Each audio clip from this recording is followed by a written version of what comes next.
Hello to the Towel friends over on the Towel YouTube.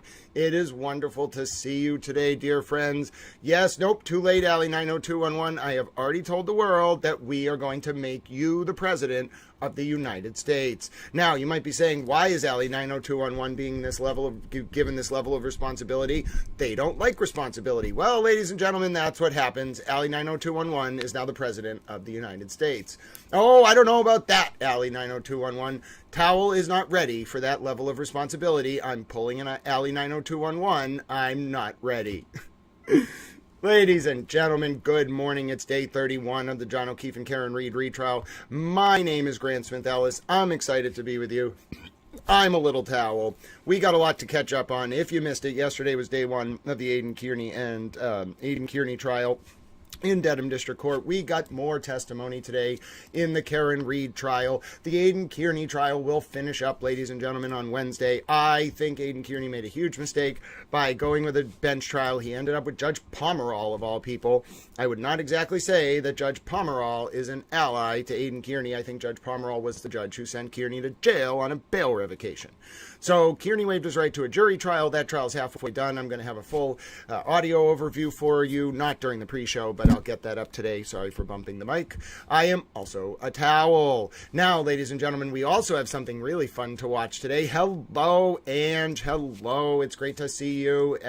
Oh, no. Allie 90211 has found out that I am planning on making them president of the United States. I am so scared. Hello, JJ. It's great to see you. Hello, Wendy. Ladies and gentlemen, guess what we're going to watch this morning?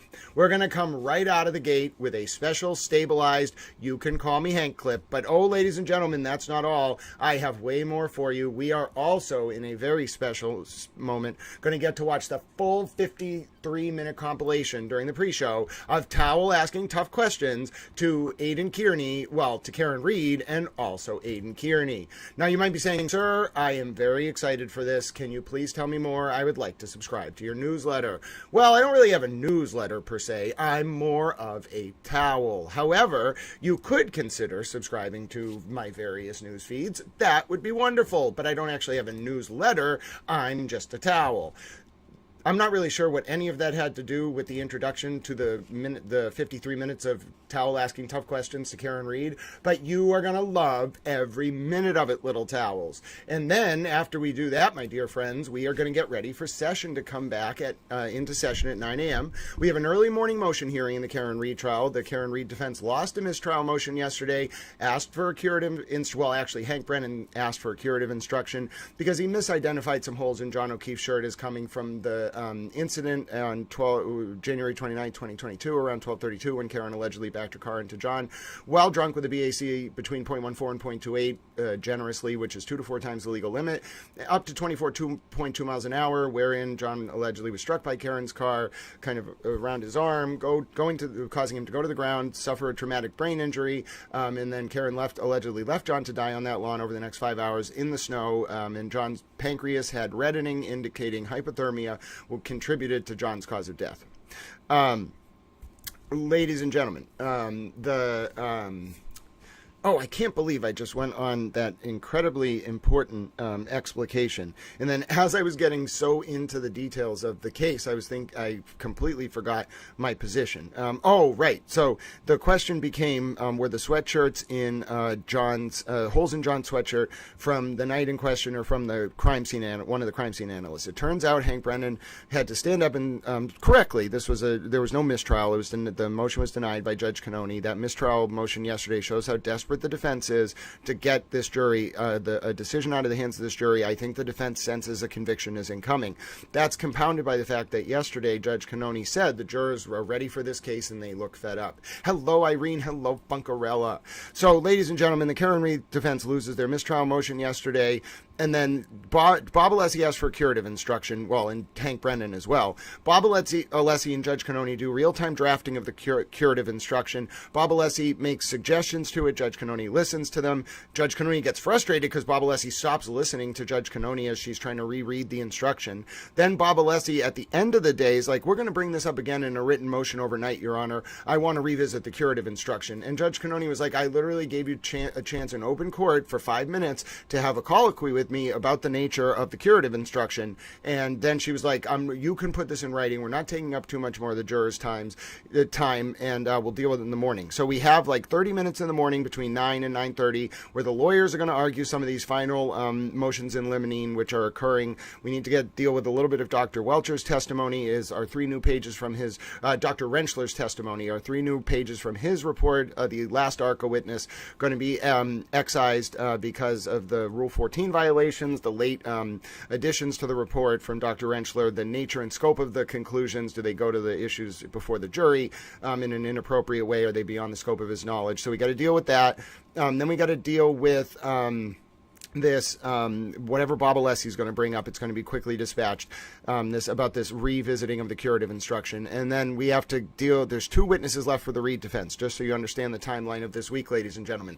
The first witness left for the Reed defense is the resumation of the direct of Dr. Sabadosa. She seems to have some kind of a breathing problem. I think we need to get her some oxygen. Anyway, so she's going to finish up. She was very limited in the scope of her testimony through mid-trial voir dire and through motions in limine before she even took the stand. She wasn't allowed to talk about dog bites or anti-gravitational dogs that don't leave DNA jumping up and being the cause of John O'Keefe's injuries and that also don't have an underbite. So she's mostly just up there. She spent like an hour talking about her qualifications. Alan Jackson has about an hour left. She's going to talk about John's injuries. Hank Brennan will cross for 30 minutes. He projected yesterday. Then Karen Reed's last witness, literally the last witness, is Dr. Rentschler from ARCA. It's going to be 2 to 4 hours depending on direct, so that could take up the rest of the day. Then we'll start, we'll either finish up the direct of Rentschler on Wednesday or we'll go to Hank Brennan's cross. That's going to be about an hour. Hank Brennan needs 2 to 3 hours on rebuttal, so that's going to take us into Wednesday afternoon. Hank Brennan's rebuttal witnesses are Dr. Welcher again, Dr. Hank Brennan's expert from Aperture, who is excellent, and then 2 DNA witnesses that will be called in rebuttal. Once that finishes, there is no SIR rebuttal. We'll go immediately to closing arguments either on Wednesday or Thursday. This jury will have the case for deliberations by Thursday or Friday. Does that all make sense? Are we all on the same page? Has Towel's photographic memory served you well? Are we caught up and ready to go? Ladies and gentlemen, I am a little Towel. Yeah, I'm sorry, that doctor, I feel bad for her. She seemed like she was really struggling on the stand, and it's not a commentary on her health. It's commentary on, if we can hear you exasperated for breath, the jury can too, and it's very distracting. Yes, sending good wishes to Jew Drops, ladies and gentlemen. And I think is there one more thing we need to do, ladies and gentlemen? What is it that I wanted to show you? Oh, right, so we got all caught up. We're going to watch the Call Me Hank clip. Oh, the mock jury. So let me just read off the list, ladies and gentlemen. Did you know that we have 2 mock juries coming up, ladies and gentlemen? We on Towel Stream have drafted 24 willing participants. I know they are all excited. Speaking of having a cold, it could actually be the fact that it's very rainy, though. There's a lot of pollen in the air. Mock jury signups, ladies and gentlemen. We have 2 mock Towel juries. If you don't know, unfortunately, unless we can get 12 more people in the next 3 days, I don't know if we can take more signups. We can take alternates. We have 2 mock juries. I know the folks who are about to get their names announced are very excited. Ladies and gentlemen, we are sending our mock juries into deliberation simultaneously after closing arguments and the charging of the jury. So either Thursday or Friday of this week, I expect, Monday at the latest, we will be sending these jurors, our mock jurors, into deliberations. It will be a one-time anonymous chat room, no sign-up, no username. I still got to find the platform. I'll talk to Murder by Maestro. Murder by Maestro speaks binary. He is a 0001 1001-year-old Towel in binary. Anyway, so you'll go into the deliberations. I'm going to appoint a 4-person from each jury probably in the next 2 days, okay? And then with your 4-person in your one-time anonymous chat room, you go in there, you have a discussion, you deliberate, you get the exact same, you listen to the charge from Judge Cannoni, you look at the verdict forms, you get the same exact forms the court's going to give out, okay? And then you go in there and you, with your 4-person, you do your deliberations, you come to a conclusion, you need to be thorough. You come back and you report to us your vote on whatever counts, however you vote. Maybe there's people who are very firm one way, very firm the other. You're still deliberating. You're still going to tell us your vote. Once you do that, ladies and gentlemen, you report back to us, and then we're going to take volunteers to tell us about what the deliberation process was like, and that's part of what we're going to do while we're on verdict watch. Oh, ladies and gentlemen, it is going to be a wonderful experience, and I'm thrilled to read our mock jury sign-up list. Here is jury 1, Marie 63TX, or 623TX, I think it's 63TX. Kim Cordeau, Alicia B., Christina, Eva, Colleen Henry, We Say Howdy Here, Rachel McIntyre, Irene Grillo, Rita P. from Canada, Ange Whittick, Sarah L. Shenanigans. There you go, ladies and gentlemen. That is mock jury number 1. Okay, we don't have a 4-person selected. I don't know if Towel has any ideas yet about who's going to be the 4-person on that jury. Actually, I do have an idea pretty much right out the gate, but I'm going to see how things develop. It is in the sole discretion of the Towel executive as to who gets selected as the 4-person. That is the rules in the Towel universe. Now, the second jury, oh, this is going to be a big one. We have the commander of the Towel Expeditionary Force in Europe, Def Otter, ladies and gentlemen. 65 CJ5, you are officially mock Towel bailiff. I have promoted you, 65 CJ5. Your official Towel courtroom bailiff status has been authorized. You may file your paperwork with the relevant civic authorities. This is a distinct and high honor for you on this, the day of the Karen Reed retrial, day 31. Hold on, 65 CJ5. There you go. Take a look. You are now a courtroom bailiff. Congratulations, ladies and gentlemen. Let us all gather around and celebrate 65 CJ5 on their promotion to Towel courtroom bailiff. This is an official position.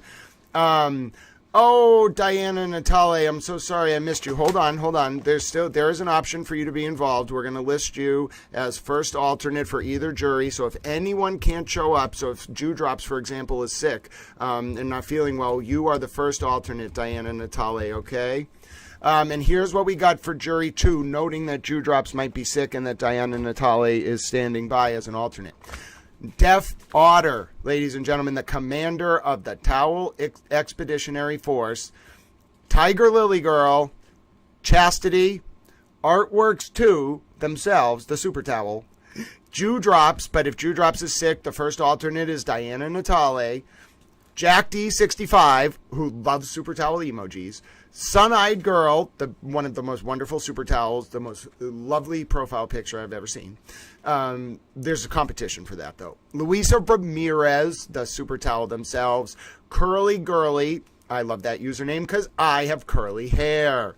POG 3909, the honorary towel spouse, Mandy Strong, and Z Travels, ladies and gentlemen. So that is our dual list of mock juries, my dear towel friends. I know you are very excited, as am I. We are not going to announce a 4-person for either jury yet, but I have 2 candidates. I see one very strong candidate on the mock jury, ladies and gentlemen, a very strong candidate on mock jury 1. Now, mock jury 2, oh goodness, ladies and gentlemen, this is a tough choice for the Towel executive, the unwilling, although capable Towel executive. I think I am, I'm leaning a very specific way. But I think I have an idea. Oh, God bless you, Super Towel friend, Harvard Yard. You are a wonderful Super Towel. We are so honored to have you with us. I don't know if you missed mock jury signups, but you are, of course, welcome to become an alternate. You would be second alternate, and we would love to have you. I'm just letting you know. I hope you have a tremendous towel day. You are a Super Towel, and your username makes me gleeful with towel delight. Now, I have to use my Super Towel voice to text because Murder by Maestro is helping me become efficient. God bless you, Harvard Yard. You are a Super Towel in every sense of the word, and I send you hugs on this glorious day. You are wonderful, my friend. Ladies and gentlemen, I sent Harvard Yard Super Towel hugs. I feel like a little efficient voice to text using Super Towel, and oh goodness, my friends, what a day to be a towel. Oh, look at Harvard Yard Super Towel friends pouring into the chat to say hello. Oh, yes, free Rescue Randy. Not rest in peace. We are going to free Rescue Randy. Listen, I have a plan. Oh, goodness, I have a plan. You don't understand. My dear friend Allie90211, we are going to free Rescue Randy. I sent Chewbacca, who's actually Chloe the dog in a wig, on an undercover mission to free Randy. So see, Randy was captured, and then Chewbacca came in. That is Rescue Randy's comfort Chewbacca, and Rescue Randy was saved by Chewbacca. Now, I know you all don't understand. You thought Chewbacca was just this complicated, convoluted, sardonic commentary on the Karen Reed defense being ridiculous. But it's more than that, ladies and gentlemen. It was a long-term plan by Little Towel to send in Chewbacca to rescue Randy. Do you notice how I punned there on rescue Randy? It was glorious. I don't even know what that type of alliterative device is called. I should get some kind of a medal. But anyway, apparently Rescue Randy was stolen from Macy's, so Chewbacca... Now listen, Chewbacca is working on saving Rescue Randy. Now, those of you just tuning in, the Karen Reed defense had some very complicated, very convoluted plan involving a Rescue Randy that wasn't a crash test dummy, and as Hank Brennan said, Randy's no dummy. We're no dummies, and clearly we have saved Rescue Randy from the clutches of Alan Jackson and this strange firm called ARCA, who crashed into Randy with a car and proved Karen's guilt, in my opinion, by using Chewbacca, who's a dog named Chloe, in a wig on an undercover mission to sit at the Karen Reed defense table and sabotage their entire efforts, thus facilitating Hank Brennan's rise to prominence as a national hero who wears feet towels, which Def Otter has determined, and the towels have voted per emotion, is the new name for socks. Now, I know this is a lot to take in, but we're working on expanding the elasticity of your brains. If I just fill your brains with information constantly, then the form of that information will force your brain's neurons to adapt, and therefore when you go around in the world taking in information, you'll be better suited to process external stimuli, and thus will engender cogent discourse and ward off the usurpation of representative forms of government. It's all part of the plan. Now, I realized there was a little bit of 6 degrees of towel there, where we went from talking about how Rescue Randy was saved from the clutches of the Karen Reed defense by Chloe the dog in a wig, who's actually Chewbacca, to my plan to ward off usurpation of the world's governments by virtue of cogent public discourse. And if you, I hope so, Smitty Lee, but if you think, ladies and gentlemen, that 6 degrees of towel is a little bit intense for a moment of levity, perhaps it is. I clearly had my Swedish Fish energy drink. Towels should not be allowed to just drink Swedish Fish energy drinks. This is some kind of violation of intergalactic towel law. I then go on these absolutely absurd, very specific, from memory, I would call them towel rants, wherein I pontificate about various subjects, sometimes involving a dog in a wig who thinks she's Chewbacca, and then people are like, what is going on? I just wanted to watch coverage of a criminal case. Well, technically you are, ladies and gentlemen. I'm just in one of those moods. I believe someone yesterday was saying that I am being a little bit of a catty towel. Well, that's kind of funny because we have a mascot who's named Bella from Bossy Texas Chicks channel, who is a cat who loves towels. Did you see what I did there? Catty towel, a cat who loves towels. Oh my goodness, I'm hilarious. I should get some kind of medal. Speaking of medals, ladies and gentlemen, want to watch the clip that every towel loves? We all gather together in the mornings, ladies and gentlemen, and to celebrate the day, we begin with, I know you all know it's coming. I know Colleen Henry isn't here yet. She's going to wake up. She's going to be very excited. Don't worry, we will play it again for you, Colleen Henry. You are a loved and appreciated super towel. But ladies and gentlemen, if you're wondering, did Murder by Maestro, the super towel themselves, create a updated version of the Call Me Hank clip, and is it stabilized and color corrected, and are we going to watch it, and is it the greatest way to start the day possible? Yes, ladies and gentlemen, I'm also a towel. Take it away, Hank.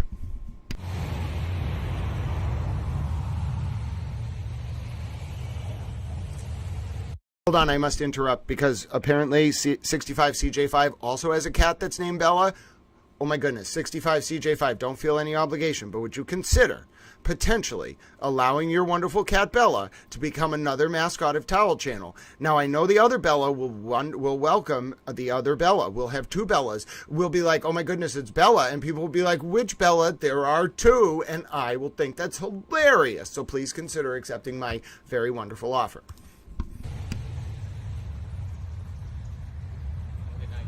You as well, Mr. Brennan. Call me Hank. Okay, sir, I will, Hank.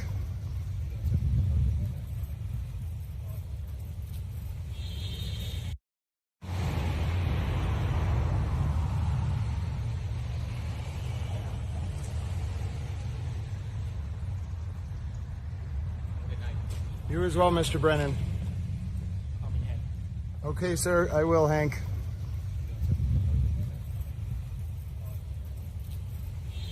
One more time.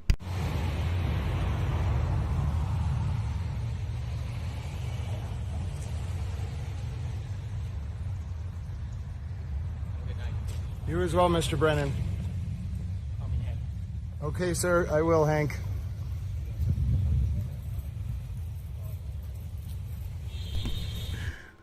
You love it.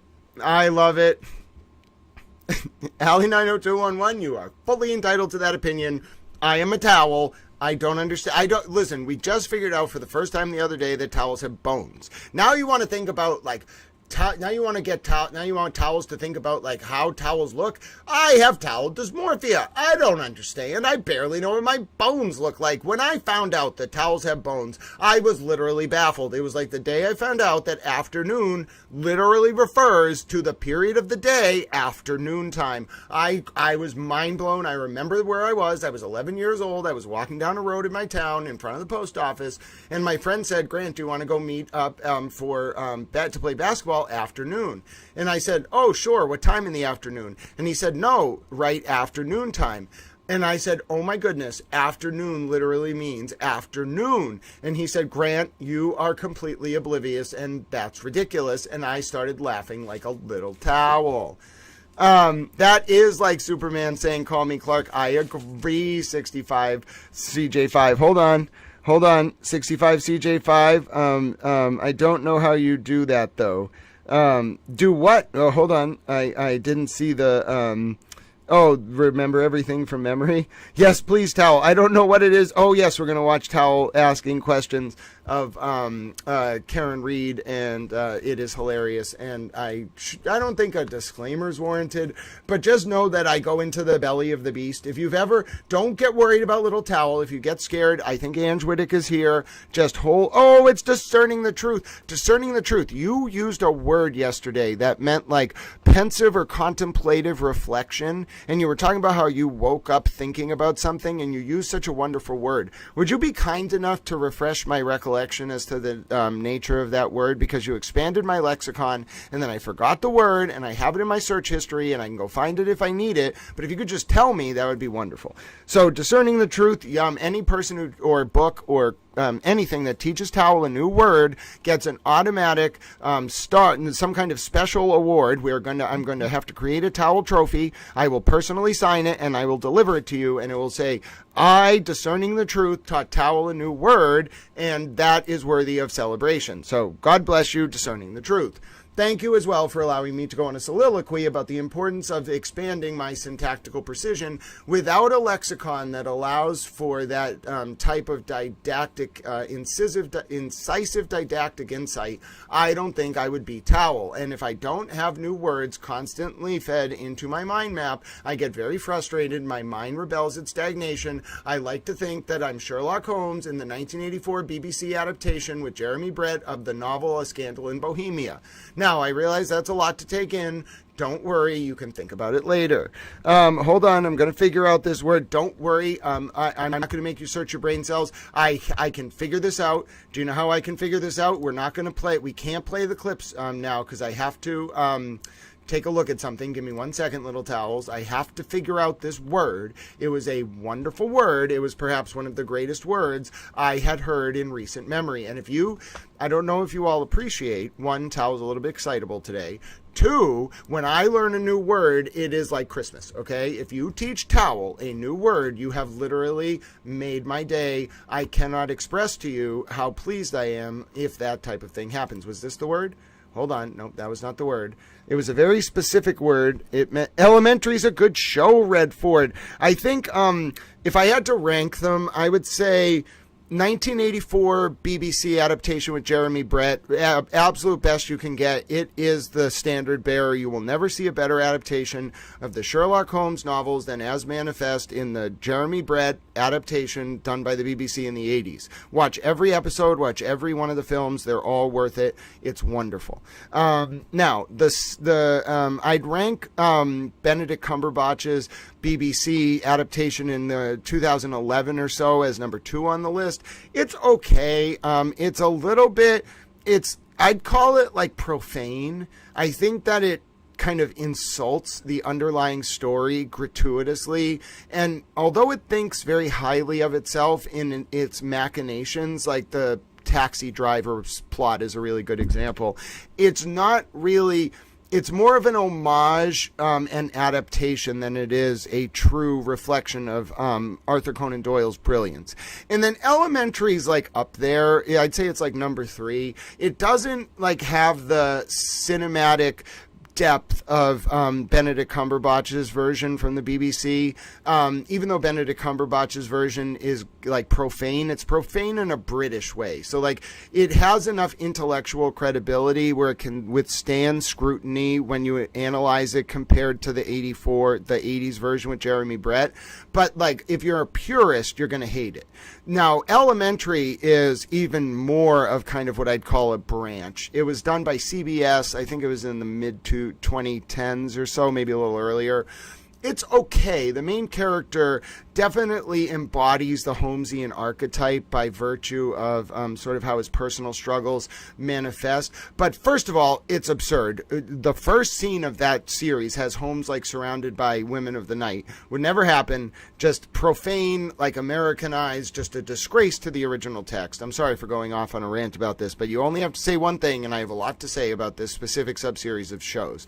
Anyway, so did we figure out this word, by the way? I'm sorry, this was all a tangent on the word.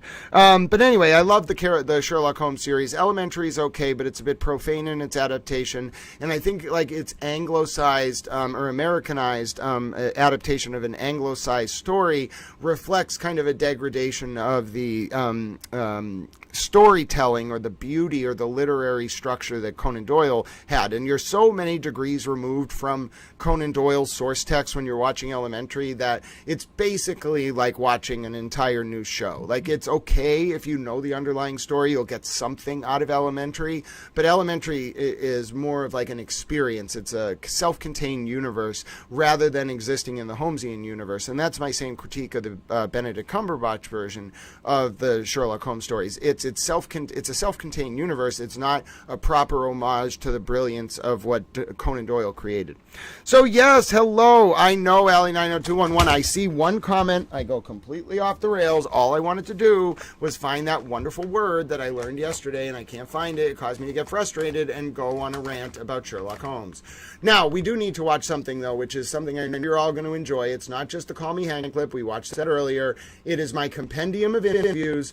I guess you could call them interviews with Karen Reed. We need a word for when Grant goes off on a rant about something out of the blue. Someday someone's going to be like, Grant, one time I was watching you and all of a sudden, well, one time Ange Whittick was watching and she fell asleep and woke up and I was talking about how I wanted to make a adaptation of The Brave Little Toaster called The Brave Little Towels, where we all go on adventures together in serialized cartoon form, and she said that was a wonderful moment in her life. Well, I sometimes wonder if people tune in and then the first thing they ever hear is this man who thinks he's a towel ranting about these various TV adaptations of the Arthur Conan Doyle's Sherlock Holmes stories, and they're like, first of all, did he just do this off the cuff? And why does he know all this? And then second of all, I think they're like, this is interesting if they're into the Sherlock Holmes stories. And then third of all, I think the people who watch this all the time are like, oh, we got to get him in this mode more often. I wonder if he can tell us about the rise and fall of human morality as chronicled through the various stages of the current iteration of civilization. Probably. But yes, ladies and gentlemen, we have a lot more testimony to go, and discerning the truth. Don't worry, I am going to figure this out. I am on a towel mission. There is no way in hell that I am not going to figure out, sorry, I didn't mean to say that. There's no way at all that I am not going to figure out what this word is. So hold on. You ready for it? I think it was earlier today.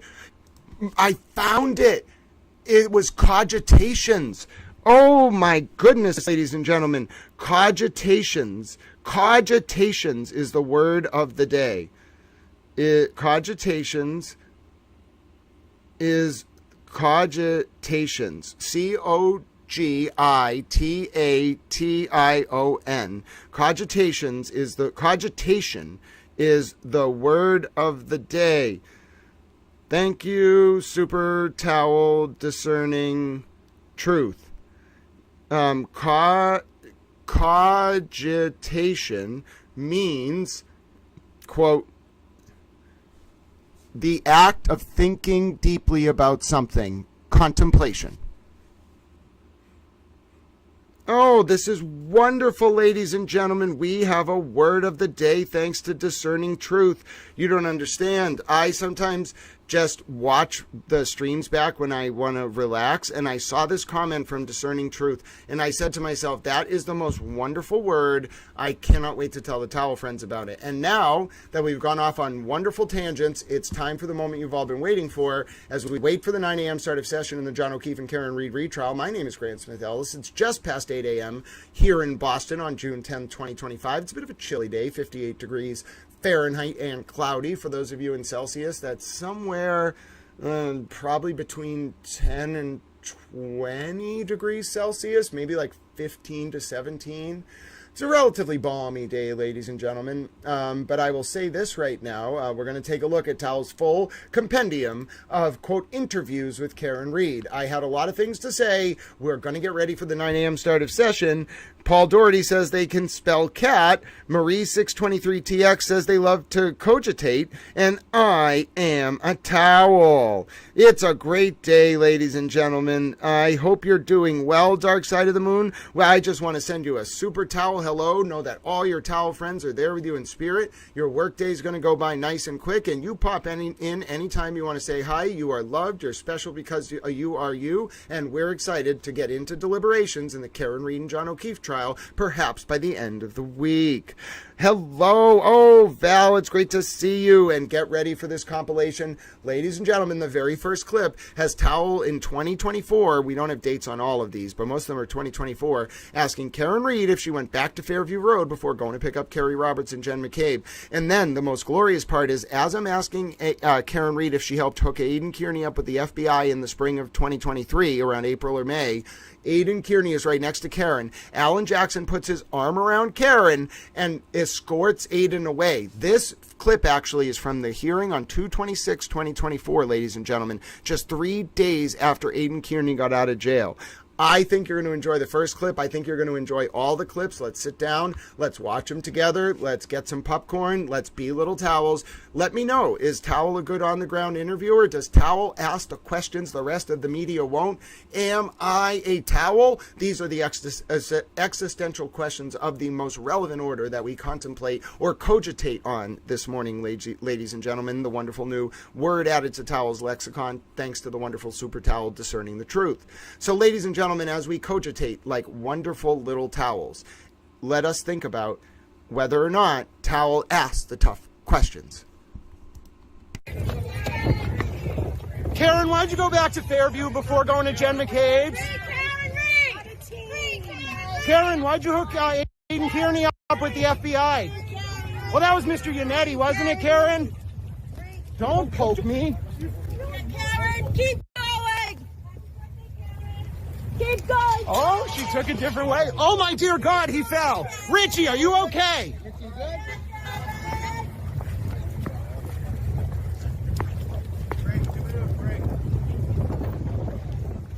Gonna take the plea, Karen? Do it. All right. Good morning. Hey, Karen, are you prepared to spend the rest of your life in prison, Karen? How does it feel to be known as a cop killer, Karen? How does it feel to be known as a cop killer? You're going to prison, aren't you, right? Do you have any remorse, Karen, for what you did to the O'Keefe family? Do you have any remorse, Karen, for what you did to the O'Keefe family, huh? Will you denounce your supporters harassing the O'Keefe family? Will you denounce your supporters harassing the O'Keefe family, Karen? Shame on you, Karen. That's what people say. Karen, anything to say, Karen? You're going to spend the rest of your life in here. Don't touch me. Don't touch me. Don't touch me. Karen, you're going to spend the rest of your life in prison, ain't you, Karen? Yeah, you are, Karen.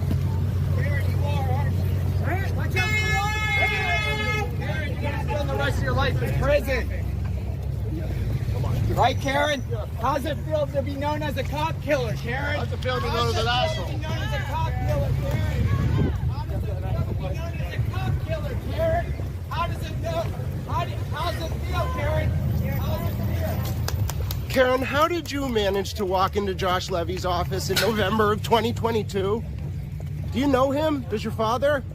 Karen, how's it feel to be a cop killer? Mr. Jackson, did you go to Mexico with Melanie Little in the recent months? Karen, aren't you? How's it feel to be a cop killer, Karen? How does it feel to be a cop killer, Karen? Shame on you for what you did to the O'Keefe family. Shame on you, Karen. How was the trip to Mexico with Melanie Little, Alan Jackson? Karen, why did you go back to the house that night before you called Jen McCabe? Sorry. Karen, do you disavow Turtle Boy? Enough. Free press, Tom. 100%. Got it. Don't block the free press. Don't block the free press, guys. The free press? Really? Yeah. Love you, Karen. You. Break that red cloth on your butt. These are your fans. Good job, Dad.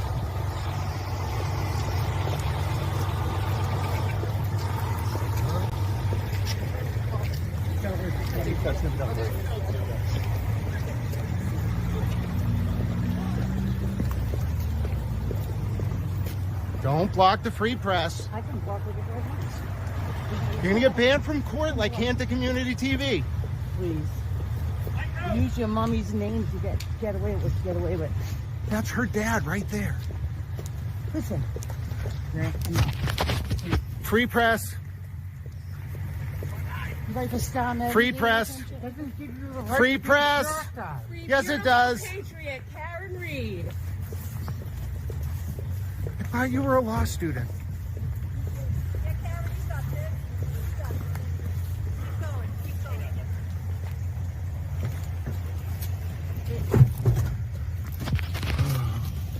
Say hi to the feds. She already met them. We're good there. Trust me. That's how Aiden became an informant. Nope. Karen, are you sharing a room with Alan Jackson at the Omni? Don't need no reason.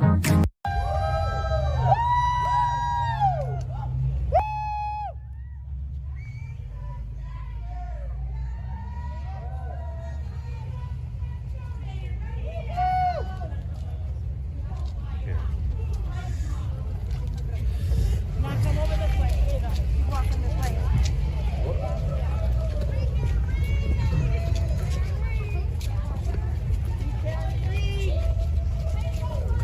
There we go. I don't know if I like this idea. See how that works? Attorney and said it was ongoing. What about and now? it clarified some ARP issues.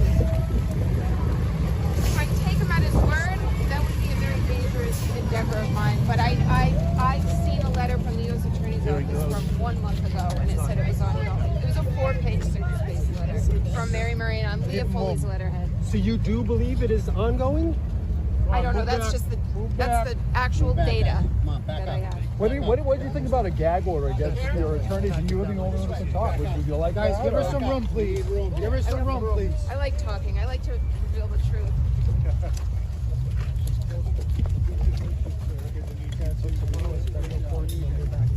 Yes. Yep. I think I'll be back here. Come on, guys, keep it moving. Gotta keep it moving. Let's go. terms of what you've been told, you have helped. That is true. That is true. There's only so much room on the sidewalk. Let's go. The Canton police just put out a statement confirming the federal investigation's over. Any comment, Karen? Guys and girls, please give us some room so we can get this off. Thank you very much.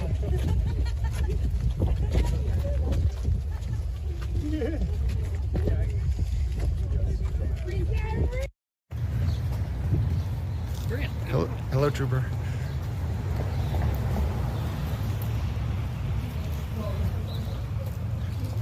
Karen, does Alan go scorched earth all the way? Is that what he does? Really? Really? Am I going to do this for you today? Brent. Stop.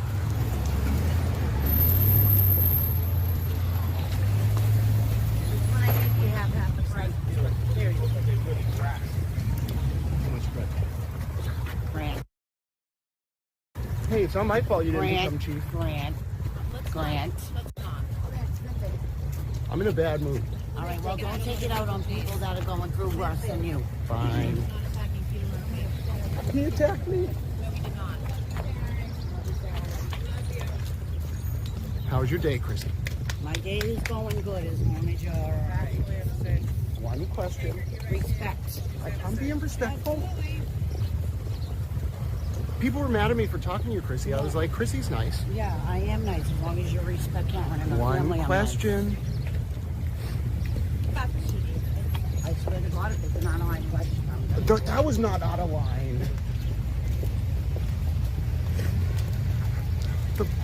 I actually feel bad.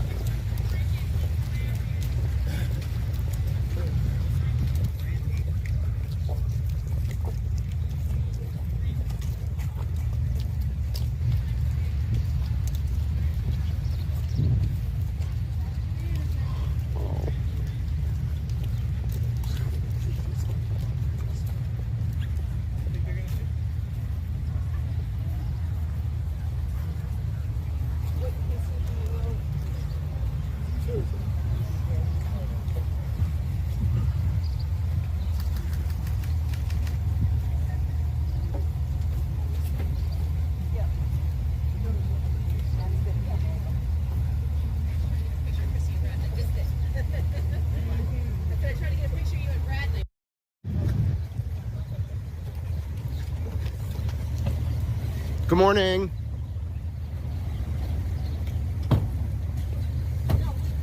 Hey, Karen. Karen, are you sharing a room with Alan Jackson at the Omni?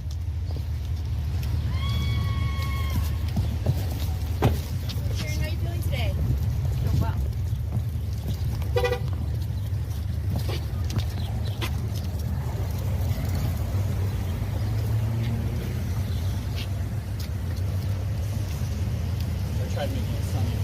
Yeah, thank you. This is good marathon weather, not so much. Morning, how are you?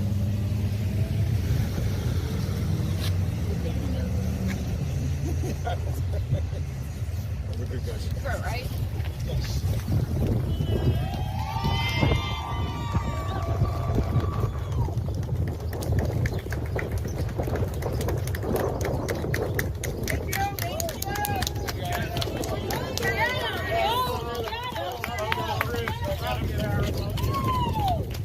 Karen, why'd you say it was all your fault at the scene that morning?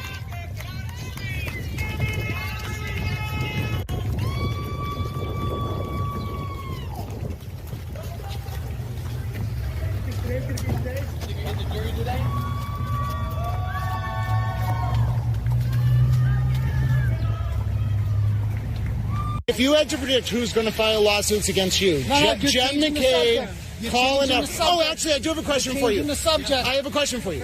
If, and this is an interesting question, if Kate Peters sent you that rumor about Colin Albert selling drugs that was false, do you have a contribution claim against her as a co-defendant if you get sued? I don't know what that means. I know you don't.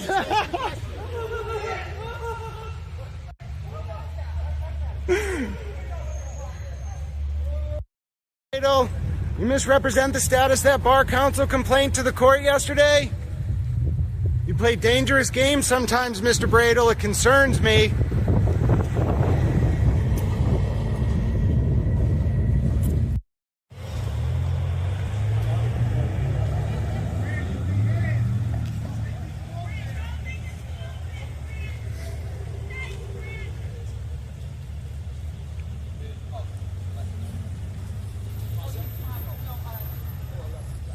Careful. Hi, Dina. Hi, how are you? Happy New Year. Morning, guys. Good to see you. Happy New Year. Happy New Year. I love the band, by the way.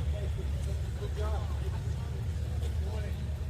Oh, tell her I said hi. Oh, Be Lisa. good. I'm me. Yeah. Hi, Kurt. How are you? Nice to see you. You can put it on us.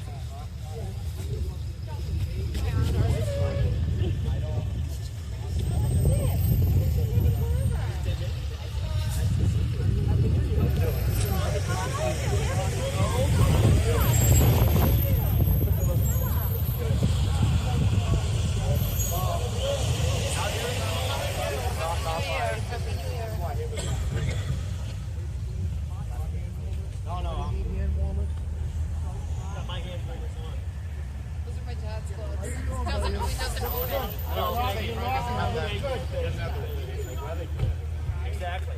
I don't even own these. I borrowed these from Mr. Reed. Exactly. Oh.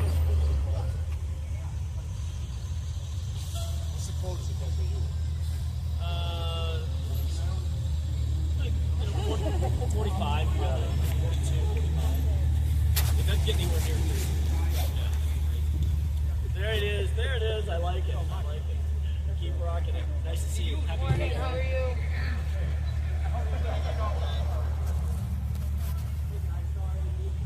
Hey, Chris. Good morning, guys. Hi, buddy.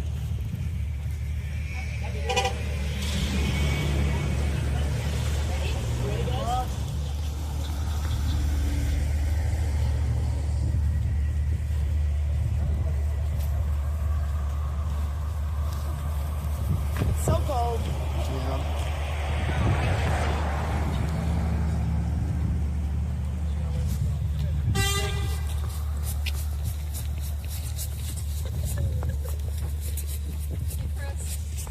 Nice weather we're having. How you doing? Happy New Year.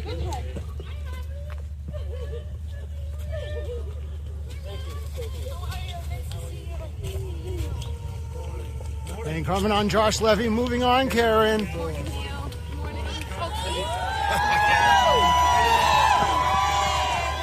How are you, Nick?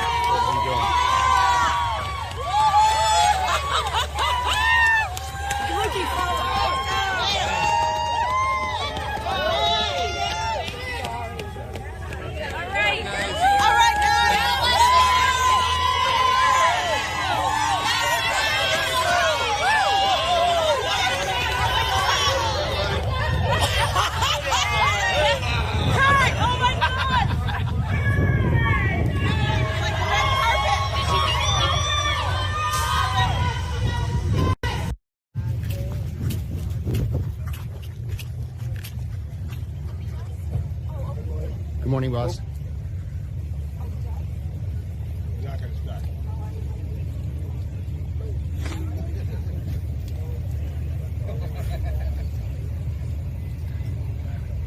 The unwanted idiot. Who's up first today? Gallagher?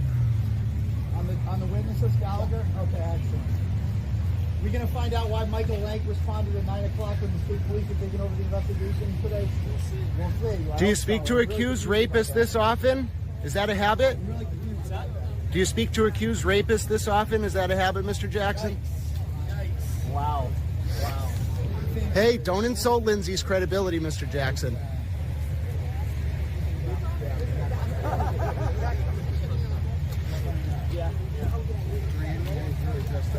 We have an accused rapist here who's an idiot. He's an accused child molester. Your victim was a child, Mr. Kearney? Sources are telling us. Where's he going? Where's he running?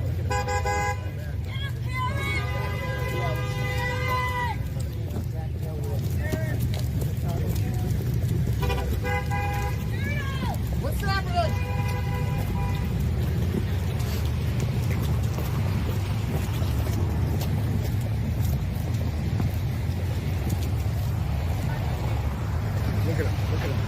Look at this accused You can rapist. look at this child molester. Good morning, Miss O'Neill. Oh, you smell great today, Grant. Smell like weed, you moron. Really cheap weed. You got this, Karen. Sorry about that, bud.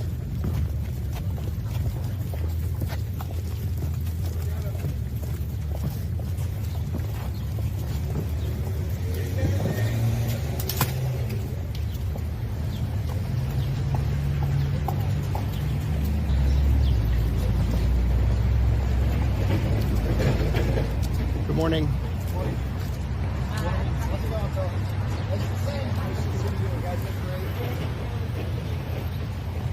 You're welcome, Massachusetts. Aiden, what do you New think? shoes, no combat boots today. Although they are, what's going on at the bottom? Is that elastic? Hey, is that a leather jacket? Are you in You like Greece? it? Well, you gotta clean them. Look at the stains on the pants. Aiden, I think Can I see the belt? it's very interesting. I noticed you went with the black on black ensemble today. I think it's very interesting that Lindsay's cooperating I love it. I with love the the haircut. investigation into Tully, and you're I love finally starting to realize it. Kate Peter is the enemy. What do you think of people? What do you think of Christy? Threaten to murder children. What do you Are think okay of with Christy that, Grant? Citroni? Are you okay What do with you that, think of Christy Citroni actually working for Kate and using the attacks on Lindsay to get close to you and your followers to funnel information back to her? That seems a little far-fetched, Grant. That seems a little. It only benefits you to realize it. What do you think of the voicemail in which you heard somebody threatening to kill a child? Do you approve of that? I think that if indeed Lindsay's cooperating against Brian Tully, Kate has an incentive to smear her and induce Was that voicemail justified? If you feel that, Was that voicemail if you justified? feel that Lindsay cooperating against Brian Tully is a problem, then that's how you feel. But are you ever? Are you okay pressuring with her? murder children? Are you? Do Why you can't want? you answer the tough Do you questions, Grant? want Why Lindsay can't you not answer to the tough cooperate questions? with an investigation into Brian Is it ever Tully? okay to threaten to murder a child? Is it okay or to not, pressure Grant? someone Answer not the to get question. involved with a Grant, answer federal the question. investigation You have into a Brian serious haircut. Tully? You have a serious haircut. Answer a serious Remember that question. time you caved Are a you K okay into the with back that, of your Grant? head? Are you okay with that, With Grant? what Christy's Grant can't doing? answer the tough No. questions. He can't answer them. He can't answer. Why can't you answer the tough Don't questions? you Grant? want Brian Tully to be Why can't you answer investigated? the tough questions? Huh? How's Leah Why can't you Ferreira do it? doing? Why can't you answer it, Grant? I guess Grant, once again, refuses to condemn threatening to murder children. Do you condemn threatening to murder children? Aiden doesn't want Lindsay to cooperate Doesn't. with the He can't do investigation it. into Brian He can't do Tully. it, folks. He can't do it. We all heard the voicemail, right? Aiden's aligned with Kate Peter We now. heard somebody threatening to murder Aiden a child. will not even and admit Grant can't that he's condemn it. pressuring He Lindsay can't not grant to it. cooperate He with the can't do it. investigation into Grant Brian can't do Tully. it. He can't do it. He's Why can't hurting you condemn himself it? because he doesn't realize what's going But on. real talk, was that Higgins last night on JFK? Oh, it makes abs. I know. No, because he can't talk about what Leah Ferreira tells him because he signed an NDA. Oh, okay. So therefore, you know don't. Well, I would know if Lindsay's cooperating with a federal But we investigation. all like his haircut. Aren't we so proud that Grant got a great And that explains why Kate Peter and Brian Tully would be targeting I her. noticed the elastics at the bottom. Whenever he goes to my clothes, it's because something uncomfortable has come up. That's all I didn't think so. I went to your. No, so Kate Peter, if indeed Kate Peter is targeting Lindsay for cooperating, you're helping her. That seems far-fetched, though. I know, but I'm right. That seems far-fetched. I'm I right. don't know. So you're saying that she used her? And Christy. Okay, so everyone's innocent except the one person. No, it's not a matter of innocent or guilty. You could be guilty of the crimes you committed and have been. And have been subject to federal civil rights violations. I don't know what that means. What do you mean? How am I? So your federal civil rights could have been violated if Kate Peter was an undisclosed human intelligence source that wrote your October indictment. She wrote my indictment? At least part of it. And that would mean that if Lindsay knew about Brian Tully and Kate Peter violating your civil rights, she has an incentive to smear her to stop her from cooperating. Think about it, Aiden. I know. Yes, you did think about it. So she's innocent in that. You think there's any 302s? Hold on. I think what would tell you something is if there's a if there's a 302 on Leah Ferreira's desk about any of this. Really? Oh my God. You can ask her, can't you? Look at the haircut. Really, you figured it out. Why does every time Leah Ferreira's name come up, you freak out? Clean those pants. Look at those stains. What is that? Aiden, every single you have a time. powdered donut for breakfast? Are you sexually interested in me? I'm not going to sleep with you. Why does every time Leah Ferreira's name come up, you have to go quiet? Did you sign an NDA with the feds? I've never spoken with her. You lies. You gave people her personal cell phone number. How do I have a person? I don't know. Hey, what's happening? You also said you never spoke to Karen until the leaks came out. You're being silly. Anyway, Karen told. Going inside today? Why'd you ignore Karen's advice to go as to going over Lindsay's on December 23rd? What are you going to do when Just Machado? Why did you threaten Karen, saying that she was the one who told you to go to Jen McCabe's soccer game? Did Karen tell you to run those plates, Aiden? Meredith, thank you for being nice.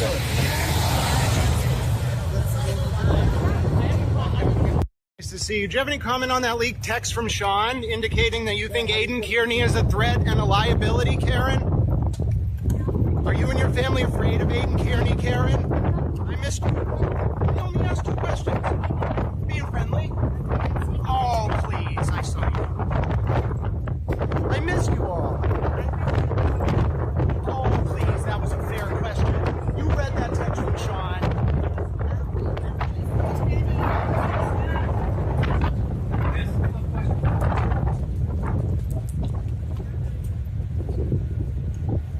Mr. Kearney, any comment on that leaked text message from Sean McDonough? Karen sees you as a liability and a threat, Mr. Kearney? Hi, David. Miss you. Hi, Grant. David, wait, David. Blah, blah, blah, blah. David waved at me. All right, listen. Hold on. Don't go yelling crazy shit. That's how crazy you saw that text message. Where's your rope? There's no rope holding it. Knock it off. I got a smaller size of pants, Aiden. Where'd you buy these? What brand shoes are those? That was March 3rd when Sean sent that text when Karen and Sean were texting. You've chosen to award a court today. Excellent. I noticed you cleaned Hold on. your shirt. Hold on. Who's I taller? noticed you cleaned your shirt. Wait a minute. Are you wearing platform shoes? Okay. Did you read that text message from Karen to Sean? That's some fucked up shit. They're afraid of him, and you're enabling it? That's some fucked up shit. Yeah. Aiden, do you have any comment on that text message from Sean McDonough to Karen Reed, indicating that Karen and her family are afraid of you? This is an interesting outfit you chose for today. Where's the road? Did you Karen, now tell me, is Karen said that you're a liability. Is that because you conspired with her family and Karen to intimidate witnesses in the Reed case? What is that?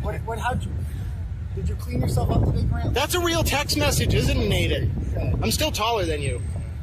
So, anyway, Grant, what's it like to be That was fucked up. It was fucked up. How does it feel to be perpetually in the friend zone? If Karen Reed is afraid of you, something is seriously fucking wrong. You still live with your mother? Grant, everything you say is lies. Do you live with your mother? Don't stand by him. You saw that text to Sean. Karen said she's afraid of him. Karen said she's afraid. I stand by him. We talked And about if this. Karen's afraid of him, you stand by him? Bullshit. Bullshit. She said it in the text to Sean.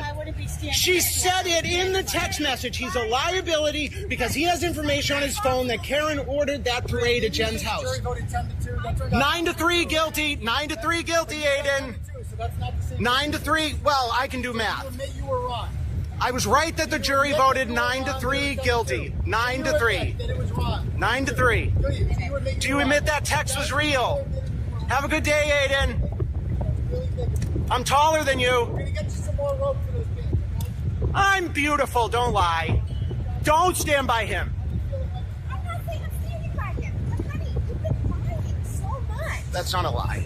You read that text. You're lying when it things that. I'll listen.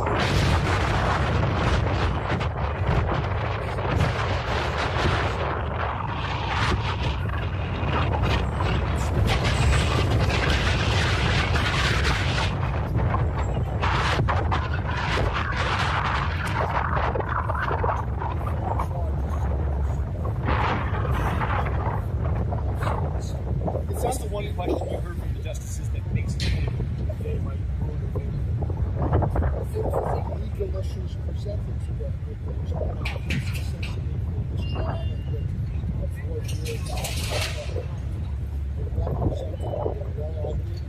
strong legally, and I'm cautiously optimistic that the court will ultimately agree. but you can never predict. There are arguments that it's not the correct barometer to start making prognostications as to how the court moves. These are tough cases, tough issues, very little precedent. They were tough questions. I mean, you felt like you were the kid that almost like when you're up there, they're really grilling you. Was that a sign of anything, or? You want to be good. Okay. The court to ask the tough questions. The problem is there's very little precedent. We have 250 plus years. When else has 4 jurors declared that they failed to tell the judge that they reached acquittals on 2 of the 3 counts? Thanks very much. Thank you. Thank you, sir. Take care of you. Hey, John, what truth I'm not the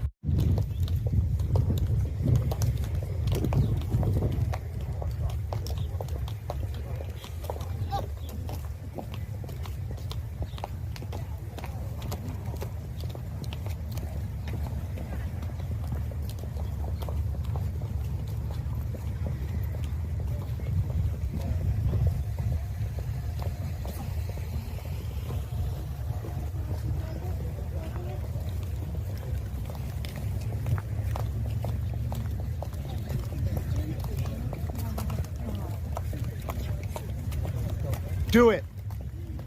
Do it, Tom. free Karen Reed. Free Karen Reed. Who's going down today? Free Karen Reed. Free Karen Reed. Free Karen Reed. Free Karen Reed.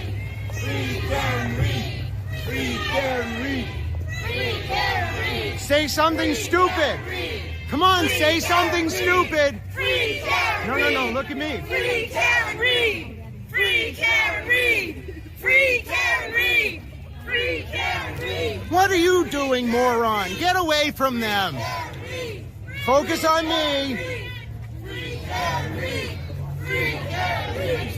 Free Karen Reed. Free Karen Reed. It's a loser. Free Karen Reed. Free Karen Reed. Free Karen Reed. Free Karen Reed. Free Karen Reed. Free Karen Reed. Free Karen Reed. Free Karen Reed. Rapunzel, let your hair down. Rapunzel.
Say something stupid. Do it. Do it. Do it. Say something stupid. Do it. Say something stupid. Say something stupid. Do it.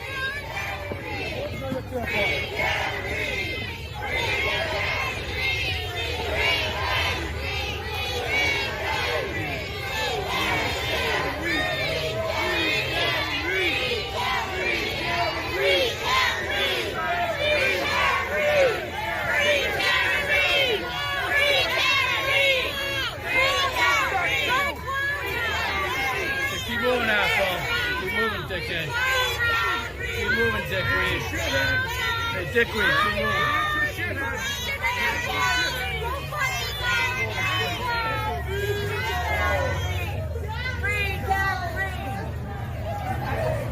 Get good angles. Come on. Karen, why are you paying Christina Lamb $3,000 a month for PR? You know you are. Don't lie to me. I didn't know you could comment.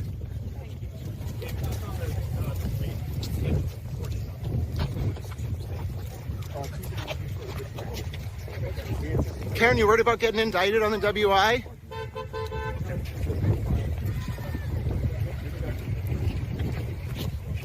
You still maintain this isn't a fishing expedition? Yes.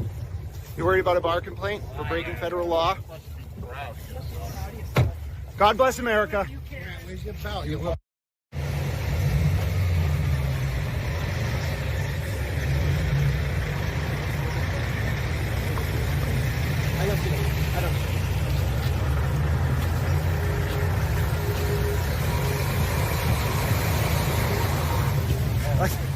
Just us. I was gonna say just us.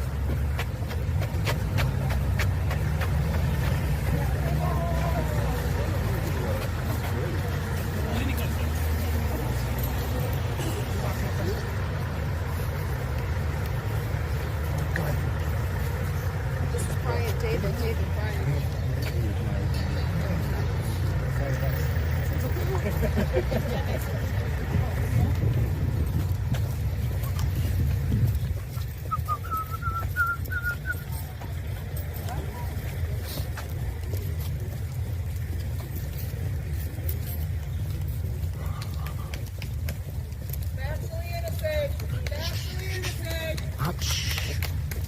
We love you, Karen.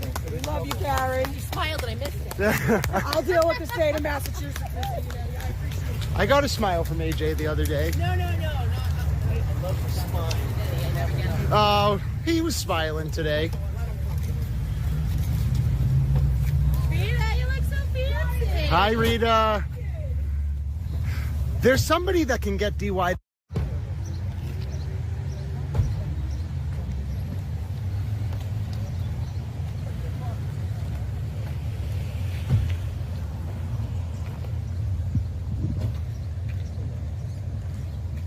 Do you want a pink drink, Tom? I'm trying to quit, thanks. Do you quit drinking Prime?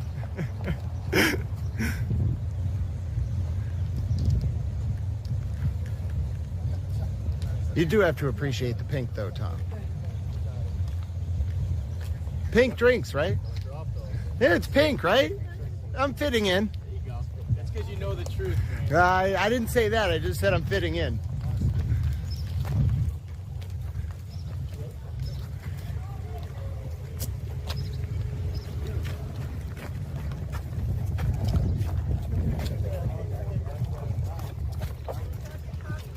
Are you really going to do that with the drinks in your hand? They're pink. I'm trying to fit in.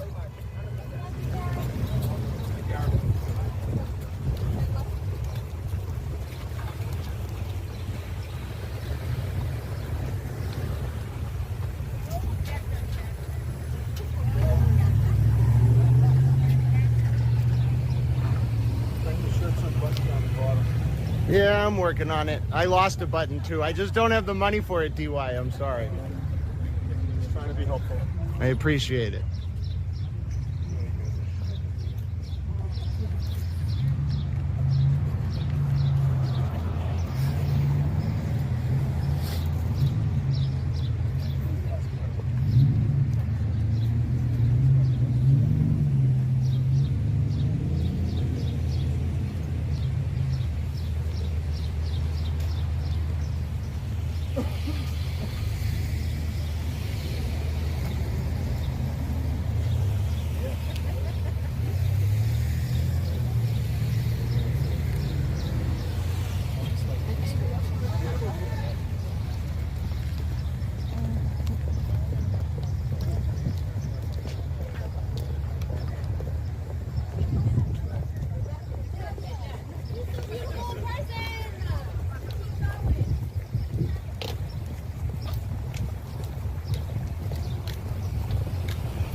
Oh, thanks, man. Oh, of course. If you needed one, I'm just trying to fit in.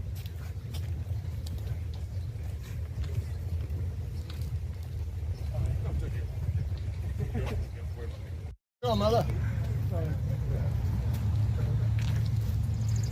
I hope we get a handshake. Good morning, sir. There we go. Morning, all. Good morning. Thank you for the support. Yeah.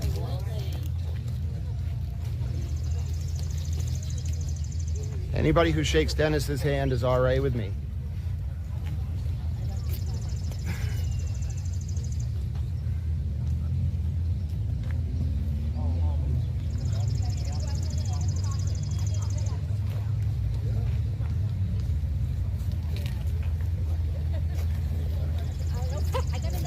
Oh, good. Thanks.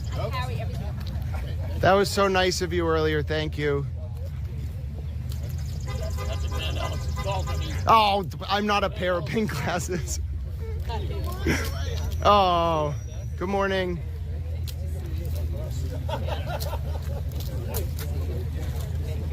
Hey, how was your weekend? It was very relaxing. I didn't have to get up to come here. Good morning, Paul. Happy Mother's Day. Good luck today.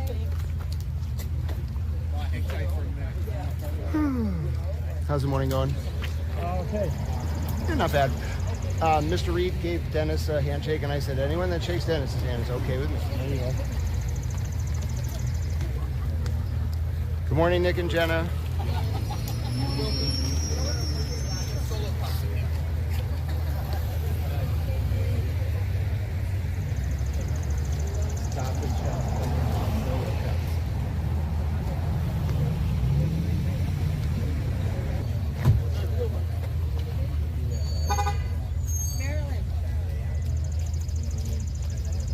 Oh, you should go up with him.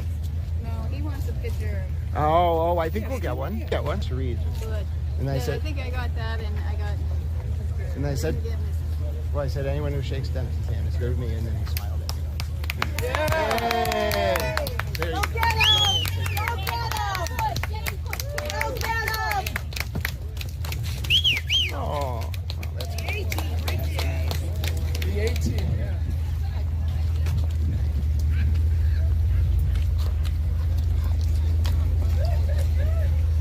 We love you guys. Morning. Oh, I love it.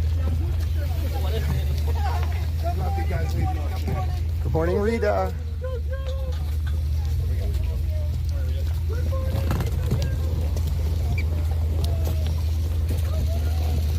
Good morning, Greg. Good morning, Officer Murphy.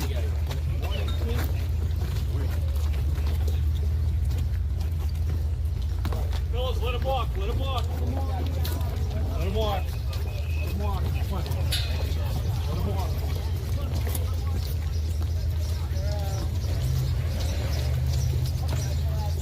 Go get it, guys. Watch your back. Watch your steps, sir. Got this. Thanks, dog, Karen.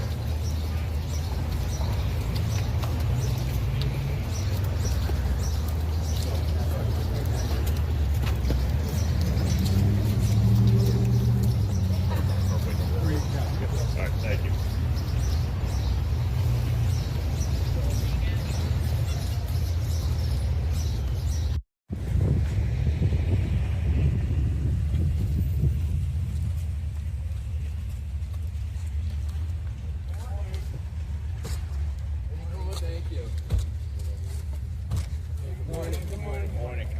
Yeah, full crew. Full crew. How are you?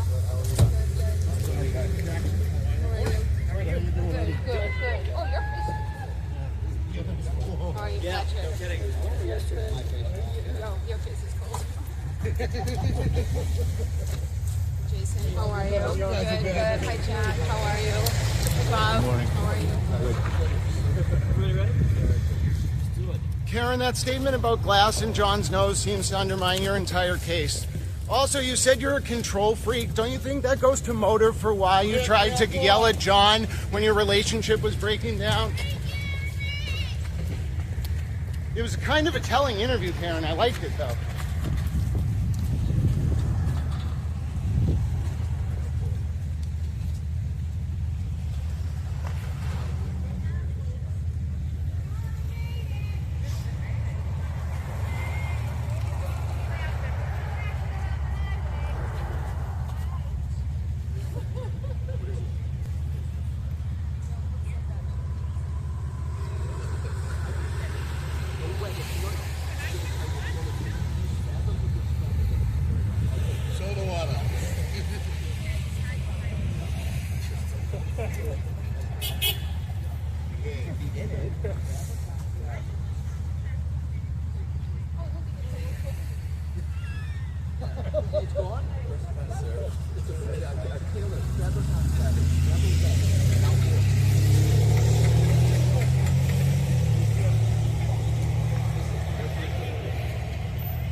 Good morning, David. I bet we can find agreement on my shirt.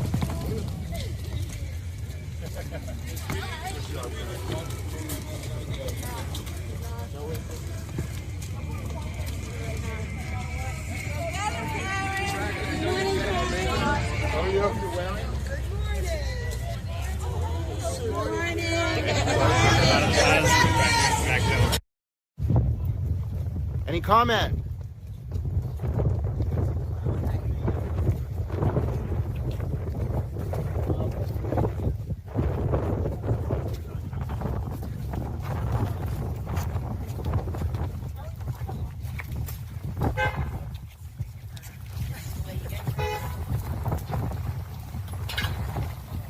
Karen, any comment on the subpoena sent to your brother and father?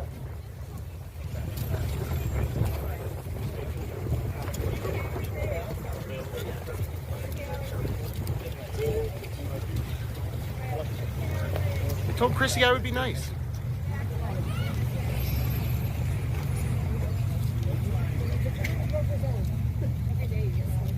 Gonna wear black for John, Karen?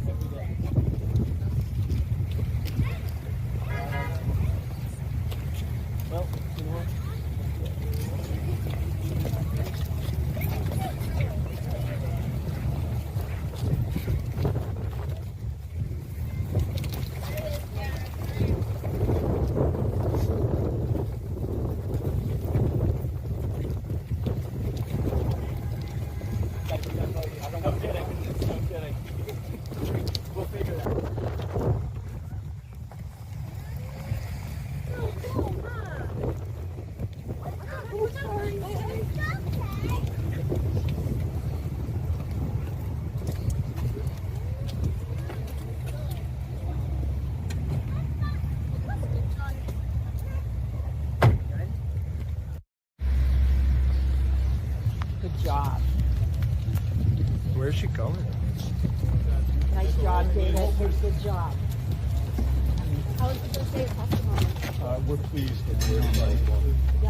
Karen, what was your reaction seeing that video? Yeah, Karen, how was it to see that video? I've seen it many times.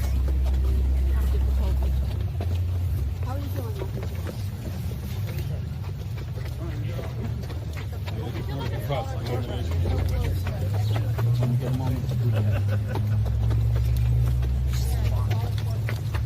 Definitely. I see that. That is definitely a tough one.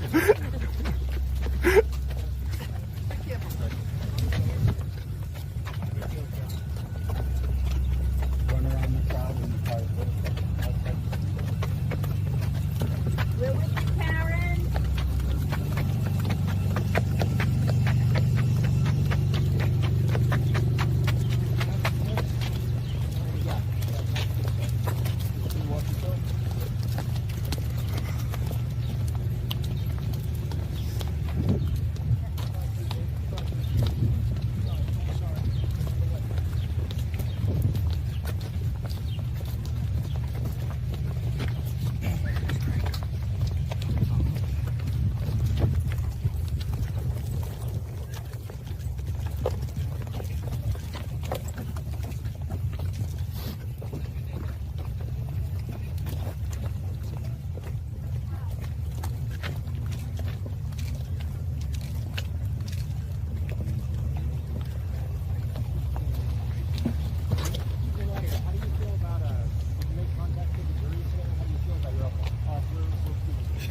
You apologize to Lindsay, Karen?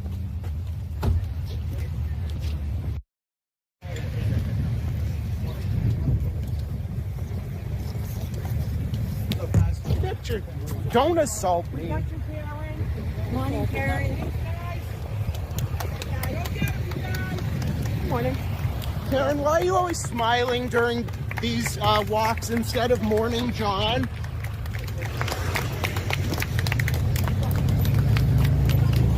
Karen, are you worried about the juror who lied about hearing about the case and then Aidan Kearney bragged about it?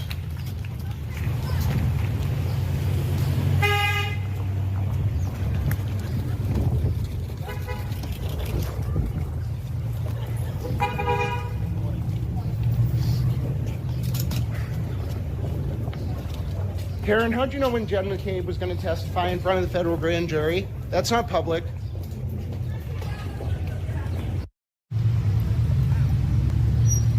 Good morning.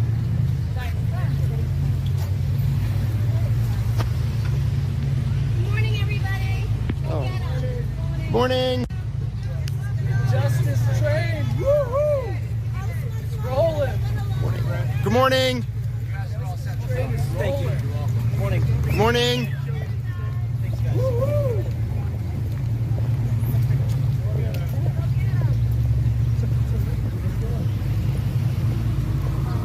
Thank you, troopers.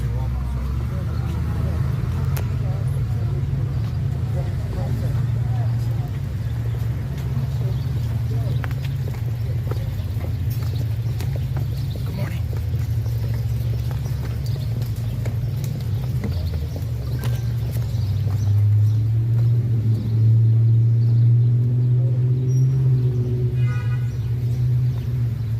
Thank you, trooper.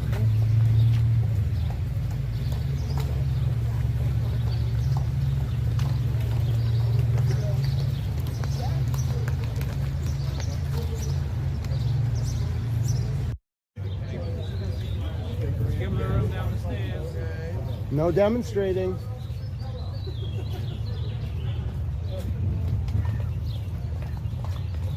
Karen, why'd you say you hit John? Who did your hair today, Grant? Grant, did your shampoo today, Grant? Karen, did you cut Aidan Kearney off after he told Lindsay that you know the U.S. attorney personally?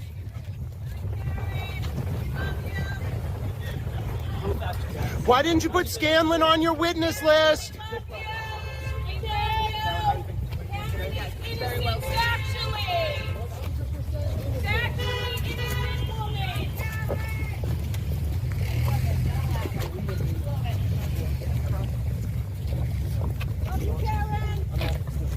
Karen, are you worried Higgins is going to talk about the affair?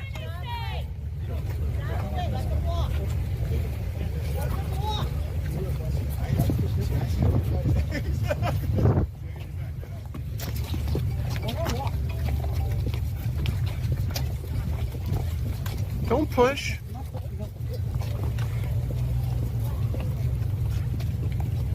Oh, David Unetti, are you worried about a bar complaint for breaking federal law to leak to Turtle Boy? 28 CFR 1621. Did you just knock him on the stomach? David Unetti, do you know Turtle Boy? You just personally interacted with him, David Unetti. Maybe the Board of Bar Overseers wants to see that clip. You smirked at me the other day. Don't lie. Grant, your fly's open. Alan Jackson, are you and Karen having an affair? I'll never be the attorney in that is. Just jealous. Oh, God, it's been on there. Sorry. Say bye to Aidan, Karen. Hi, Aidan. Grant, your fly's open. Get some rest, guys. There's his State Street friend who got mad when I asked if he has other girlfriends. I didn't get mad because I know the answer to that. Grant, Because you're in a harem? good job, Grant. Have you considered finding a boyfriend? No?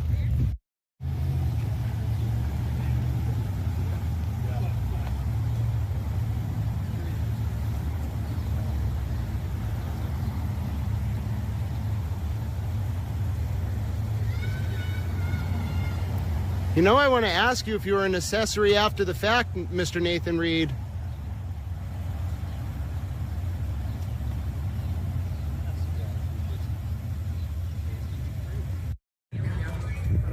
Do you know how many motions there were today?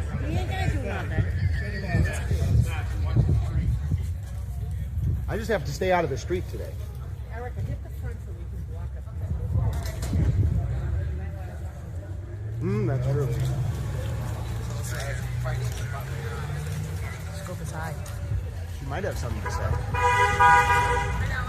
Remember, Grant, be nice, Grant. I'm waiting to see if she has something to say. You're not going to say that. I'm telling you, I will elbow this. Don't elbow me. Don't do it. Karen will get mad.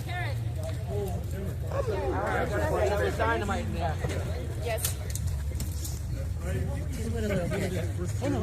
I was defending Mike on Twitter. Did you hear? Oh, well, you should. When you found out about the first hearing. This is a friend of mine who wanted to meet you. This is So nice to meet you, Ellen Johnson.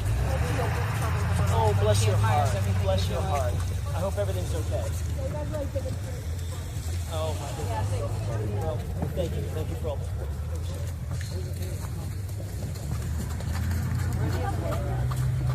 I'm sorry? Oh, no, honey, thank you.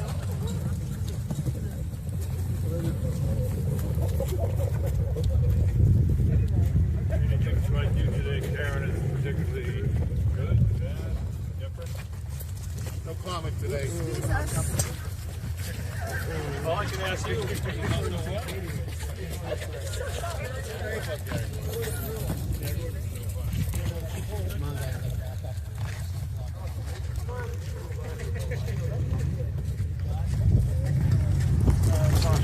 Move it up.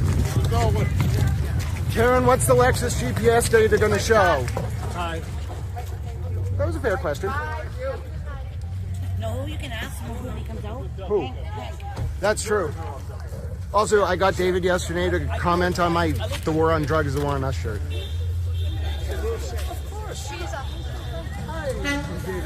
Hi, what's your name?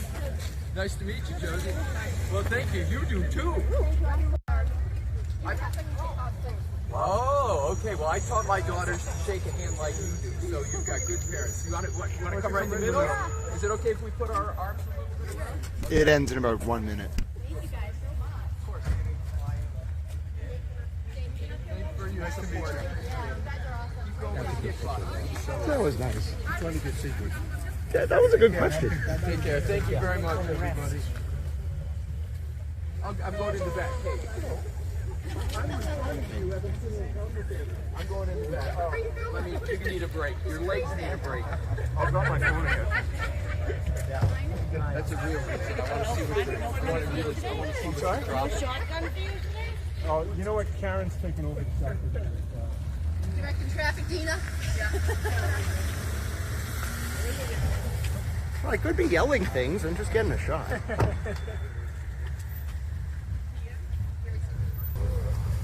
No, Tuesday. Thank you. Right, that's it. Was it? I didn't watch it. Good job, guys. Bye, Allison. Bye, Dad. I don't get a bye. And I was nice too. Bye, Grant. Thank you, everyone.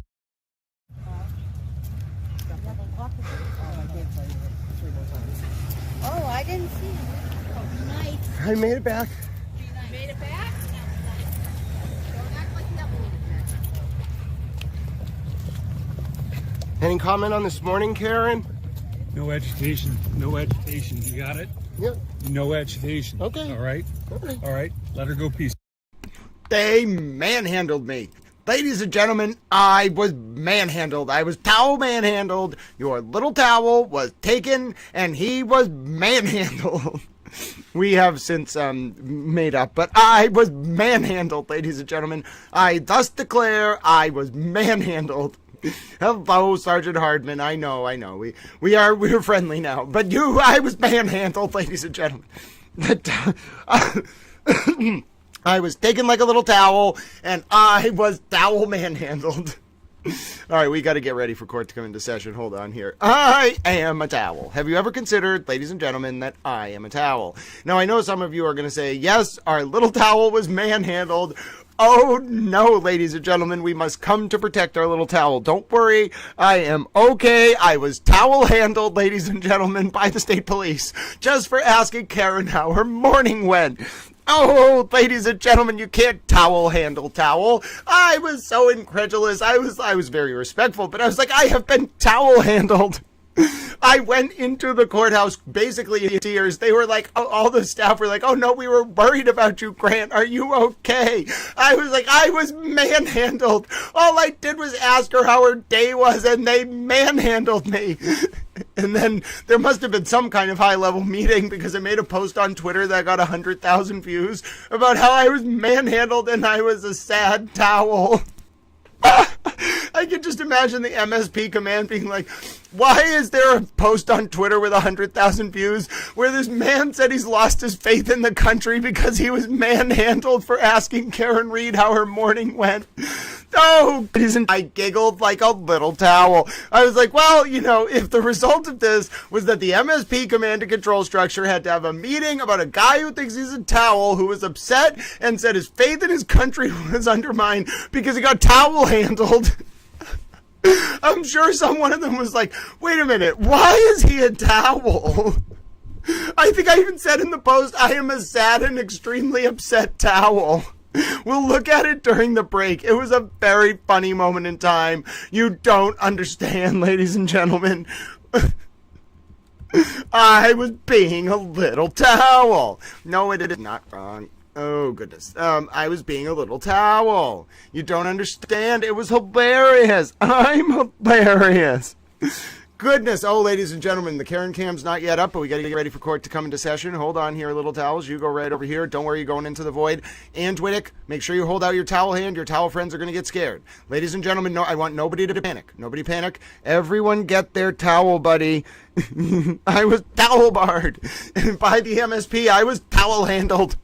Everyone get their towel, buddy, ladies and gentlemen. I don't want anyone to feel uncomfortable or anything. We are just going into the void for a little bit. Ange Whittick is here. Ange Whittick will hold your towel hand. Find your towel, buddies, ladies and gentlemen.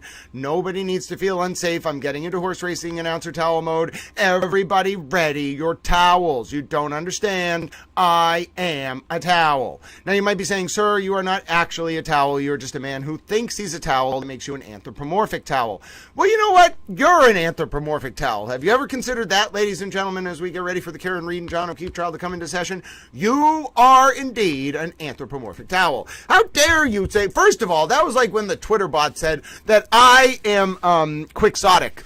Okay, maybe I'm a little bit naive and idealistic, but quixotic? How dare you? How dare you, Twitter bot? You cannot just call me quixotic. I am a towel. I may be a man who thinks that he's an anthropomorphic towel and a horse racing announcer and David Attenborough and an auctioneering announcer. I may also, at the same time, think that all of the people in the chat are towels as well. And also, ladies and gentlemen, some of my goals might be a little bit overly idealistic, such as I don't think I'm actually going to be able to take a diplomatic flotilla into Jerusalem to open the Eastern Gate, even if I bring none your business and spork-wielding deckhands and kangaroos and pandas and koalas and, hold on, what was the other one? And camels and peacocks and Brewski the Irish setter who has undercover territorial. Ladies and gentlemen, I may be a little bit quixotic, but first of all, I want to make very clear, I am not a communist. I may be quixotic, but I am not a communist. And I'm not a Marxist. I am a towel. Second of all, it's one thing if I am quixotic, okay? But the bot is not allowed to call me quixotic. That is an insult to towels everywhere. It is an insult to my towel dignity. I am not quixotic. I am just a towel. Well, okay, maybe I'm quixotic and anthropomorphic and a towel, but you know what? I'm not a communist. And ladies and gentlemen, I will defend that until my dying day. I am not a communist. Now, you might be saying to yourself, sir, no one has accused you of being a communist. I know that. I just want to make very clear, you can call me quixotic, you can call me a horse racing announcer, you can call me towel, but you cannot call me a communist. I just want us all to be on the same page. Everyone get on the same page. Oh no, it's the fan. Ladies and gentlemen, I am not a communist. I don't remember exactly why we're talking about that. I just want to reiterate it. I am not a communist. Now, look, it's Chewbacca and the Stay Puft Marshmallow Man, ladies and gentlemen. Oh, this is wonderful. Yes, folks, I just want to let everyone know, please make sure if you do send donations, drop a note in the chat or in your donation link. I would love for my phone to alert me of everything that happens, but it doesn't do that because it's a little towel. So, ladies and gentlemen, I just want everyone to know, please, if you send donations for the Jew Drop Fund, make sure you denote it either in the way you send it, or make sure you drop a note in the chat. Now, if I don't see your note in the chat, don't panic. Don't panic. I have a towel plan for that. What we're going to do, ladies and gentlemen, is I will go through and I will check all of them at the end to make sure that I get them all. Now, we as Little Towels are preparing for court to come into session. The Karen Cam is ready. Stay Puft, Marshmallow Man, and Chewbacca are blocking the view of the fan so you don't get dizzy. And I am not a communist. Now, just so we're all settled on those very important points, okay, ladies and gentlemen, I am not a communist. Now, I want you all to please remember we are, with Jew Drop's permission, if she hears this, we want to send Jew Drops a bunch of flowers, ladies and gentlemen. Oh, you wrote a poem. Oh, that's wonderful. Hold on, I have to get the poem. Ladies and gentlemen, we're doing a fundraiser. We need Jew Drop's permission to send her flowers and a stuffed doggo. But ladies and gentlemen, Jew Drops was just in the hospital. She's feeling better. She's at home recovering. Our towel thoughts from around the world are with her. And we are waiting for the John O'Keefe and Karen Reed trial to come into session. No Turtle Boy trial until tomorrow at 11 a.m. But ladies and gentlemen, okay, I'm going to check it right now. Oh, God bless you, Eva. And ladies and gentlemen, please remember we're about to come into session, so please make sure that you're ready. And here's the poem that someone has left. Let me make sure that I get the soup towel right, who left the poem. Oh, God bless you, ladies and gentlemen. I'm checking my PayPal and Venmo in 1 second. I just want to make sure I get the super towel who left this poem right, because this is a very touching poem, and I opened it, and I just want to make sure that I get the person who shared it right, because I have to pull up the towel chat. Hold on. I'm not going to not attribute this to the person who shared it, because it is so touching. Where's the link? Okay, it is Truth Exposed. Oh, Truth Exposed, one of my favorite towel friends with such a wonderful profile picture. The spirit of a dog. I was standing on a hillside in a field of blowing wheat, and the spirit of a dog was lying at my feet. He looked at me with kind, dark eyes, ancient wisdom shining through. In the essence of his being, I saw the love there too. His mind did lock upon my heart as I stood there on that day, and he told me of this story about a place so far away. As I stood upon that hillside in a field of blowing wheat, in a twinkling of a second, his spirit left my feet. His tale did put my heart at ease, all my fears did fade away, about what lay ahead of me on another distant day. I live among God's creatures now, in the heavens of your mind. So do not grieve for me, my friend, as I am with my kind. My collar is a rainbow's hue, my leash a shooting star. My boundaries are the Milky Way, where I sparkle from afar. There are no pens or kennels here, for I am not confined, but I'm free to roam God's heavens among the doggy kind. I nap the day on a snowy cloud, gentle breezes rocking me, and dream the dreams of earthlings and how it used to be. The trees are full of liver treats, and tennis balls abound, and milk bones line the walkways, just waiting to be found. There even is a ring set up, the grass all lush and green, and everyone who gates around becomes the best of breed. For we're all winners in this place, we have no faults, you see, and God passes out those ribbons to each one, even me. I drank from waters laced with gold, my world of beauty to behold, and wise old dogs do form my pride to amble at my very side. At night I sleep in angel's arms, her wings protecting me, and moonbeams dance around us as stardust falls on thee. So when your life on earth is spent and you stand at heaven's gate, have no fear of loneliness, for here, you know, I wait. Author unknown. What a wonderful poem, ladies and gentlemen. Oh, that is so touching. I am so glad. Oh, Jew Drops is here. That was a special poem about doggos for Jew Drops, Kiki and Riri. And Jew Drops, I don't know if you saw, we are raising funds to send you flowers and a stuffed doggo if you will accept them. You do not have to share your address here, but if you let me through my email or anytime today at your convenience, or any towel friend you want to let know, we're going to coordinate it. I have a running total, and we are going to send you through, I think HB is going to coordinate it so it's cheaper, so she can send it from Britain to you. But we are going to send you we're going to send you, if you will accept them and are not allergic, flowers and a stuffed doggo.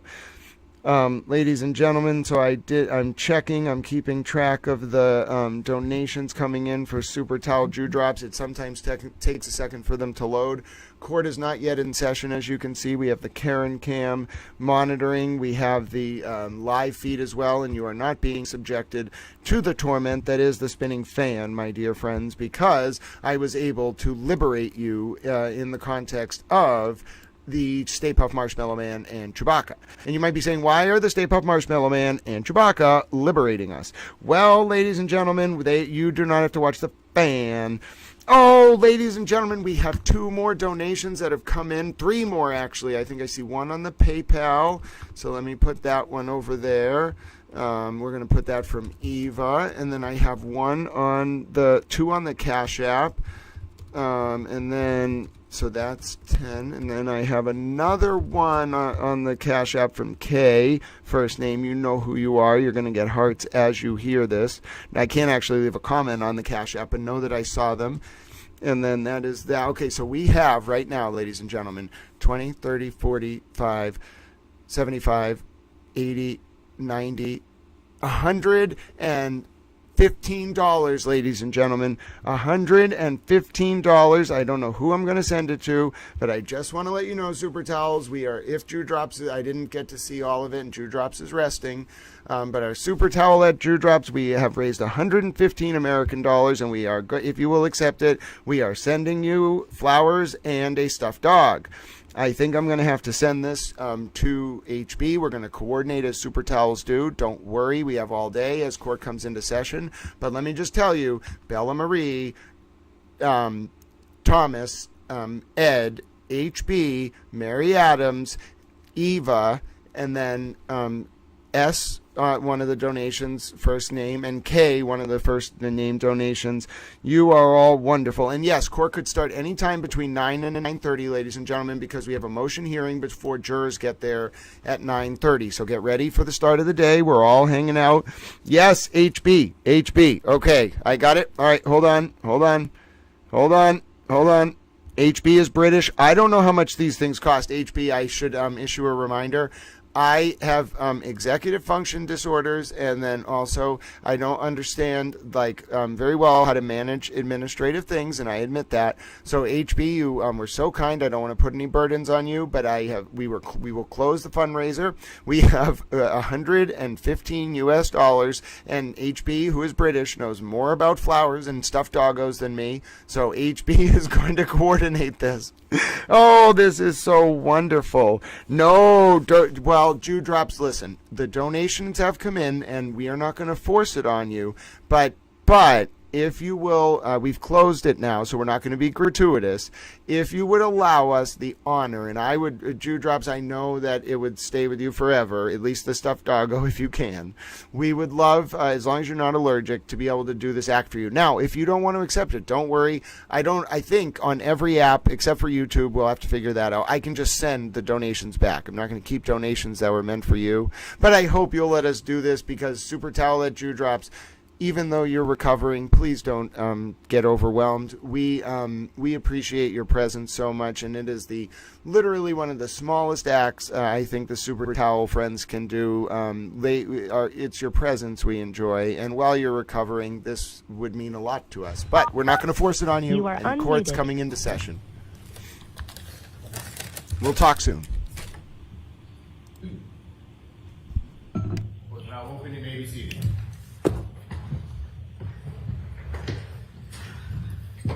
All right, so I received a couple of motions a little while ago. Good morning, everybody, I'm sorry. And there are some things we need to talk about from yesterday. Are the jurors here?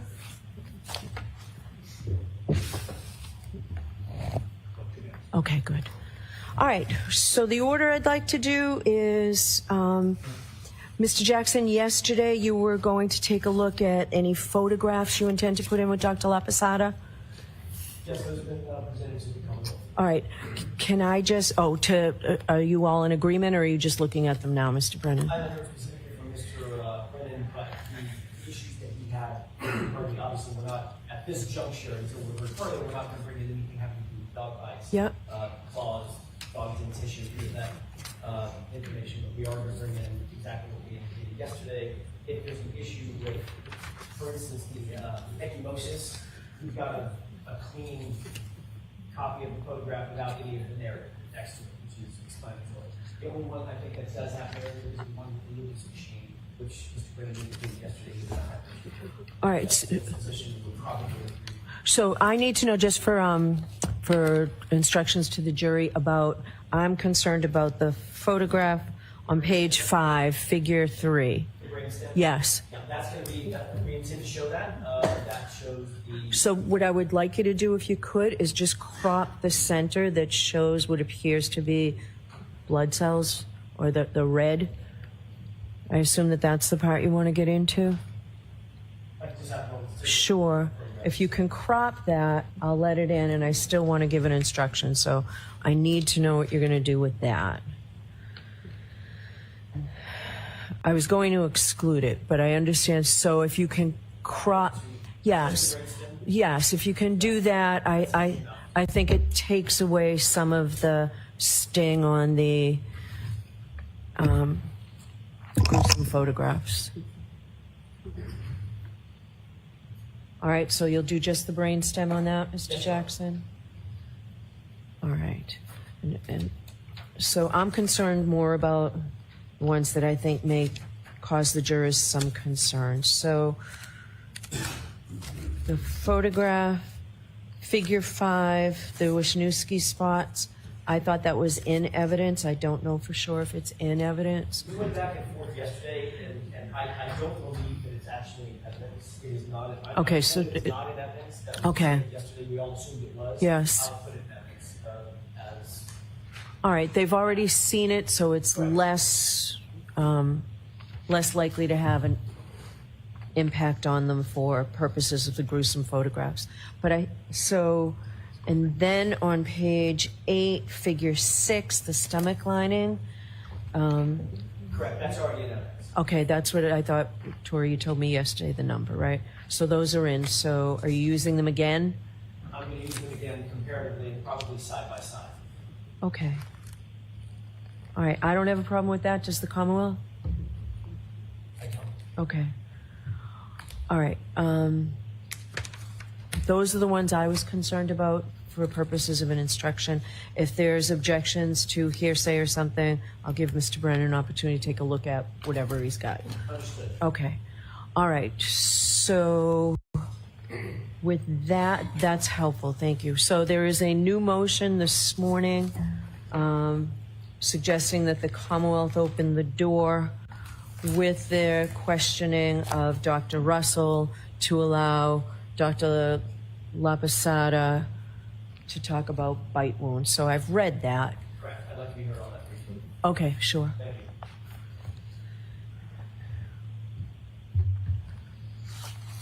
you. I'd like to start, if I may, by marking 2 documents with the court permission. One is Dr. La Posada's entire report, and the second is great. her entire CD. Okay. Yeah, those are the ones I needed from yesterday. So, yes.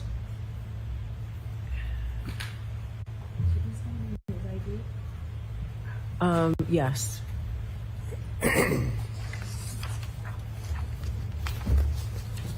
Exhibits D, D, D, D, and exhibits E, E, E, E. Okay. All right, go ahead, Mr. Jackson. Thank you, Your Honor. We are asking the court to reconsider the court's ruling yesterday concerning Dr. La Posada and her ability to opine on the issue of dog bites, dog bite and claw mark wounds and pattern recognition. We had some concerns yesterday and previous to yesterday about an issue that has been ongoing with the Commonwealth, and we've brought this to the court's attention. The Commonwealth has been using a tactic to shift the burden to the defense with cross-examination that's laced with indications or implications about witnesses that may or may not be called by the defense. That is a problem. I brought it to the court's attention at sidebar. The court will probably remember that colloquy. It was not an open court, but I expressed grave concerns, to use that phrase, that there was a burden-shifting system that was going on when Mr. Brennan is asking our witnesses about, or his witnesses, about other witnesses that may be on the defense witness list and may be called. Obviously, as the court knows, foundationally, we don't have to call anybody. We don't intend to call anybody. We don't have to call anybody, but we can call whoever we feel like.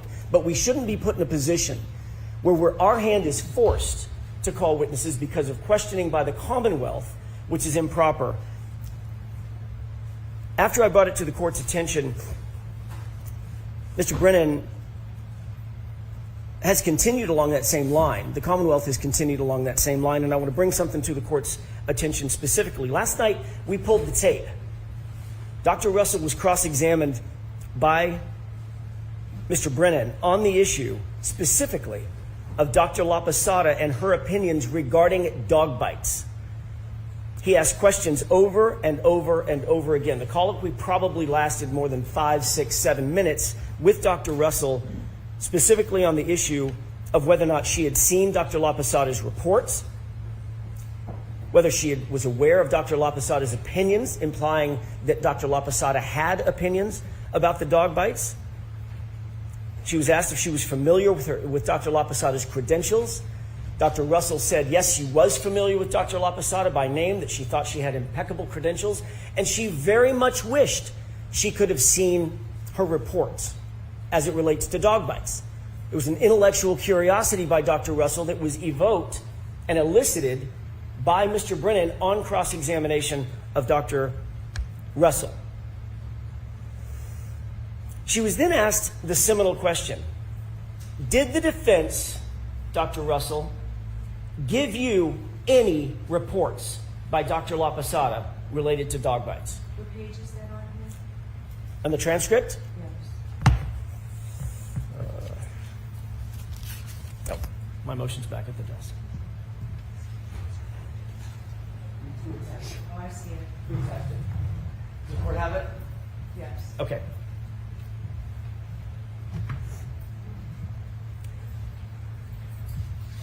I'll just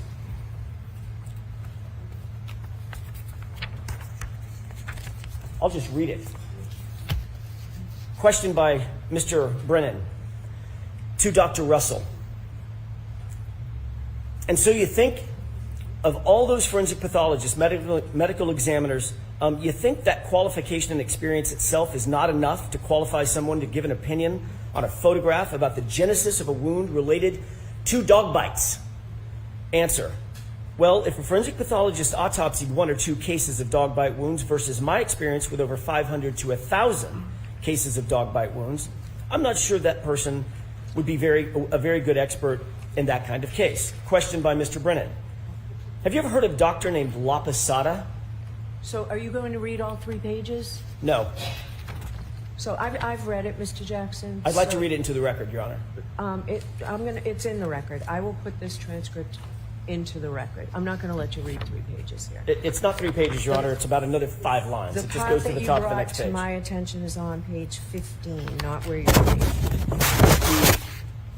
Colloquy between between Dr. Russell and Mr. Brennan was specific to dog bite wounds. It was specific to Dr. Russell's understanding of whether or not Dr. La Posada had been retained by the defense, whether she was a defense expert, whether she had written a report, and whether she opined about dog bites and dog bite wounds. And after she was asked if she had been provided any reports by the defense attorneys specifically, from Dr. La Posada related to dog bite wounds, Dr. Russell said, no, I haven't been. And to summarize her statements, which the court has in front of it, Dr.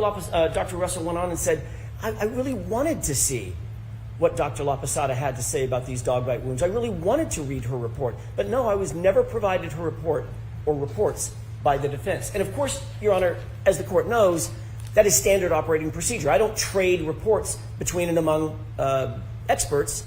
Because obviously I want independent analysis. I don't want to cross-contaminate any opinions, etc., and be accused of doing so. So of course we didn't provide a report from Dr. La Posada to Dr. Russell. But Dr. Russell's intellectual curiosity was then extracted from the witness stand, and the jurors heard all of that. So then days later, not weeks, not months, 3 days later, after eliciting testimony from Dr. Russell about Dr. La Posada having a report, being hired by the defense on the issue of dog bites, and not providing that report to Dr. Russell, the Commonwealth then moves to exclude the very testimony that he was eliciting from Dr. Russell, leaving the jurors with a very, very deep and irremediable misimpression. They used it tactically as a sword and a shield. And that's burden shifting.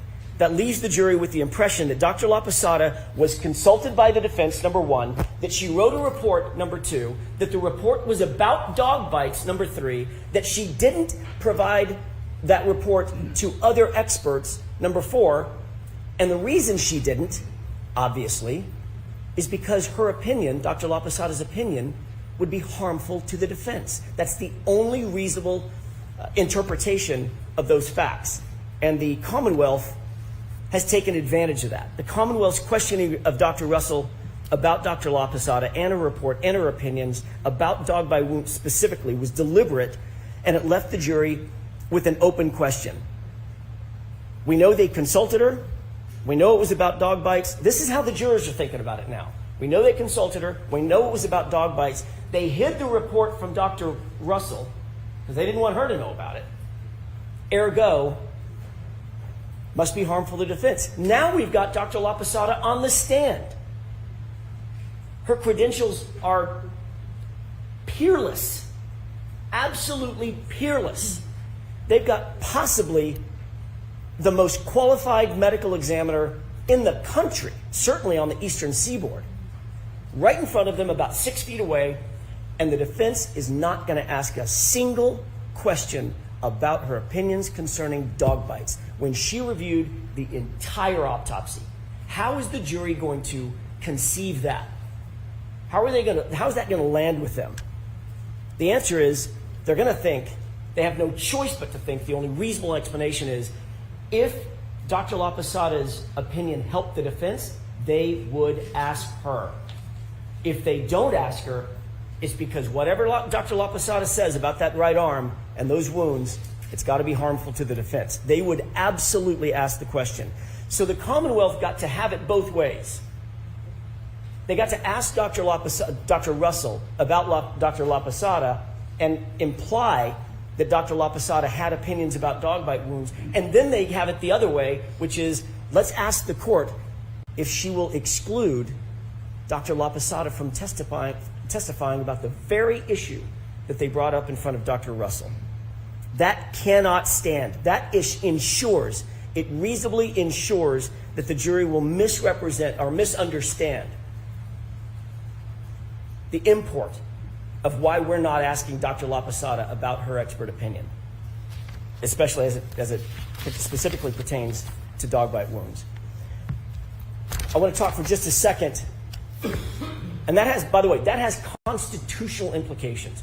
Ms. Reed is entitled to a fair trial, not a fair trial that the Commonwealth designs, not a fair trial that the Commonwealth curates, but a fair trial. Regarding Dr. La Posada's credentials, we went back through, specific to the court's questions yesterday, her resume. There are no fewer than 13 classes, 13, that she has taught, specific to wound pattern recognition that have included dog bite recognition. On page 7, she was the course director for medical legal death investigation. That was in 2013. She taught about dog bite recognition in that case, or in that course. She was a thesis advisor for Master of Science Graduate Medical School, Boston University School of Medicine. Taught about dog bites. Staying with page 7. Forensic pathology, course director in pathology. Course 205. Taught about dog bites. member of Quality Assurance Committee, Training Division of Trauma and Surgical Critical Care, teaching on the issue of wound recognition, animal bites, and specific to dog bites. Pediatric Forensic Pathology, Texas Homicide Symposium. She was a presenter in 1989. She taught about the issue of dog bites as it relates to pediatrics, children, dog bites in children. Forensic aspects of physical child abuse as related to being left with dogs that can injure a child, dog bites, dog bite recognition.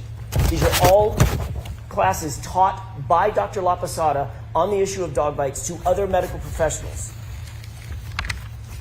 The one that stands out, however, and I'm not going to go through the other 9 or 10 or 11, the one that stands out is 2015 and 2016, 2 courses. The name of the course, Emergency Room Forensics, Evidence and Patterned Injuries, New England chapter of the International Association of Forensic Nurses, taught in Norwood, Massachusetts, both times, specific to dog bites and the issue of dog bites as seen by emergency room physicians, how they should handle them, what they should do with them, how they should view them, what to look for in terms of pattern recognition. She's eminently qualified. I will leave the court with one thought. The court indicated when qualifying Dr. Russell, one of the preeminent things that the court mentioned in qualifying Dr. Russell is that Dr. Russell utilized a methodology that the court sanctioned and quoted and said the methodology that she used of wound pattern recognition, dealing with differential diagnosis, utilizing and interpreting dog bites by the method of exactly what Dr. Russell did. Differential diagnosis is something that the court said was exactly why the court sanctioned Dr. Russell and blessed Dr. Russell as a qualified expert, and that's exactly what Dr. La Posada testified yesterday she utilized and utilizes in coming to her opinions and conclusions. Going back to the open door issue, obviously she's eminently qualified, but Your Honor, this cannot stand. The Commonwealth cannot have it both ways. They cannot walk up and say and leave the impression with the jurors that Dr. La Posada opined about the dog wounds, but we're not able to hear it. We, the jurors, are not able to hear it because obviously that is something that is her opinion, whatever it might be, is harmful to the defense. When in truth and in fact, it's exactly the opposite. Dr. La Posada's opinion has never wavered. Those injuries on John O'Keefe's arm are from a dog, period, full stop. Anything less than presenting that to the jury at this point would be to perpetrate an intentional fraud on this jury. Ms. Reed is entitled to more. She's entitled to better. She's entitled to the evidence. All right, thank you. Mr. Brennan?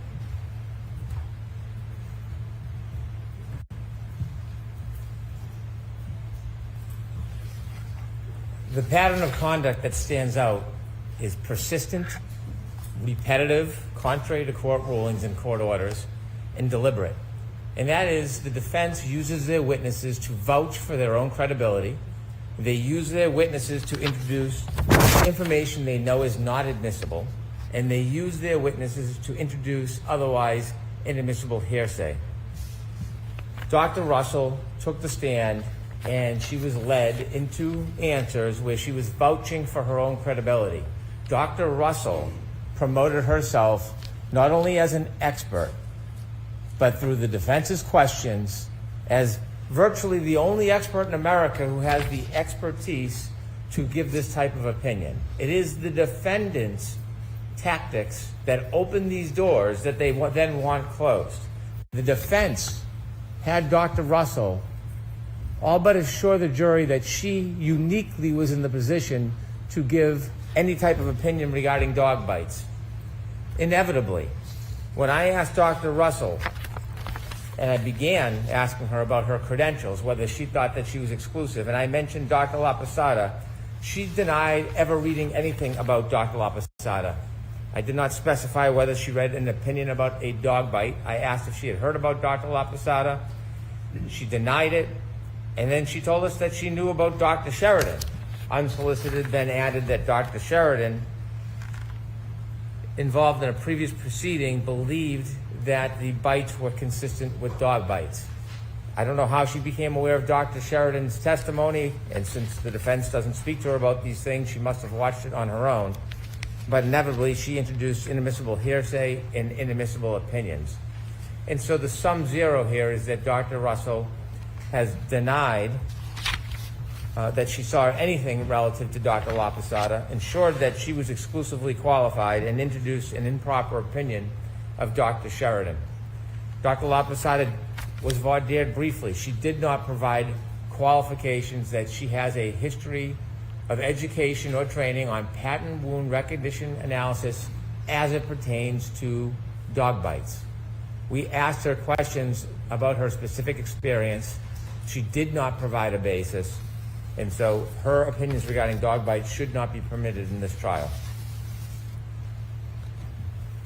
Throughout the record, two things stand out about that speech. Mr. Brennan literally just said, I didn't elicit any information about dog bites. I just asked about her experience. Question by Mr. Brennan. That's not what I said. That is Excuse me. No, I'm not going to. So I heard what Mr. Brennan said. You don't need to tell me what Mr. Brennan said, but go ahead to your How about if I argument. quote his words? How about that? Question. And so you think of all those forensic pathologists, medical examiners, and you think qualification and experience itself is not enough to qualify somebody to give an opinion on a photograph about the genesis of a wound related to dog bites.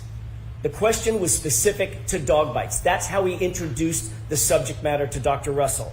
Then his next question was, have you ever heard of a doctor named Dr. La Posada? Those were his words. Then he goes on, I think he also just said that he did not elicit information about other individuals, including Dr. Sheridan or anybody else. Question by Mr. Brennan. Were you ever told what other people's opinions might be regarding those photographs? That's the question that she was answering when she said, quote, I'm aware that there was a Dr. Sheridan involved in a previous proceeding, and he believed that those were consistent with dog bites. That was in relation or in response to Mr. Brennan's specific question. She didn't just elicit that. She didn't volunteer it. She said it because he asked her. And that was all by design. The entire thing has been by design. He elicited the information suggesting that Dr. La Posada was being hidden from Dr. Russell because her opinion would harm the defense. He left that with her on purpose, then turned around and 3 days later said, and by the way, the defense should be disallowed from using Dr. La Posada to talk about the very dog bite wounds that I asked Dr. Russell about. That cannot stand in this courtroom. Go ahead. It's helpful if you read the entire thing in context, which I won't do.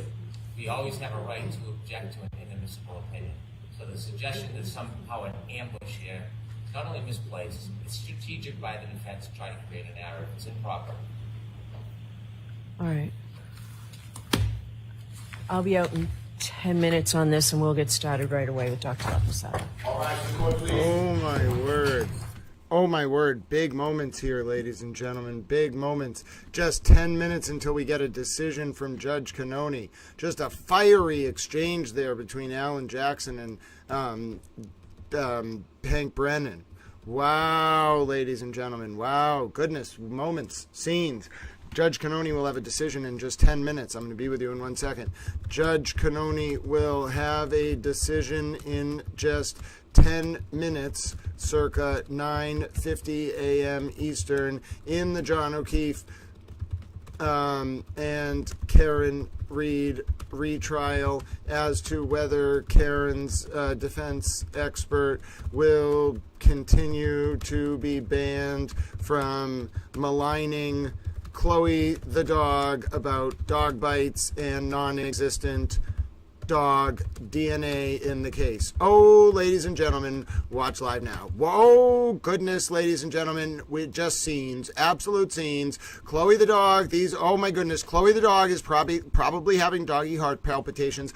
Ladies and gentlemen, I am incredibly concerned with Chloe the dog's well-being these next 10 minutes. Oh my goodness, ladies and gentlemen, Chloe the dog, we must save Chloe the dog. There is no dog DNA in the case. The Chloe the dog apparently can violate the laws of doggy gravity.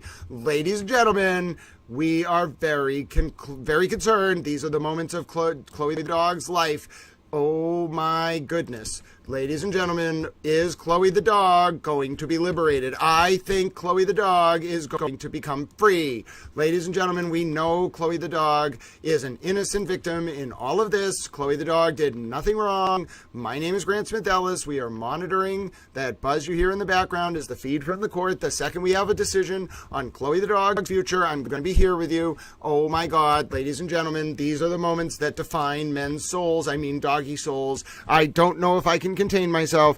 Chloe the dog's fate, ladies and gentlemen, comes down to the next 10 minutes. You have never seen moments like this. If you love Chloe the dog, these are your moments, ladies and gentlemen. Justice for Chloe is just 8 minutes away. Now, I think if Judge Cannoni denies this motion, the Chloe the dog supporters around the world are going to lose their collective minds. They are literally going to run around in little Chloe the dog circles, ladies and gentlemen, and become uncontrollable. I do not know if you all understand the extent of love for Chloe the dog. Chloe the dog is a Chloe the dog, ladies and gentlemen, and Chloe the dog is going to be vindicated. It could be just 7 minutes. Oh, ladies and gentlemen, Chloe the dog's entire future comes down to the next 7 minutes. Chloe the dog wears a wig. She is in witness protection. She's absolutely not Chewbacca and hiding from Alan Jackson at the defense table. Ladies and gentlemen, oh my goodness, here is the arrival of Karen Reed for day 31 of the John O'Keefe and Karen Reed retrial. Will Chloe the dog, will Chloe the dog, who does not follow the laws of doggy gravity or have DNA, be vindicated by Judge Cannoni? Karen and her team anxiously await Chloe's fate. Chloe is obviously a dog in a wig who thinks she is Chewbacca. And in turn, Chloe has infiltrated the Reed defense from within in order to take them down. Long story, no time to explain. I am a towel. Okay, I think that sufficiently it covers it. It's a long story. No time to explain. I am a towel. Therefore, people will be like, listen, I don't really understand how this dog got in witness protection. I furthermore don't understand why the dog has a wig. And I also don't understand why Karen is trying to blame this dog for Karen allegedly drunk driving and hurting John O'Keefe and leading to his death. Now, you may say this is sardonic and inappropriate. No, ladies and gentlemen, I promise you we have very serious moments on this channel, but if you watch 31 days of Alan Jackson bloviating about a dog and you don't come up with a coping mechanism, you will lose your ever-loving towel mind. I promise you, this is, if you're just joining for the first few times, this is not the first time we have heard Alan Jackson bloviate about a dog. We are going to free Chloe. You don't understand. All right, here we go. So I'm not going to allow Dr. Laposada to testify regarding dog bites. Chloe is free! Your rights are saved. I'm going to give an instruction regarding burden shifting. So... I just think it's outrageous. I think the conduct is outrageous. And I don't think that a purity instruction can do anything except bring the point home again. Okay. But if the court is not willing to allow her to testify to her full opinion to immediately be assigned to service, can she at least testify that she reviewed the arm, looked at the arm, and it's consistent with an animal? Can we at least split the baby? I will do that. I'll allow that. Yes. Over the Commonwealth's objection. And I'd look to have the cross-examiner, because if you want to allow consistent opinion with a dog. No, Mr. Jackson said animal. I'll leave it at animal if that's what I can get. I'll take what I can get. In her experience, Mr. Jackson, you have to lay a foundation. In her experience, seeing animal bites, this is consistent with what she has seen in an animal bite. And that will include, I'll come to sidebar before I display anything, that will include a representation of what an animal jaw looks like. No. No, it will not. Why is that? That's my ruling, Mr. Jackson. So no visuals. No visuals, just that one sentence that's consistent with what she has seen. It's an animal bite. A brief foundation, because I'm letting that statement in as long as she has said, as long as she testifies that she has seen animal bites over the years. That's it, Mr. Brennan. That's what I'm doing. So you don't want an instruction, Mr. Jackson? Okay. All right. So there are two other quick matters, but the jury's been here, and I don't think we'll get past the break without this anyway. I may have left it in I left it in my office anyway. So let's just bring the jurors in and move forward with this. All right, Paul, I'm just going to... Oh, that's huge. Oh, Chloe is free. Ladies and gentlemen, Chloe's free. Alan Jackson is furious. Alan Jackson was furious to display dog mouth pictures for the jury. Oh, ladies and gentlemen, Hank has freed Chloe. Ladies and gentlemen, Chloe is free. Oh, goodness, Chloe is free. Ladies and gentlemen, Chloe, take off your wig, dear Chloe. Ladies and gentlemen, take off your wig, Chloe. Go home to your family. You are free. Ladies and gentlemen, oh my goodness, oh my goodness, oh my goodness, Chloe is free. Also lost as to displaying dogmouth pictures. Ladies and gentlemen, oh goodness, oh goodness, oh ladies and gentlemen, oh, it's over. Chloe the dog is free. God bless America. Ladies and gentlemen, this is the day we have all waited for. We waited so long. Chloe, you may come out of hiding. It's over. You are free, Chloe. The people of the world have stepped forth. They will be so. Chloe the dog is free. Ladies and gentlemen, I am thrilled to announce that Chloe the dog has been liberated by Hank Brennan. Everyone get your doggy celebrations going. We need to get some kind of cake. Chloe, we are going to come to you with a cake. I don't know if you eat cake, but ladies and gentlemen, it is a glorious day for Chloe the dog. Chloe the dog has been liberated. Hallelujah. I broke into the stream for the first time ever and I yelled, Chloe is free. I don't know what to tell you. Ladies and gentlemen, the towel chat was correct. Look at this prediction. We said, is Chloe the dog going to be free? We voted 96% to 4. You don't understand. Chloe the dog is free. Oh, ladies and gentlemen, it is raining Chloe the dog emojis. You have no idea how excited the towel friends are that Chloe the dog is free. Oh goodness. Find your doggos. Find your stuffed doggos. Find your anthropomorphic towels. Don't wave the dogs. Wave the towels, the towelettes, the hemp towels, the beach towels, the soap dispensers, the electric hand dryers, the flannels, the microfiber towels. Ladies and gentlemen, wave them around. Chloe the dog is officially free. Oh, the humanity, ladies and gentlemen. It's over. The doggy-based torment is over. Chloe is free. Chloe can take off her wig and run free in the pack with the other doggos. Oh, dear Chloe, we're so sorry you had to go through this. God bless Chloe. That's great, Truth Exposed. We're happy to have you here. Towel is half Jewish. My family was chased out of Lithuania by the Russian pogroms, and that's how I got the last name Ellis, because the authorities couldn't pronounce the family's last name. That's why I'm a towel. Anyway, God bless America. Ladies and gentlemen, we are going to have some kind of parade. We need a giant inflatable Chloe float. We are going to march down the streets of Massachusetts with an inflatable float for Chloe, and it will say, Chloe is free. Oh, ladies and gentlemen, the swerve no one expected in the Karen Reed and John O'Keefe trial. It's not just that Colin Albert is free. It's not just that Karen Reed's never going to be free. It's that Chloe the dog is free. Oh, you don't understand. This is a moment where towels in 94 plus countries around the world, from Mozambique to Zimbabwe to South America to all of the United States to Canada to almost all of Europe to Singapore, Vietnam, Malaysia, Australia, New Zealand, India, the penguins in Antarctica. Ladies and gentlemen, let it be known, let it herald throughout all of the world, Chloe the dog is free. Now, can this day get any better? I don't know. Let's go.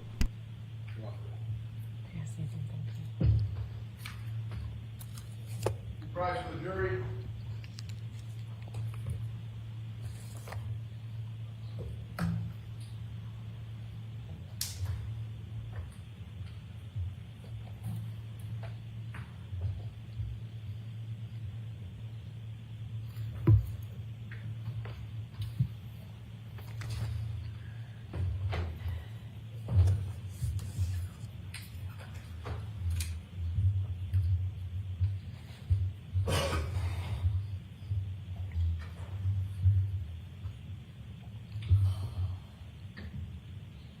Hey. All persons have any business before the Honorable Beverly Kennedy, Justice of the Norfolk Superior Court, before the County of Norfolk. Draw near, give your attendance, and you shall be heard.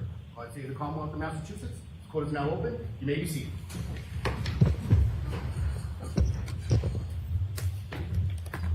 Good morning, jurors. Thank you for your patience this morning. I know we brought you in late. Maybe should have brought you in a little bit later, but we've been working in an effort to sort of streamline things for you. So I do have those questions I have to ask you. Was everyone able to follow my instructions and refrain from discussing this case with anyone since we left yesterday? Everyone said yes or nodded affirmatively. Were you also able to follow the instructions and refrain from doing any independent research or investigation into this case? Everyone said yes or nodded affirmatively. Did anyone happen to see, hear, or read anything about this case since we left yesterday? Everyone said no or should be. All right, can we have Dr. Laposada back, please?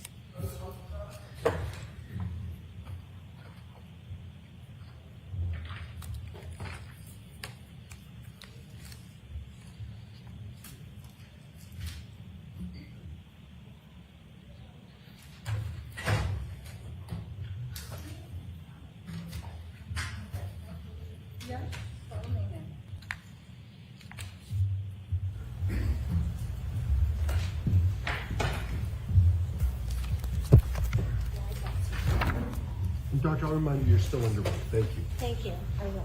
Good morning, Doctor. Morning, Your Honor.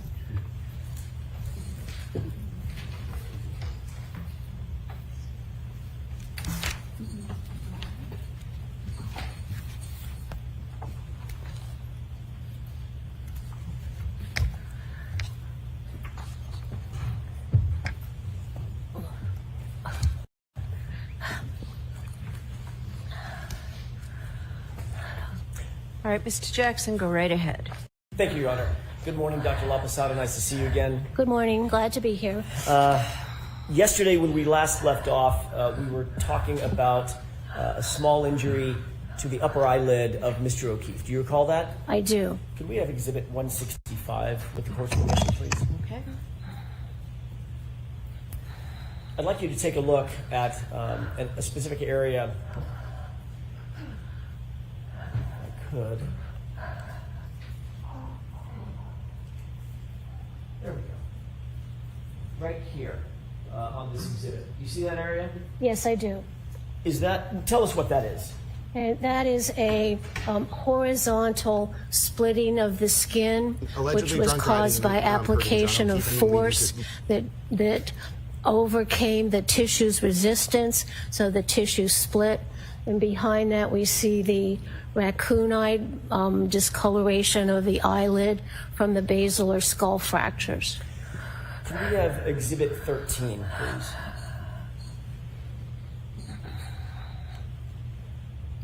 I want to draw your attention to this area of the vehicle. First of all, do you recognize this photograph? Yes, I do.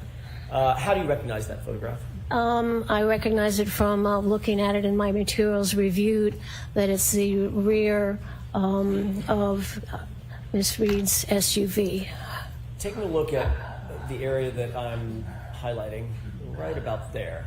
Yes. Could we zoom in on that area? Do you see that overhang over the window? Yes, I do. If I use the word spoiler, would you understand what I'm talking about? If we call that a Yes, spoiler? yes, I do.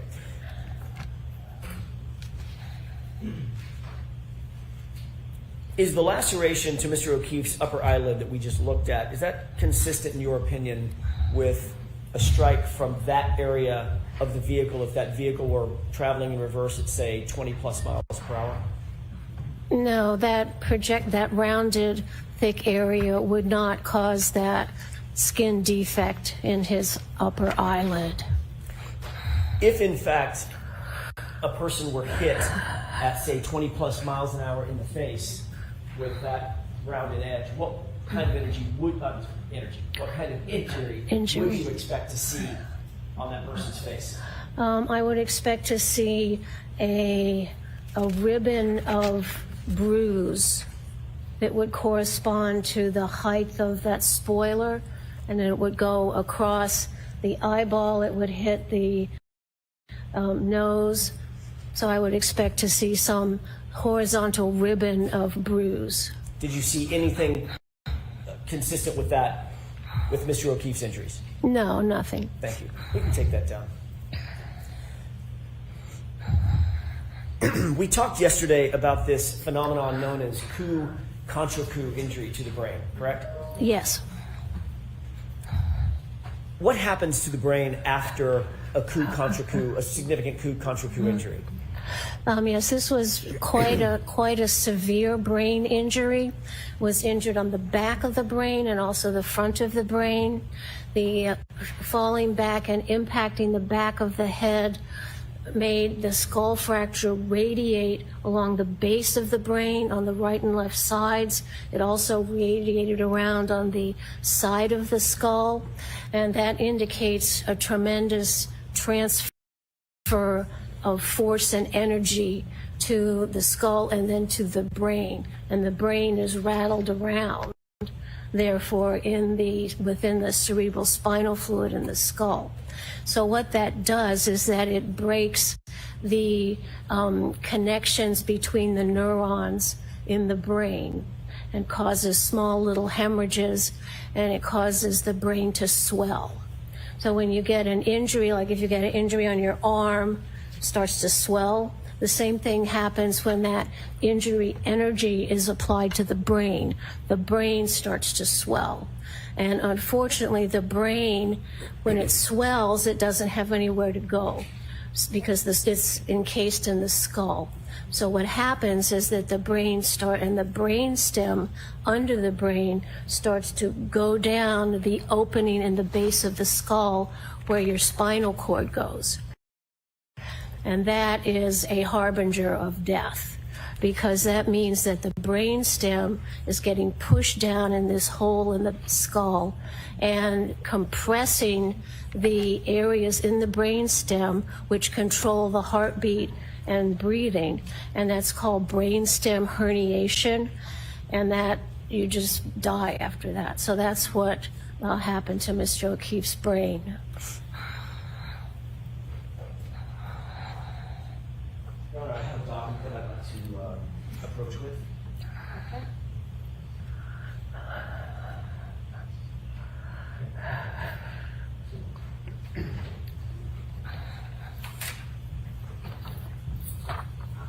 Yes. Doctor, can you take a look at that document that I just handed you and tell me if you recognize it? Yes, I recognize this. How do you recognize that document? From looking at the autopsy photos of Mr. O'Keefe's brain. And what portion of the brain are you looking at? This shows a photograph looking up under the brain, and it shows a cross section of the brain stem that went down in the hole in the base of the skull, and we see there's hemorrhage in it, and those have a special name. They're called Duret hemorrhages. How do you spell that? D-U-R-E-T with a little There's a little accent somewhere there. Carrot over the E? Yes. And this shows that the brainstem is going down into the hole where the spinal cord goes. It's stretching the blood vessels and causes little hemorrhage and compresses the neurons in the brainstem, which control your heart rate and your respiration. It's called brainstem herniation, and that's a harbinger of immediate death. Your Honor, with that, I would ask for the admission of the next, that document is next in order, subject to the appropriate actions. Okay. So we'll take that into evidence. May I have a moment, Your Honor? Yes.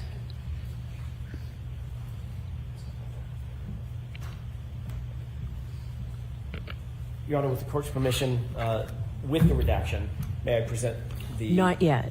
1 minute.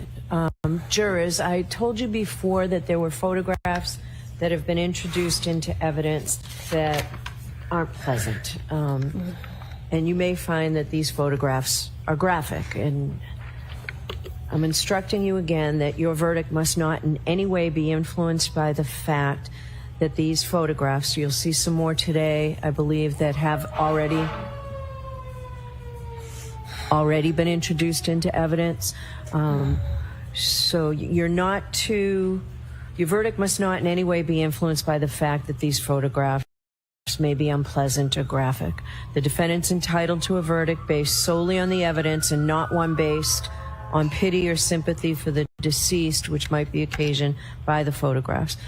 Importantly, consider the photographs only as they may draw your attention to a clinical medical status or to the nature of Mr. O'Keefe's injuries themselves. So again, these will be presented to you in the deliberation room in an envelope.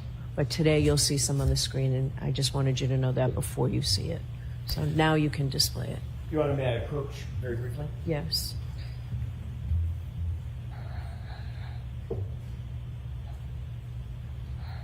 If you wouldn't mind taking a look at that document. Oh, is that yes. a redacted version or a closer-up version of just the brainstem? Yes, this photograph shows the cross-section going this way of the brainstem with the hemorrhages caused by the brainstem going down into the foramen magnum. With that, Your Honor, actually, I think with the court's permission, I would trade that as the next in order rather than the unredacted version. All right, is there any objection to switching the exhibits like that? Okay. Thank you. Oh, and the arrows point to that on there. So this is going to be the next exhibit? That'll be it. Exhibit 225, Mark. Thank you. The other one will be for identification, the first one. Thank you, Your Honor. And that'll be FFF for ID.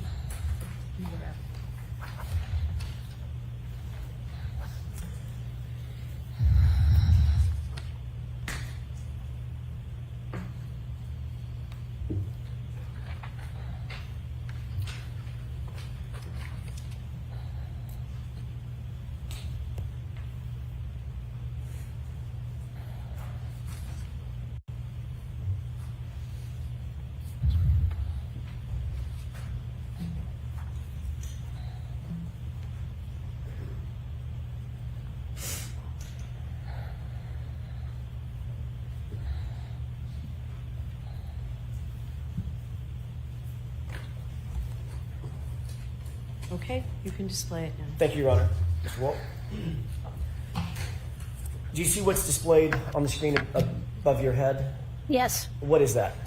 Excuse me, that's a cross-section across the brainstem of Mr. O'Keefe, and it shows where the blue arrows I've put in there show the red areas, which are areas of bleeding, which is the sign of brainstem herniation. All the background is white material, and that's part of the appearance of neurons in the brain. So that shows that the brainstem, because of the brain swelling, pushed it down into the hole in the base of the skull where the spinal cord goes, and it pulls on the blood vessels, causing the blood vessels to break and the blood vessels to bleed, and that shows you that the brainstem has been compressed and damaged, causing death. May I approach? Yes. I'm holding a green laser pointer. Oh, thank You you. could use the display to your right, so the viewers can better see it. Could you point to the areas with that laser pointer of the bleeding that you indicated causes the swelling? Okay, so, okay. Is that going on the... It is. It's Okay, probably thank hard you. for you to see. Oh, that's okay. So this sort of roundish thing is the brain stem, and the arrows are pointing to the red areas. So there's a blood vessel that's broken there because it's been torn and pulled, with surrounding blood going into the neuronal tissue here and over here and over here. And also some of this is also bleeding, with the blood looking brown because the brain was placed in formaldehyde. So all this brown area, the red area, should not be there. Is this type of herniation life-threatening? It causes death. Yes, it is life-threatening. How quickly, we can take that down. How quickly, doctor, would you expect that this could cause, let's first talk about incapacitation. Yes. How quickly would someone be incapacitated after they suffer a coup contra coup injury of this magnitude with the concomitant injuries that you see in the brainstem? Well, there would be two parts to what that injury would cause the body to do. First, there would be immediate unconsciousness because of the transfer of all the energy to the brain and the massive skull fractures. So that, excuse me, so that would disrupt the normal function of the brain and produce immediate unconsciousness. Then the brain would start to swell, and within 15, 20 minutes or so, then that brainstem starts to go down the opening in the bottom of the skull, and then the blood vessels are broken, the brainstem gets compressed, and the centers in that brainstem which control the heart and the respiration then stop. So you go unconscious, brain swells, then you die. Turning to the actual, your review of the actual brain, in this instance, Mr. O'Keefe's injuries specifically, did you reach any conclusion or opinion to a reasonable degree of medical certainty about his incapacitation, the length of time it would take for him to become first incapacitated and ultimately to be rendered dead? He would be immediately incapacitated with a decreased level of consciousness. Once he received that impact on the back of the head, he would not be able to make any purposeful movements. There might be some arm jerking or some seizure activity, but he would not be able to carry. He wouldn't be able to get up. He wouldn't be able to walk. He wouldn't be able to do any purposeful activity. He would be severely concussed, unconscious, not able to walk, not able to carry out purposeful activity. And then as the brain continues swelling and that brain stem gets compressed, then the heartbeat is disrupted, the breathing is disrupted, and then those heart and breathing stop. And within 15 or 20 minutes, then he could be dead. Is that opinion to a reasonable degree of medical certainty? Yes, it is. You testified concerning wound pattern recognition pretty extensively during the course of your giving your qualifications. What is a patterned injury? A patterned injury is very basic to the training in forensic pathology and medicine because it helps us understand some change on the body, some pattern injury that corresponds to the object that made it. So we can look at an injury and say, we can figure out what made that. Sometimes you can, sometimes you can't. But a pattern injury is very important for a forensic pathologist to recognize because it's going to really help the police investigation, because I can say, oh, this looks like it's a wound from scissors. This looks like it's a wound from a screwdriver stab.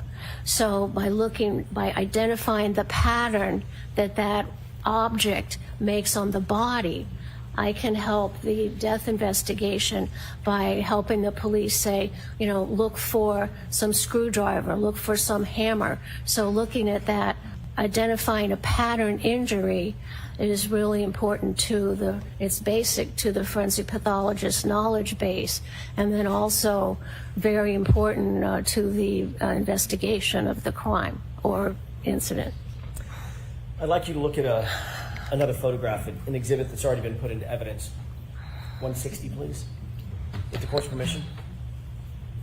Yes, jurors, this may be one of the photographs as well. Right. Or there'll be a series.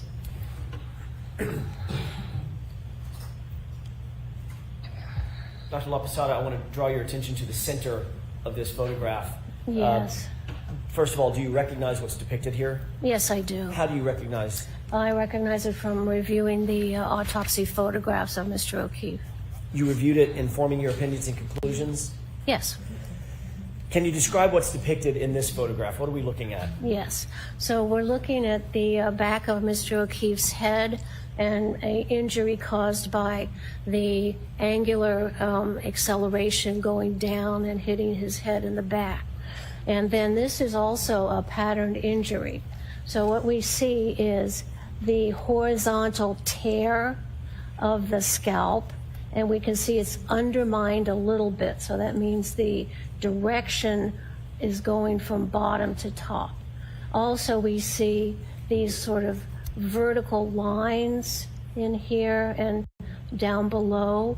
So what that tells me is that the back of his head hit something that had a fine granular pattern to it to cause those individual little marks, and then also something that had a linear or ridged pattern that he went back on that broke the scalp there. So we have two parts really to this pattern injury. We have the horizontal tear of the scalp made by impact with some sort of ridged surface. And then we have these vertical scraping of the skin above and also below. They're obscured a little bit by the ruler there, which says that whatever he hit had some little like granularity to it, with each little sort of granule making those vertical marks, and then the ridged pattern having the major point of impact. What is the significance of the pattern when you say ridged pattern, and there's two things we're looking at, the laceration or the abrasion versus the defect above and below that laceration? Yeah, so what this injury tells me, and what I would tell the investigators, is that Mr. O'Keefe went back onto some object that had some sort of ridge to it to make that horizontal tear in the skin, but that ridge also had, it wasn't smooth. It had some little grainy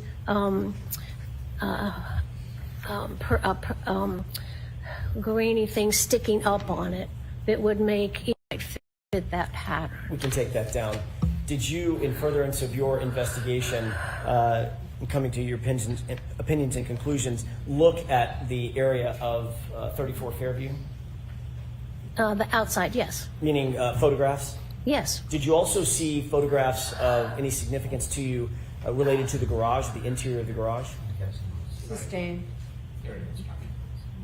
Jurors, disregard that comment, that question. What part of the area did you see? What part of the location did you see? Excuse me. I saw all the scene photographs taken by the police, which showed the front yard in the area where Mr. O'Keefe was found. I also saw some photographs of the inside of the house and the inside of... So I'm going to stop you there, Dr. LaPosada. Jurors, I'm striking anything after what the pictures from outside, Mr. Jackson. Move on. Let's stay with the outside of the home. Did you see the front lawn area? Yes, I did. How did you? What did you note about the front lawn area? Well, I was looking at the area where Mr. O'Keefe's body was found, because we know once he came back and slammed his head, he's not going to get up and move around.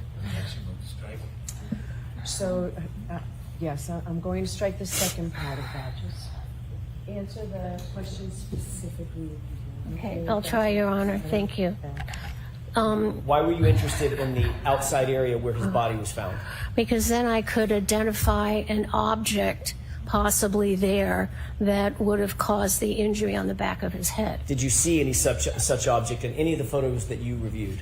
No, there was nothing there. It was a flat grass surface. Would the flat grass, let's assume that the grass was very cold and very hard, the dirt was very cold and very hard. Would falling backward onto that dirt, hard or not, would that cause the patterned injury that you see, that we just saw in Exhibit 160? No. Why do you say that? Because if you fall back on a flat surface, you get many times the tear you get in the scalp can be more like a star because you've just hit one part and then the tears go in kind of a star pattern. And also because you would not have those discrete vertical scraping of the skin. You would tend to, if you fell back on grass, you would tend to see, you might see grass in the wound, or you would tend to see an irregular kind of crisscross pattern of the flattened grass. And that's not what we have here on Mr. O'Keefe. Do you have any training or experience in diagnosing hypothermia in individuals? Oh, yes. Have you conducted autopsies of individuals who've suffered from or died from hypothermia? Yes, many. How many? 100 or more, and then I've supervised my assistants who've also diagnosed the same death from decrease in body temperature. Have you ever engaged in any death investigation, aside from the actual autopsies, death investigations in which the cause of death was deemed to be hypothermia? Yes. How many times would you say you've undertaken that type of investigation? At least 100. Have you ever reviewed any peer-reviewed medical literature associated with or discussing hypothermia and something known as Wisniewski spots? Yes, that's in the medical literature and also in our forensic textbooks. Did you review the medical examiner's file, Dr. Scortibello's file, as it related to, in connection with this case, you reviewed the entire file, correct? I did. Did you conduct a differential diagnosis as it relates to the potential for hypothermia? Yes, I did. Describe, before we get into your findings or your conclusions and opinions, what is inferential thinking? Inferential thinking is another name for making a differential diagnosis. In other words, seeing a finding and then saying, how many ways can I get that finding?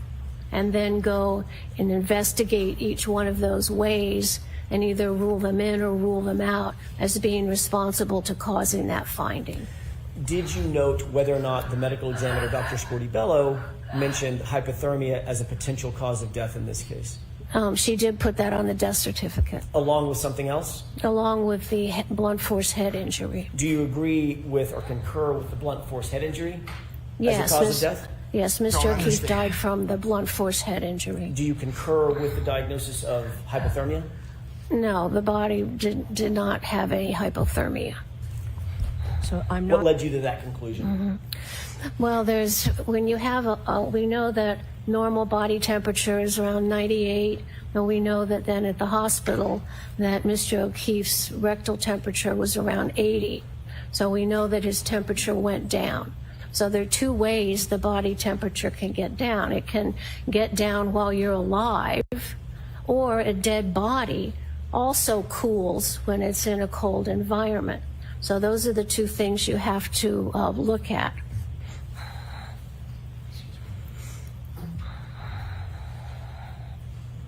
I'd like you to take a look. I'm Show sorry, Mr. Mayor Coach. Yep, show Mr. Remington. Thank you, I apologize. Yes. Do you recognize what's depicted in that photograph? Yes, I do. What is that? This is a photograph I took from our forensic medical literature, and it shows the lining of the stomach. So the stomach is opened up, and we look at the lining of the stomach, and it shows a characteristic pattern of small ulcerations throughout the stomach, which are called medically Wisniewski's ulcers, and that allows a forensic pathologist to diagnose death from being exposed to a cold environment or death due to hypothermia.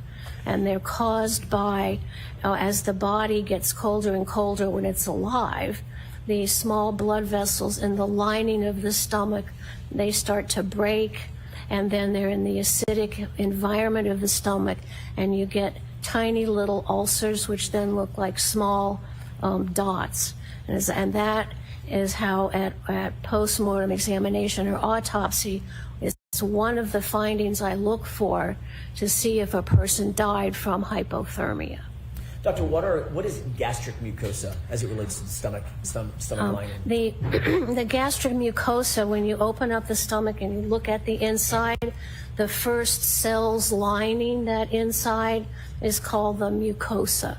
Is that what we're looking at in this photograph or no? Yes, we're looking at the mucosa with ulcerations, which are little craters that form in it due to hypothermia. Is that exemplar of what Wisniewski spots looks like as it relates to hypothermia from a book that is, or literature that is peer-reviewed? Oh, yes. Is it widely accepted in the medical field? Yes, it is. And is it referenced by forensic pathologists and used in teaching? Yes. Your Honor, I would move for the admission of that photograph. Okay.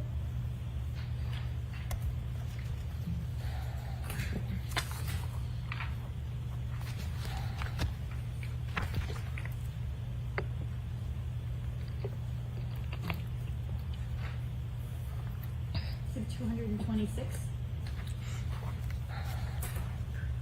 Permission to display, Your Honor? Yes. Is this a fair representation of what you were just looking at? Yes. Describe what we're looking at.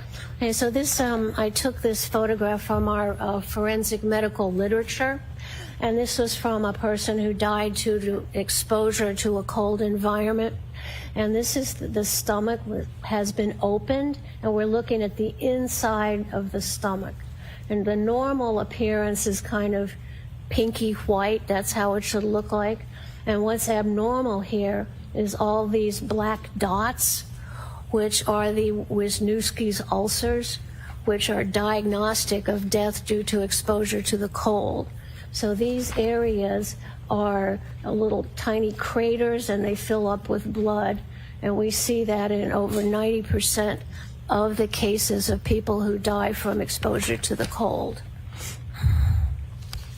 Doctor, did you also look at Mr. O'Keefe's stomach lining? Yes, I did. If we could have, with the court's permission, Exhibit 164 put up as well. Okay.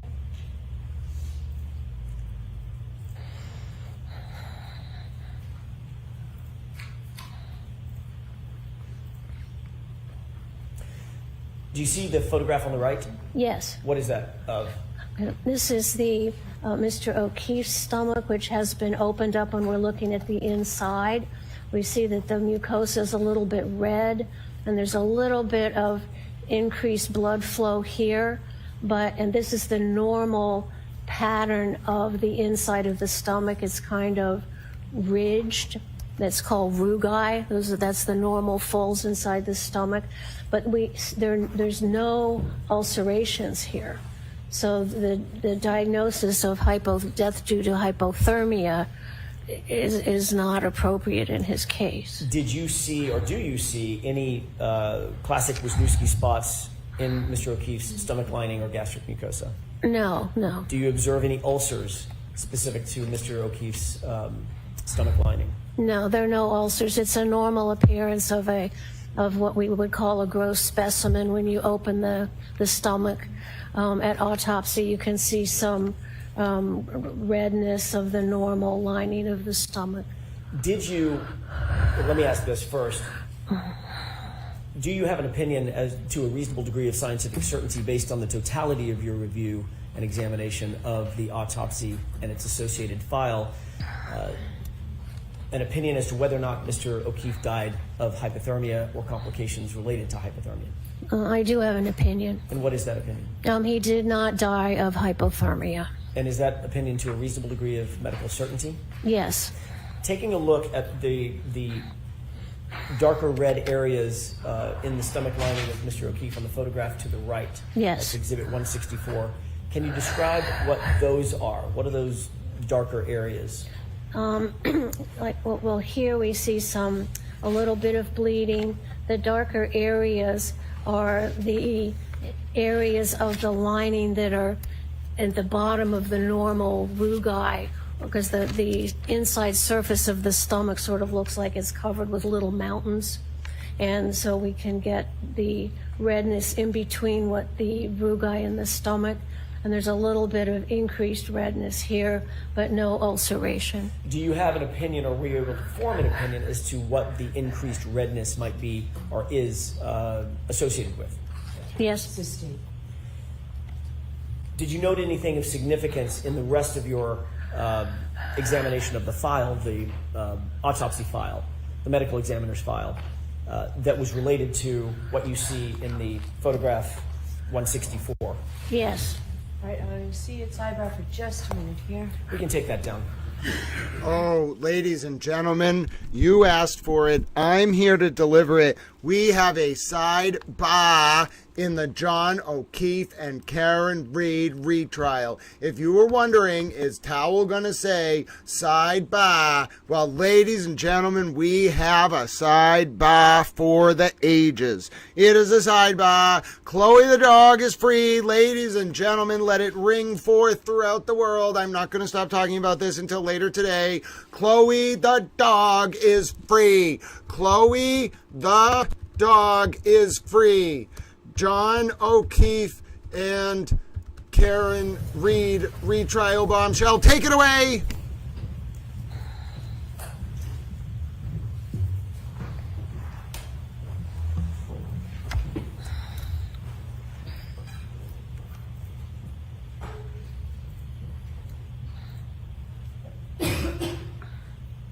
May I continue? Yes. Thank you.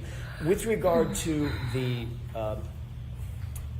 it's my word, not yours, doctor, so forgive me, the defects, the redder marks that you're mentioning on the rugae or in and around the rugae on the gastric mucosa. Did you note that there was a machine that was used for life-saving measures as it related to Mr. O'Keefe? Oh, yes, it caused some damage to the body. Okay, let's talk about that for just a quick second. What is that machine called? It's a mechanical device to administer chest compressions, and the company that makes it is called Lucas, or one of the companies, so it's called a Lucas machine, and it can be attached to the body. Your arms go up over a ridge, and there's a plunger, and it goes around your back, and so it just plunges, and it does mechanical resuscitation and chest compression, compressing the chest right over the lower sternum about 2 inches or so, and it's very helpful in a situation where the manual compressions, where the attendants and the ERT people, they get tired continually compressing for a long period of time. So the mechanical device was invented to prevent the EMT fatigue when administering chest compressions. When you mention the sternum area of the body, are there organs beneath the area that's being compressed by the mechanical Lucas machine? Oh, absolutely. What do those organs include? Well, ideally they include the heart, because that's what's supposed to be pumping the blood out, but it's also in a circular area that's right below the sternum, which includes the heart. But what is also under there is the esophagus and the interior of the stomach. So this area is right under where the machine is compressing as well, as long as, in addition to part of the head of the pancreas, which is also right there under the lower sternum. And what can happen with the Lucas machine pushing in for 100 times a minute for a depth of about 2 or 2.5 inches, that these organs right underneath of it get compressed between the Lucas pump and the bony vertebral bodies that's along your back. So you have the Lucas machine compressing these organs, and they're compressing them against the vertebral bodies of your bony vertebral column in the back. So you can get other injuries, organ injuries, that is a complication of the automated mechanical resuscitation. You can get cardiac ruptures, you can get ruptures of the liver, because all those organs are clustered right there, and that machine is pushing those organs in between the pump and the back of the bony spinal column. Doctor, in your review of the medical records, was there any indication that an automated chest compression machine, a Lucas machine, was used on Mr. O'Keefe? Yes. May we can take this down? Yes.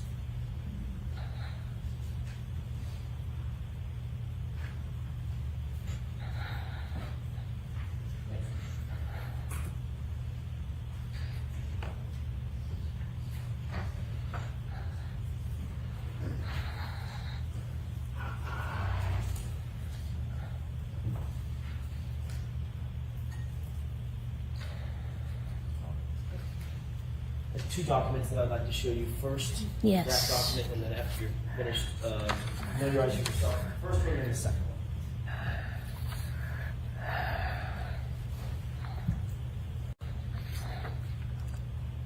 Yes. Taking the first document that addresses the Lucas machine, Yes. how do you recognize that photo or those series of photos and graphs? These are illustrations I put in my report, and one shows a generic patient with the Lucas machine in place around him to do the chest compressions. Then I have a photograph of the actual apparatus of the Lucas machine itself. Then I show what's recognized as medical complications and injury from that machine. It shows, I have an example of a CAT scan of a section through the body horizontally, right where the plunger goes into the chest. And it shows in another patient hemorrhage around the pancreas and around the top of the stomach. Then I have a diagram also taken from our medical literature that shows the direction of force that compresses those organs between the resuscitation paddle and the vertebral body and the backbone. Doctor, are those photographs and graphs taken from peer-reviewed literature in the medical field that's normally relied on by other medical professionals? Yes. Your Honor, I'd move for the admission of that first document. Right, subject to redaction?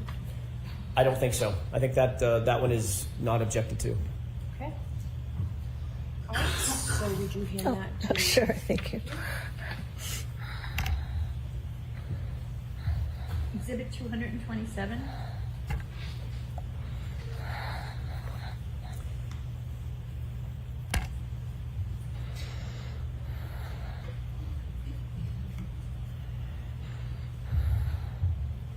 Permission to display, Your Honor? Yes.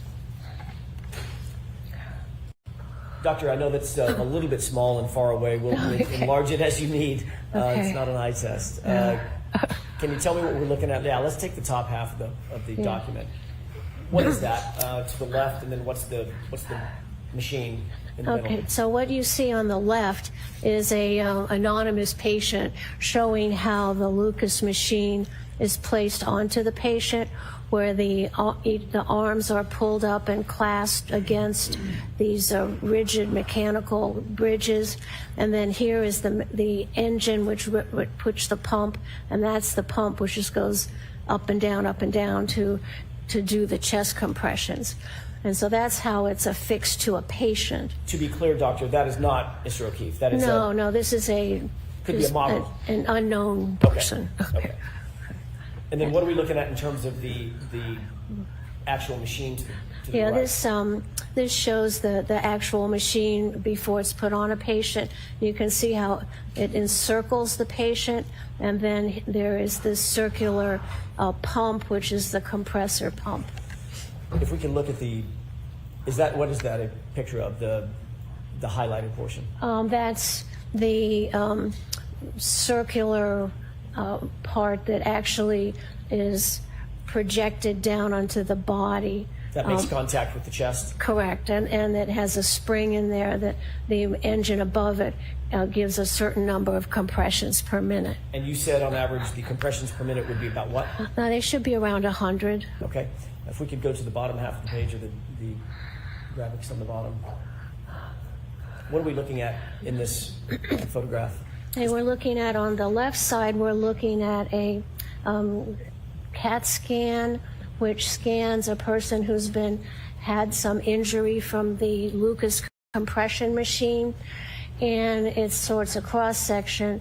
So the arrow here is pointing to the head of the pancreas and the area of the esophagus, and then the machine would compress down onto that.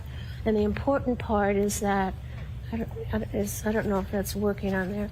The little thing that looks like at the very bottom, that's circular and then has a little, looks like a little steer head, that's the vertebral column, and that's bone. And so the pump is pushing in that area where the arrow is pushing those organs against the bony vertebral column. Excuse me.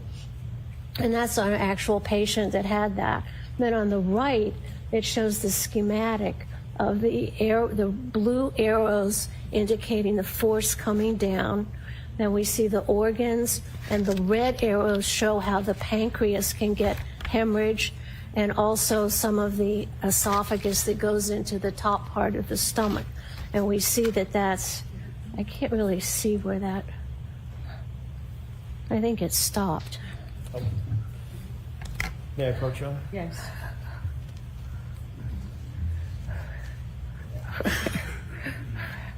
Oh, no, you've got it. Okay. Okay. And then we see at the bottom with those three little things projecting from it, that is the vertebral body, which is made up of bone. So you can see how the chest compressions, not only hoping to save the life by keeping the heart blood functioning, can also cause some injuries and damage, not life-threatening usually, to the other organs there. We can take that down. Doctor, taking a look at the second document that's in front of you, do you recognize what's depicted in that document? Yes. What is that? This is a picture of Mr. O'Keefe, his chest, while he's at the hospital, which shows a lot of the resuscitation equipment. Is that a true and accurate depiction of Mr. O'Keefe at the hospital based on your review of the medical file? Yes. I'll move for the admission of that. Okay. Oh. Exhibit 228.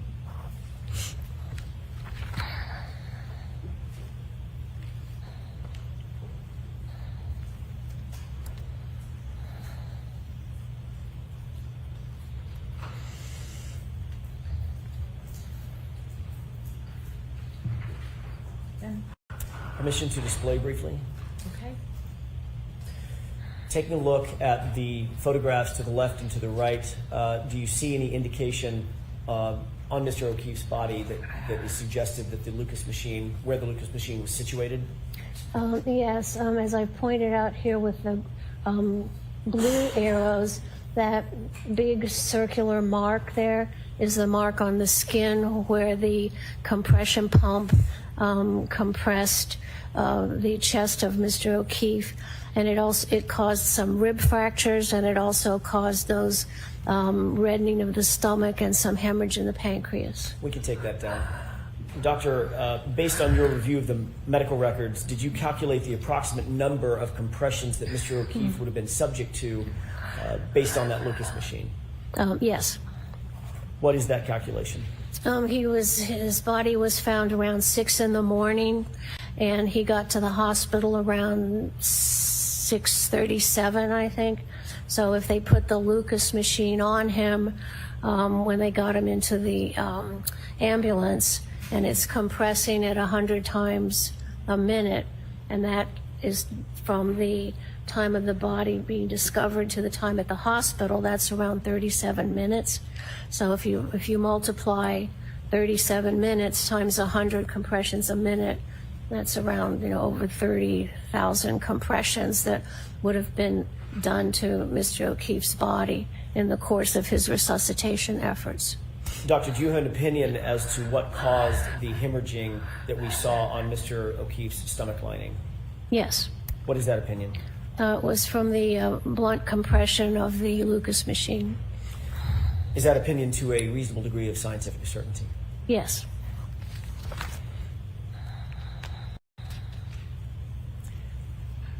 You indicated earlier that there is a difference between someone dying of hypothermia or complications associated with hypothermia and a body that's already passed away just cooling, correct? Correct.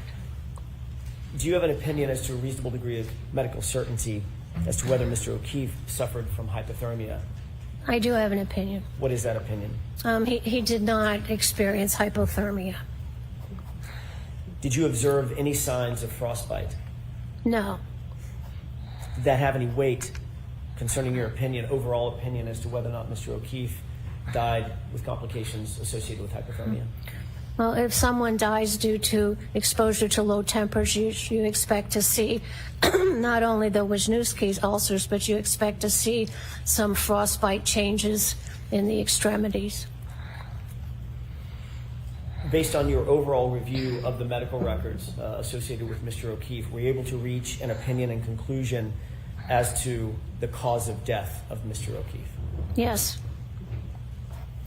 What is that opinion?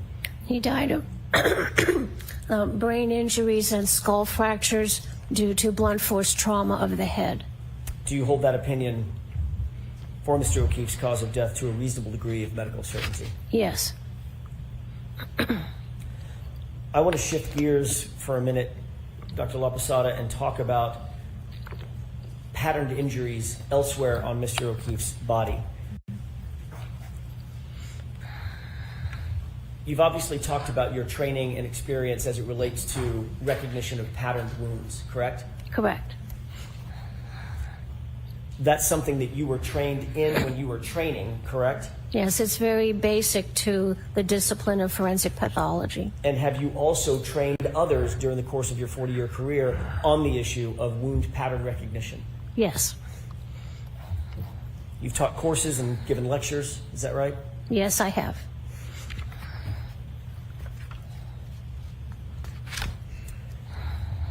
I'd like to show you Exhibit 167 with the court's permission. Okay.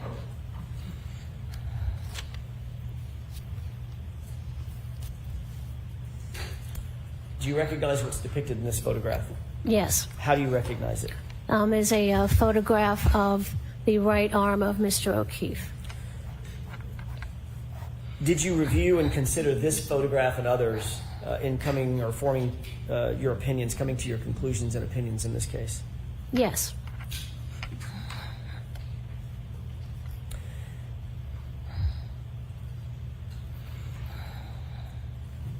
In order to come to your ultimate opinion and conclusion, or opinions and conclusions in this case, is it important to take all of the injuries that a decedent may have suffered into account rather than one or two piecemeal? Now you have to look at the whole picture to understand what happened to the body. Why is that? What's the importance of that? It may be obvious, but explain that for the jurors, please. Well, when you're looking at changes and injuries to the body and trying to understand what happened to the body, there are different patterns of injuries on different parts of the body. And by trying to separate those and understand what patterns were caused by certain things, then you're able to put together a sequence of events that happened to the body prior to death. What role do photographs play in a forensic medical examiner reviewing the medical evidence and coming to opinions and conclusions? How important are photographs? Oh, those are huge. It's standard practice to always document at the postmortem examination important findings with photography.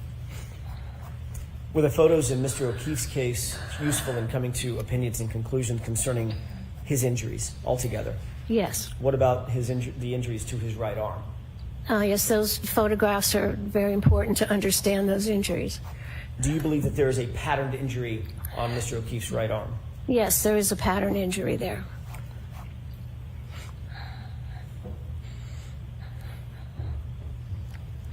Have you ever seen, in your experience, either being taught or teaching, patterned injuries as they relate to animal wounds, generally? Oh, absolutely. Very common. Do animal wounds include both claws and teeth, dentin?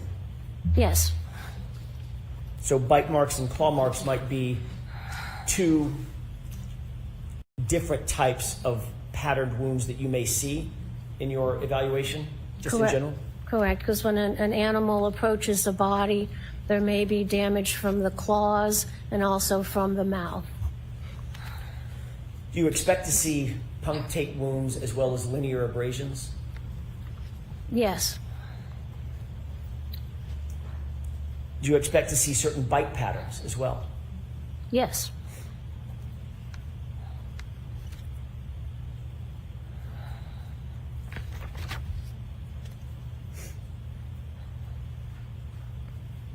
What types of injuries, let's talk about animals in general, what types of injuries do animals produce on the skin of human beings? Well, animals can produce, if you're talking about, mammals, can produce injuries from their claws, where you get parallel scrapes of the skin from the claws applied to the skin, or you can see a pattern from the jaw configuration of the animal. And most animals that attack or get in contact with the body have canines. So there's two canines on either side that make paired marks, and that would be called a pattern injury. So it makes parallel sort of gouges, and as the canines move in a horizontal pattern or a vertical pattern, the space between them can change. The other thing you see in a animal bite is you see not only the canines that come out, but depending on how the jaw is applied to the body, you can have little dot-like imprints in sort of a U-shaped pattern, which are from the incisors, the little incisors of the animal. So you look for punctures, you look for paired gouges, which would be the canines, and then you look for arced patterns of little dots, which can be the application of the incisors of an animal bite. What is an incised wound? An incised wound is a wound due to cutting from a sharp object. Would you expect to see incised wounds from an animal bite or claw marks? No, they don't cause, they're not like knife wounds. They cause more of a scraping injury. Do you see the injuries that you're looking at in Exhibit 167, are these more consistent with incised wounds or the scraping abrasions that you just talked about? Sustained. Were you able to determine from your review of the medical records whether the injuries that you see on Mr. O'Keefe's right arm were pre-mortem or post-mortem? They were, yes, I can determine that. They were inflicted prior to death. Do you have an opinion as to whether or not the wounds that you see, the patterned injury that you see on Mr. O'Keefe's right arm, is consistent with an animal bite or claw marks? Yes, it is, very much. Thank you. We can take that down.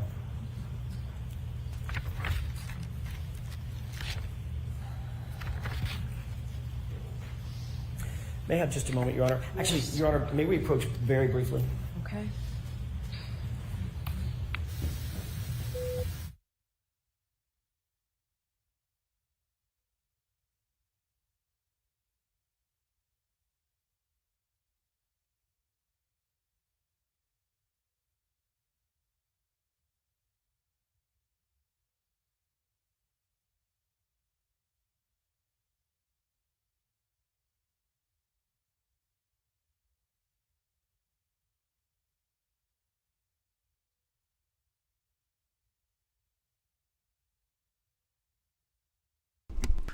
All right, I'm not going to come back too quickly, but hello. We are at Sidebar.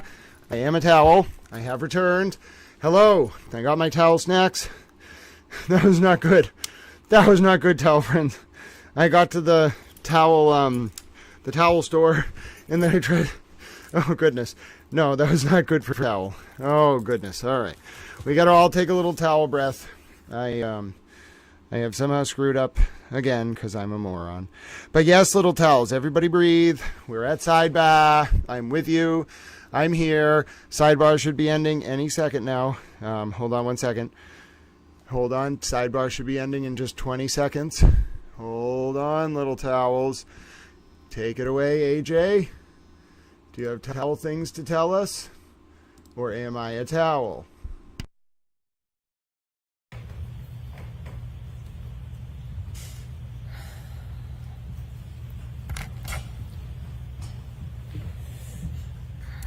May I inquire? Yes. You indicated that, in your opinion, the wounds to Mr. O'Keefe's arms were pre-mortem, not post-mortem. His right arm, I should say, were pre-mortem, not post-mortem, correct? Correct. What's the basis for that opinion? Well, a forensic pathologist has to be able to differentiate changes that happen to the body while the person is alive versus things that happen after the person is dead. For instance, there is something called post-mortem predation, where if the body is out in the woods and dead, then wolves and such can come and make, quote, injuries to the body. But we're able to tell from our training and experience that those were made after death. The usual way we tell is that when it's made during life, the blood vessels that are damaged, the heart's pumping blood through, so you can see a reddish color and maybe some blood around it. Whereas if the body is damaged after death, the changes to that body and those, quote, injuries look more yellowish and kind of brown because the blood is not flowing. So that's how you can tell if something done to the body is while the body was alive or whether it was done after death. Do you have an opinion to a reasonable degree of medical certainty that the wounds on Mr. O'Keefe's right arm were pre-mortem? Yes, they were done while he was alive and bleeding. You talked about death investigations. As a matter of fact, you mentioned something about what a forensic pathologist's role is in a death investigation to potentially send investigators back out to answer certain questions, correct? Yes. Did you see any evidence in the medical records or the medical examiner's complete records that any effort was made to send investigators to the location to see if there were any animals at the location at or around the time of John O'Keefe's death? Sustained. Do you believe it's important? Well, let me ask it a different way. Would following up with investigators be an important part of any forensic pathology investigation? No, absolutely. You're working as a team to figure out what happened to the body. Thank you.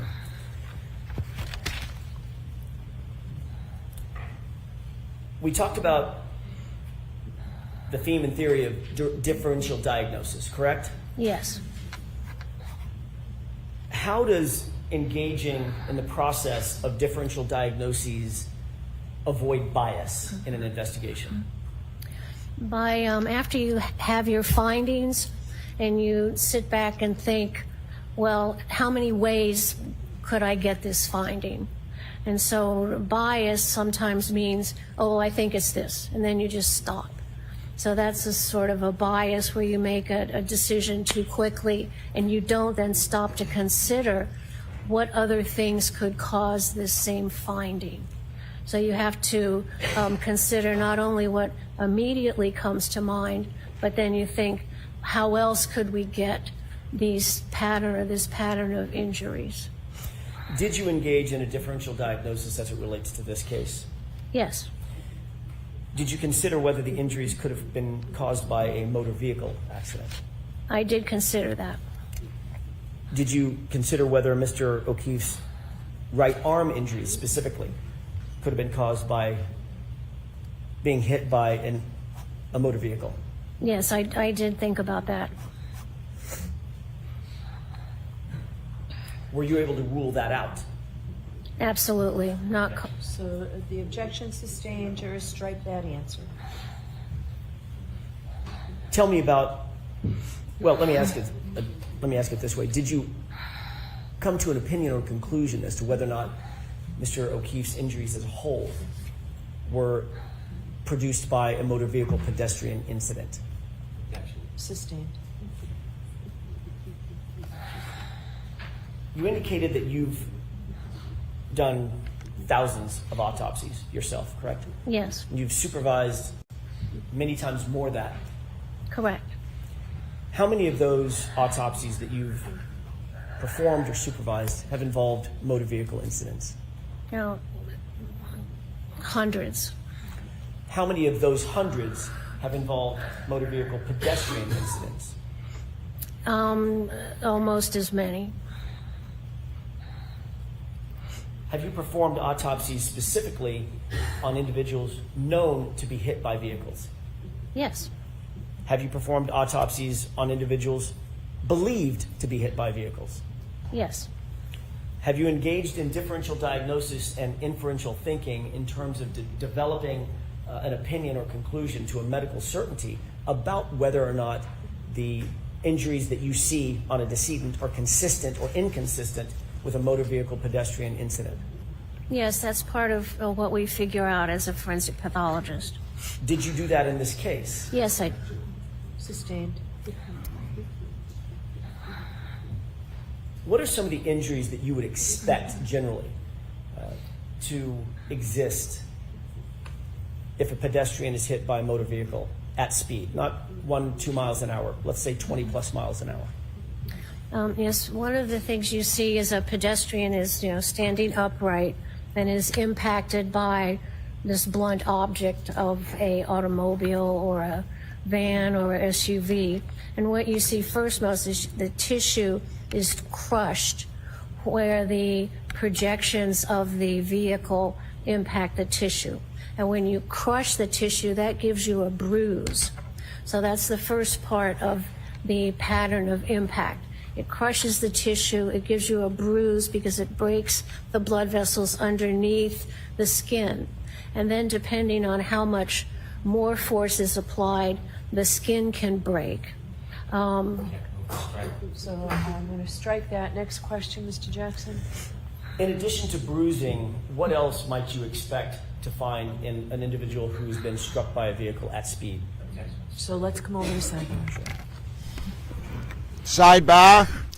Ladies and gentlemen, I am a cheese-eating towel, and we are at Sidebar. Oh, goodness. Oh, goodness, ladies and gentlemen. Do you have your Cheez-Its? I have my Cheez-Its. What a ridiculous day. I'm looking forward to towel lunch, ladies and gentlemen. Yes, indeed, I am looking forward to towel lunch. I have so much going on. I have set aside, we're going to figure out our Jew drop situation. We hope you are resting Jew drops. No obligations on you, dear friend, but I'm going to figure out what we're going to do, in particular because Towel is very hungry. But yes, I'm going to figure out a way to get Towel lunch. If anyone has any spare Uber Eats gift cards, you send them Towel's way. I'm going to find a coupon code. As we are at Sidebar. This testimony is not going very well for the Reed defense. I don't understand why they're doing this to themselves. I would not want to be in their shoes. This is embarrassing. Then again, I am a towel, and I would not ever put myself in this position because I think I would be more prescient than that.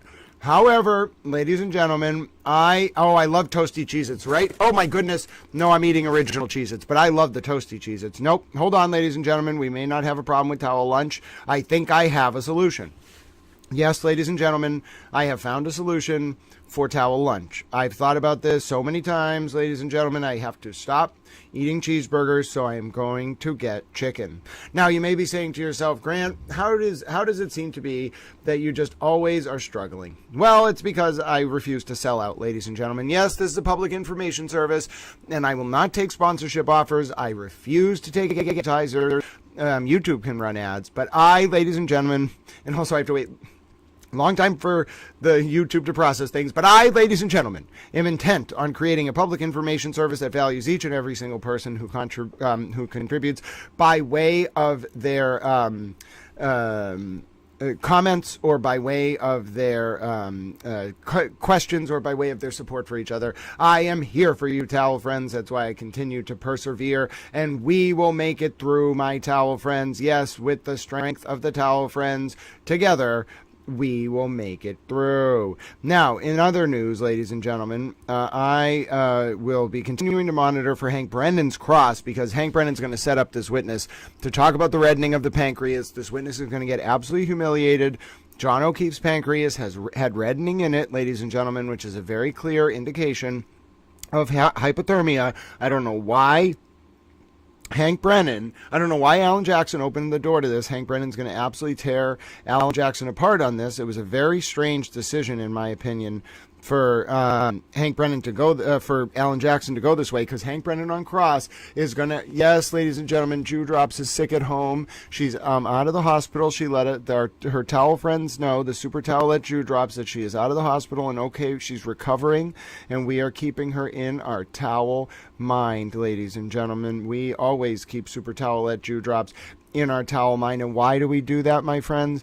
Because if you were a super towelette and you were recovering and you were with Kiki and Riri on your bed listening to this, you would want to know that the towel friends around the world have your back.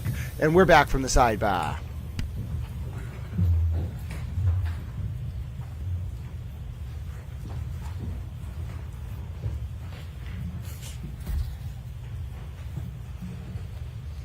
I'm having Cheez-Its. May I inquire? Yes. I forgot where I left off, so I'm just going to pick up. Okay. As best my memory can serve me. It has been suggested that Mr. O'Keefe's right arm, Doctor, was injured by contact with the right rear taillight of Miss Reed's 2021 Lexus LX 570. Objection. No, I'm allowing that in. Thank you. As Mr. O'Keefe, it was struck as Mr. O'Keefe was standing and the Lexus backed into him. That was a postulate put forward. I want to find out from you, do you agree with that? Well, that's something to think of. So, oh, I'm sorry. Yes, I'm going to strike that question and answer. Let me ask it a different way. Let me ask it a different question. Mm-hmm. Do Mr. O'Keefe's patterned injuries on his right arm, do they correspond to injuries that could have been produced by irregular fractured plastic pieces impacting his arm? No, not at all. Why do you say that? First of all, those injuries are patterned injuries from an animal bite. We have the canines, we have the incisors. All right, so I'm going to strike that, and let's see you at sidebar. Oh, no. Oh, no. The witness violated Judge Cannoni's order. Oh, no. Oh, no, ladies and gentlemen. Oh, no. Alan Jackson, you can't do that.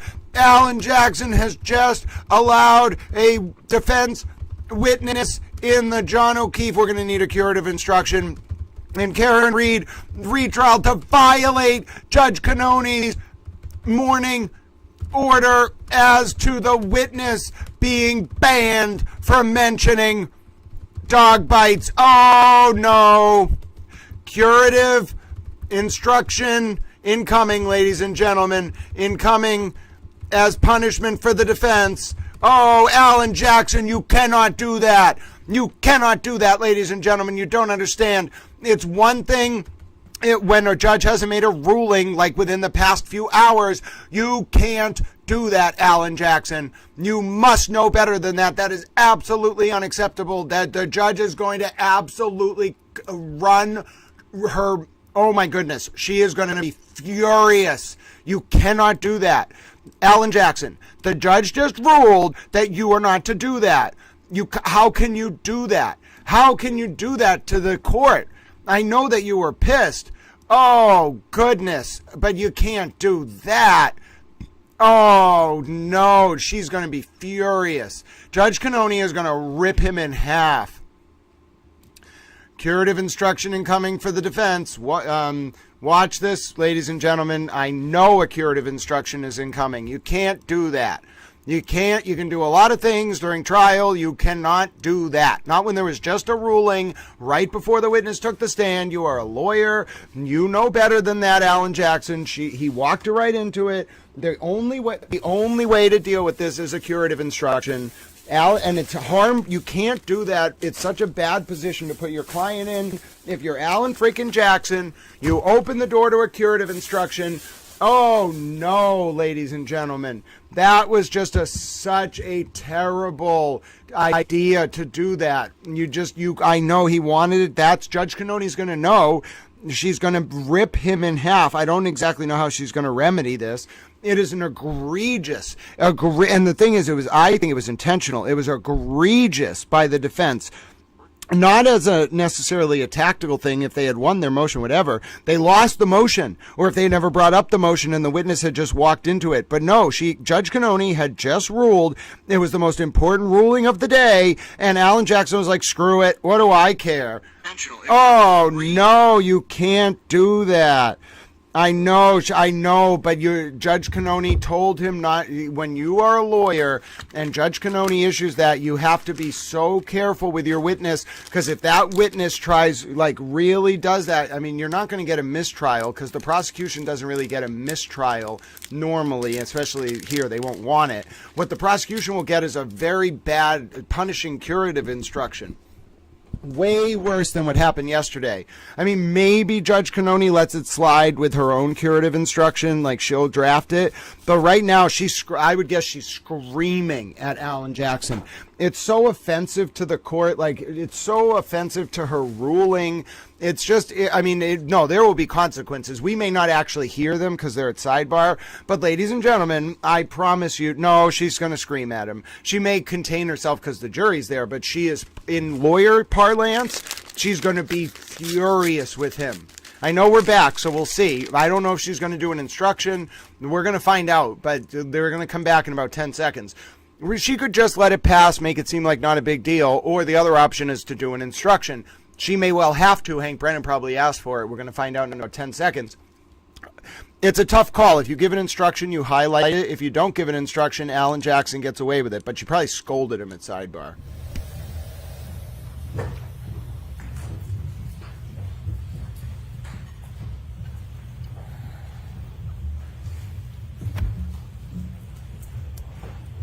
May I, Your Honor? Yes. In your report, Doctor, you indicated that Mr. O'Keefe's patterned injuries on his right arm do not correspond to injuries that could have been produced by irregular fractured plastic pieces impacting his arm. Do you recall putting that in your report? Yes, I wrote that. Do you stand by that? Yes, that's my conclusion. And you also wrote his arm had no tissue bruising from impact injury. Do you remember writing that? Yes. Do you stand by that? I do. You also wrote, neither did his skin show any array of irregular, unpredictable, randomly scattered cuts and scrapes at various angles and depths. Do you remember writing that? I did. And do you stand by that? I do. You also wrote that you noted Mr. O'Keefe had no bruising on his arms or torso. Is that right? Correct.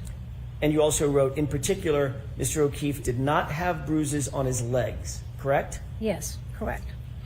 And you indicated that that was shown by dissection of the leg tissue and muscle at autopsy. Is that right? Yes, there was a special leg dissection done to look for bumper impacts. Okay.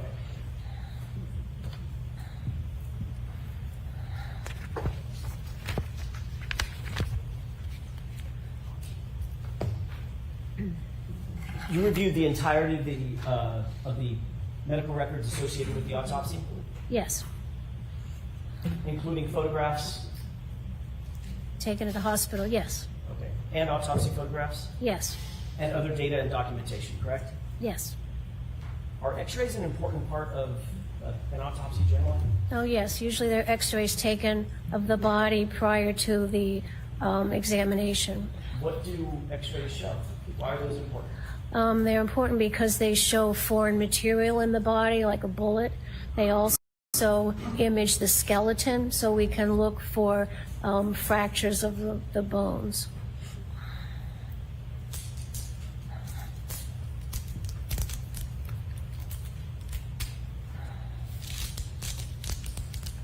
I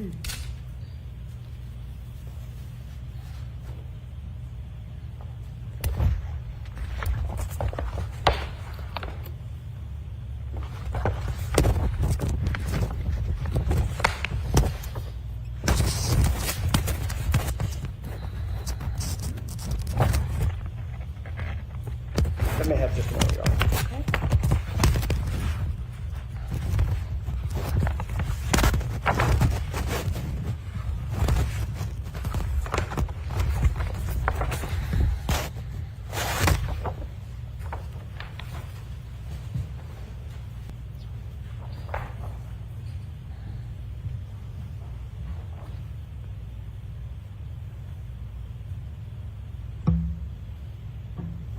Yes.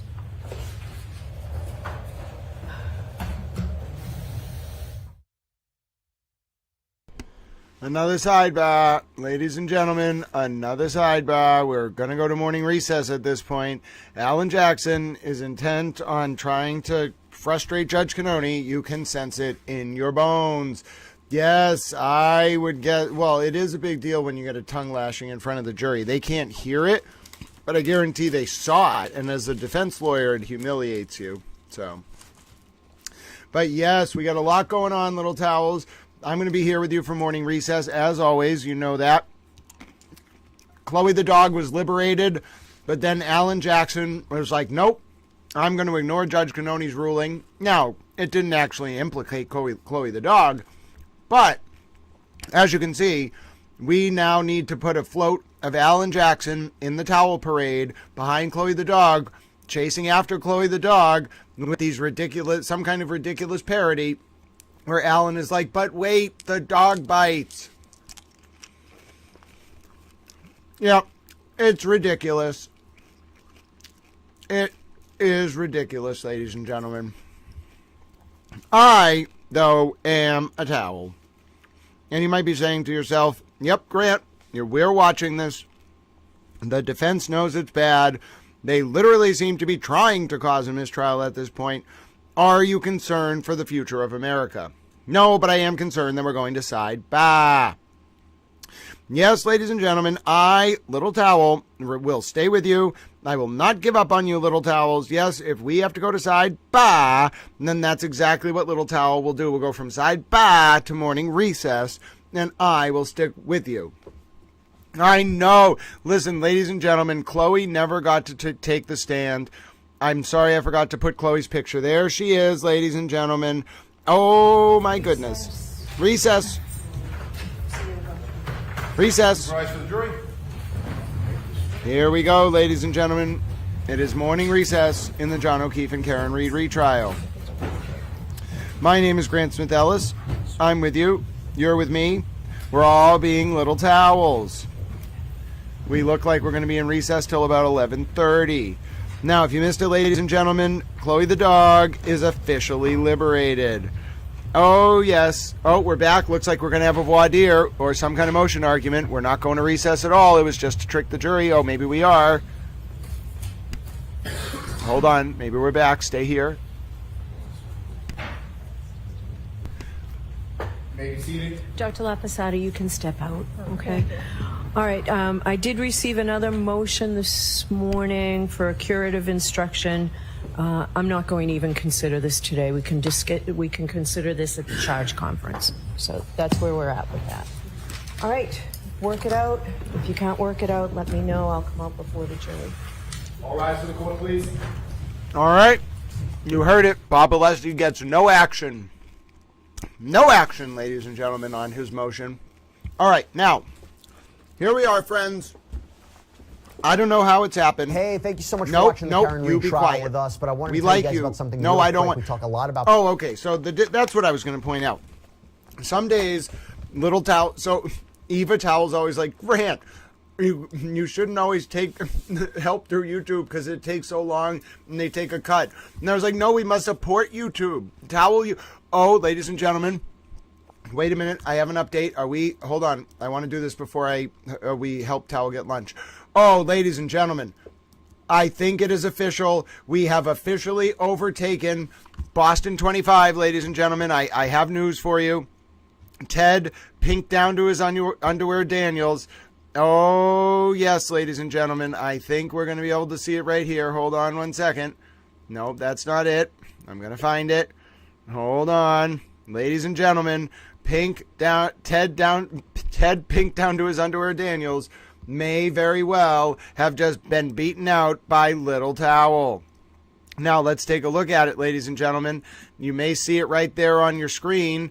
Over on the right, there is no Boston 25 on the leaderboard, ladies and gentlemen. I repeat, there is no Boston 25 on the leaderboard. It is literally just Little Towel and the rest of the world's media. Now, you might be saying to yourself, are you just doing this to torment Ted Daniel? Well, maybe a little bit, Little Towels. He may not be a communist, but I think Ted Daniel was FKR, and now Karen Reed looks almost certainly headed to prison. Now, I just want to point this out. Ladies and gentlemen, it has got so bad for Boston 25 that they are not even on the scoreboard. We can literally pull one of those moments where we point at the scoreboard and we say, Ted Daniel, where are you? Where are you, Ted Daniel? And Boston 25, you and your pink underwear are nowhere to be found, metaphorical pink underwear are nowhere to be found on the screen.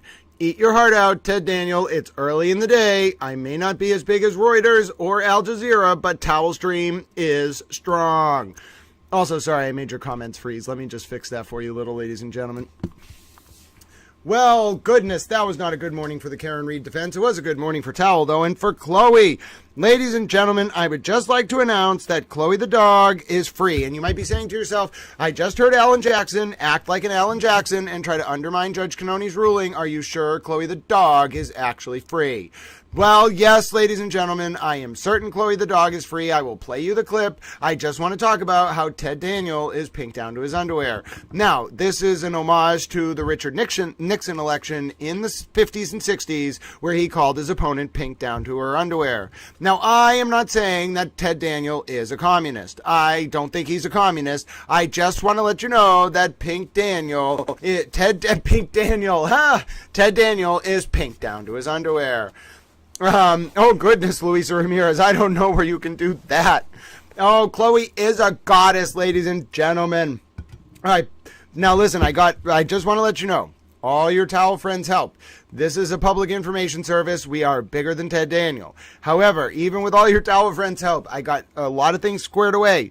I managed to help Towel Mom. I managed to settle things up, but we do. And by the way, I have a lot of things set aside for Jew Drops, although Jew Drops doesn't have to accept them. We'll figure out what to do with it. This is a public information service. There are no ads. I feel incredibly guilty. Please don't do this if you can't help. But people have said, Grant, sometimes you get overwhelmed and you forget to ask for help, and then you get really nervous, and then you aren't able to cover things effectively.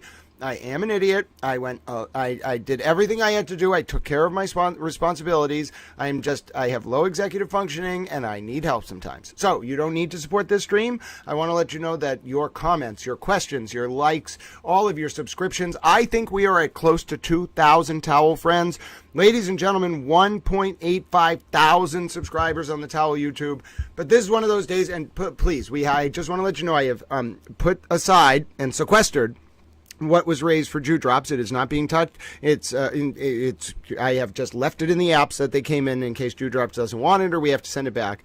But if you want to help Little Towel, or you want to support this public information service, which is rooted in educating, informing, and entertaining the wider public, such as to engender, coach, and public discourse, and ward off the usurpation of our representative forms of government, then I will drop some ways to help in the chat. Now, the only reason I'm even asking is because I don't want to make it seem like I'm irresponsible. The way the YouTube works is like every 60 days or something, your gifts come in, and so I plan like ahead to, especially recently, I try to plan ahead so that I can budget things. But there were some big expenses. We helped Towel the other day. I did them all. I helped my mom. I paid back. I had to pay back something to my editor. I did everything that I needed to do. I did not quite get caught up. I assure you, my net worth is negative. But Little Towel will every once in a while, especially at a time in the month if they're very stressful, be like, okay, if you were one of those people who was asking, when can we help? That's great. Now, also, I want to be very clear. I have a very specific list. I want to say a very special thank you to the following people: Bella Marie, Thomas, Ed Jobs, HB, Mary Adams, Eva, Susan Spatafor, and Kelly P.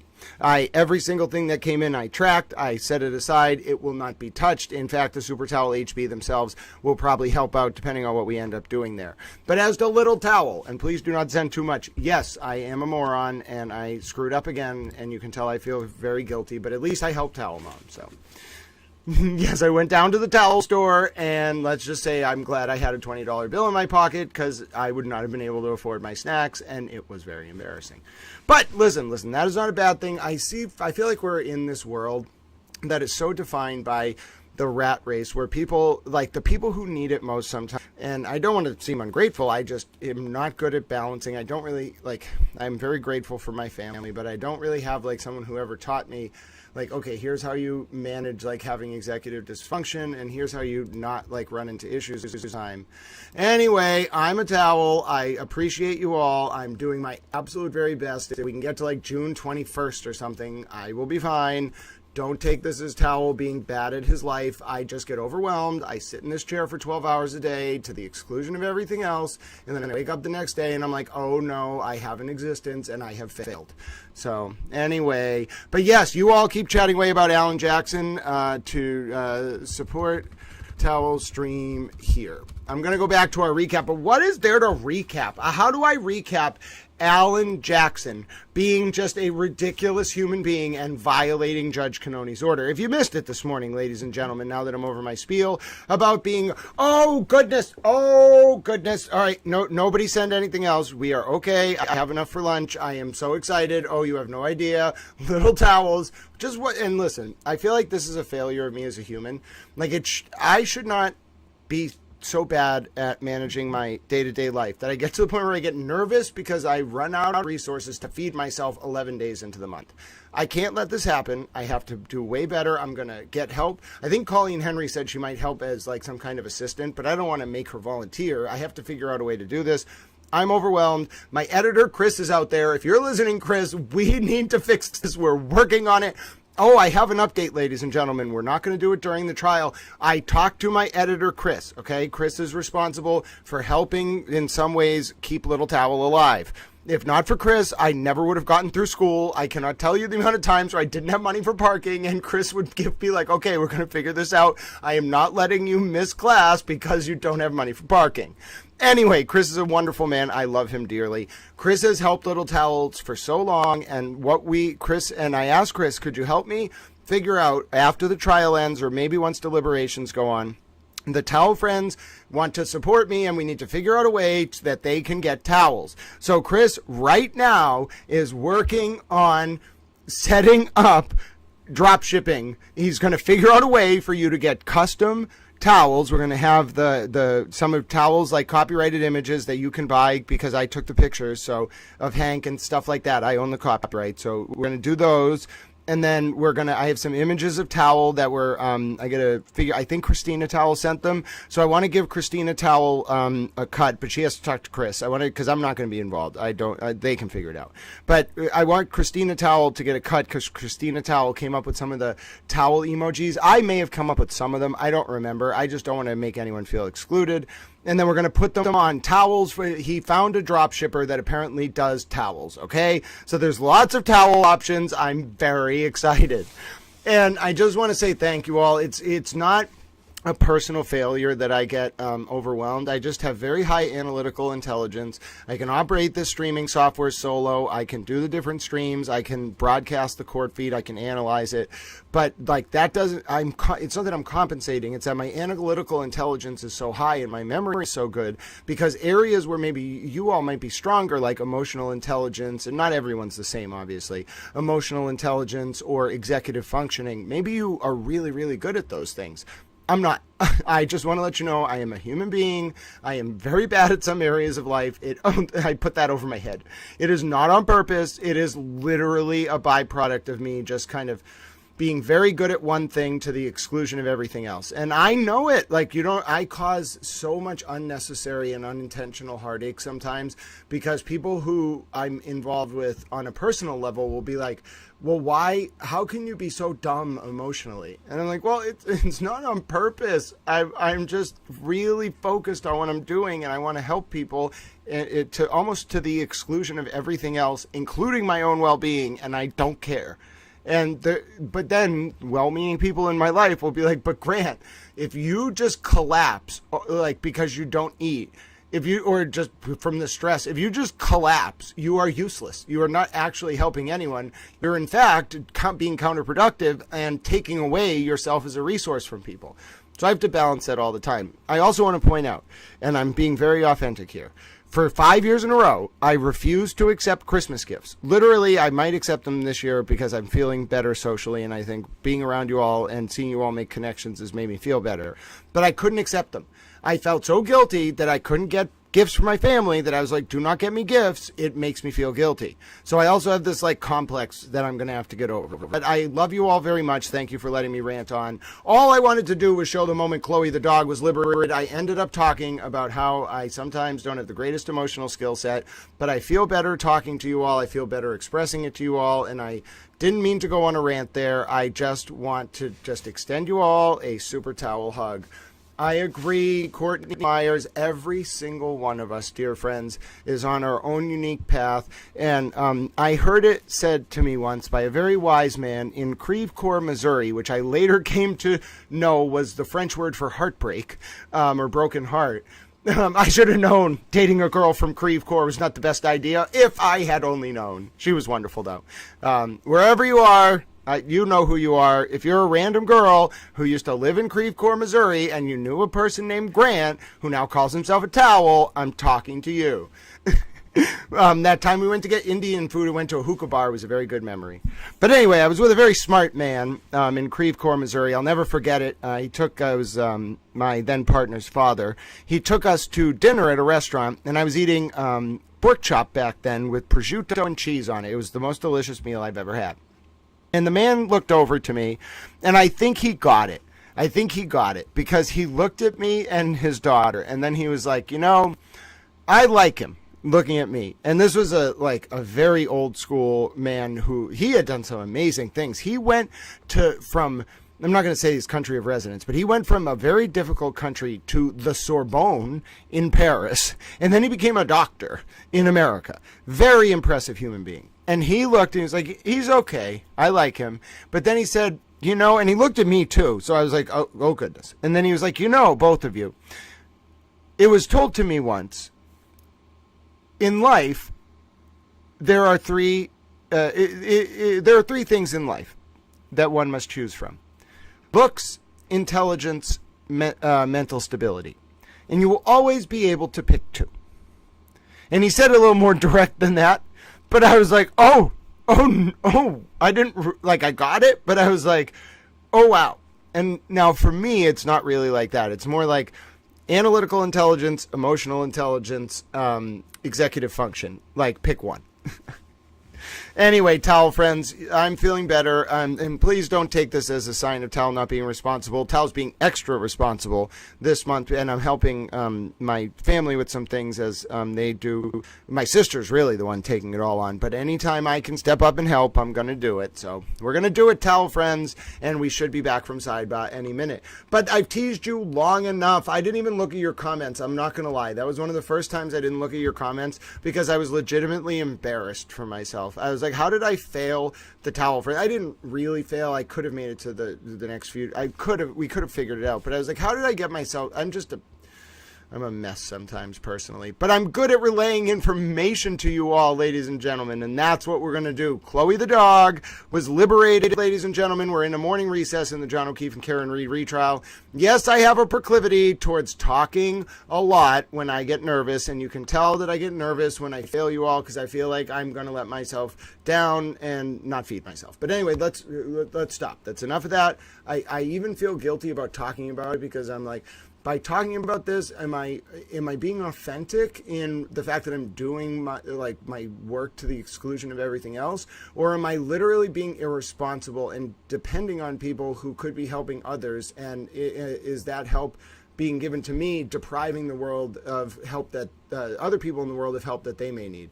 We can't go down that road. I will have an existential towel crisis. But we are going to watch the St. Karen Cam moment of Chloe the dog being eliminated. Why? Because it will make me smile, and sometimes during a tough day, you just need to smile a little bit, ladies and gentlemen. Keeping an eye on the Karen Cam. We're not back from court, don't worry. But I think watching this moment when Chloe the dog was liberated, sync to the Karen Cam, will make me feel better. What? That is outrageous. What do you mean I muted the Twitter? I feel that's an egregious affront to my towel dignity. We have heard Alan Jackson bloviate about a dog. We are going to free Chloe. You don't understand. All right, here we go. So I'm not going to allow Dr. Lapisada to testify regarding dog bites. Chloe is free! Your rights are saved. I'm going to give an instruction regarding burden shifting. So... I just think it's outrageous. I think the comment is outrageous. And I don't think that with a pure instruction can do anything except bring the point. I yelled, Chloe is free. I just yelled that was one of the first times I've ever done that. I just yelled, Chloe is free into the recording. You don't understand, that is the recording of that's what will be the official recording on my formal archived history. People will be watching this trial years from now and they will just hear me yell across the screen as a key moment happens, Chloe is free. Oh my goodness. Who gave me a microphone? Who allowed me to find this wonderful group of people? And furthermore, who allowed me to say to you all so directly, I'm grateful to be here with you and I'm grateful you're here with me. Now, if you're wondering, are there other things we can watch this afternoon or this morning? Like, for example, is it possible that we could watch video of Hank Brennan arriving to court because Elevate the Process uploaded it to their YouTube, and then I, being a super towel, downloaded it? Ladies and gentlemen, would you like to see Hank Brennan arriving to court? You know you would. Wait a minute. We need full screen Hank. We can't have half screen Hank.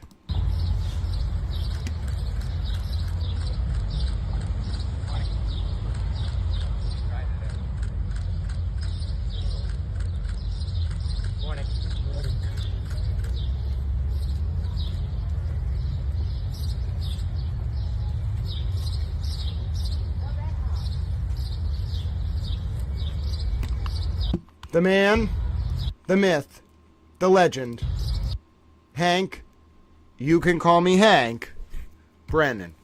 Oh, ladies and gentlemen, there's nothing better than a little morning Hank Brennan walk. I'll tell you, folks. Now, you want to see a not Hank Brennan arrive to court? Now, listen, this is going to be rough. It only got, look at Hank Brennan, ladies and gentlemen, got 98 likes, okay? 98 hearts and a bunch of interaction. Karen Reed and her team, the world hates them, 5 likes. No one likes Karen Reed.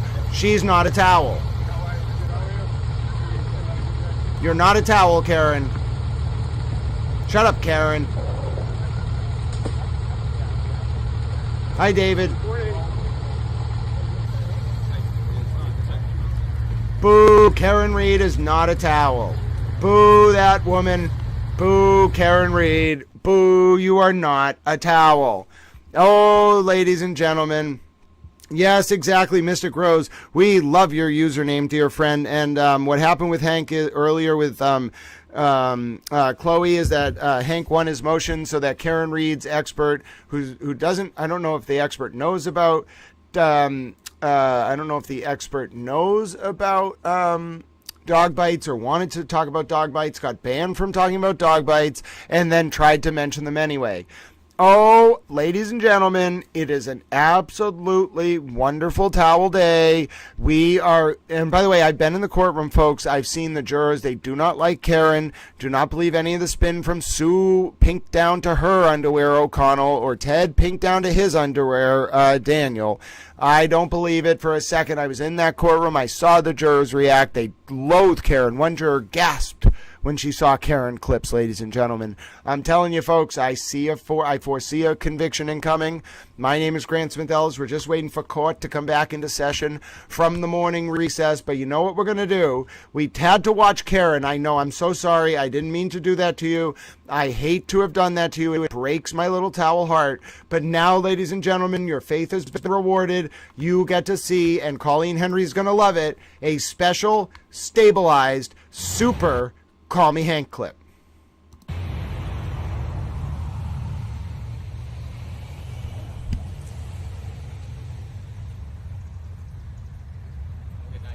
You as well, Mr. Brennan. Okay, sir, I will, Hank.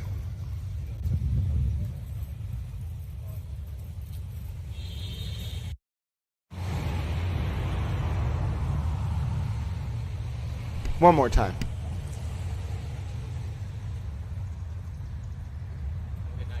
You as well, Mr. Brennan. Okay, sir, I will, Hank. Hello, it's so good to see you, Lisa Cox. It's so good to see you. I know Colleen Henry loves the Call Me Hank clip. Listen, we're waiting for court to come back into session. Let's give the people what they want. Let's run it again. Run it again.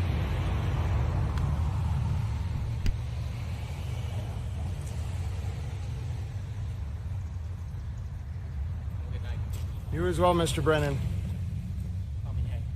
Okay, sir, I will, Hank.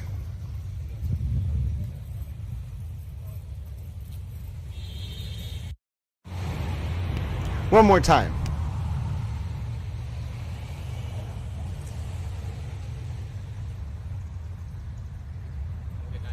You as well, Mr. Brennan. Okay, sir, I will, Hank. Oh, gotta love it, ladies and gentlemen. Gotta love it. Gotta love it. Gotta love it. My name is Grant Smith Ellis. We're waiting for court to come back into session in the John O'Keefe and Karen Reed retrial. You know we got the Karen cam ready to come into session as soon as it's active. You know we were taking a look at Hank, Call Me Hank Brennan. And you know that on Towel Stream you don't have to watch the fan. Yes, ladies and gentlemen, I am thrilled to announce that on Towel Stream you don't have to watch the fan. Now, shall we take a look at some of the ladies and gentlemen, I have news for you. Towel Stream has absolutely beaten out Boston 25 today. Ladies and gentlemen, we say hello to Jen Coffindaffer. We can say hello to Kevin. We hope he's doing well. Ladies and gentlemen, look at this. Boston 25 is only at 1.7K. Ladies and gentlemen, look at this list. Towel Stream is bigger than Sky News, Al Jazeera English, hi Jen Coffindaffer. It's bigger than almost every other stream except for Al Jazeera Arabic and Reuters. We haven't just beaten Boston 25 early in the day, ladies and gentlemen, on X. We have humiliated Ted Pink down to his underwear Daniel to his very core. Oh, ladies and gentlemen, look at Boston 25 hanging out down there. How you doing, Boston 25? You want? Oh, nope, you can't come up here with Reuters and Al Jazeera Arabic and Towel and the GOP Oversight Committee. Ladies and gentlemen, I am clearly on par with some kind of government agency because of all you Towel friends. I'm not really sure what this means. I don't really like it gratuitously. I just want to laugh at Ted Pink down to his underwear Daniel because I think that's hilarious. Oh, I know. Karen's got to stop selling the rights to her story. They should make some kind of law in Massachusetts against that. Oh, goodness, ladies and gentlemen. We are waiting for court to come back into session. Lisa, hello, my dear towel friend. Tenacious P, Linda O'Gara, DJ Brooke. Oh, Colleen Henry's here. All you have to do is play the Call Me Hank clip. Colleen Henry's already in the chat, but Colleen Henry will come forth from the wild with towel hearts as soon as the Call Me Hank clip is played, any moment, any time. Oh, goodness, I bet Hank does drink black coffee with no sugar. He's a simple man with a simple plan, and I bet he likes towels. Also, did you know that according to venerated reporter John DePietro, Peggy O'Keefe was told she was the mother of all towels and responded, "Is that a good thing?" Yes, Mrs. O'Keefe, it is a very good thing. Colleen Henry, yes, we can do the Hank song at lunch. We can't start it now because court's going to come back into session just any minute now from the morning recess. And I'm not going to cut the Hank harmonica song short as we're waiting for court to come into session, but we will play it on lunch. And yes, Towel's going to get himself some lunch over the next 20 minutes while you all Towel friends watch. Hopefully Hank Brennan will be on cross. Alan Jackson should be done any minute now. But Alan Jackson also likes to bloviate. I don't know why. I mean, I guess I do know why he likes to bloviate. He's just a bloviator, ladies and gentlemen. You can call him Alan Jackson, the bloviator blowfish. Yes, I've decided Alan Jackson is a blowfish who likes to bloviate. They'll change the band name to Alan Jackson and the Bloviating Blowfishes. Oh, goodness, I've come up with it, ladies and gentlemen. Alan Jackson and the Bloviating Blowfishes. That is the name of the Karen Reed defense. Alan Jackson and the Bloviating Blowfishes. Oh, you heard it here first on Towel Stream, ladies and gentlemen. Yes, birds of a feather create, what's a pack of blowfishes called? Hold on, I got to Google this, ladies and gentlemen, before we come back into session. Important. What is a pack of blowfishes called? Does it have a formal name? Oh, this would be glorious. A group of not blobfish, blowfishes, not a blobfish. No, where did you get blobfish out of this? What the hell is a blobfish? What the hell is a blobfish? Oh, ladies and gentlemen, this is outrageous. I don't even know what a blobfish is. What is a pack of tetraodontae called? What is it? Apparently a blowfish is called a tetraodontaid. A pack of tetraodontaid called. I don't know if this animal actually... Can we name this? Oh, ladies and gentlemen, it's also called the pufferfish. Can we... A pack or group of pufferfish, oh no, which are scientifically known as tetraodontae, is commonly called a school or a shoal. Oh... you can also call them a cluster, a congregation, or an array. How is it possible that a group of pufferfish does not have a cooler name than school or skull? Okay, hold on. I have an idea. I'm going to go to Grok for this. I'm going to ask the Twitter AI bot if it can come up with a name for us that is more actually known now as Alan Jackson and the Bloviating Blowfishes. Oh, well, we're going to call them blowfishes, but a blowfish is a pufferfish. I know, we're getting way out of the realm of this case, but you know what, ladies and gentlemen, you can't just have 40-minute recesses and then an hour lunch and sidebars. Otherwise, I just have to talk about how Alan Jackson is a pufferfish who likes to bloviate. Oh, goodness. All right, I'm going to Grok. Okay, so I'm going to write Grok a very specific request. Dear Grok, I am asking for a favor on behalf of Towel Friends Worldwide. I have no time to explain. Can you help us come up with a creative and wonderfully suited name for a group of blowfish, pufferfish, that is more creative than simply calling them a school of pufferfish? I want to know because I want to call the Karen Reed defense team a group by the label Alan Jackson and the bloviating blowfishes. So I need a pronoun for the group. Thank you. Let's see what it says. Oh, this is hilarious, ladies and gentlemen. For a vibrant, cheeky name for a group of pufferfish, how about a buffle? A buffle of pufferfish. It captures their quirky, inflating nature with a playful twist. So your Karen Reed defense team, you could go with Alan Jackson and the Bloviating Puffle. I like it. I like it, but I want to keep the alliteration as to blowfish. How about a name like that, but for a pack of blowfish? What do you think it's going to say? We can't use a puffle. Although, listen, if you want to call a group of puffelfish a puffle, I'm happy for you to do that. Okay, how about a bluster of blowfish? Oh, ladies and gentlemen, it came up with the perfect example. It's Alan Jackson and the bloviating bluster of blowfish. Oh, I love it. Oh, Alan Jackson, I have to make a post where I say this.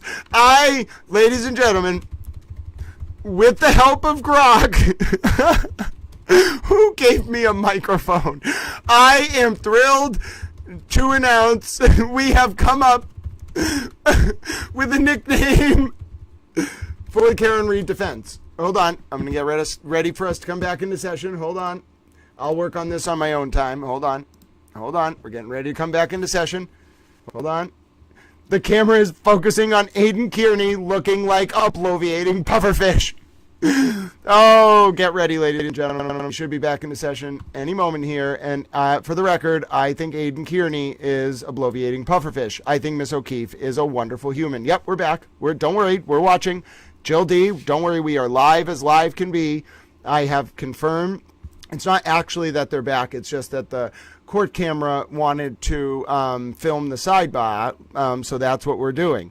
So I just want to let you know there's another sidebar, and I have spoken to Grok, and the official nickname for the Karen Reed defense team in the John O'Keefe retrial is Alan Jackson and the bloviating bluster of blowfishes. Oh, ladies and gentlemen, it is a glorious day, truly. Also, free Chloe dog. Yes, ladies and gentlemen, it is a beautiful day to be a dog. It is a beautiful day to be a towel. We send our towel prayers to Miss O'Keefe, and I am thrilled to announce that the new nickname for the Karen Reed legal team is Alan Jackson and the bloviating bluster of blowfishes. It is a glorious day, truly. Also, free Chloe dog. Yes, ladies and gentlemen, Alan Jackson is a blowfish, and the Karen Reed defense are now at a sidebar because they like to bloviate, and now we can call them a bloviating bluster of blowfishes. I am having the greatest day of my entire life. I don't think you understand, ladies and gentlemen, the fact that Grok came up with this idea makes it even better. I asked the Twitter bot what we should call a group of blowfishes. If I wanted to refer to the Karen Reed defense as a group of bloviating blowfishes, it said we should call them a bluster, and that makes it even better. All right, let's go.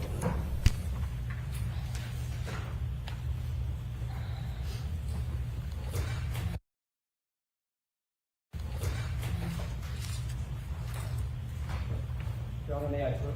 Yes. On the court's bench, there's an item I'd like to retrieve back. Miss, we need that marked for identification. I need all three of them marked for identification. Okay, and we'll do that afterwards. Just please go ahead. Do you see any x-rays? I did. What were the x-rays of? The x-rays were taken of Mr. O'Keefe at the medical examiner's office, and they were x-rays of his chest. Forearm, arm. Yes, they were included in the x-rays. Have you seen x-rays before? Oh, many times. How many times? Thousands, probably. Is part of your job to review x-rays? Oh, to make absolutely. a determination of whether or not they indicate broken bones, fractures, hairline fractures, things of that nature? Yes, it's part of the medical legal autopsy to study the x-rays of the deceased. That's done in the ordinary course of being a forensic pathologist, is that right? Yes. Are you trained on how to read x-rays? Yes. You have to be a radiologist to read an x-ray as a medical doctor? No. Medical doctors do that all the time, correct? Yes, it's part of general medical training. And is it also part of specialized training for forensic pathologists? It falls under the rubric of general radiology that a doctor knows. There are some specialized areas in forensic where you have to understand like decompositional changes that you can see on an x-ray that aren't something that you would see in a clinical setting. Taking the appendage one item at a time, did you look at Mr. O'Keefe x-rays of Mr. O'Keefe's right hand? Yes. Did you see any defect in the bones of the right hand? No, no bony defects, and the tissue was normal. Did you take a look at the x-ray of Mr. O'Keefe's right arm? Yes.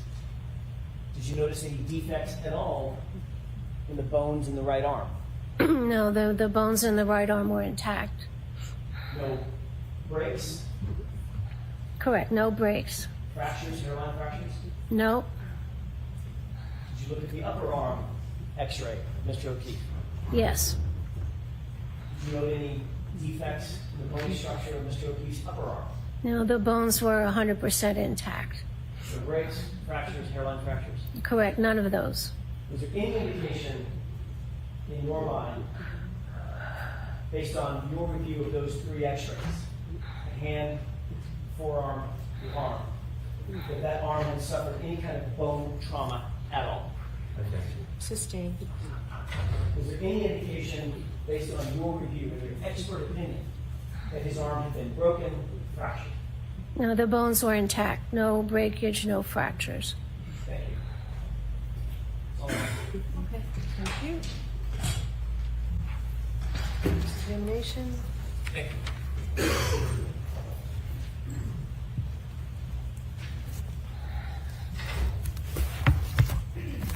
Good afternoon, Dr. La Posada. 6 minutes till the afternoon. Good afternoon. That's okay. You wrote a report in this case, doctor? Yes, I did. Do you think that based on your analysis, was Mr. O'Keefe thrust backwards? Is that what you determined looking at his head injury? That he was, I didn't understand. You had your hand in front of your Sure, mouth. I'm sorry. Yeah. You talked about a head injury that Mr. O'Keefe had, that Yes. he suffered from, Yes, that caused his death. yes. Was that caused by being thrust backwards? Yeah, the motion was upwards, down. Okay. And the way you just showed it could be a fall. Correct. Did you have an opinion looking at his wound that he was thrust backwards? What do you mean thrust? Well- His body went backwards. There may have been some applied force to it. I don't know about thrust. I'm asking if you have an opinion. Your words. Do you have an opinion about thrust? What do you mean thrust? Did the forensic pathology diagnosis mean Mr. O'Keefe's body was thrust backward? If you want to say thrust as indicating movement, that it went backwards, then you could say it was thrust. Okay, may I approach? Yes.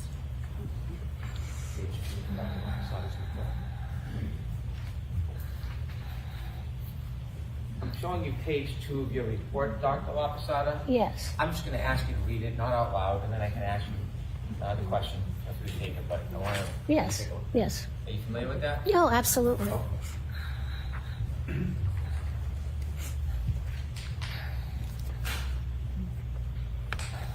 So, Dr. La Posada, what did you mean when you described that Mr. O'Keefe's body was thrust backward from a standing position? I mean that he was standing upright and his body had momentum and went down and hit at the back of his head. So it was thrust backwards. You cannot tell forensically how much momentum he had, can you? No, we don't do those analyses. And you can't tell if anything caused that momentum based on the head injury, can you? What do you mean causative? It was caused by his body went backwards. Yes. And so the amount of force causing him to go backwards, that's not something you can determine from the head wound, is it? No, I can't tell you the amount of force. It was significant because he had the massive skull fractures. Did you say it would be significant? Yes, significant force.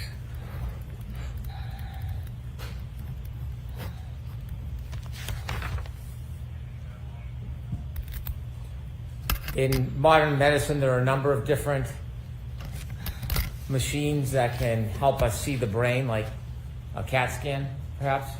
Sure. MRIs? Yes. Would you agree with modern medicine that the use of MRIs and CAT scans and other tools give a clinician equal, if not better, opportunity to examine the brain as actually cutting it and holding it in your hand? No, the actual gold standard is the pathology, to be able to have the brain in your hand, look at it with your naked eye.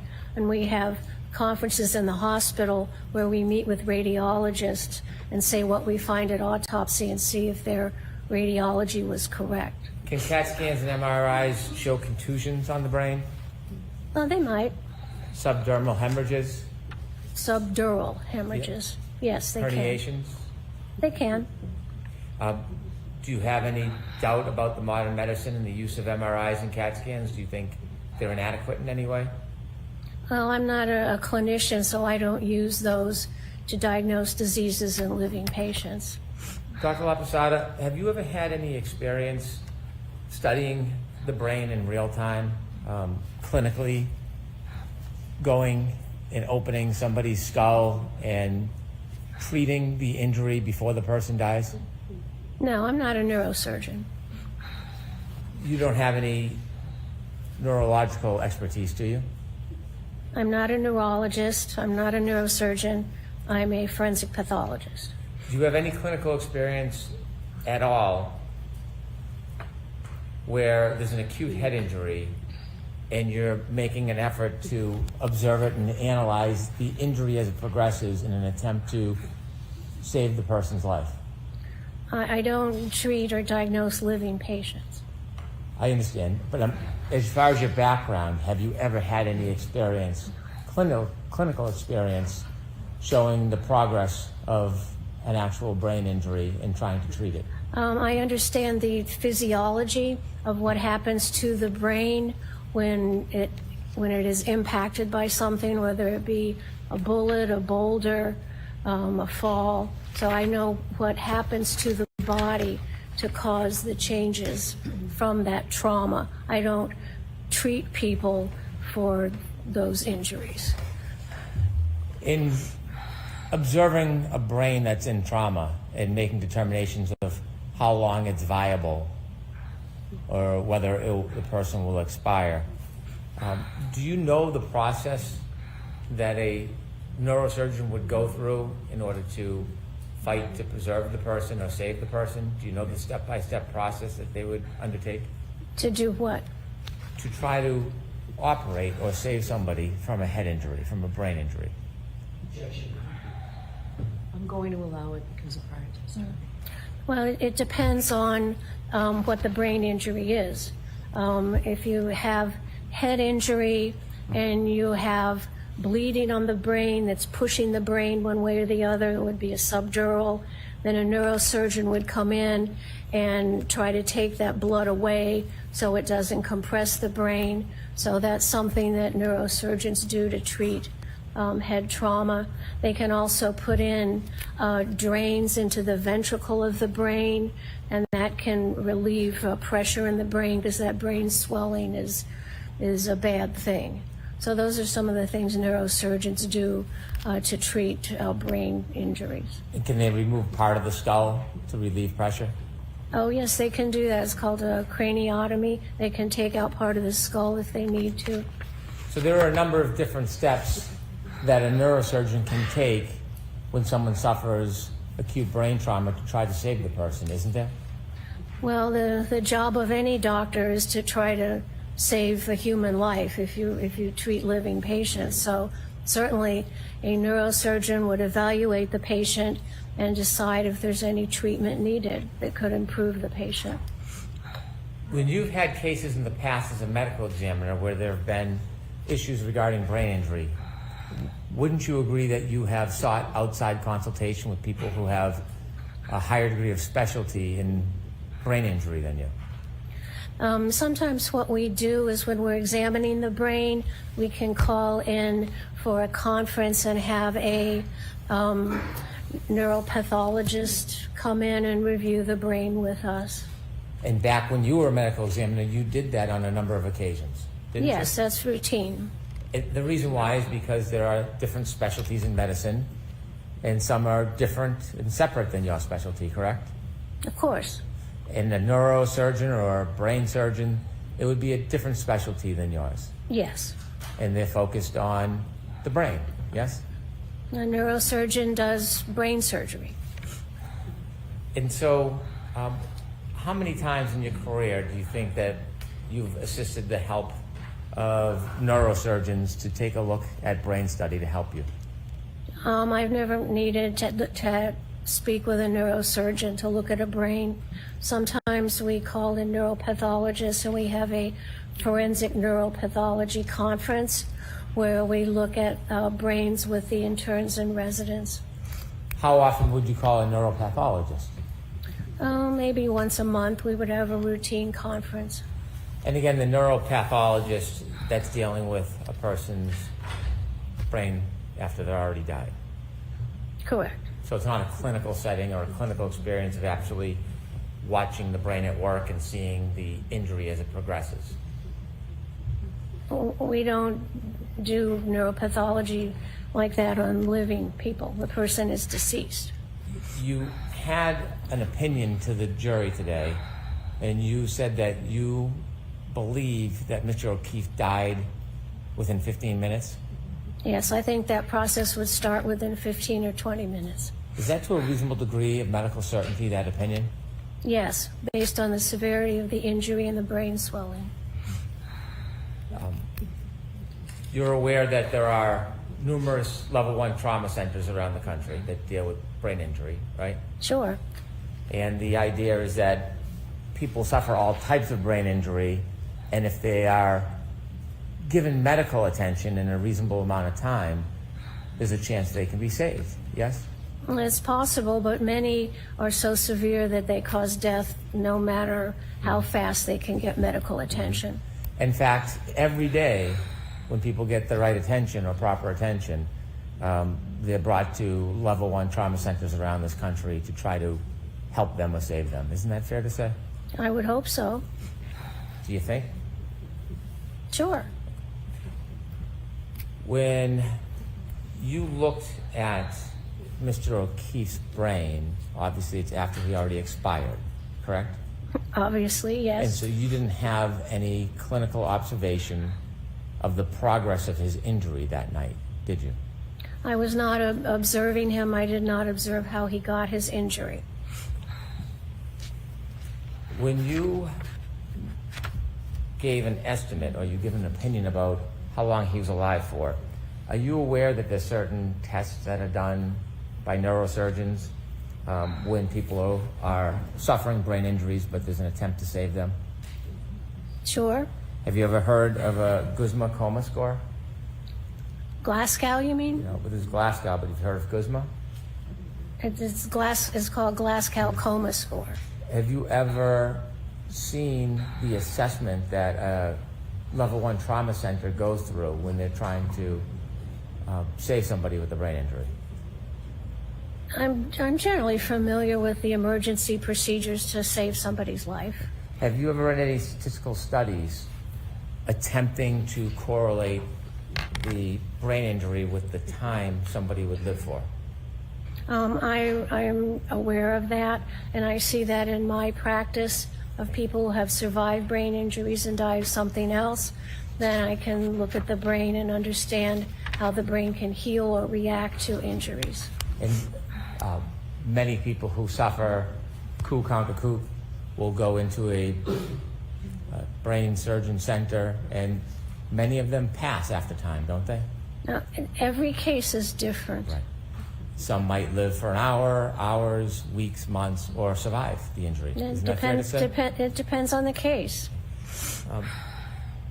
In this case, you don't have any objective criteria to identify the amount of time Mr. O'Keefe would have lived if he had the appropriate help. Isn't that fair to say? I don't think it would have been effective because there were massive skull fractures to the base of the skull, and there are cases where the amount of force and energy applied to the head causing skull fractures breaking the neurons, causing the brain swelling. Despite rapid medical treatment, those people cannot be saved. They can't effectively stop the brain swelling. Many people can't be saved. Did you know that about 1/3 of them do get saved? I don't know what you're talking about. 1/3 of everybody has different sorts of injuries. 1/3 of what? With a clivus fracture, coup contre coup. Are you aware that 1/3 of those patients survive if they get the proper treatment? It depends on the amount of force. Okay. Are you aware that a study would show, have you ever read a study by Isaac Wolf on clivus fractures? No. Have you read any studies on clivus fractures? Clivus fractures? Yes, I understand what clivus fractures are. It's a part of the base of the skull. Okay. And oops. Okay, go ahead. Please. Did you want to No, say? you go ahead. Oh, I'm sorry.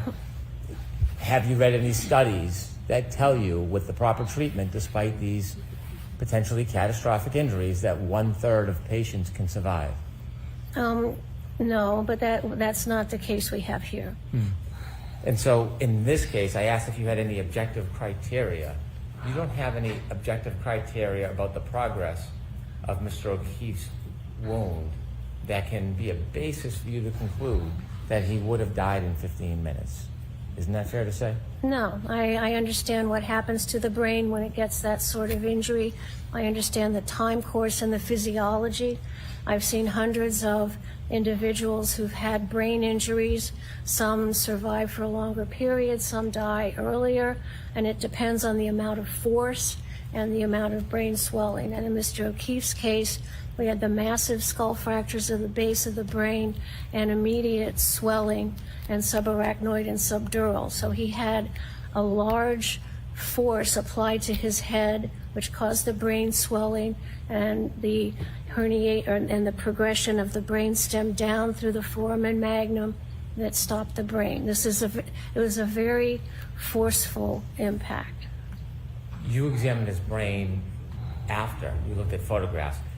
You can't tell us objectively when his brain swell started. It started immediately after impact. And you can tell us what the progress of that brain swell was by looking at his post-mortem photos.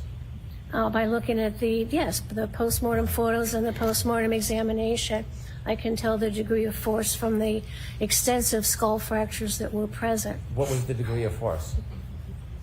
It was medium to large. Well, that's a wide range. What do you mean? Quantify medium I'll to strike large, the comment. please. Ask the question, Mr. Brown. What does medium to large mean? Enough to cause a lot of fractures to the skull. He didn't just sit down and lie down. If he sat down and lied down, he probably wouldn't have fractured his skull, correct? That's obvious, yes. Right. And so when you're telling us you can identify that he immediately died or died within 15 minutes, I'm asking you for objective criteria. For you to give that opinion, I'm asking you what objective information you have. And so you said that there was a large amount of force, correct? Sure, because there were massive skull fractures, and there's a lot of energy transmitted to the brain, starts swelling immediately. How do you know this wasn't medium force and not large force? Because of the extensive number of skull fractures. So are you saying it was medium or large force? Medium to large. Okay. How much force is that? Can you quantify it? No.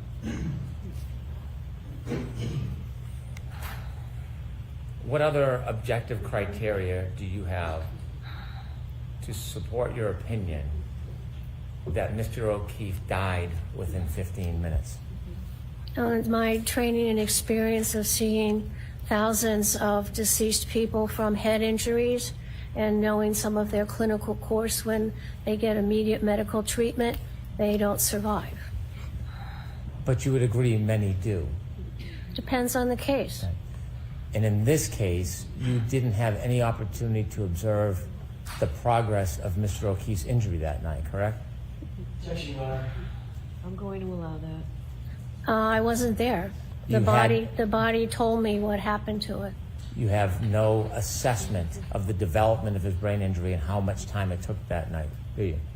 I do, from understanding the significant skull fractures and the swelling of the brain and the compression of the brainstem, that all happened very rapidly because of the amount of force that caused all those skull fractures on the base of the skull that actually then hemorrhaged into his upper eyelids. That's a large amount of force. Was gross edema found on his brain? I think it was swollen, yes. But was that a finding? Yes. Where did you see that finding? Well, in order to have the herniation of the brainstem, the brain swells. Where did you see that finding? I can't answer that. I just know it from understanding, looking at the pathology. So at the end result, at some point, Mr. O'Keefe had gross edema. In order to get the brain stem hemorrhages, the only way you get that is because the brain has swelled, and there's no, after injury, tissue swells, and there's no place for the brain to go when it swells except down into the natural hole in the bottom of the skull where the spinal cord goes down. So that's where the pressure goes. So that seeing the brainstem herniation tells you that the brain has swollen a lot. Undoubtedly, but it doesn't tell you when it began to swell or the progress of that swell, does it? I don't know what you mean. You see inevitably because of the swelling, there's the suffocation, but when you see that, you don't know when the swelling began or how quickly it progressed. You can't tell that from an autopsy. Yes, you can, because of the severity of the skull fractures. I know there was a lot of force, and that force applied causes you to go unconscious, then your brain swells. If there was just like one skull fracture, then that's a little bit different. But this was massive skull fractures on the base of the skull. So there's a lot of force applied. So I know because there's a lot of force applied to cause the skull fractures that the brain would swell rapidly. You would be unable to identify the rapidity of the swelling if you don't know the amount of force. Isn't that fair to say? Well, I do know the amount of force because of the amount of skull fractures. In what you know is, in your words, medium to large force. Yes. You've heard of periorbital ecchymosis? Yes. And that's sometimes called raccoon eyes? Well, periorbital ecchymosis just means bleeding and bruising around the eyes. And you saw the bruising around Mr. O'Keefe's eyes, didn't you, in the photographs? Well, it wasn't bruising caused by blunt force trauma to the eye. It was bleeding in the upper eyelid because the plates above the eye and the base of the skull were fractured by the brain hitting it. So, and that's a result of basilar skull fractures and not the application of force directly to the eye. Would you agree it takes a few hours for the bleeding to accumulate in the person's eyes? No. As soon as you break the skull bones and the heart's pumping, the blood comes out of those injuries. So it starts to accumulate right away. It starts within minutes. You can see it. So you would disagree with the suggestion that it takes at least 1 to 2 hours for that bleeding to occur in the eyes. You disagree with that? I do disagree with that. It starts immediately. Do you have any studies that you've relied on or literature or support for that? I understand the physiology of what happens when you get those skull fractures and the density of the blood vessels. And if your heart is pumping, you pump the blood out those broken blood vessels into this small area above the eye. And it can happen within minutes. Do you have any studies or literature to support that?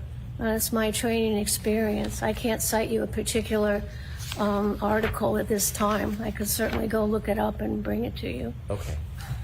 Let me ask you questions about the wounds to the back of Mr. O'Keefe's head. Yes. You see a linear abrasion?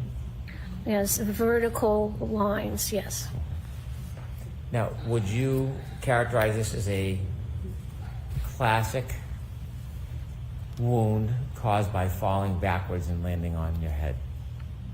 What do you mean every wound is different? Every wound is different?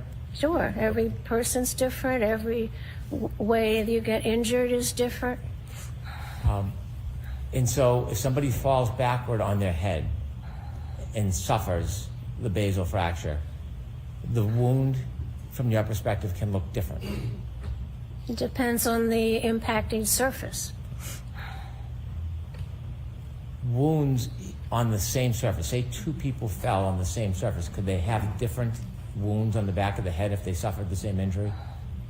In theory, if they fell, if they rotated their body, if you could reproduce something exactly, then you would see the same wound patterns. This wound pattern is typical of falling backwards on a hard surface, isn't it?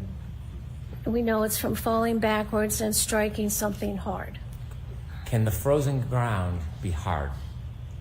A frozen ground can be hard, but it doesn't fit the pattern in this injury. We'll get to that, but is it okay. hard enough to cause a basal fracture? It can cause a skull fracture. The frozen ground is different than a sheet of ice, right? It's not smooth and flat like a sheet of ice, is it? It could be, I guess. Okay. You mentioned there's some granular patterns in this wound. Yes. Didn't you? Yes. The area in front of 34 Fairview, the frozen ground, do you know if there was any impediments in the lawn that was frozen? In the what? Oh, the lawn? Yeah. Yes. Yes, I saw the scene photographs when the snow was removed, and it was like winter lawn grass. So it was some green, some brown. It was pushed down, and like straw that was going different directions, which wouldn't give you that pattern. Did you see the exact area where Mr. O'Keefe last moved? I saw that general area, and there were a lot of photographs, Well, yes. You say general area. Can you tell us that you saw photographs of the spot where Mr. O'Keefe was lying when he was found?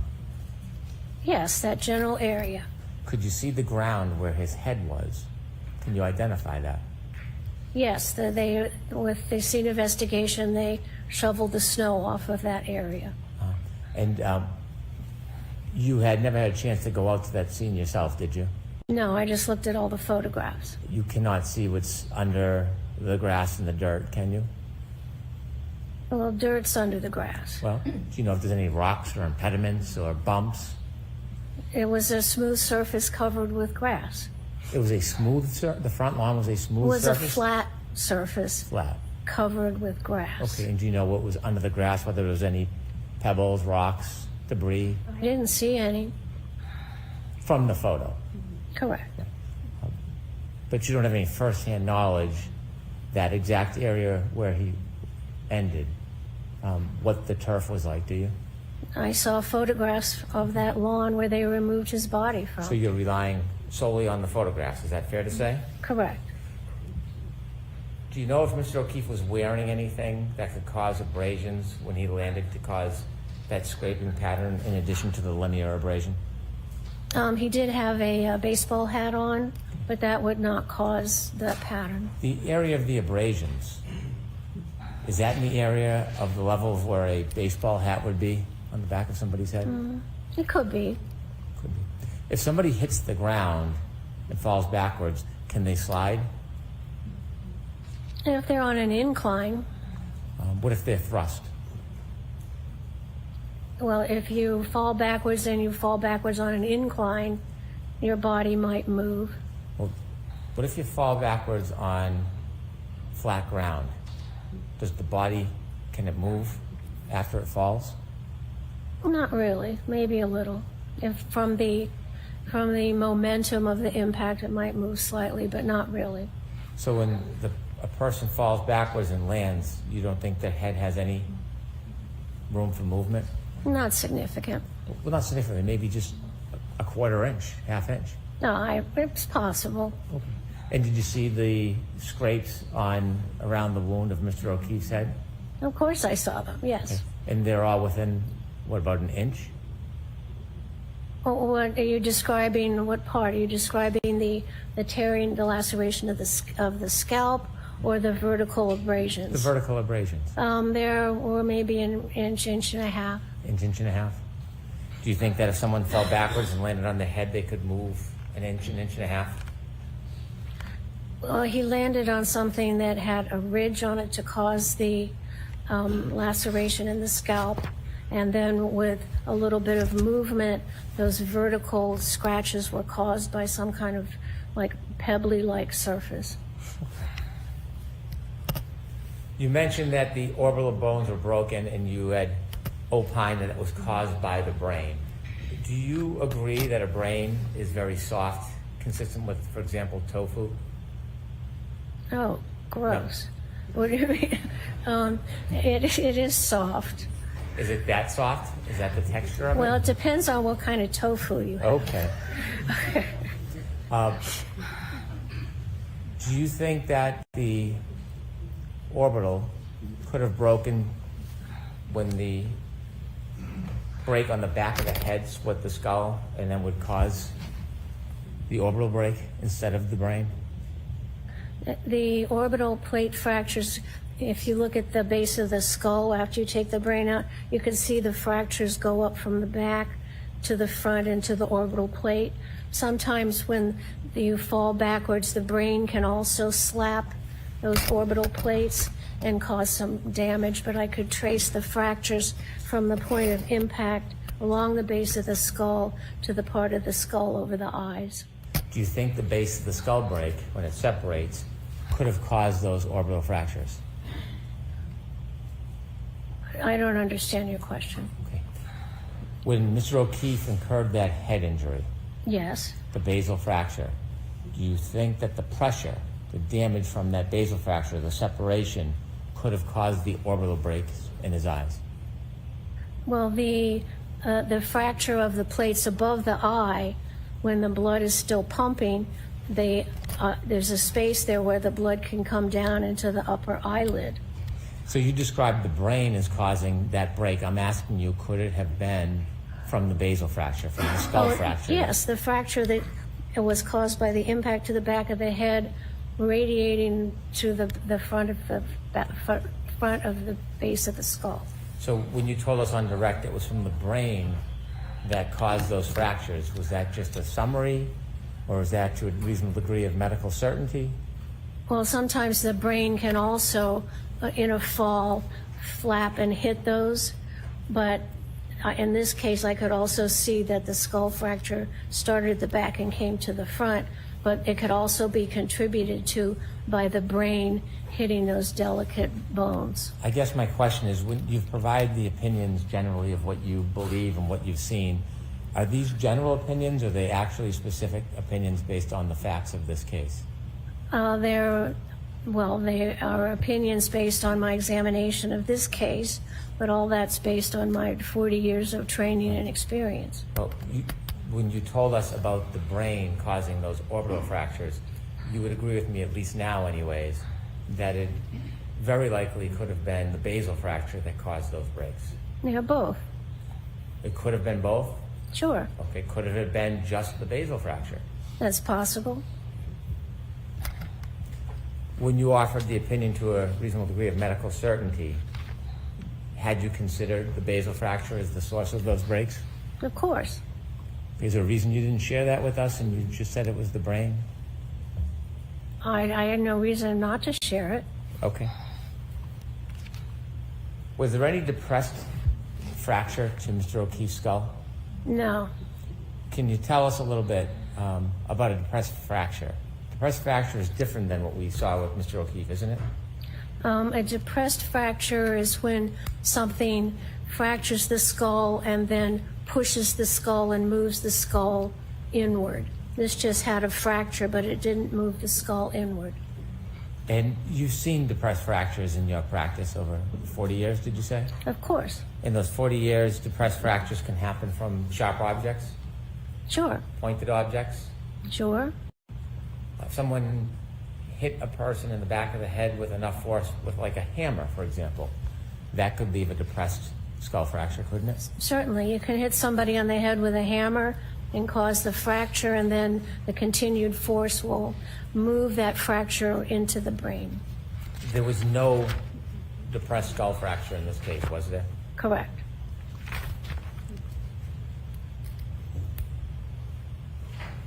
You gave some opinions today about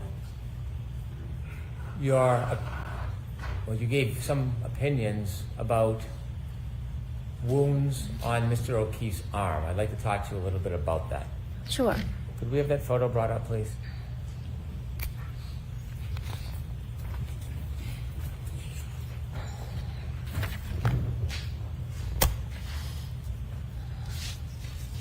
Do you see all of those superficial abrasions? Yes, I see patterned injuries. Right. Would you agree that they're superficial abrasions? Yes, they go along the skin surface. How many punctures would you identify in that photograph? Let's see, there may be some punctures like around the elbow, consistent with the teeth puncturing. Most of them are the teeth scraping along the skin. I'm not going to ask you what you believe the cause was. I'm going to ask you just about the wound. How many punctures do you see? Well, this doesn't show. There are other photographs which show more of them, but there's the little dot-like areas. You could call an area of skin puncture. Can you tell us from this photograph how many punctures you would say are in that photo? I didn't count them. Well, did you suggest that there was more than one puncture on that wound? I think I see more than one, yes. Pardon me? I see more than one on there. Okay, could you give us a count of how many punctures you see? Well, without looking at all the photos, I couldn't give you a correct number. Okay. You've written a report, haven't you? I what? You wrote a report? I did. And in your report, you described many of those abrasions as punctures, don't you? Yes. And a puncture isn't just a scratch. A puncture is a penetration of the skin, isn't it? Yeah, a point-like penetration. A puncture has a very specific medical meaning, doesn't it? Yes, it's a point-like penetration of the skin. And according to you, there are many punctures in that wound. Yes, I can see 1, 2, 3, 4, 6 or 7. Can medical professionals disagree on opinions about wounds and causes? I suppose they can. You also gave some opinions that you did not believe that Mr. O'Keefe's scratches were caused by having some impact with broken pieces of plastic or glass, correct? Correct. They weren't caused by that. Broken plastic or glass can cause a number of different angled wounds, can it? It causes an array of irregular, random injuries. It can have infinite different patterns, couldn't it? Could. There's nothing to hold a wound from a broken shard to be north or south or east and west. It all depends on how the force is impacted on the body, true? I'm not quite clear on your question. I'll try to do better. When you're talking about shards of broken glass or broken plastic, there is no set direction that they may cut somebody, is there? Well, it would depend on the case and how those occurred. It can happen in many different forms as far as depth, yes? Well, anything's possible. How about length? What about length? Wouldn't that change? Couldn't that change depending on how the injury occurred, the length of the wound? Sure. And in this case, you talked about your opinions of injury relative to a motor vehicle, didn't you? That was something I considered. That's something you considered. Did you know much about the details of the motor vehicle in this case? Yes. Okay. When you considered your differential diagnosis, did you consider whether there was any DNA on the vehicle? I didn't look at any of that. I'm sorry? I did not look at any DNA. Do you know if there was any hair on the vehicle? I don't know. Did you consider the scene itself where there may have been a debris field? Did you take a look at the debris field in this case? I know there were photographs of various pieces of plastic around the area where the body was found. And do you remember where those pieces were found? Somewhat, yes. Did you have an opportunity to consider other evidence like a shoe in the area near where Mr. O'Keefe was found? I know one shoe was on his foot at the hospital, the other was at the scene. Do you know if his hat stayed with him after he landed on the ground? The hat was in the area where his body was found. Did you take a look at his pants, the back of his pants? I looked at that, yes. Okay, what did you see when you saw the back of his pants? Well, because he had bled from the back of his injury and he was on a hospital gurney, some of that blood came down, so some of the blood was on the back of his pants. Did you see anything else other than blood on the back of his pants? I don't remember. I'm sorry? I don't remember if I saw anything else. Did you look, when you were doing your differential diagnosis, did you look at any evidence other than physical evidence? Did you look at any data evidence? I don't know what you mean, data. Like data you would find on a cell phone? No. Did you look at any of the data evidence from the defendant's Lexus? No, other than looking at the contours of the back to see if it had impacted Mr. O'Keefe. When you were doing differential diagnosis, did you look at any information that would tell you what the speed of that impact may have been or allegedly was? Well, it didn't hit him, so it doesn't matter. Okay. So you didn't care to know anything about the car or the data in the car because you had already formed your opinion? It did not hit him, so it was not relevant to my opinion. Is that a different way? By looking at the body, I could tell that there was no evidence of impact with a vehicle. So whether the vehicle was going slow or fast is not relevant. And so you didn't try to get any information about the speed of the vehicle? It was totally irrelevant to you? Correct. And did you also disregard, well, let me ask you, do you ever look at statements? I look at witness statements if they're available to me. Were any of the defendants' statements made available to you? I did hear some of them. Did you consider the ones that you heard? Of course. Oh. Which ones did you hear?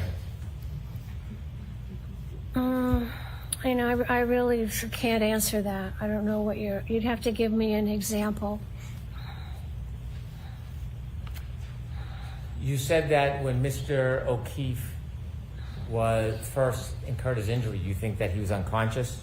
Yes, I think that the severity of the impact made him immediately unconscious. So if hypothetically Mr. O'Keefe incurred his injury sometime around 12:32, is it your opinion that he never moved again until he was moved physically by somebody else? Well, I don't know the exact time that he got the injury on the back of the head, but after that time, he could not carry out any purposeful activity.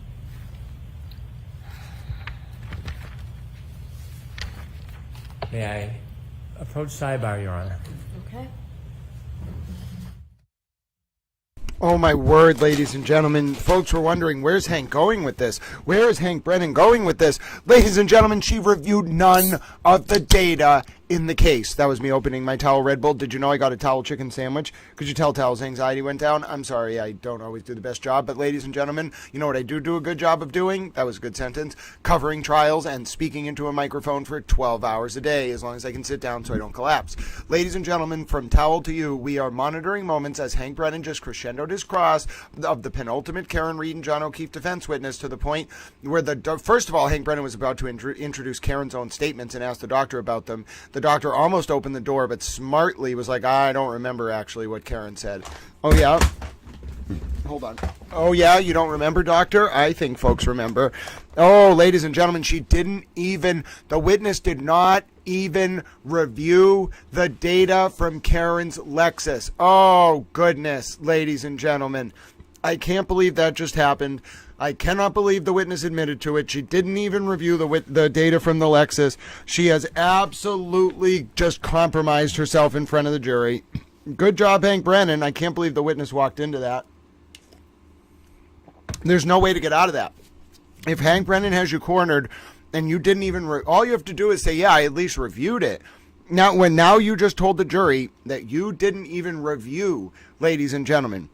You, the Reed defense expert, did not even review, sorry for that buffering there, did not even review the key piece of data in the case from Karen's Lexus. And not just that, but then Hank got the witness to say to the jury, oh yeah, I did that because I had a conclusion already. Oh, you rendered a conclusion without even looking at all of the relevant data?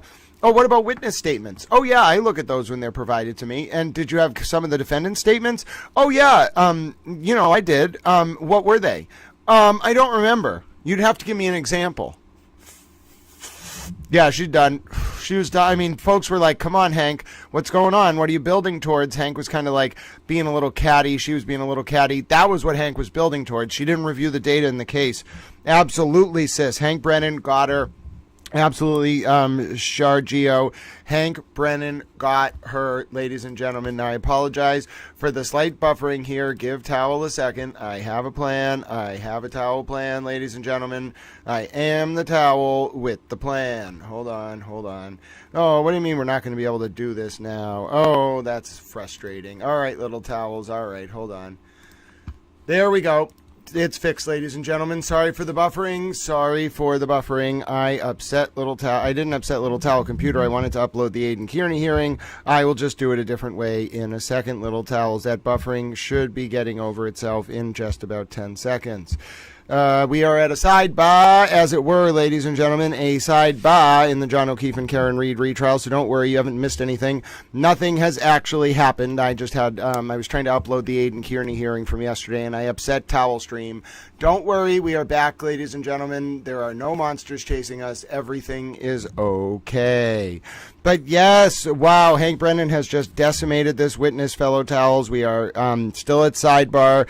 And Hank Brennan got the witness to admit, as Truth Exposed said, that this was clearly more than just John falling backwards. It was John falling backwards with force, like by being sideswiped by a car.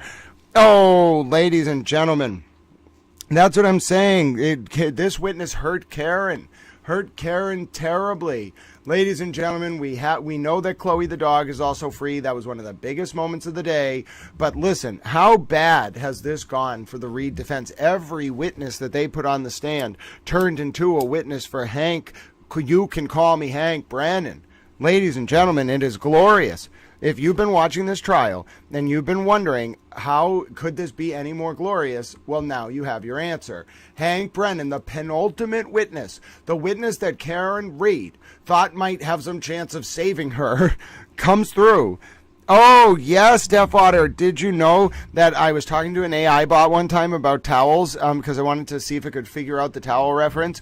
And it initially, although I corrected it, it thought I wasn't talking about South Park. Skylar, the South Park fan, is going to have a wonderful field day with this. The bot thought I was talking about Hitchhiker's Guide to the Galaxy.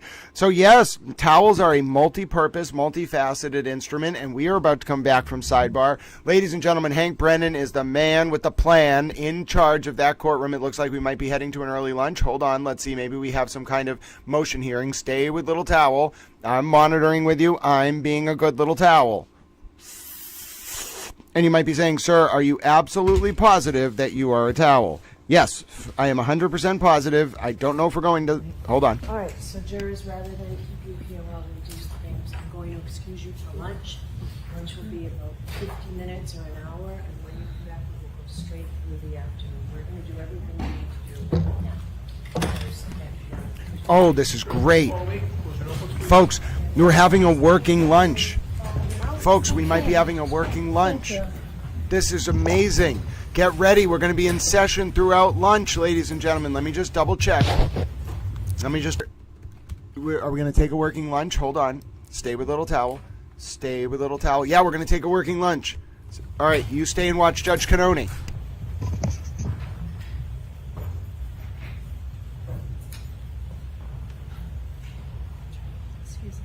Great to see you.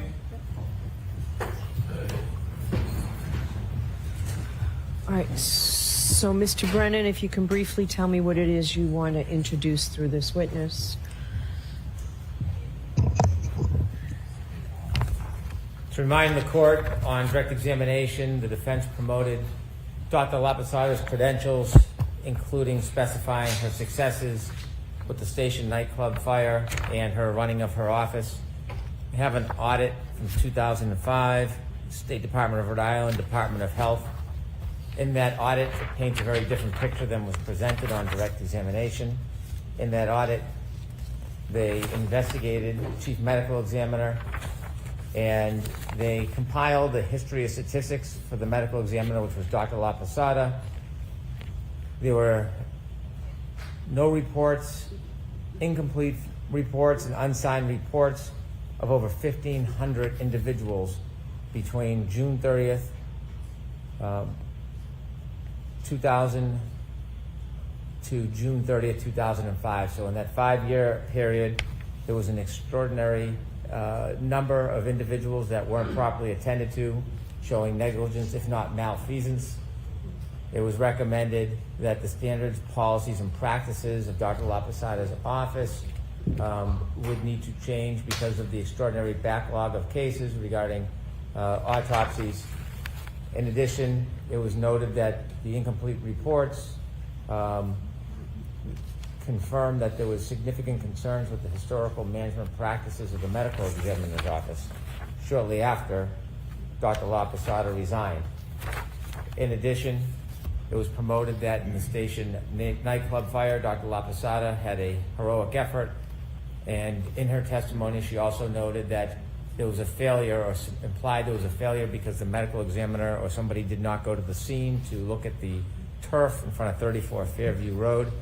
She suffered the same criticism for hours and hours after the station nightclub incident. She was contacted with a request to come to the scene. She refused to come to the scene, did not appear for at least 17 hours, directly on point to the claims that she's making against other people is the same conduct she engaged in on a more extreme scale. She testified in Commonwealth versus Tompkins. In Commonwealth versus Tompkins, she was listed and testified as an expert, attempted to testify as an accident reconstructionist, which was denied.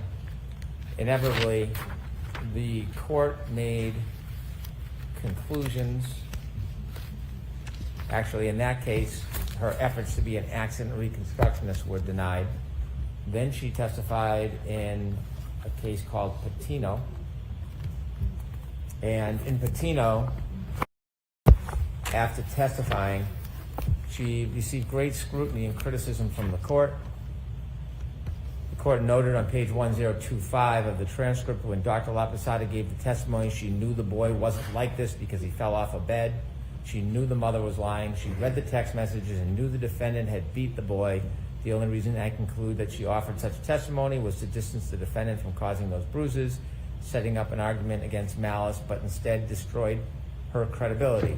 On cross-examination, she came across as a hired gun. Sometimes it's seemingly small things that impeach a witness's credibility. Inevitably, on the credibility determination by the court would agree. The jury gave greater weight to the testimony of Dr. Gilson and Snelling than they did Dr. Lapasada for the reasons I addressed previously. The jury was justified in discounting her testimony and concluding the other doctors testified apparently impartial.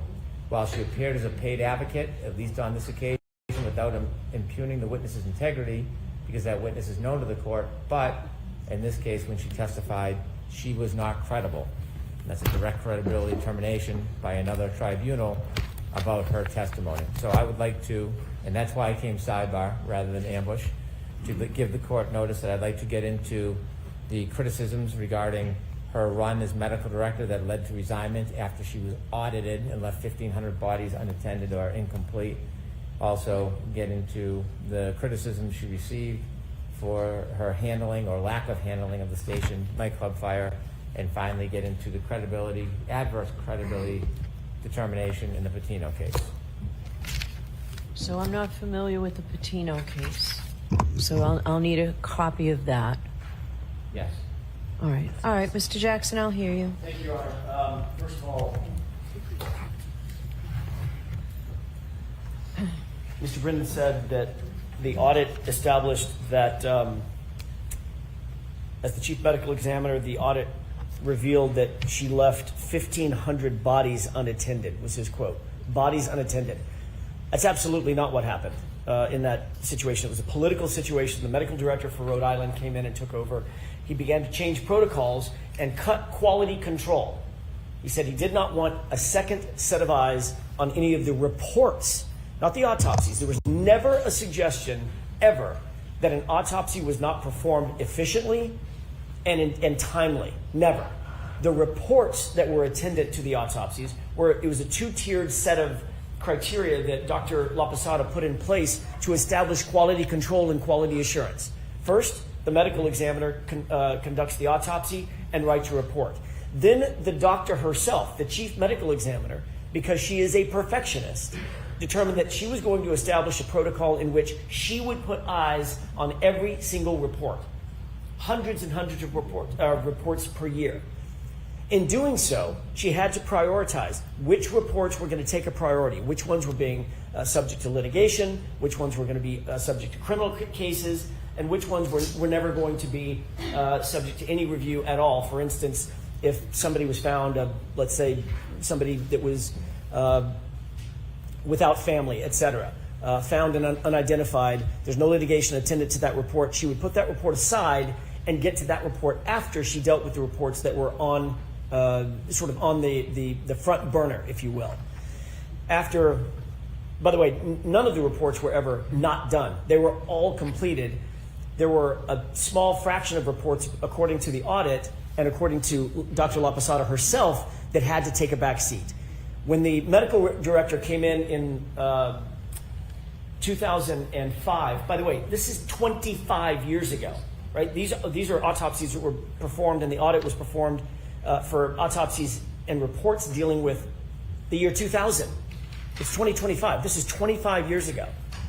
When the new medical director came in for Rhode Island, he said, I don't want any review of any of the reports because it's more efficient and it's faster to get the reports out in a timely fashion. She resisted and said, I will never, ever, and she was published saying this, I will never, ever sacrifice quality for speed. I want the highest quality coming out of this office. They had a difference of opinion. She walked away because he was asking her, the new medical director was asking her to sacrifice quality of the conduct that she was undertaking as the chief medical examiner for the state of Rhode Island. So it's a very different circumstance than was just suggested. No bodies were ever left unattended, ever. Certainly did not involve the other phrase that was just used is negligence and malfeasance. It was a backlog, and they had a very public political fight over it. Number two, with regard to the station nightclub fire, her staff was on location immediately. She, as the chief medical examiner, was there the same day. So that's of no legal moment. It's of no consequence. It certainly has nothing to do with her opinions and conclusions in this case. The Tompkins case, we've already talked about that in voir dire, Your Honor. The Tompkins case dealt with an issue dealing with accident reconstruction, which she's not undertaking. I'm not asking her, and she ain't saying. I've excluded that part of it, based partially on the Tompkins case. Right, and I don't know anything about the Patino case, and what I would say is, given the fact, look, we don't know what the facts of that case were. We don't know what the trial was about. We don't know what the cross-examination was about. We don't know why she was called. We don't know what she looked at. We don't know why she was looking at what she did look at. We don't know why she didn't look at things that she might not have looked at. We don't know why her opinions and conclusions were ultimately rendered. We would have to have a trial within a trial, which I would be happy to undertake if someone gives me a file. Happy to do that. But I don't think we want to do that. I don't think the court wants to do that. Also, I will say, I don't think that attacking this witness's credibility is in good faith by the Commonwealth. Mr. Brennan himself has hired Dr. LaPosada personally no fewer than 4 or 5 times. Maybe it's 3 or 4 times. He knows her qualifications. He knows the quality of her work. He's actually undertaken to consult with her as a medical examiner and a consultant. So I don't believe that these last 2 issues are in good faith. I don't believe the station fire has anything to do with anything because she was late, according to Mr. Brennan, in coming to the actual location. She was there the same day, and she had an entire staff that was there immediately. And in terms of the audit, it's a 25-year-old political fight that isn't quite what Mr. Brennan made it out to be. So I don't think any of these things are relevant for cross-examination. I'll submit. All right. I just want to make a note that Attorney Jackson has a way with words to just inflate or make things up. I have not hired Dr. LaPosada 4 or 5 times. And so that is just a mischaracterization which he likes to do for the public. But the reality is I've used her a few times, and the last time I used her, I'm not going to disclose why I don't use her anymore because it would be unfair without her in the room. But the suggestion that somehow I'm endorsing the qualifications of this witness, I am not. That's what I'm going to say on the record. Okay. So the first 2, the backlog issue, if we can call it that, with the ME's office, I'm going to allow the Commonwealth to get into that through questioning. Same with the station nightclub fire, based on the testimony already in evidence. Those 2 areas, and Mr. Jackson, without leading, you can certainly go back and rehabilitate her. But those 2 will come in. I'm not going to do anything with Tompkins because I used it for the basis of keeping out what appeared to me to be biomechanical engineering opinions of this witness, and she's not qualified to do that. So I have not read Patino. I will read it over the lunch break and see if we get anywhere with that. Okay, so I need a copy of that. I want you to give Mr. Jackson a copy as well. I will. Okay? He has a copy. Okay, so, I didn't know that. I appreciate that. all right. You want to do any other thing? I don't know if you want to handle it now or after lunch or later, but I want to address the issue of the 3 personnel. Okay, so let's mark those now. Sure.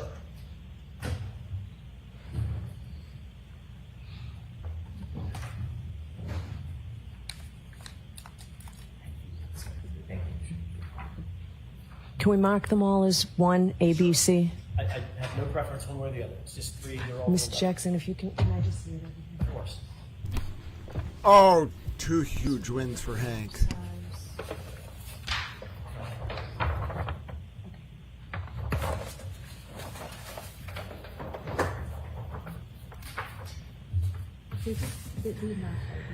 ID, yeah.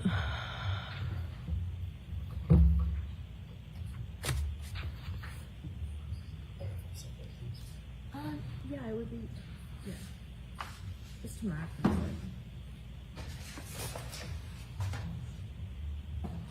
You know what? Show me that one again, too, please.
H, quadruple H, and I, blue I. Oh, all right.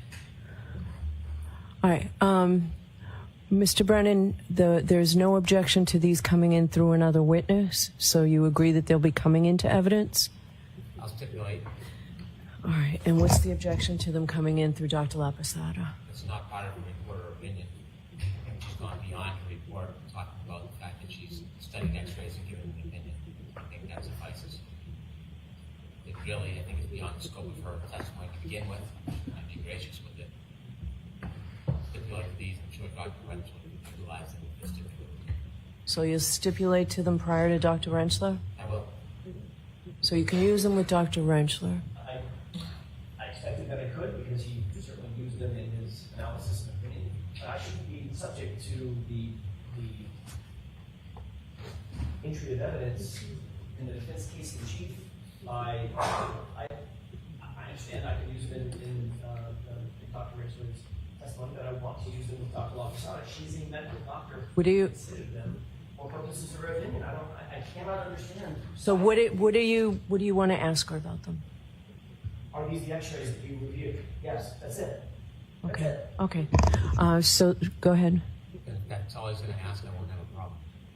Okay. Yeah, I have no problem with that in that form. That's it. Literally, you see the X-rays that we talked about a little bit earlier? Yes. This is the right hand. Yes. That's the arm.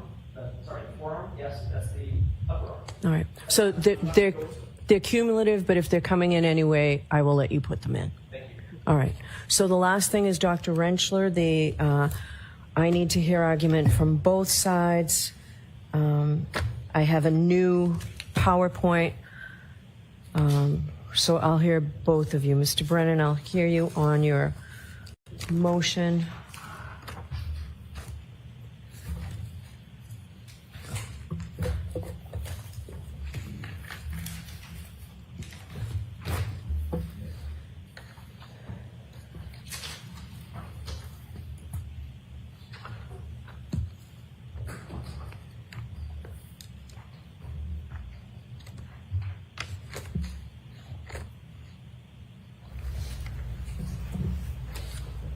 We've received the most recent update to Dr. Rentschler's PowerPoint. There are some additions, different analysis in that PowerPoint. This is within 24 hours of him testifying. There are opinions on page 6 and 8 of his May 7, 2025 report. And there are a number of numbers that we have objections to. Dr. Rentschler just generally shouldn't be allowed to express opinions and conclusions about what he thinks about the case or about other witnesses. All right, so I'm looking, I think, at the new, Do you have a copy of the new one? from today, page 6.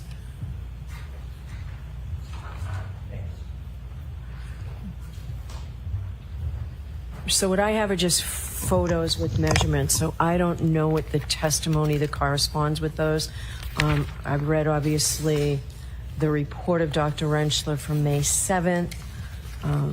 That does not seem to detail everything, and that's no criticism. I'm just saying it's a scant report, so I don't know what the opinions are regarding these. I'm sorry. Yep. Please. I didn't want to speak over Mr. Brennan, I apologize. I just wanted to let the board know you talk that out now. We went through, based on Mr. Brenner's discussions last night, and significantly edited the entire thing. Literally every single slide that you had a problem with. There were a couple that we just really left. But it's very, very. I see that a lot of the hearsay has been removed. I'm sorry? All right. So what are you both into? I'm going to hear from Mr. Brennan first. What are you objecting to as the report now stands? I have a most recent copy of the report now.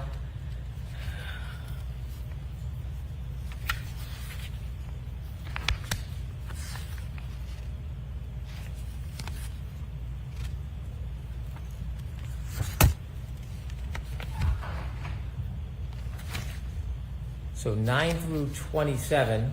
Slides 9 through 27 or pages? Slides 9 through 27 now have Dr. Rentschler identifying and attempting to match different abrasions with different holes in Mr. O'Keefe's sweatshirt.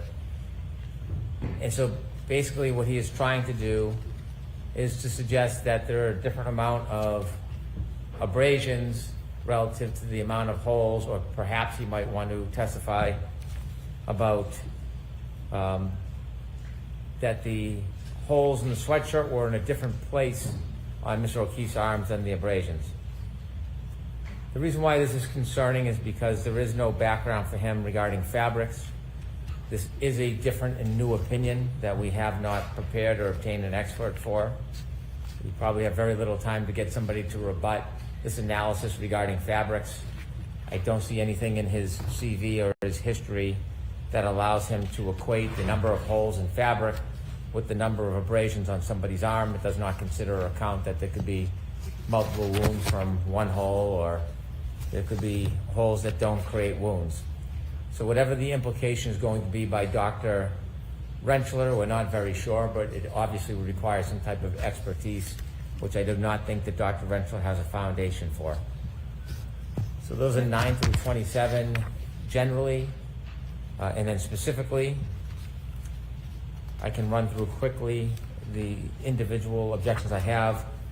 Slide 6 tries to define the theory of the alleged incident. It doesn't say whose theory it is. It implies it's the government. It's an improper suggestion. Hold on. Okay, so which one of 1, 2, and 3 on 6? 1 is objectionable. What's the core issue of the case? It's an ultimate issue for the jury. An expert reconstructionist or a biomechanical engineer shouldn't be defining the core issue of the case. And then 3, first event is alleged contact between the rear of the Lexus and Mr. O'Keefe's right arm. Again, that's offering an opinion that doesn't have facts and evidence, not in a position to draw that opinion. And is 2 okay? Or are you moving to the whole slide? No, on number 6, all 3 of them shouldn't be there. Asking what the core issue is in the case, Dr. Rentschler or no expert should be defining what the core issues in the case are. They should talk about their training experience, any testing, observations, evaluation, and then give their opinions, not core issue in the case. All right. Slide 9 outlines perhaps his process. The first step of the analysis to determine if the arm injuries are consistent with the physical evidence. Evaluate the abrasions and compare the evidence. I suppose this is what he's done. This is one of the less offensive ones, although unnecessary. It doesn't provide an opinion. I could live with that. The next one. So you could live with what? Number 9. Okay. Number 23.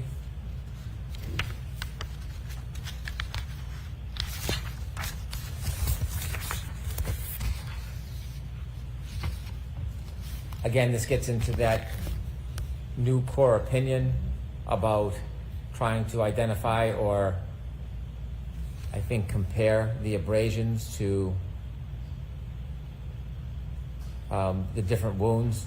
I think the part that's objectionable is the words measurements, question mark. I'm not sure if it's implying failure of somebody else. It seems to be an opinion, and I'm not sure of the context of it. 24.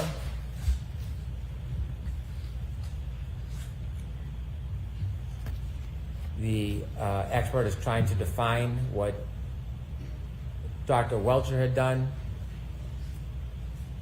It may be that he's saying he conducted his testing based on the position of Dr. Welcher's arm. I think that would be an appropriate comment, but it's not clear what they're saying.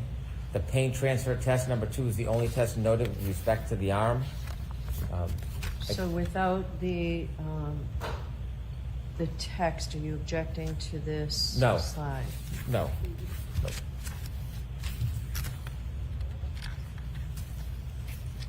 Okay. 31 posits questions regarding ultimate opinions. I think it's inappropriate. And then 32, I think, is improper because it ultimately endorses or vouches for the witness's credibility. I think he certainly can give an opinion that the evidence is inconsistent with the injuries to Mr. O'Keefe's arm, but I don't think it should be on the slide bolstering his opinion. 33. Again, it's posturing the weight of the evidence. And it's resigning the government to a particular study, one study. It's really a commentary on the government's case. It goes like this. Number one, Dr. Welcher only did A, and second part, A is insufficient. So that's really what this is saying. It's commentary, it's hearsay, it's inappropriate. 34.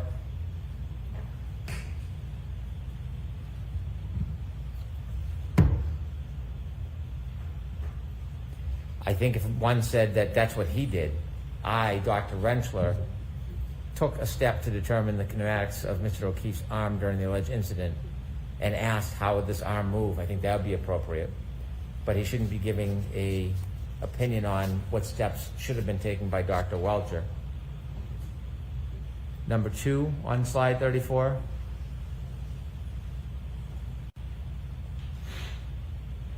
And number 3 I don't have a problem with.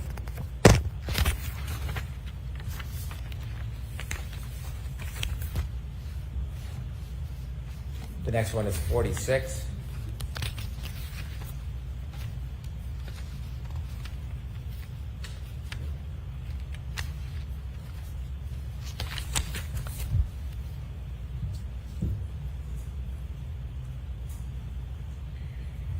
Again, this is bolstering the expert's opinion by putting it in writing on a slide. I think some of these opinions are appropriate for Dr. Rentschler to share with the jury, but his final ultimate opinion shouldn't be endorsed on a slide. 47. Again, this is self-endorsement of the success of his tests and giving his opinion about his success.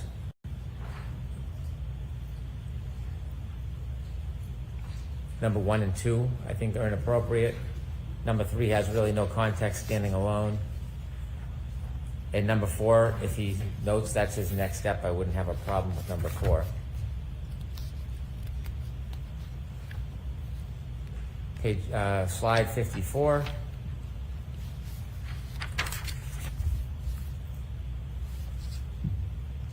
Again, number 1 gets into his opinions.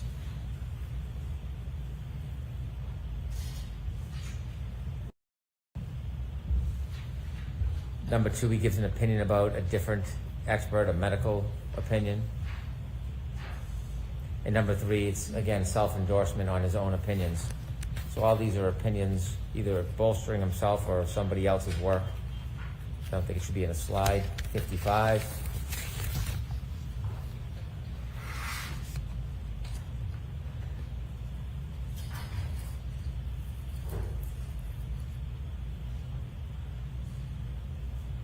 I think it's accurate. I think it's proper testimony. I don't think it's proper for a slide. Same with 56.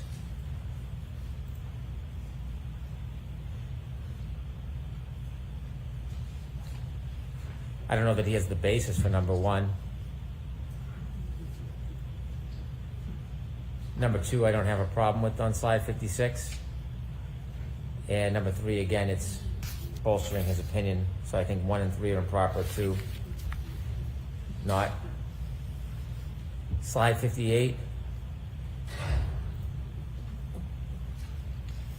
I don't know what the basis for number 1 is. I suppose we'll have to see.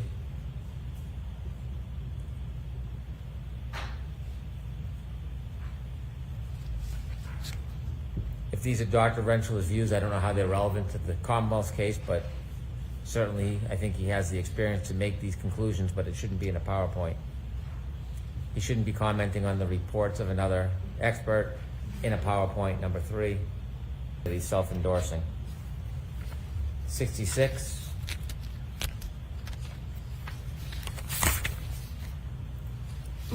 Again, it is an opinion.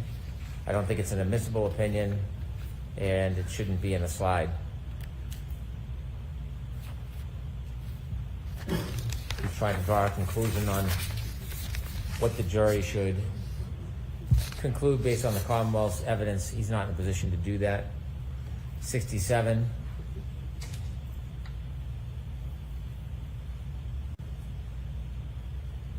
Parts of this are objectionable. I think that he certainly could testify. He hasn't seen any simulation by Dr. Welcher, but posturing it about in a manner that suggests there should be doubt in some way is inappropriate. 68, I don't think Dr. Welcher's report was introduced. And putting in a fraction of a report, I can't appreciate the significance of it. It's hearsay. Perhaps there's a reason he'll be able to point to the report or talk about the report. I understand that, but putting in a random page from a report as hearsay should not be admissible.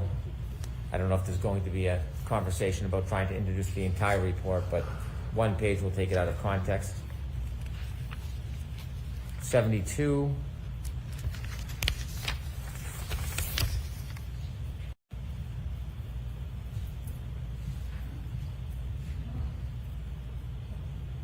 I think the expert has a basis for the opinion. I don't think ultimate opinion should be in PowerPoint because it's self-endorsing.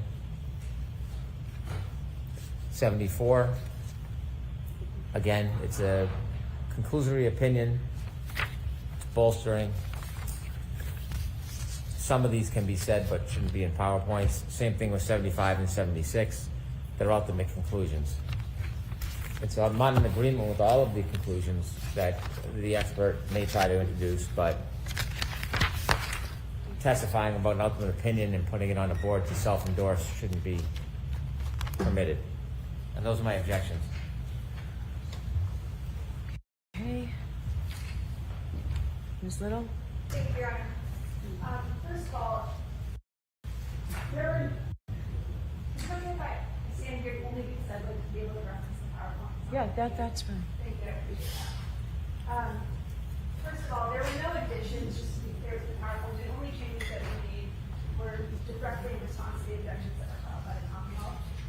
We did delete a large section to try to accommodate some of their concerns, as well as shortening some of the opinions and conclusions. So those were the only changes. I just wanted to make clear to the court there are no additional opinions that have been set forth in the new PowerPoint.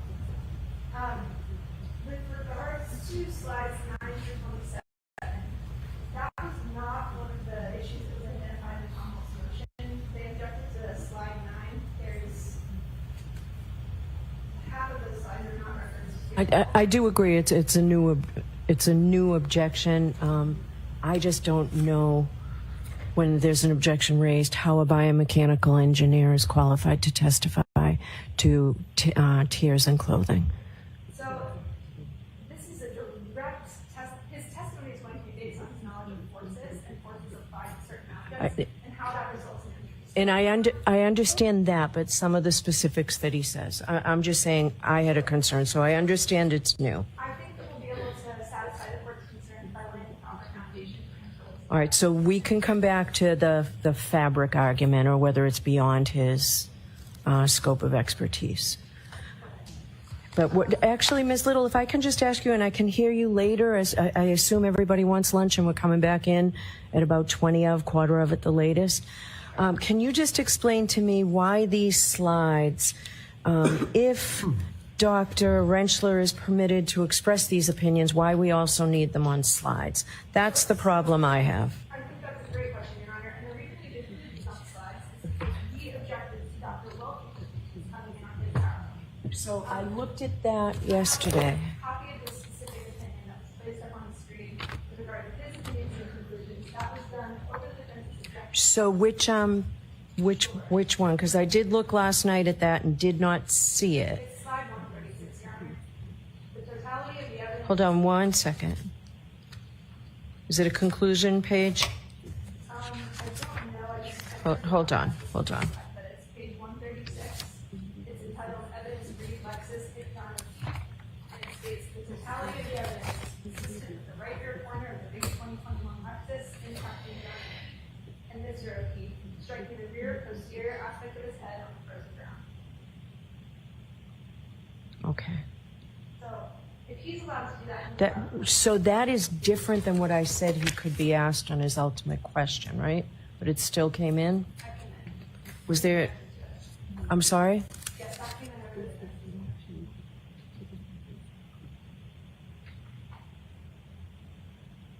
All right. Because what I did note is that I was very careful to say exactly what the ultimate question could be from Mr. Brennan. In fact, there were objections. I sustained them twice, so I wrote out exactly what could be said, and Mr. Brennan asked a variation of the first one, and there was no objection. So I didn't remember that this came in. All right, so I will take a look at that.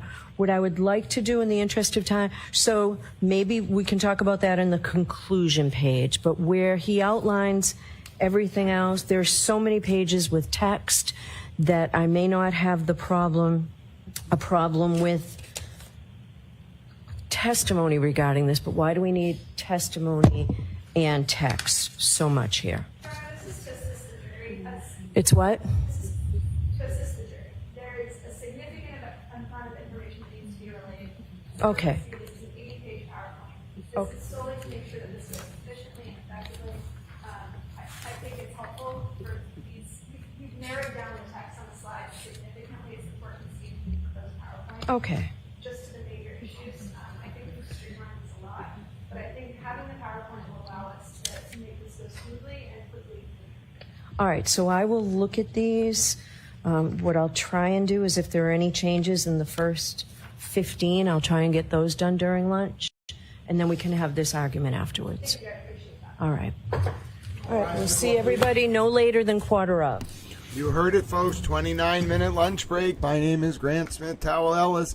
We are on lunch break in the John O'Keefe and Karen Reed retrial. Get ready.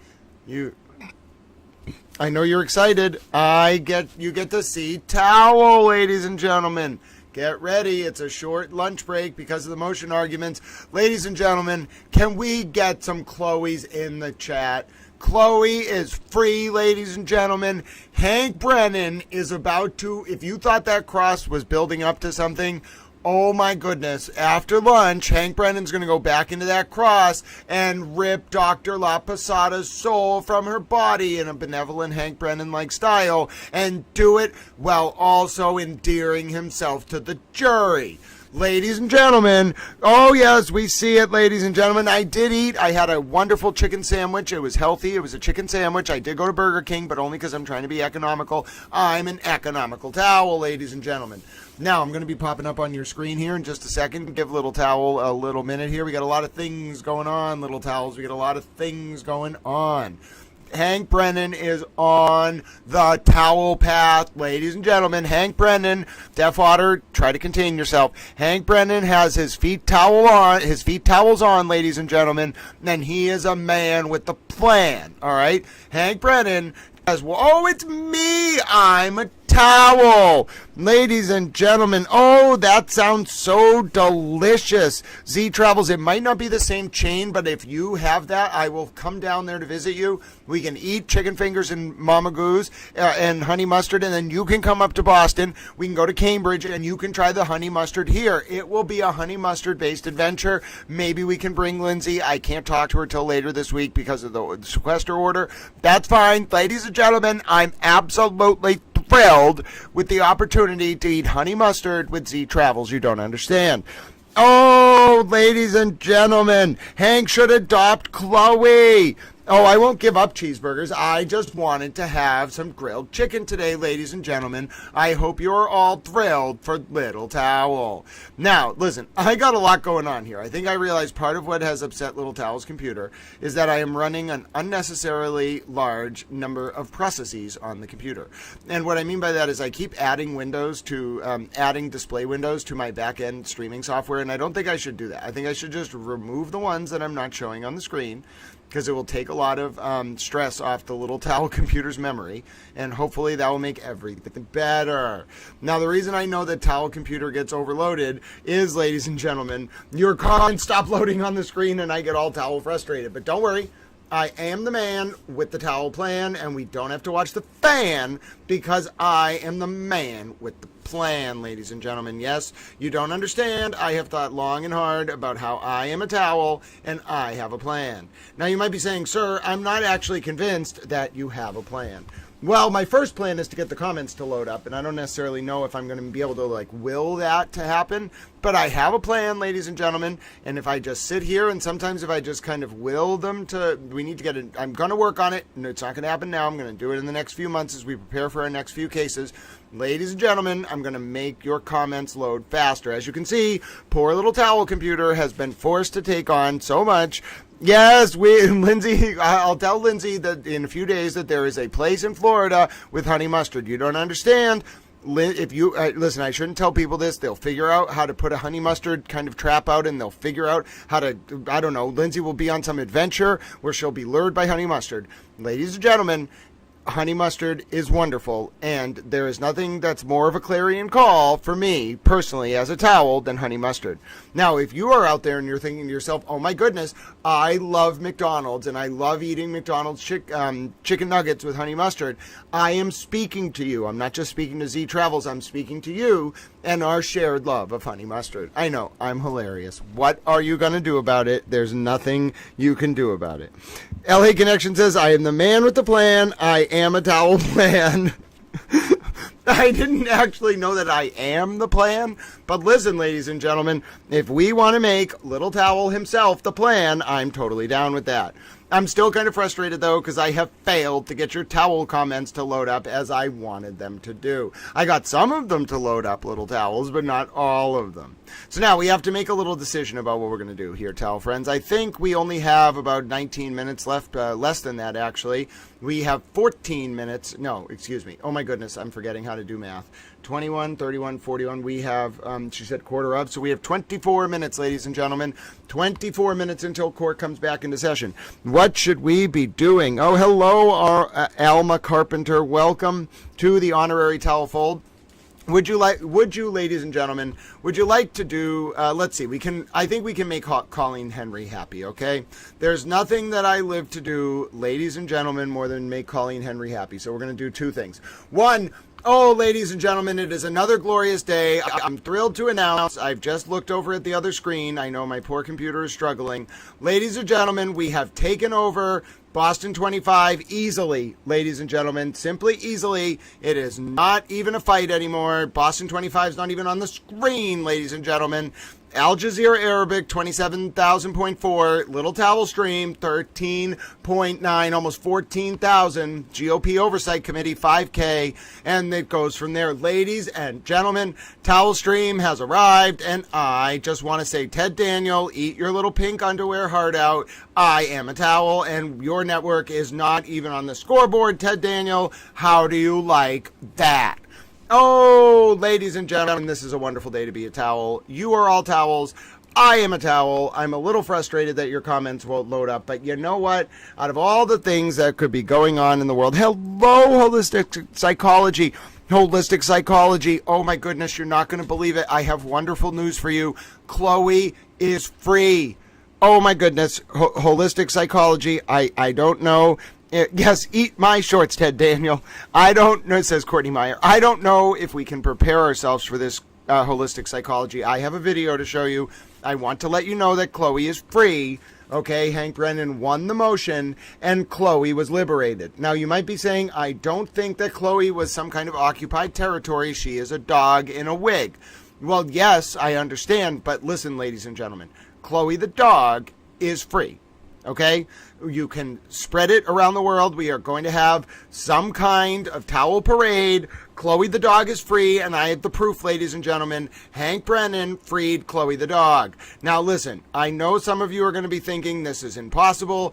First of all, what, is Hank Brennan going to adopt Chloe? Did Hank Brennan get Chloe out of witness protection? Are Chloe, Chewbacca, and the little pig safe? Yes, ladies and gentlemen, everything is okay. I just want to let you know Chloe the dog is free. Your comments might not be loading, but Chloe the dog is free. And some things in life, ladies and gentlemen, like Chloe the dog being free, take priority. So you all watch this and celebrate with your towel friends.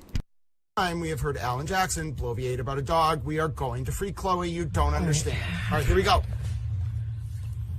So I'm not going to allow Dr. Laposada to testify regarding dog bites. Chloe is The free! orders are saved. I'm going to give an instruction regarding burden shifting. So I just think it's outrageous. I think your conduct is outrageous. And I don't think that with a purity instruction you can do anything except bring the point. Time we have heard Alan Jackson. Ladies and gentlemen, it's over. Chloe is free. Oh, free Chloe. Hank Brennan saved Chloe. Hank Brennan won that motion. Dr. Laposada was banned from mentioning dog bites. Chloe is free. Holistic psychology from the towel friends around the world to you. Feel this wonderful energy. No, we have been celebrating all morning. We are going to have some kind of parade. I heard that there's going to be a giant inflatable Chloe in the parade wearing a wig celebrating, and then Alan Jackson's going to be chasing after her screaming, "This is an injustice, a travesty, a sham, and a mockery. It is an injustice, travesty, a mockery. Alan Jackson's going to invent the word injustice, a travesty, a mockery. You don't understand. It is a big day, holistic psychology." Oh, yes, I know. She then said, "Oh yeah, you can talk about animal bites," but then even that got restricted because the doctor immediately went off the rails and started talking about dog bites without permission, which upset Judge Cannoni. So it was a great day for Hank Brennan, and it got even better, ladies and gentlemen. You just saw the ruling come down. When this cross starts at 2 p.m. Eastern in just 20 minutes, Hank Brennan gets to ask the penultimate Karen Reed defense witness about whether there was an audit during her time as medical examiner that found 1,500 bodies either unattended or not properly examined, and that led to her being forced out of office. And Brennan gets to ask her about how she went hours late to the station nightclub fire despite being asked questions on direct, trying to present her as some kind of hero about that. Oh, ladies and gentlemen, ready your towels, ready your Chloe emojis, ready your call me Hank emojis. I don't know if we can put this into words. It is one of those days. Oh my word, ladies and gentlemen, Colleen Henry's in the chat. You know what that means. Ladies and gentlemen, Colleen Henry shows up in the chat. There's only one thing that we're going to do. It is a rule on Towel Stream. If you're new here, ladies and gentlemen, my name is Grant Smith Ellis. I tend to think I'm a horse racing announcer towel. I am well fed. I'm ready to go. I have a special stabilized, color-enhanced version from Murder by Maestro, the super towel themselves. Colleen Henry's excited. We're all excited. Take it away, Hank.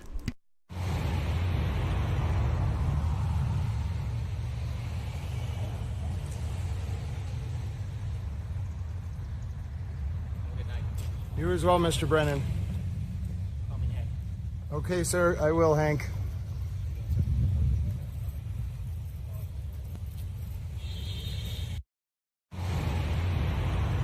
One more time. I agree, holistic psychology.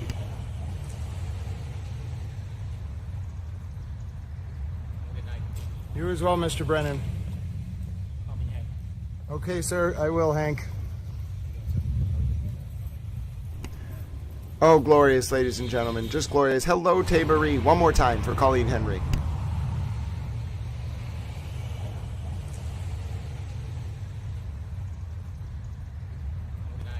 You as well, Mr. Brennan. Okay, sir. I will, Hank.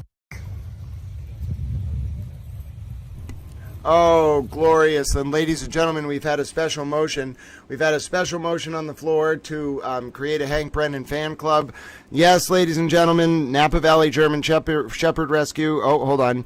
It was actually, who asked for the fan club? Someone asked for a Hank Brennan fan club, and we need to, oh yes, it was Napa Valley German Shepherd Rescue. We need to create a towel-based Hank Brennan fan club. Ladies and gentlemen, we will put a bunch of fans together. We will put them in some kind of clubhouse. We will sit around and we will talk about Hank Brennan. It will literally be a bunch of fans in a clubhouse, and then we will be sitting there being like, this is the Hank Brennan based clubhouse and we are towels.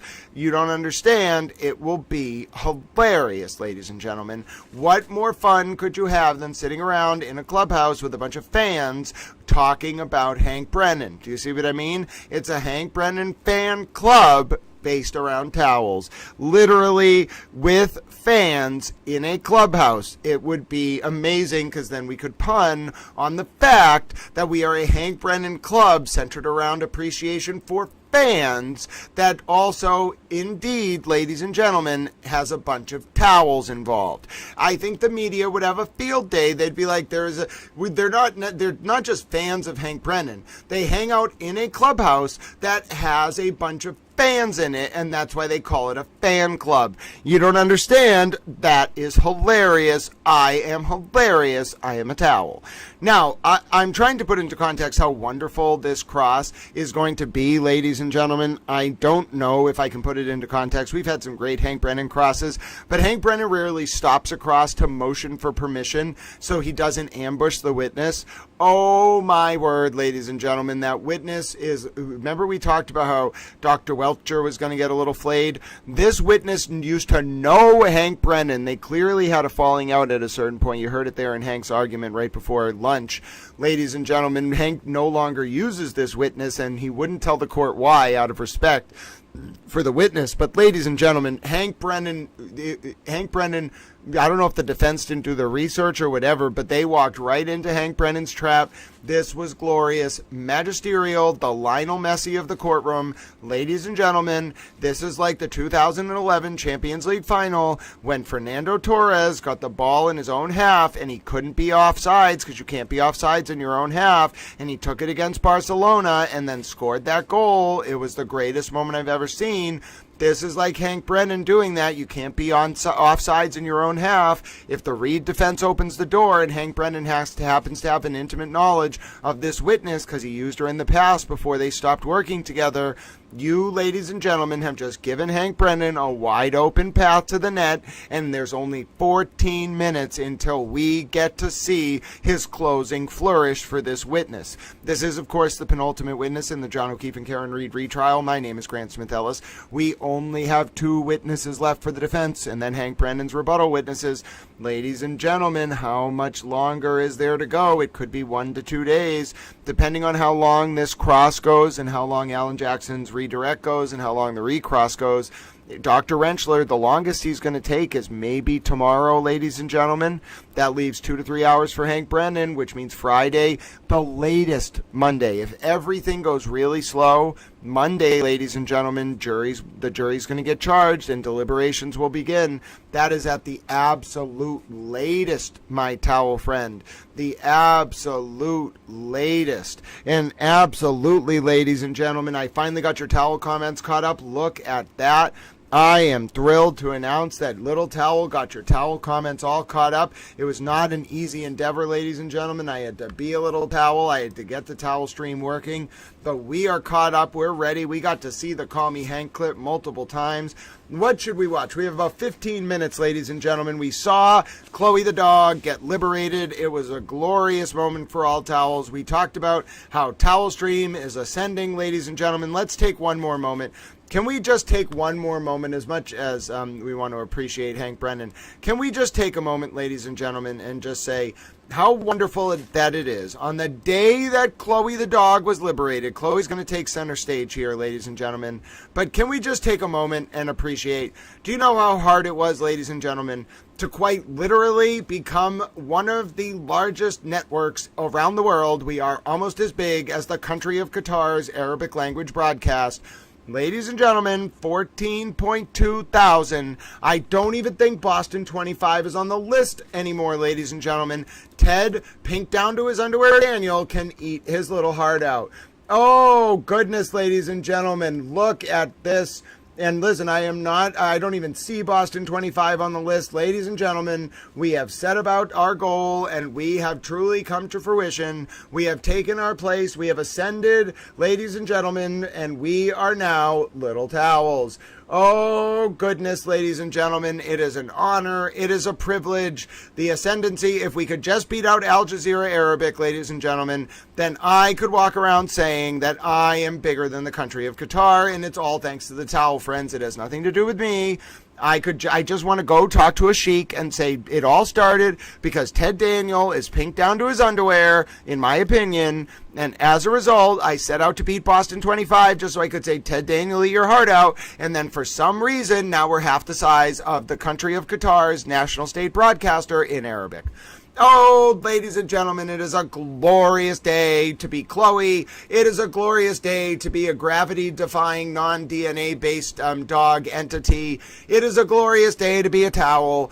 Ladies and gentlemen, we almost have made it through lunch. Hank Brennan is going to be here in 11 minutes to do this cross, the cross that he just won his motions about. If you are not excited for this, you do not have a pulse, ladies and gentlemen. Yes, you must be some kind of non-pulse, non-DNA, gravity-defying non-towel. And I'll tell you what, ladies and gentlemen, I have tolerance for almost everything and anything in this world. But I think someone who, or an entity that is not a towel, doesn't have a pulse, defies gravity, and doesn't have DNA cannot be a towel, okay? Now, I'm not trying to be intolerant. It's just if part of your description is that you are not a towel, then the fact that you don't follow the laws of gravity or have DNA or otherwise does not really matter. You are just not a towel.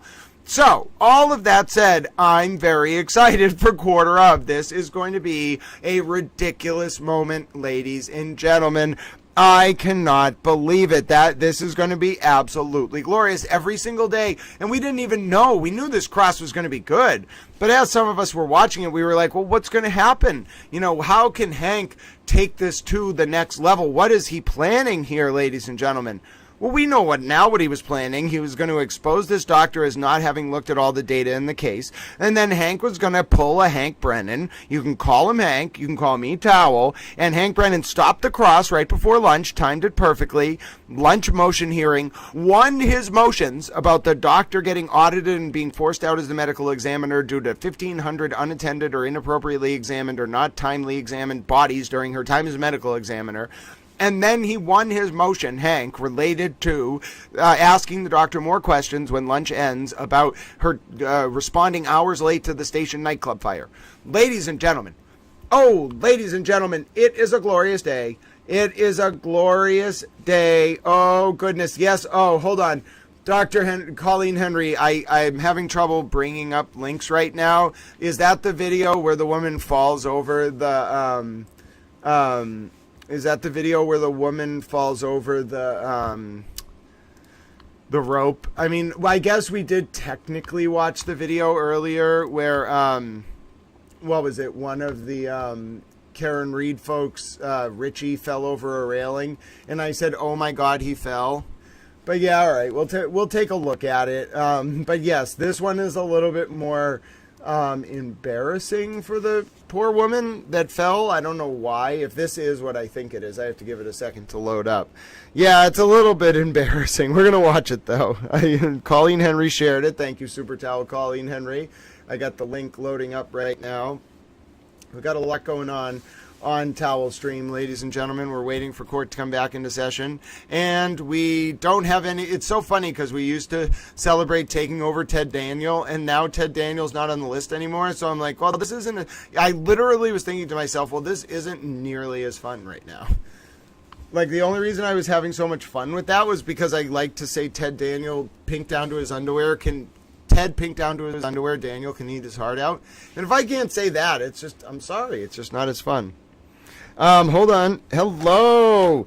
Emma Dior says, Chloe needs a treat. Absolutely. Emma Dior, I just want to let you know, first of all, of the text above her head. Hold on. All right, I got the video of the woman the woman falling after Arca walks by. Now, ladies and gentlemen, we're going to mute this audio, but let's just take a look.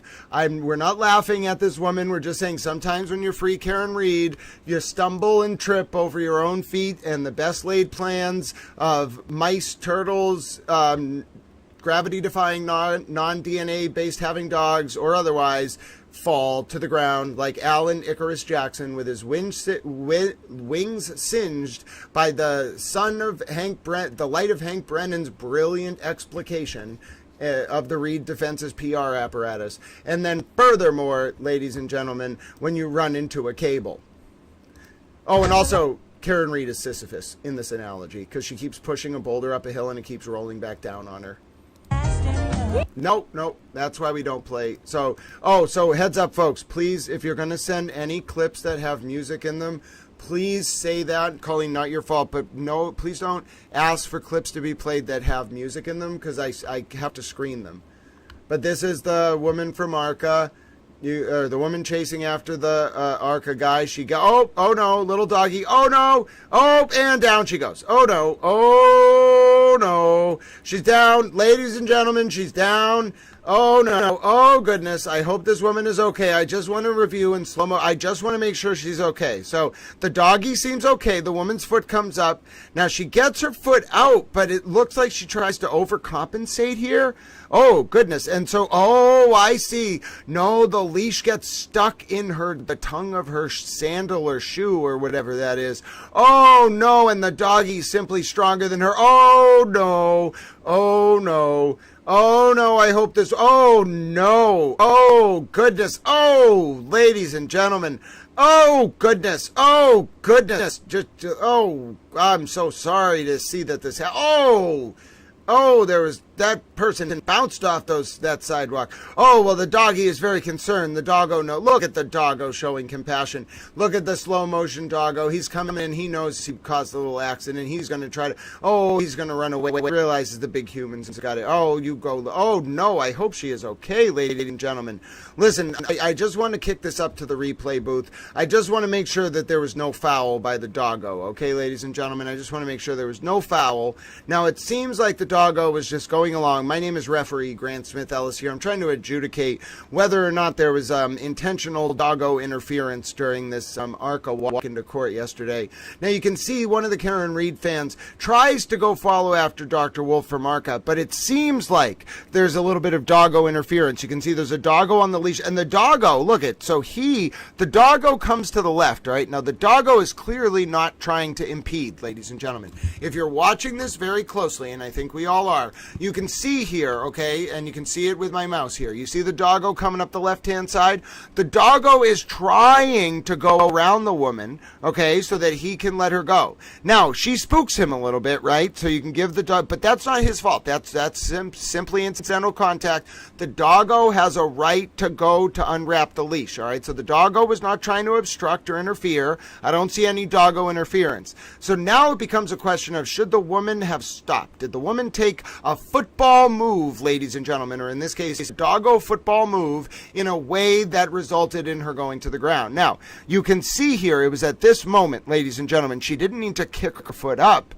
She should have stopped and gone back by trying to flick the foot. It's a little bit off camera, but you can see the leash gets caught up in the tongue of her shoe.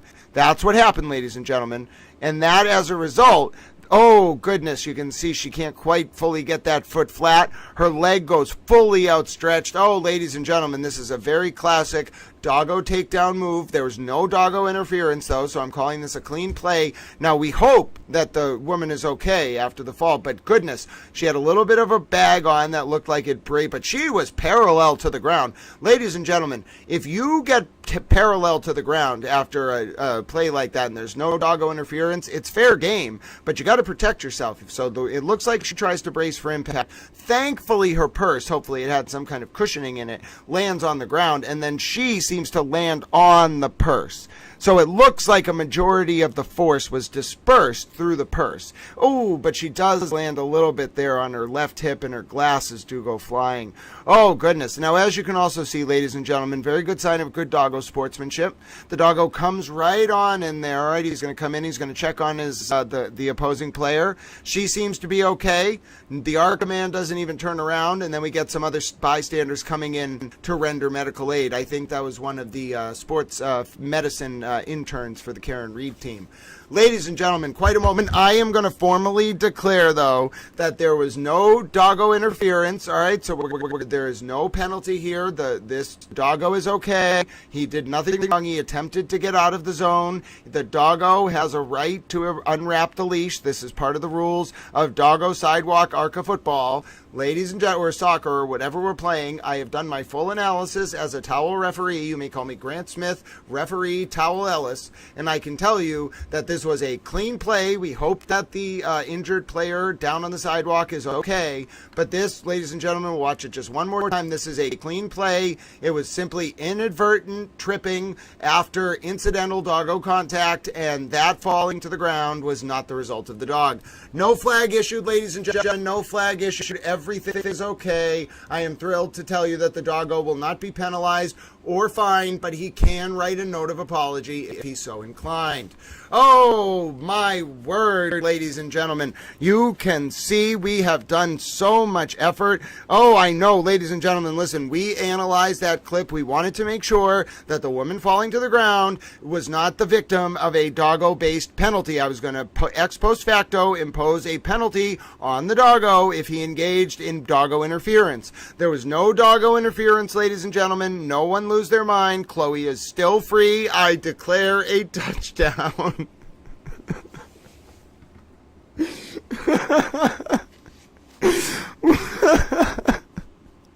I've lost my mind. Yep, that's it. 31 days, hundreds of hours, Alan Jackson talking about a dog, Hank Brennan freeing Chloe. I have lost my mind. This was the moment. It's all gone. The moment we analyzed the woman and whether or not it was a doggo yellow card for tripping, ladies and gentlemen, make note, this is where I lost my towel mind. When I became referee towel, I lost my towel mind. First of all, who gave me a referee shirt? Second of all, why am I refereeing a doggo and a woman interacting on a sidewalk? Clearly, Tom CPU is better suited to be the referee for that type of exchange. I am a towel. Oh, ladies and gentlemen, all the doggos love Chloe. Allie90211 apparently is thrilled that the doggo has not been flagged. I know, listen, Team Doggo was out there. I know all of you were furious during that replay review because you thought that little towel was potentially going to flag the doggo there for doggo interference, and I know a lot of you were thinking, oh goodness, if he picks up another doggo yellow card, that means it's going to be cumulative. He's going to be suspended for the first leg of the semis. How are we then going to get to Wembley to play in the doggo football, soccer, Champions League, whatever final type thing if he has too many cumulative yellow cards? Ladies and gentlemen, I heard all of you collectively getting very nervous about that, and I said to myself, I cannot let them down. I'm not going to give this doggo a yellow card. I'm not going to penalize him. It was incidental contact. We feel bad for the woman who fell to the ground. She got a little distracted by the Arca Man. The Arca Man did not turn around to save her. But the doggo at least did not commit doggo interference. He was not penalized. He will be in Madrid for the doggo Champions League semifinal first leg. You do not have to worry. Oh, touchdown. The touchdown part was a nice touch. When I said the touchdown line, I was like, what am I saying?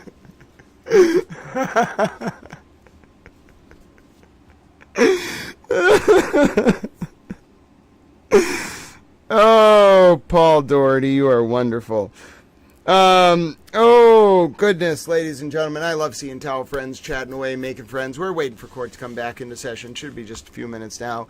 I had an absolutely outrageous time analyzing what we were very concerned about, which was one of the Free Karen Reed supporters went down to the ground, and we determined, thank goodness, that there was no doggo interference. Also, ladies and gentlemen, just because Colleen Henry's in the chat, let's do it to him. Let's do it to him, ladies and gentlemen.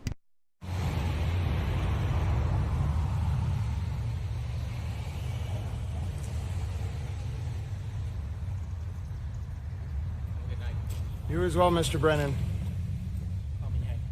Okay, sir, I will, Hank.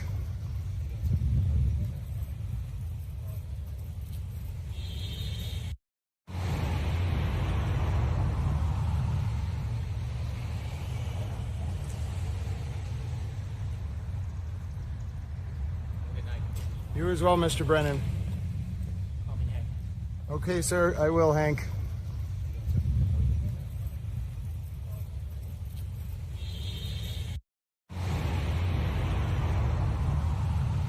One more time.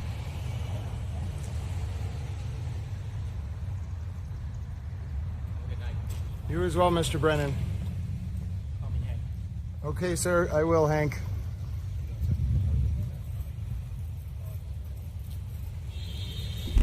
You know, ladies and gentlemen, I'm not trying to toot my own horn, but I think that, first of all, the Call Me Hank clip's wonderful, and I also think that that commentary on the non-doggo interference was better than the Puppy Bowl. Now, you can debate it. I know a lot of you love the Puppy Bowl, but listen, I think ladies and gentlemen, I just had the insight. I need to become a Puppy Bowl commentator. It all makes sense. Oh my goodness. Listen, okay, hold on. Have we thought about recruiting Chloe to play in the Puppy Bowl? Okay, she's going to have to be in her own sort of area, but listen. Chloe and I and Hank Brennan are going to start a football league based on doggos, okay? That's where I have put it all together. I know how to commentate. I will be the doggo, Puppy Bowl, whatever commentator, and then the doggos will all hang out, and we will just watch. Hey, thank you so much for watching. We are not going to watch that. Karen No, Reed stop. I'm trying to talk about doggos. No, that's enough. Hold on. I'm muting him. I am muting you, sir. Quick. We talk a lot about personal safety I muted him all the time. Nope, I muted him. Sorry about that. Listen. I have a plan. I want to just discuss it over with you. I think that Hank Brennan and I should start a football league where I commentate on doggos interacting with each other and humans, and then I determine if they've committed yellow cards or red cards, and then they can't go to the Champions League final in Madrid, even though that has nothing to do with American football. I just don't think we should unleash Towel on the world. Now apparently we're coming back at 2:15. I thought they said 1:45. This is outrageous. What do you mean 2:15? I had only planned to talk until 1:45. Do you understand? I was so excitable that we were ready to come back into session. I thought she said 1:45. I do not trust Law and Crime. I'm going to imagine we might be coming back into session anytime between now and 2. Oh, God bless you, Courtney Myers. I am going to continue to toot my horn. I am a trained towel, ladies and gentlemen. I would just like to let you know I am a trained towel. Oh, hold on. I think we might be coming back. Hold on. No, this might have been a false alarm. Ladies and gentlemen, I would like to let you know, although that might be a false alarm, I am a train towel. Yes, I am a train that drives around, and I am coated in towels, and I clean up messes, and I am a towel.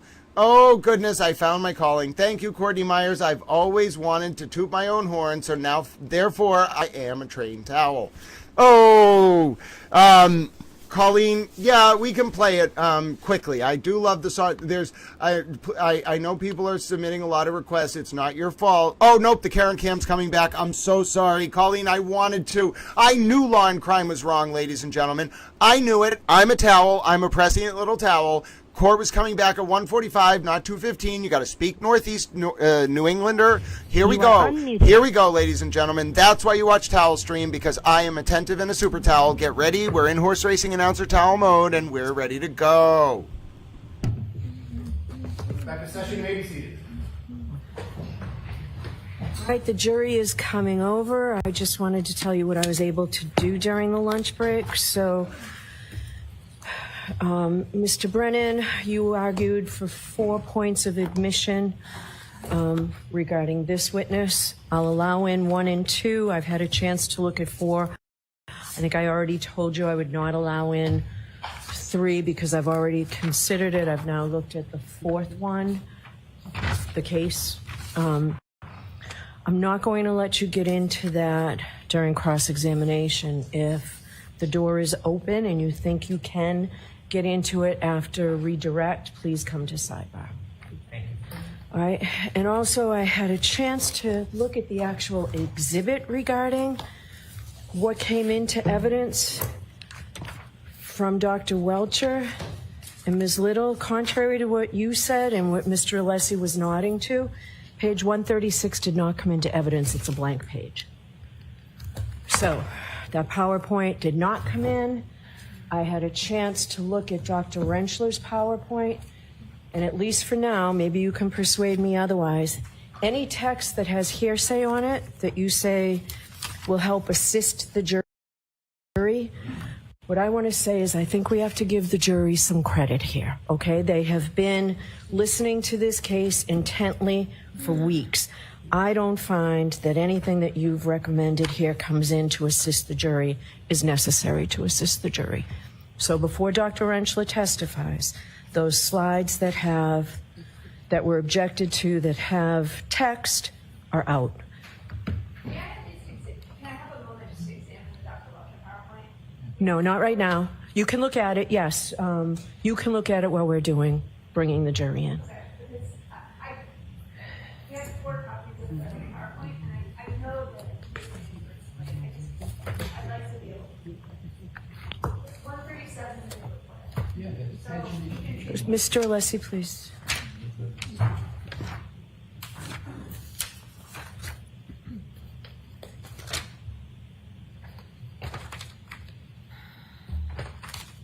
(136), 137, and 138 are all blacked out. All right, the jurors on their way, right?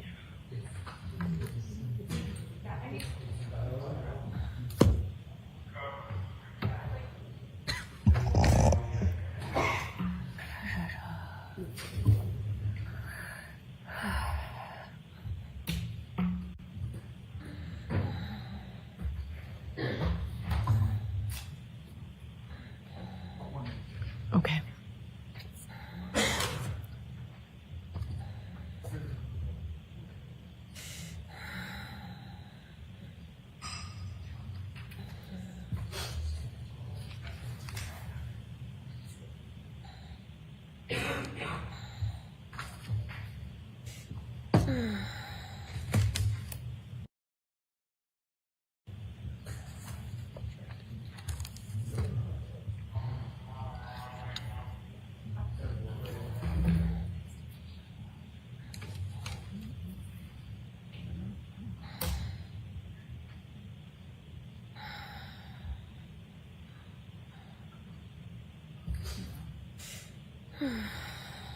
Tori.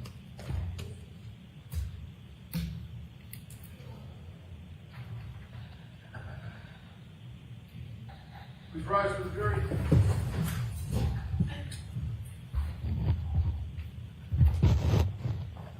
That's actually the witness breathing. It is not the woman in the movie Pretty Woman who screams out in the restaurant that I'll have what she's having.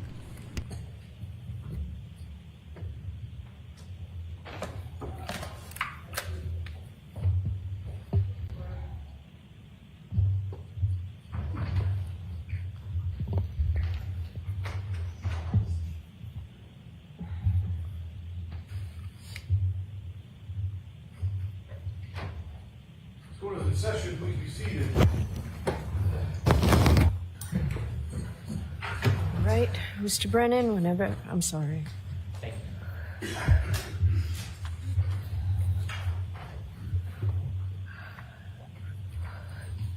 Good afternoon, Dr. Locke. Good afternoon. Are you on point now?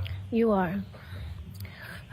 You were asked on direct examination about your qualifications. You were a medical examiner for the state of Rhode Island, is that fair to say? Yes, I was the chief medical examiner. For 20 years? 12 years. I'm sorry, 12 years. When's the last time you worked as a medical examiner? In 2005. When's the last time that you conducted an autopsy? I've done probably a handful of autopsies, private autopsies in my consulting practice. Since 2005? Correct. When did you think the last time you did one is? Maybe 4 years ago, 4 or 5 years ago. 4 or 5 years ago? Yes. Okay. Since you left the medical examiner's office, have you had any specialized training in brain injuries? It's all part of keeping up with the medical literature and knowing the forensic pathology literature, reading medical literature. So it's a continuing endeavor to keep yourself educated with medical updates. Since you left the medical examiner's office, have you had any specialized training in brain injuries? I've not gone to a course on brain injuries. Since you left the medical examiner's office, have you taught any students on brain injuries? Yes. Have you given any classes or seminars on brain injuries? Yes, I have. In coup counter coup, how many times have you experienced that as a medical examiner, that condition? Well, I myself haven't experienced it, which was good. But in cases, hundreds of cases, it's a common injury. You said you did differential diagnosis. That is to exhaust any potential bias you have, correct? Well, a differential diagnosis is to think how many ways can you get this finding. And it does help prevent bias. Did you say on direct examination part of the benefit of differential diagnosis is to make sure that you don't have a bias? Yes, yes. In order to eliminate bias, you're supposed to look at all reasonable alternatives, correct? Yes, that's part of it, making a differential diagnosis. So you don't just look at a person's body, come to a conclusion, and ignore other evidence. That would kind of defeat the purpose of differential diagnosis, wouldn't it? Well, you always have to look at all the evidence. And so if you didn't look at all the evidence and you disregarded some of the evidence because you had already made up your mind, that really wouldn't be the proper study of differential diagnosis, would it? Right, I don't do that. I'm sorry, ma'am. I don't do that. I always look at all the evidence. And would you look at all the evidence even if it was contrary to whatever opinion you want to give in court? Well, the evidence allows me to come to an opinion. So it's not like I decide on some opinion I want to give and then look for the evidence. The evidence is going to tell me what happened to the body. So you would never say, like, I don't need to look at that evidence. If it's presented to you, you would look at it and study it and consider it in differential diagnosis? Sure, it may or may not apply, but I'd look at it. Because if you did that and said, well, I don't need to look at this, and it was relevant evidence, that would defeat the whole idea of differential diagnosis, correct? Well, you always want to look at all the evidence that's going to help you decide what happened to the body. If you were to ignore relevant evidence because you already made your mind up, that could create some type of bias, even if you're not recognizing it, correct? Well, I don't make my mind up. I make it up on all the evidence I have. Then if something else other evidence comes up later, I have to reevaluate everything and consider that new evidence. When you were talking about car collisions, I don't want to belabor the point, but you didn't major in physics, did you? In what? You didn't major in physics, did you? No, I took physics, but no, didn't major in it. Okay. And the last time you took physics was probably, what, undergrad? Correct. Thank goodness.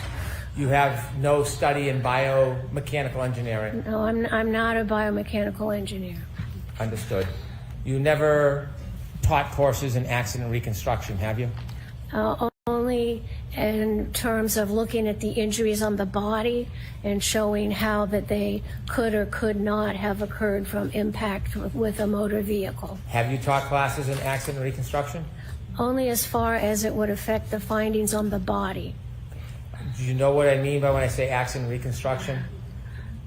Well, accident reconstruction meaning, and I'm telling you that my expertise in accident reconstruction is restricted to looking at the body and then understanding how impacts may or may not have occurred to the body.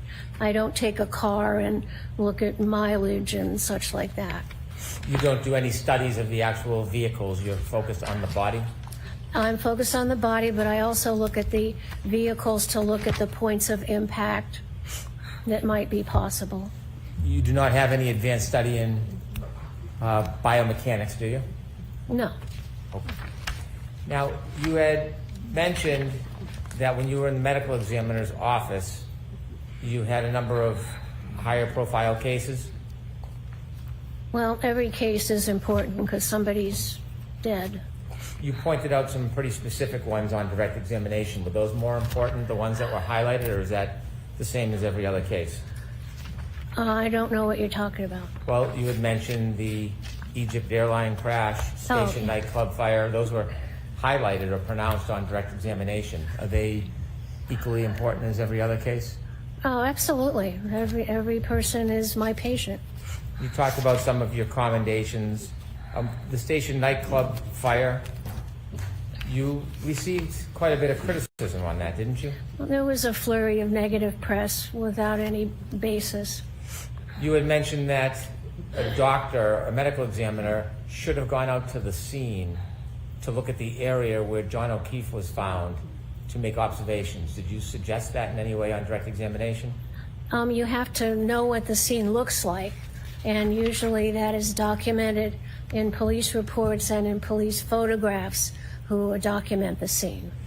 The Station nightclub fire, that had numerous victims, didn't it? Yes, 100. And you received criticism because you were repeatedly requested by emergency responders and police officials to come to the scene, and you refused? That's incorrect. First of all, nobody called me to come to the scene, and medical examiners are not first responders. As soon as I got a call that there was that fire in the nightclub, my investigator went right to the scene, and I was in constant communication with him throughout the early morning hours of that horrible accident. And I went into the medical examiner's office because I had to start getting ready to run our office 24 hours a day to not only take care of the poor individuals who expired in the nightclub fire, but also the regular work of the medical examiners. So there was no need for me to go to the scene because I had my investigator there, and my job would be at the office to get things all set up to handle the influx of deceased. Did you receive criticism that over 17 hours there was an effort to have you come to the scene, but you refused? There were, I'm going to allow it in a different form. yeah, that's incorrect. Hold on, Dr. Oh, I'm sorry. Oh, no, I didn't mean to scare you. Just Oh. Okay. Hold on for a second. Okay. Ask him differently, Mr. Brennan, please. Did you receive criticism that officials... I'm going to allow it based on the ending, pursuant to the ending. Let's get it. Did you receive criticism that for over 17 hours officials were asking you to come to the scene and you refused? It was untrue. It was printed in the newspaper. We looked up all the phone records and provided it to the newspapers and showed that nobody called me to go. I would have gone if I needed to. I had my investigator there. It was just bullshit. No, it was erroneous stuff. Was there other criticisms in 2005 before you left the office? No, there was a flurry of stuff in the papers. There were union issues, new director of health, new governor. So yeah, there was a little flurry of stuff, which was not substantive. So you inevitably did resign in 2005? Yes, because my budget was going to be cut, and I knew that if I had to get rid of a medical examiner, we couldn't do a good job for the state, and I'd done it. I'd been chief for 12 years. I'd been on call 24 hours a day for 12 years, which was an honor, really. But then if I couldn't do a good job, if we cut the budget, I had to get rid of a medical examiner. I couldn't serve the people of Rhode Island well, so I resigned. Did you resign shortly after the audits and criticism? No. Same year? Oh, I don't even remember. Okay. After you resigned, you opened your own company? Yes, I started an independent consulting practice. How much of your business is consulting? It's a consulting practice. Yep. How much of your business, how much of your income is consulting? 100%. It's consulting. Do you consult in both criminal and civil cases? Yes, I do. What percentage of cases are criminal cases? It's maybe half and half. Half criminal, half civil? I don't keep track of it in that way, but that would be a guess. I'm sorry, I didn't hear you. I don't keep track of numbers of civil or criminal cases that I'm consulted in. If I had to give an estimate, it would be half and half. I've worked on over 1,000 cases in my private company. And fair to say you get compensated for your time? Yes, I get paid for my time. Dr. LaPosada, you had mentioned that there were some scratches that you had taken a look at on Mr. O'Keefe's body. If we could have Exhibit 165, please.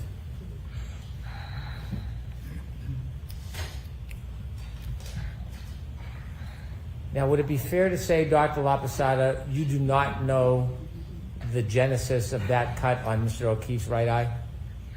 I do not know what caused it. I can tell you what didn't cause it, but I don't know what did cause it. You said that was from blunt force? It's from application of blunt force to that little area that broke the skin.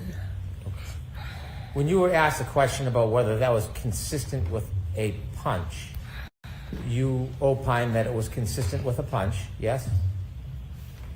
It could be consistent with a punch. You weren't saying it was consistent with a punch to a reasonable degree of medical certainty, were you? That would be within my differential diagnosis. It could be consistent with all other types of blunt impact, or many other types of blunt impact, couldn't it? That's correct. Ground, perhaps? No. No, an object? If it was an object that could get into that area under the eyebrow, yes. You mentioned the spoiler on the back of Miss Reed's Lexus. Do you remember that?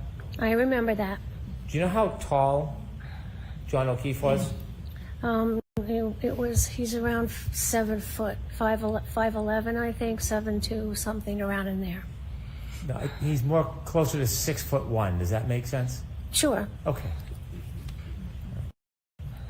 And that spoiler on the Lexus, do you know how high off the ground that is? No. Did you ever try to measure it or ask for photos or any information about that? No, I looked at the photos. Did you ever ask for any measurements or try to take any measurements? No. Could I have Exhibit 166, please? Did you see this cut on Mr. O'Keefe's nose? That's a scratch. It's not made by a sharp instrument. It's not a cut. It's a scratch. Is there any scratches on the left side? Do we have a photo of the left side? Please. And that you say that's a scratch, not a cut? Correct, because a cut means it's made by a sharp thing, like a knife, and a scratch is made by something that's kind of rounded that has a little point on it, but it's not sharp. Okay. Do you have any information or basis to say where that scratch came from? No. Did you do any differential diagnosis on that scratch? I don't know what caused that. There could be a number of things that caused it. There was no scratch on the right side of Mr. O'Keefe's nose? I don't see it, no. Could you zoom in, Ms. Gilman? So the only scratch was on the left side? Looks to be, that's not a good photograph because there's some blood obscuring the skin. Yes. If my memory serves me, there is a scratch on the left side of the nose and maybe a small scrape on the tip of the nose. And we can go back to the left side?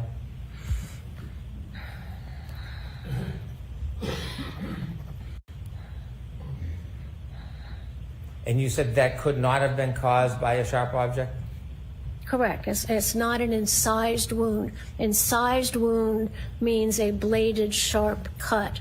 This is a scratch, not made by a blade. Were you aware the defendant made a statement that she pulled a piece of glass from the defendant's nose? No. And you would say that that wound is inconsistent with being caused by glass or a sharp object?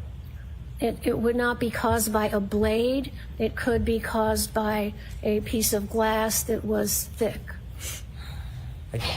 I thought before I offered you that statement, you had said that it could not have been caused by glass. Do you now have a different opinion? I don't remember saying it couldn't have been caused by glass. Didn't you say it couldn't have been caused by glass or a sharp object? A sharp object. Like a sharp object, like it's not an incised wound made by a blade. It could be caused by something sharper that's thicker, but does not have a thin blade. So it could be caused by a thicker piece of glass.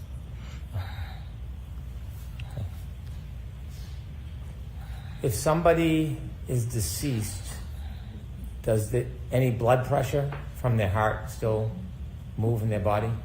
No, they're dead.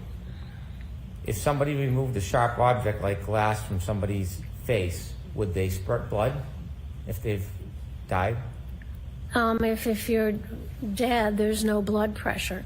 So if you're dead and you remove something, there may be some superficial blood, but it's not going to have blood flow because your heart's not pumping blood out of the cut ends of the blood vessels. So it's not going to spurt if you pull something out of a person's skin if they've passed? You wouldn't get a spurt of blood from arterial pressure. I just want to ask you a very few questions about hypothermia. Sure. You mentioned that Mr. O'Keefe's body temperature at the hospital was 80 degrees. Yes. And there's different ways to take somebody's or a body's temperature, isn't there? Yeah, that was a rectal temperature, so that's a good representation of the body temperature. Is the variance between a common practice of taking temperature by somebody's mouth and rectal, is it about a 3 or 4 degrees difference, or do you have a different experience? It can be different. A rectal temperature gives you a better internal body temperature. The oral temperature, if you're breathing in or if you just had something cold in your mouth, may not register a proper temperature. So the rectal temperature is the preferred temperature for a medical diagnosis. 98.6 is an important temperature, isn't it? Yeah, it's our usual normal body temperature. And so, is there a standard? Is 95 degrees considered hypothermic? If you have, then clinically you would start to worry that the person might be experiencing bad effects of hypothermia. At 95 degrees? At 95, you start to worry about it. And could some of the things that happen is labored breathing? Is what? Labored breathing? What about labored breathing? Well, if someone is hypothermic, if they're 95 degrees, does it affect their breathing patterns? Not especially. Okay. Does it affect the way their respiratory system works? No. Does it have any effects on the human body if you're hypothermic at 95 degrees? No. You're still okay. If that temperature continues to decline, it starts to become dangerous, doesn't it? It can. Mr. O'Keefe was evaluated, and at the hospital, his body temperature from a rectal reading was 80 degrees at about, what, 6:37? Correct. Did you know that before he got to the hospital, first responders had him in an ambulance? Of course. Did you know they turned the heat up and put blankets on him and tried to provide warmth to him before he got to the hospital? Yes, that would be standard practice. And that standard practice would usually add temperature to the person, wouldn't it? Well, it might. Okay. So it's possible it could, but it might not. It usually doesn't add that much. I see.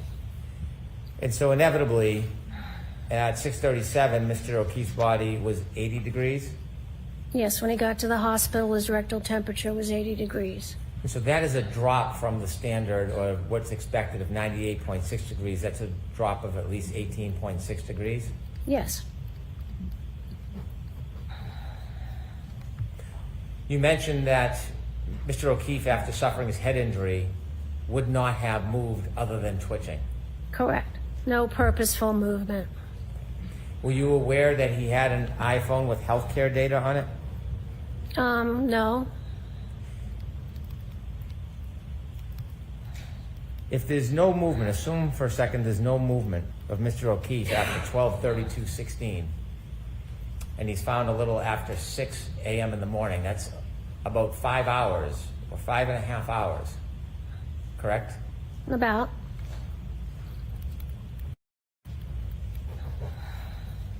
And if somebody is in the cold for 5.5 hours, that's consistent with dropping from 98.6 degrees to 80 degrees in body temperature, isn't it?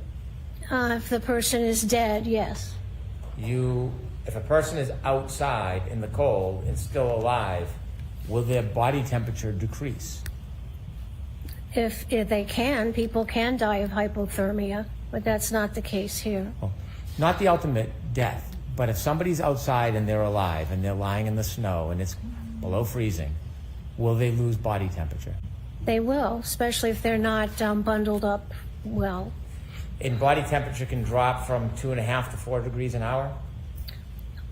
In a dead body. Okay. In a living person, it can drop 1.5 degrees. No. A dead body at room temperature will usually lose body temperature at like 1.5 degrees an hour. If a dead body is in a cold environment covered with snow and avalanche environments, the dead body can cool at 4 degrees per hour. And so a person who is in cold conditions, starting to be covered by snow, less than freezing, they can lose body temperature when they're living, can't they? If you're sure, you can. People die of hypothermia, but that's not the case here. Well, someone could be alive, lose body temperature, and not die. That can happen, can't it? Yeah. Right. So if someone is in the cold, let's assume they're not dead for a second.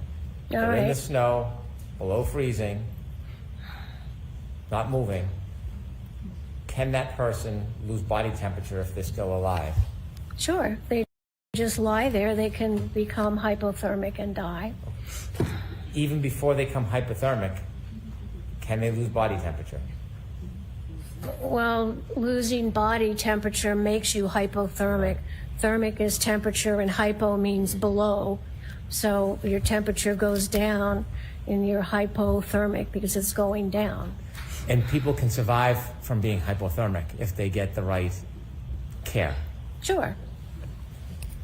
And so in that 5.5 hours, it is consistent with a person being outside in the cold and starting at 98.6 and ending at 80. That's consistent with being in the cold for 5.5 hours, isn't it? For a dead body, yes. That's how a dead body would cool in a snow-covered cold environment. And it could also be consistent with somebody who is alive for some time and then dies, correct? I don't understand your question. Somebody could be out in the cold, under the snow, sub-freezing. They could be alive for some time. Their body temperature could drop. And then when they pass and die, their body temperature could continue to drop probably at a more rapid pace. That still fits within 5.5 hours, doesn't it, Dr. Laposado? No. Oh. Because if someone can drop 4 degrees of body temperature in an hour... A dead body. Yes. It would only take about a little over 4 hours if it was at 4 degrees to go from 98.6 to 80. Yes? Correct, yes. So he was exposed to that cold environment for 4 to 5 hours. If somebody was alive for a couple of hours, it's a lower rate. Say they'd lose 3 degrees. And then, after that couple hours, they lose body temperature at 4 degrees. That would still fit and be consistent with a drop from 98.6 to 30 degrees, to 80 degrees, wouldn't it? No, you were saying a dead body cools in a cold environment at maybe 3 to 4 degrees an hour. And that has nothing to do with a living body and how long they can stay at a body temperature.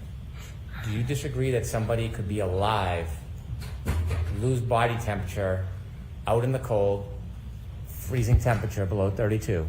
They could lose body temperature at a certain rate, then die, and then continue to lose body temperature. Is that possible? Anything's possible. It's just what's important is what happened in this case. I'm asking for your medical opinion, though, rather than to be an advocate.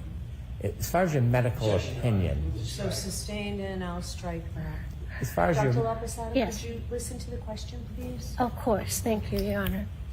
As far as your medical experience, could somebody be alive, outside, in the cold, below 32 degrees, not moving, covered by snow, still alive, and lose body temperature? Sure. And then could they, after an hour, 2 hours, could they then die and continue to lose more body temperature? Sure.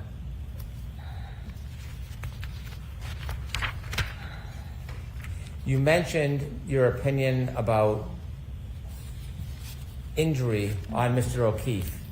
And at one point you said that his injury was inconsistent with a taillight, and you said because there was no damage from the bumper. Do you remember saying that? I don't think I said it quite that way. Okay. Do you remember how you said it? No. Do you remember discussing or raising the issue of a bumper as part of your equation, that the injury to Mr. O'Keefe was inconsistent with the injuries? He has no injuries on him that are consistent with being hit by the back of the SUV. That includes the spoiler, that includes the bumper. Okay, if we could play video E, please. I want to ask you, Dr. Laposada, have you seen this video before?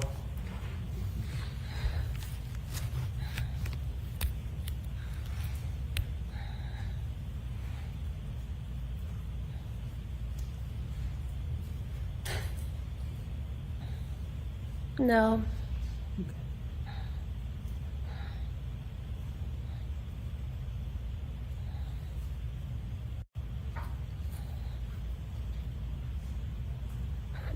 Thank you. You can take that down. Did you see anything in that video that would suggest any contact between that mannequin and the vehicle's bumper? Objection. I'm going to see you at Sidebar on this for just a minute, please. Whoa, this is going bad. The witness is an octopus. I don't know who's going to select the witness as an octopus, but my name is Grant Smith Ellis. I'm stunned at how well Hank Brennan knows this woman.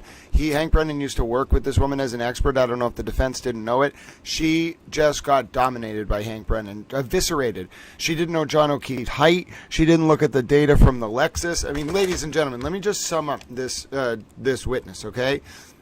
The witness did not know John O'Keefe's height.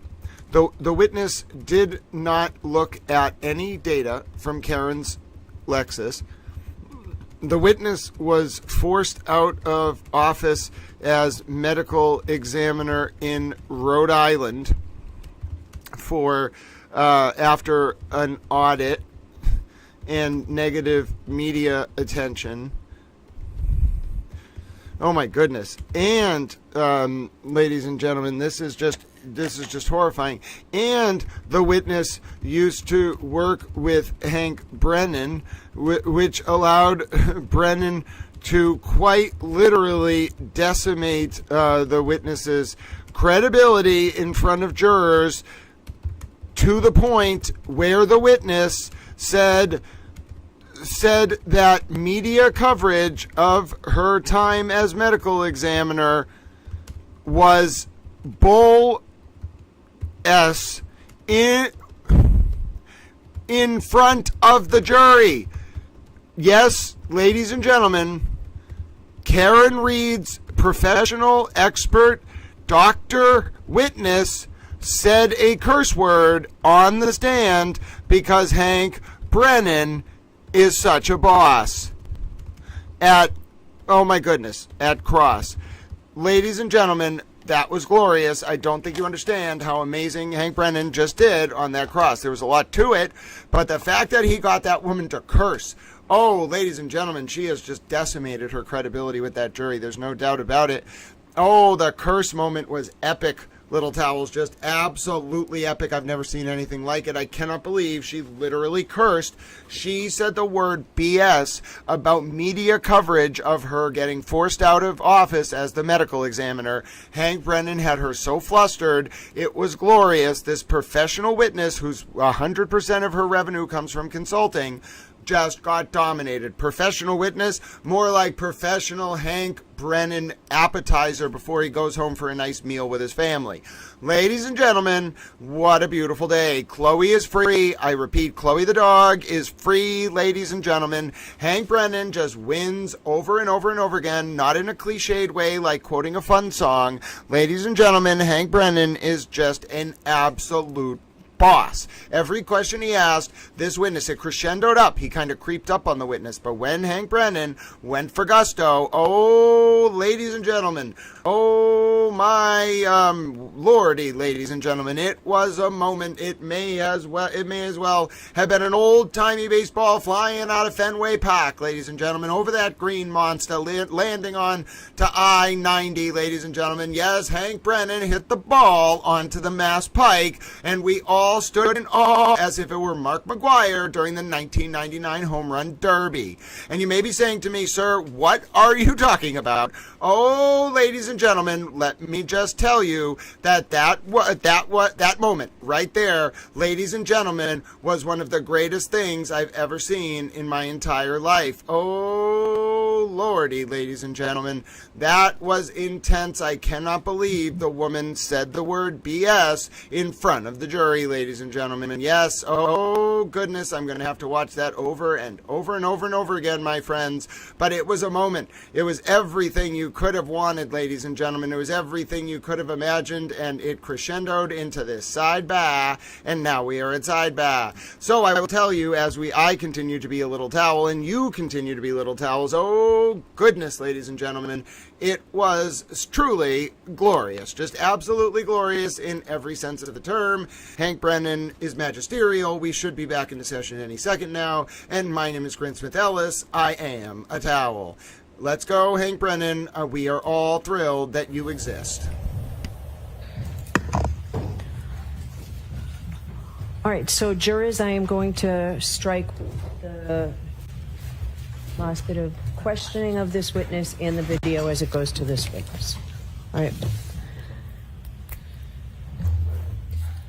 Dr. LaPosada, after you received materials, did you ever ask for any additional materials? Let's see. I always make sure I have all the scene investigation, autopsy, medical records, police and witness investigate and witness statements. So I felt I had a pretty complete database. I didn't get the x-rays until a couple weeks ago, so that was delayed. That was newer? Yes. You said a medical examiner has to make a determination in 90 days. Is that the rule? When you work at a medical examiner's office, when you get a deceased in, our national standards want us to have the autopsy report completed and all the associated tests done within 90 days. Can investigations occur and the additional accumulation of evidence happen after that 90 days? Oh, sure. Okay. Thank you, Dr. LaPosada. Great job, Hank.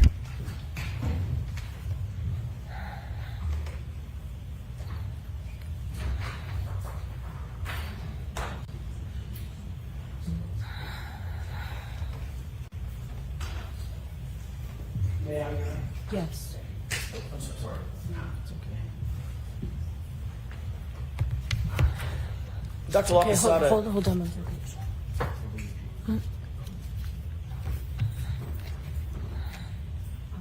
Jurors, when I strike something, that means disregard it. And what I've struck through this witness, the video that you just saw and some of the testimony means that if it's in evidence, it's in evidence, but it is not part of your consideration with this witness. Okay. All right, go ahead, Mr. Jackson. May I proceed? Thank you. Dr. LaPosada, you were just asked a series of questions about body cooling, correct? Yes. Does a body, as it's cooling, does it know if it's indoors or outdoors? No. If there's a very cold environment, be it indoor or outdoor environment, would it still cool? Oh, absolutely. And it would it cool at the rates that you earlier described? Yes. Even if indoors, if that indoors was cold? Absolutely.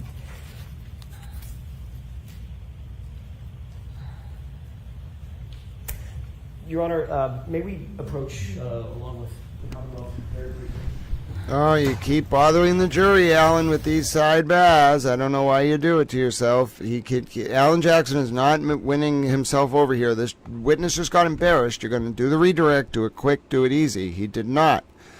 Oh, goodness. Ladies and gentlemen, I will never understand. Yes, indeed, I will never understand in a million years why this has happened, ladies and gentlemen. I don't see what Alan Jackson can do here. Not really sure what the man can do in light of this situation. His witness was basically someone that Hank Brennan knew a long time ago. Alan Jackson totally walked right into this. I don't think there's anything Alan Jackson can do to get out of it. I'm not really sure what. Yeah, exactly. The witness is just like, what? How can I be my professional kind of biased self if Hank Brennan knows all my tricks? That was glorious. It was glorious. I don't understand. The defense must be utterly baffled. How did Hank Brennan pull this one off? He worked with our witness years ago. Oh, ladies and gentlemen, this man is a genius. Just bask in the glory of Hank Brennan. Hank Brennan has brightened the Towel Friends Day. All of us were wondering during the beginning of that cross, where's this going? What's going to happen here? But then we saw the mid-lunch voir dire, ladies and gentlemen, and let me tell you right now, that was a hint that the post-lunch cross was going to be epic. And as if Hank Brennan freeing Chloe Dog and launching a Chloe Dog parade of towel friends around the world was not enough, now, ladies and gentlemen, we are about to watch Alan Jackson literally lose his towel mind because he has no idea how to respond to the fact that the witness worked with Hank Brennan, so every trick the witness had, Hank Brennan knew, and the witness wasn't as savvy as Brennan in the courtroom, clearly, so Brennan was just dominating her. The witness didn't know John O'Keefe's height. The witness got humiliated about her medical examiner, time as medical examiner. The witness said the word BS, ladies and gentlemen, in front of the jurors. I've never seen anything like it, Little Towels. Oh, my word. I've never seen anything like it. You are just seeing moments, ladies and gentlemen. Moments and scenes. As always, something new. Hank Brennan, every single day, manages to bring something out that just absolutely shocks the defense. I bet Hank Brennan, when he saw that woman's name on the defense's witness list, was like, oh, glory day. Oh, goodness. And that's exactly what Hank Brennan did. A sidebar, ladies and gentlemen. You know that we have another sidebar, and you know what that means. We can put Chewbacca and the Stay Puft Marshmallow Man riding sheeps in the chat because it's a sidebar, ladies and gentlemen. Oh, goodness. No, I did not, Courtney. That is, all I know is Aiden's trial resumes tomorrow, and I think we're about to see, ladies and gentlemen, a potential conviction for Aiden Kearney tomorrow. Oh my goodness, imagine if Chloe Dog were free on Tuesday, and then Aiden Kearney got his first ever conviction in the case involving named victim Lindsay Catani.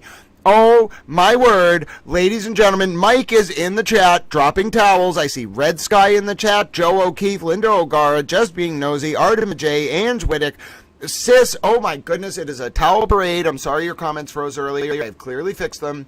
We are at Sidebar, ladies and gentlemen, and oh my goodness. Ladies and gentlemen, I think we are in for quite a week. Chloe the dog is free. I repeat, Hank Brennan has freed Chloe the dog. If you have not told your friends, your family, or the penguins in Antarctica, or the kangaroos, or the pandas, or the koalas, or the camels, or the peacocks, or the Irish setters who are secretly undercover territorial expansionists, ladies and gentlemen, tell a penguin, tell a kangaroo, tell your friends, Hank Brennan freed Chloe the dog. Hank Brennan's legacy will literally be defined as the man who freed Chloe the dog and also got justice for John O'Keefe. All right, let's flip that around. The man who got justice for John O'Keefe, Hank Brennan, and also the man who freed Chloe the dog, Hank Brennan. Now, I think we have to, it's really, a lot of us love Chloe the dog, but we all know that getting justice for Chloe was just a part and parcel of getting justice for John. So, ladies and gentlemen, Hank Brennan, the man who got justice for John O'Keefe and freed Chloe the dog. Yes, that shall be his official title. We will create a position in the United States government called the freer of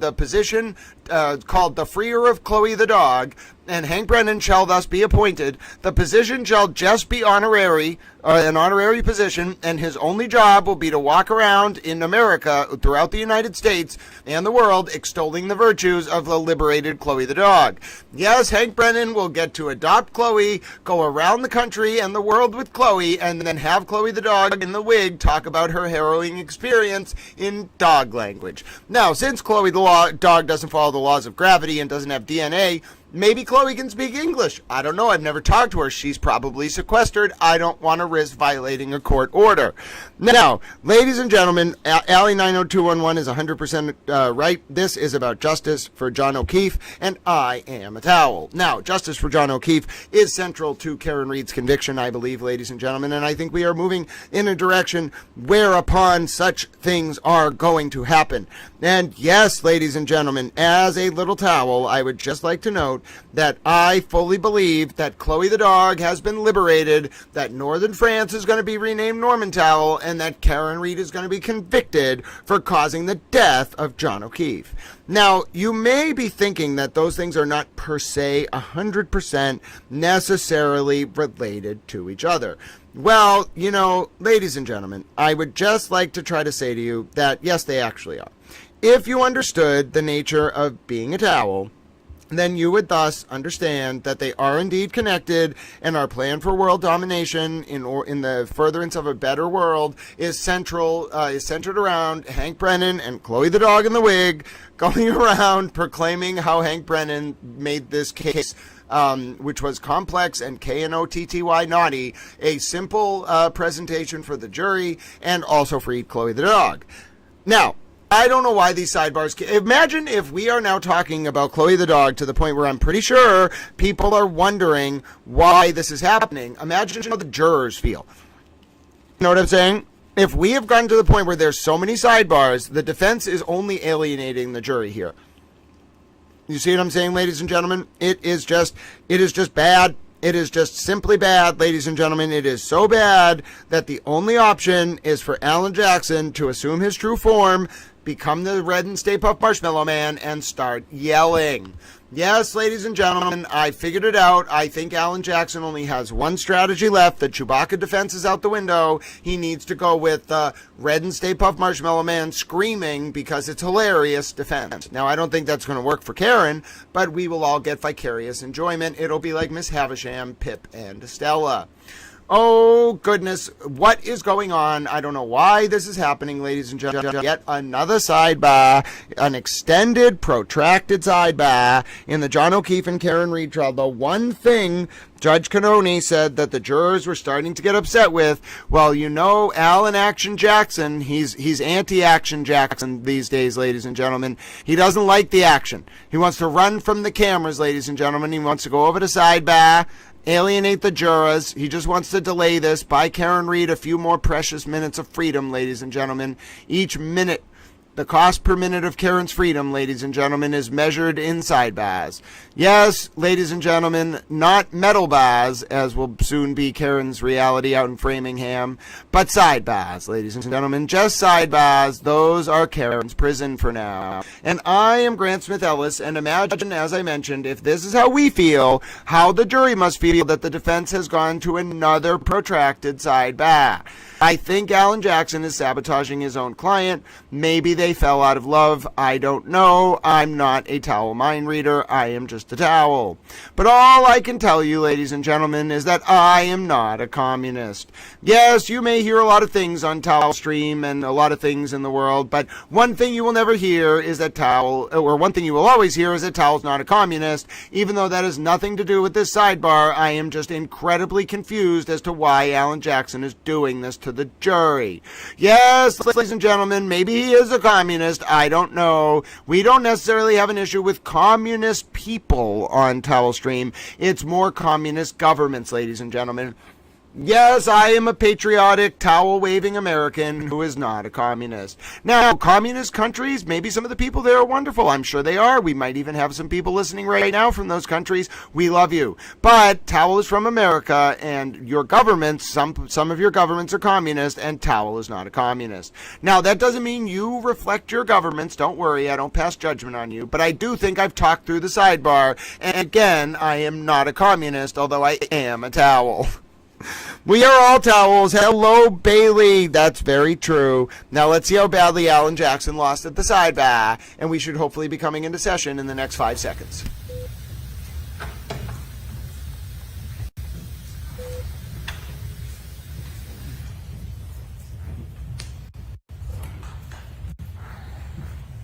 May I? Yes. Thank you. Dr. Lacasana, stand back here for a quick second. Before I sat down the last time, I asked you a little bit about x-rays. Yes. And the effect of x-rays on an evaluation by a forensic pathologist. Do you remember that? Yes. Are x-rays important for a forensic pathologist to consider? Yes, they are. Did you find any? You reviewed the x-rays, correct? Absolutely. I'm going to relegate my question to just the right arm of John O'Keefe. Yes. Did you find any deformities, defects, breaks, fractures, or hairline fractures of that kind on any of the x-rays that you reviewed? None. May I approach on? Yes, I have a question for you. When you printed these, did you print them from a flash drive? May I have them on? Sure. I have some assistance with this. Do you have them up on the... We do have electronic versions of this. Why don't we do that instead of the big, the large... As long as I can mark the large ones, I want those marked and moved into evidence for reasons that we discussed at sidebar. So those will be, you're objecting to this, Mr. Bennett? Okay, well, even if the Commonwealth objected, I'll allow those in, but I'd prefer to give the jury a flash drive with these on them instead of these big. So we will mark your flash drive, and you can just go ahead in evidence. We'll mark the flash drive. The flash drive will go in with the jury rather than these very cumbersome additional pieces of paper, and you can go ahead and show them. If I did, I don't want to have a whole discussion in open court. All right, jurors, we're going to make this one really quick. Oh, not again. I see what Alan tried to do. Alan wanted to give jurors this big blow up. Hello, Marianne. No worries. It was great to see you. Hello, Anthony Barton. Hello, Alana Towel. I'm saying hello to you and your wonderful super towel service dog. I am a towel. Get pictures to the jury. Judge can only realize it was a ploy, trying to make some exhibits bigger than others. So she was like, just give them on a flash drive. And Alan had another Alan Jackson meltdown. He's going to turn into a red and Stay Puft Marshmallow Man. Ladies and gentlemen, it's ridiculous. He's ridiculous. I don't know why Alan keeps doing this. He tries to pull these little stunts. Judge Cannoni's just not letting him do it. And then Alan Jackson throws a little Alan Jackson tantrum and alienates the jurors by going for more sidebars. Yeah, sidebar, ladies and gentlemen. We're at a sidebar. I have had some requests for me to say sidebar, and I have indeed done that for you. So you can put the little sheeps in the chat because we are at another sidebar. Ladies and gentlemen, I think Alan Jackson is intent to torment the jury and to torment us all. Now, hopefully this sidebar should be ending right about now.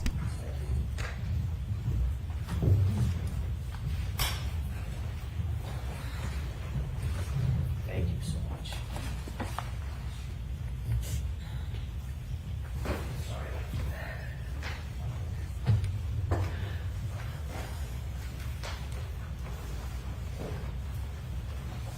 I'm going to show these to you, and then I'll put them on an overhead. May I approach, Your Honor? Yes.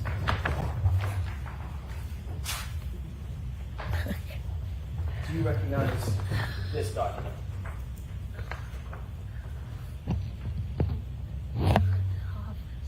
Yes, I do. How do you recognize it? I recognize it by the medical examiner identification of Mr. O'Keefe, and I recognize the x-ray of the right hand, the right wrist, the right femur, and I can also... Concerning injuries to his right hand? Yes. Thank you. So these now will mark whatever the next exhibit in A, B, and C. A, B, and C, yes, Your Honor.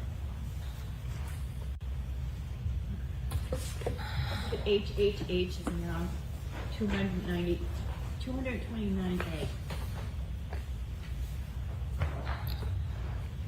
May I approach, Your Honor? Yes. I'm sorry, I need to wait.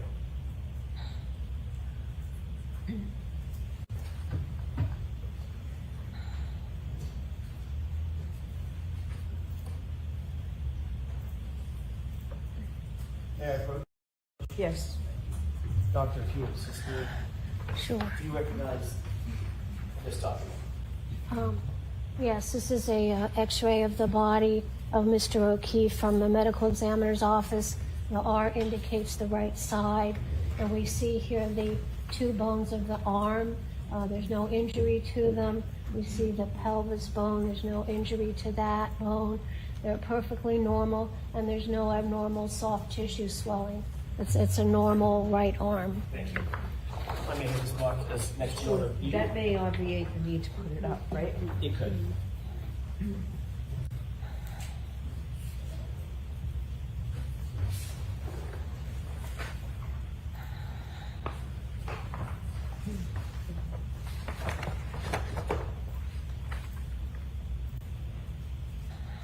The 229B.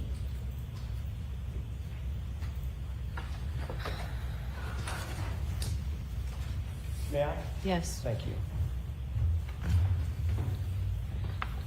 Doctor, do you recognize this document?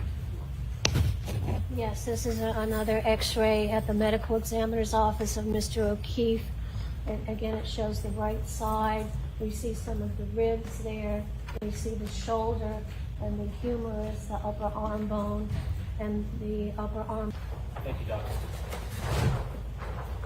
With the court's permission, next in order, some C is in Charlie. Yes.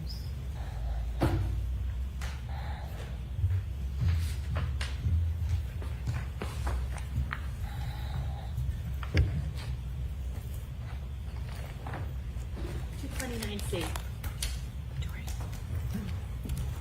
Dr. Laposada, that's all I have for you. Thank you for coming. Wow. Anything, Mr. Brennan? No, thank you. All right, Dr. Lopes. No, thank you. Thank you, Your Honor.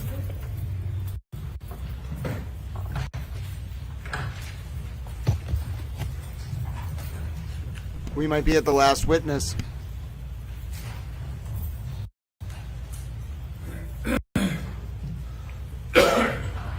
Sidebar. Oh my goodness, ladies and gentlemen, we might be at the last witness. Oh my goodness. Mr. Brennan, whenever. Is there anything else today? Oh my goodness. Oh my goodness. One more witness. Oh, wow. Ladies and gentlemen, just scenes here in the John O'Keefe and Karen Reed retrial. We're at Sidebar. Oh my goodness, it's raining towel. We're approaching for Sidebar. Folks, towel friends, feel free to stretch in place. Give your towel service dogs a hug. Give your towel friends a hug. We might be at the last witness of the John O'Keefe and Karen Reed retrial, if the witness is even there. Oh my goodness, lordy, lordy, lordy, we are ahead of schedule. Towel friends, we look like we might be ahead of schedule. I don't know what Judge Cannoni is going to do here. Are we going to call this witness? We could be done by Friday if this happens, Thursday, Friday. Mock jurors, line up, get ready. We need to get ready over the next few days. Oh, ladies and gentlemen, what is going to happen? What is going to happen? There are just scenes unfolding.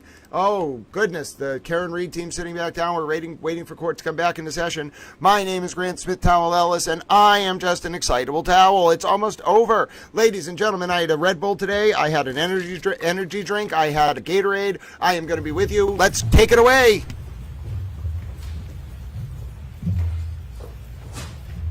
It's Wrenchler! With the court's permission, I would ask the court to invite Dr. Andrew Richler to join us. Okay.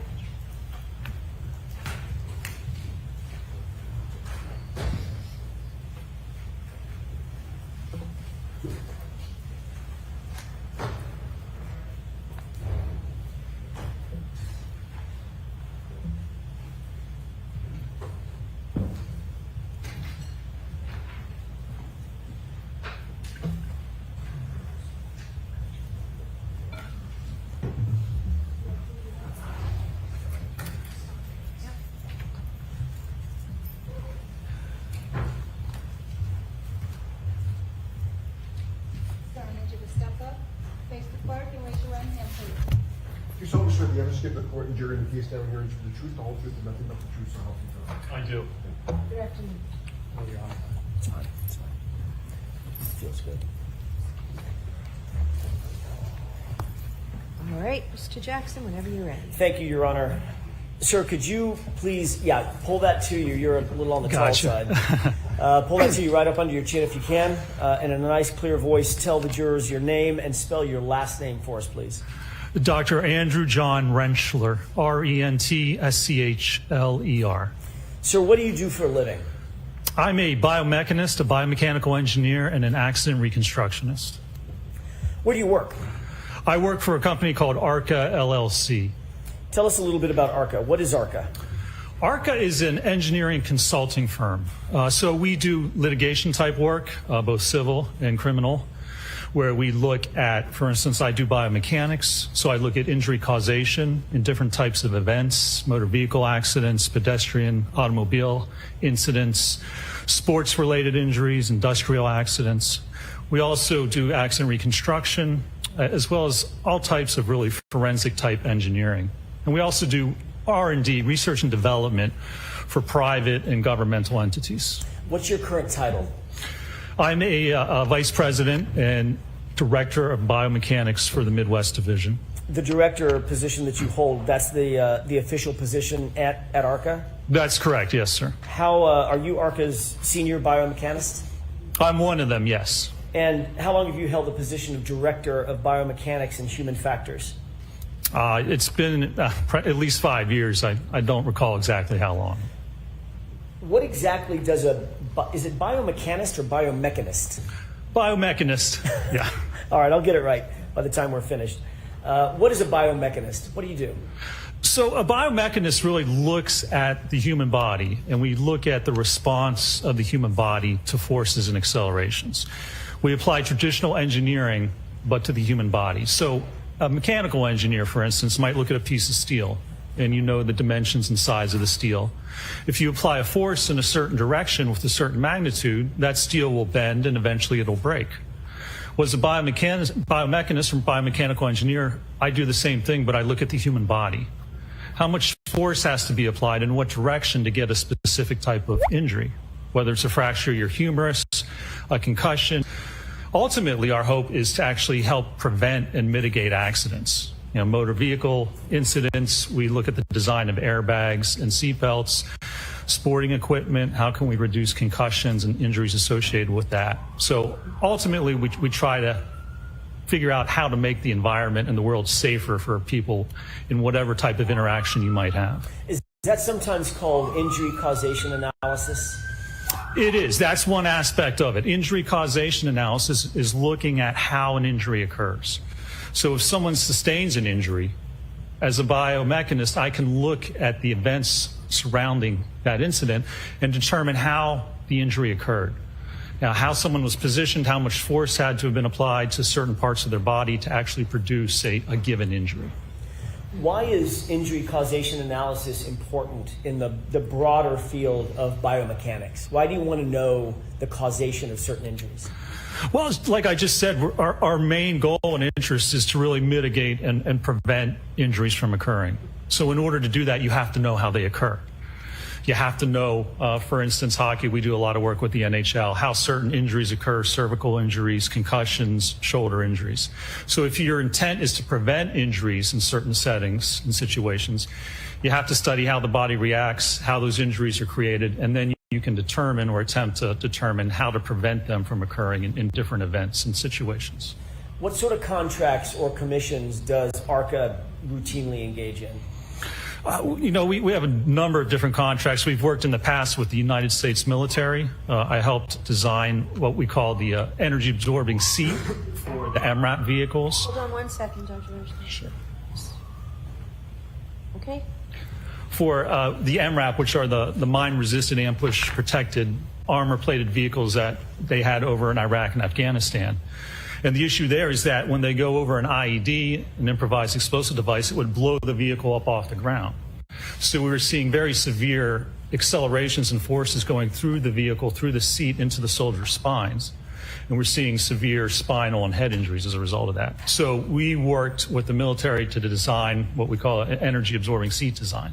As the vehicle gets blasted up off the ground, the seat's designed to absorb that energy and that force from the blast and the movement of the vehicle and help protect the soldier's spine. We also, as I said, do a lot of work with the NHL. We work with the Department of Player Safety there, the National Hockey League. We look at the equipment. We look at helmets, trying to help prevent concussions, skate guards, how to prevent cuts and injuries due to the skates. One of the big things we did was actually redesign part of the rink. It used to be at the player area. At the end of the player area was a 90-degree stanchion of plexiglass. And what was happening was players were getting checked into the boards at the player area and then slamming up against the glass. And they were sustaining head and cervical injuries. I've mentioned before, it was actually the Boston and Montreal that caused the NHL to take a look at it, the hit of Chara on Pacioretty. He sustained a concussion and a cervical fracture. So they gave us part of the rink to the Winter Classic, the outdoor contest, and we used crash test dummies, hybrid 3, 50th percentile male dummies, and threw them into different configurations of glass.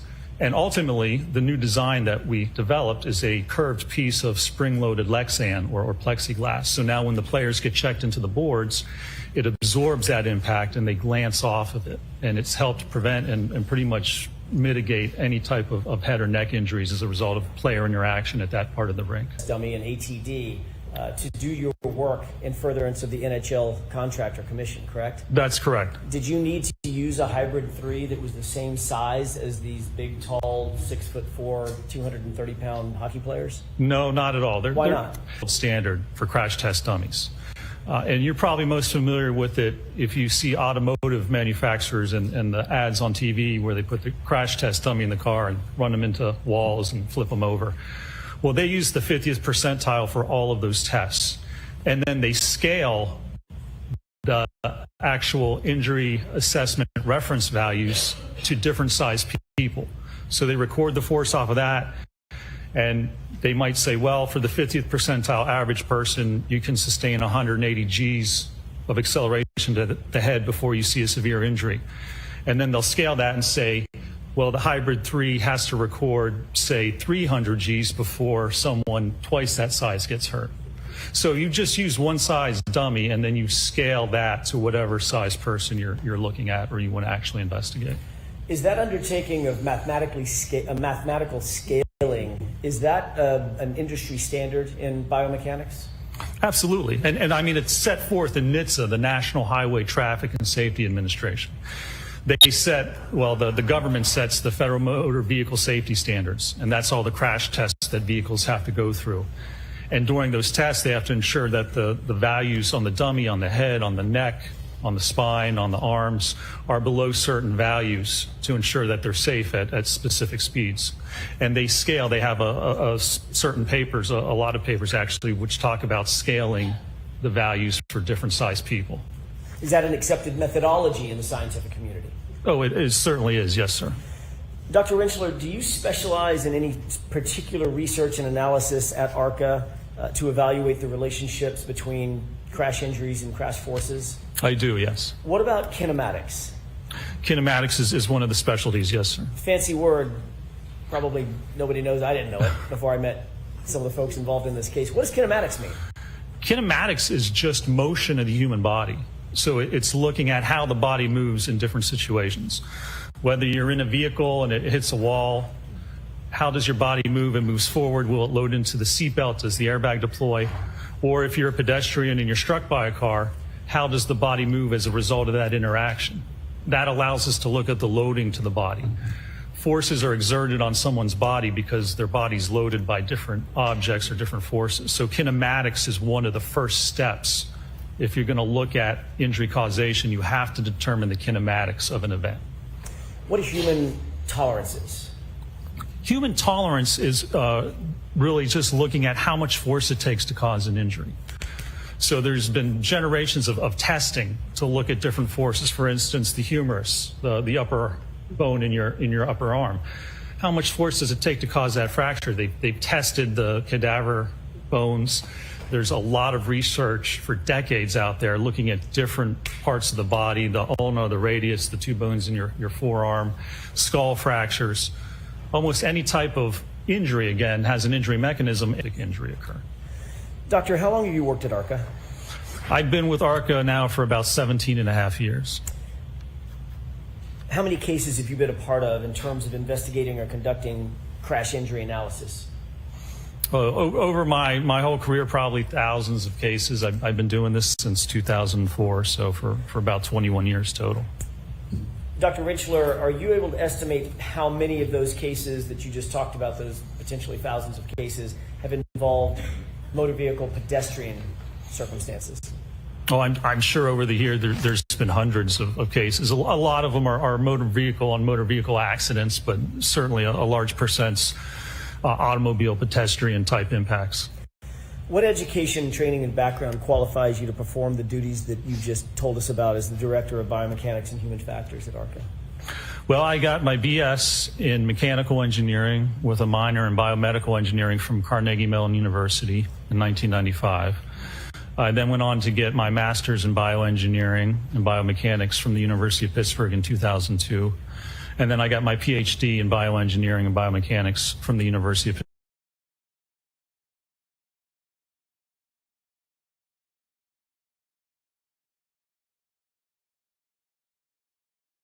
Journals before, yes, sir. When you say peer-reviewed articles, you're the peer reviewer?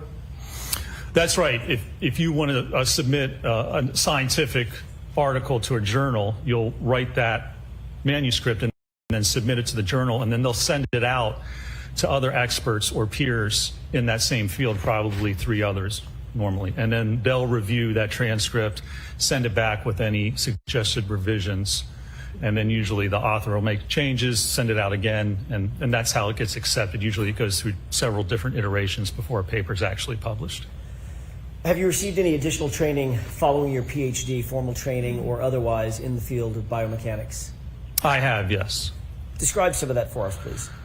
Throughout the years, I've taken classes through the NTSB, National Transportation Safety Board, as well as SAE, as I said, Society of Automotive Engineers, and at different universities, Virginia Tech, different seminars and classes with respect to biomechanics. Is that normal to, even for someone at your education level, a PhD, to take continuing education to stay up on issues in your field?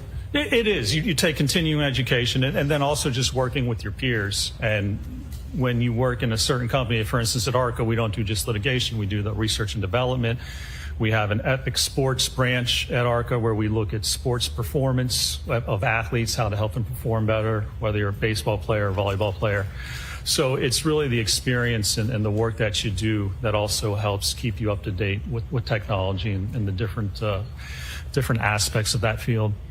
Does some of that additional education include biomechanics of high-impact injuries that was offered by the NTSB? Yeah, that's correct, yes. Methodology and techniques of crash data retrieval offered by IPTM? Correct, yes. What is the IPTM?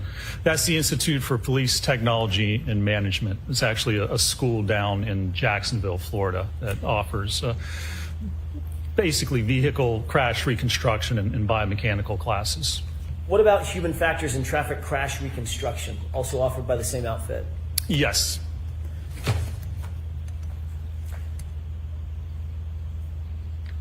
Did you take a course in automobile safety and injury biomechanics from, is this the one from Virginia Tech? That's correct, yes. Okay. Did SAE offer a course in injuries, anatomy, biomechanics, and federal regulations?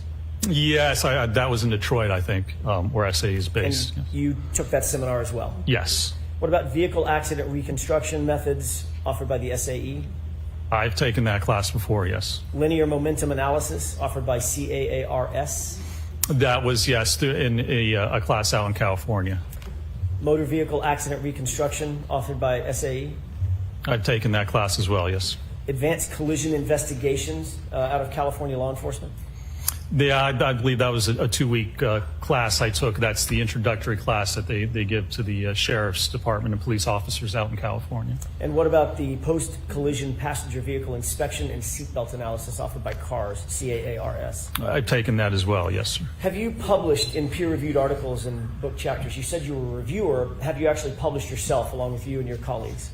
I have published, and that was mainly when I was in graduate school doing graduate work. I worked at the Human Engineering Research Lab, We help people with disabilities, so we looked at people in wheelchairs, manual wheelchair users, looked at the forces acting on the arms, how to help reduce injuries, rotator cuff tears, carpal tunnel syndrome, things such as that. So I did publish primarily when I was in graduate school at the University of Pittsburgh. When you were in graduate school, approximately how many publications did you participate in, either yourself or with colleagues? Probably 10 or 12 papers, and then some abstracts, and I believe a book chapter as well. Have you been qualified in other courts to testify as an expert in the area of biomechanics and accident reconstruction? I have, yes. Approximately how many times? Oh, I've testified throughout my career probably over 150 times in both state and federal courts throughout the country. I want to talk to you for a second, Dr. Rinchler, about how you began working on this particular case, the case that's before the bench. When were you initially retained in connection with this case? We were initially retained, I believe it was for the first trial. It was, I believe, maybe it was the fall prior to that actual trial that was last year. All right. When you were, by the way, initially, were you hired by the defense? No, we were not. Were you hired by the Commonwealth? We were not, no. Was that a separate agency that hired you? It was, yes. It wasn't an insurance company, was it? It was not. No, sir. Okay. What were you initially asked to do? Into review, but we were asked to evaluate whether the injuries sustained by Mr. O'Keefe were consistent with being struck by the Lexus. And who at ARCA was assigned on the team to undertake this commission? There was myself, Dr. Dan Wolf, and I believe Mr. Scott Klein was another engineer who was involved. And did all three of you join in the analysis that ultimately ended up in a report that you authored, or the three of you authored together? We did, yes, sir. What materials did you review in furtherance of your initial consultation in this matter? Obviously, I looked at the medical records. We looked at photographs of the vehicles, information about the vehicle, photographs of the actual incident scene, various information pertaining to the Lexus itself. You know who Dr. Dan Wolf is? I do, yes. Is that the other person, the Dan Wolf, the Dr. Wolf that you just mentioned? That's correct, yes. Did you and Dr. Wolf look at basically the same set of information? You were provided the same set of information? We did, yes. We were provided a tranche of information that all three of us looked at, yes. Can you explain the difference between your area of expertise and Dr. Wolf's area of expertise? I don't want you to get into his analysis, just what area he covers. In other words, you're dealing with a Lexus and a pedestrian, Mr. John O'Keefe, correct? Correct, yes. What's the difference between the analysis that you undertook and the responsibilities of Dr. Dan Wolf? So Dr. Wolf really concentrated looking at the vehicle itself and the damage to the vehicle, the damage to the taillight, which is really the only damage we have to that vehicle. And so his analysis pertained to evaluating the force associated with producing that damage, what's consistent with causing that type of fracture and damage to the taillight itself. Whereas my part of the investigation was really looking more at the injuries and looking at Mr. O'Keefe and his kinematics and his alleged or any interaction between him and the vehicle, and whether that would be consistent with his injuries as well as the damage that we see to the Lexus as evaluated by Dr. Wolf. Did you ultimately issue a report, an initial report summarizing your opinions and your conclusions following your analysis? We did, yes, sir. About when was that report issued? I believe it was sometime in February. February of what year? It would have been February of last year, 2024. 2024, okay, correct. Thank you. Were you able to provide an analysis, given the information that you had, were you able to provide an analysis for the biomechanical aspect of the analysis of the case? I was, yes, sir. All right. Did you review medical records and other materials? I did, yes. Did you make note of anything with regard to Mr. O'Keefe's injury or injuries based on what you reviewed initially when you began your analysis? I did, yes. Can you describe what you noted in terms of Mr. O'Keefe's injuries? There were really just two basically different areas of injury. There was injury to the head. There was a laceration on the rear kind of right occipital region of the head, which resulted in fractures, an occipital skull fracture, which is the rear part of your skull, as well as basilar skull fractures that propagated up through the skull. And then there were injuries which were noted or diagnosed to be superficial abrasions along his right arm. What is a subscapular hemorrhage? Subscapular is? Yes. Yeah. With respect to the head, is yes. that what? Yes. As it relates to the head. Yes. Well, so when we talk about there's subarachnoid, there's pia hemorrhages, but basically they're hemorrhages, and scapular is hemorrhage under the scalp, but above the skull. So subdural is within on the surface of the brain, but scapular means that it's a hematoma or bleeding that occurs under the scalp but above the actual skull. Did you note subscapular hemorrhage in your analysis of Mr. O'Keefe's injuries? There was, yes, I believe there was extensive subscapular hemorrhaging. What about skull fractures? There were, as I described, occipital skull fracture in the back of the skull that then propagated forward, the calvarium as well as the basilar or the base of the skull. You mentioned subdural hemorrhage as one of the issues that you would look at normally. Did you note whether Mr. O'Keefe suffered from subdural hemorrhage? He did, yes. He had sustained subdural hemorrhage as a result. And also subarachnoid hemorrhage? Correct, yes. What about bilateral orbital ecchymosis? He did, yes, bruising along the eyes, basically. What does bilateral mean? Both? Bilateral means left and right, correct. Did you note a 1 centimeter or approximately 1 centimeter laceration to the upper right eyelid? There was, yes, 1 centimeter, yeah, and so, that's a little less than half an inch laceration right above the right eye. A little less than half an inch laceration right above the right eye. What about abrasions to the anterior and left aspect of the nose? There were some abrasions on the nose, and then I believe a few lacerations as well. Laceration on the right anterior tongue? The tongue was lacerated, yes. You noted, with regard to one of Mr. O'Keefe's extremities, abrasions along that extremity. Superficial abrasions, that's correct, sir. Describe which arm we're talking about and what part of the arm. It was the right arm, and it was from the forearm up towards the top of the shoulder. And there were various abrasions what were diagnosed as superficial abrasions along that kind of posterior aspect of the arm, the elbow, forearm, and the upper arm.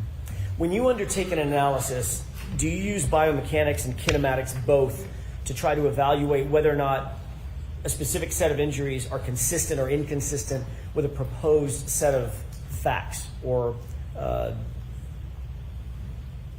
guess I'll just leave it there, a proposed set of facts. Yeah, I mean, those are basic steps to look at how an injury occurs. I mean, first you have to identify the injury, and that's by looking at the medical records and determining what the diagnosed injuries are. And then you have to determine the kinematics and the kinetics associated with a certain event. So how did the person move? How was their body moved? Did they interact with anything? And how did that result in loading or force being applied to the body? Those are basic steps of a biomechanical injury causation analysis. How did you go about undertaking those steps in this particular case? So in this particular case, we looked at how those injuries are actually produced or created. So occipital skull fracture, you need a sufficient force. You need a force of around maybe 1,400 or 1,600 pounds applied at the back of the skull to actually cause a fracture like that. The abrasions, superficial abrasions, and an abrasion is basically rubbing or scraping or friction that kind of scrapes away the top part of your skin, the epidermis. You have the epidermis, the dermis, and then the hypodermis. An abrasion is just gets into the top epidermis and doesn't get any farther. Laceration is an actual tearing or ripping of the skin, usually down past the epidermis into the dermis. And so that takes either a blunt object or a sharp edge, depending on whether it's an incision or laceration, to actually produce that type of an injury. Did you look at patterns of injuries on Mr. O'Keefe? Yes. Did you also, the other side of that handshake, did you also look at damage to the vehicle, physical damage to the Lexus? We did, yes. Our goal or what we were tasked with was to determine whether the injuries are consistent with the damage to the car. So clearly, you look at how these injuries are created, what injury mechanism you need to produce them, and then you look at the damage to the car. Can you line up contact between where those injuries occurred and how they occurred with damage to the vehicle? What kind of materials did you review, in addition to, I'm guessing, photographs? Photographs, yes, autopsy photographs, as well as photographs of the vehicle and the damage to the Lexus. What about medical records, hospital records, things of that nature?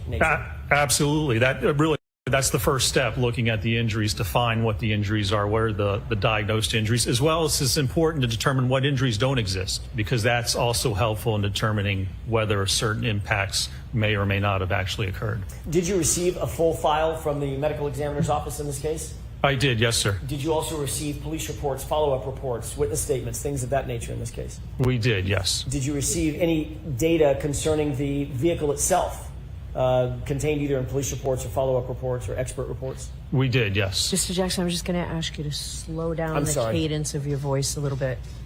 It's late in the day and I'm doing it again, aren't I? I'll slow down. I forgot where I left off, but let me ask you sort of openly, was there anything else that you considered and analyzed in at least building a database from which you would build an analysis? Well, yeah, I mean, we review all the materials that are provided to look at all the injuries, to look at all aspects of the vehicle, damage to the vehicle, information about what the vehicle may have been doing. Any other evidence that may help contribute to looking at what either caused the injuries or what may or may not have caused the damage to that vehicle. When you and your teammates undertook this analysis, did you even know who we were? Initially, we did not. No, initially, I personally didn't know anything about the case, and we were asked not to do any research or to look up anything about it. We were given certain parameters, certain information, and that was it. Did you follow those instructions? I did, yes.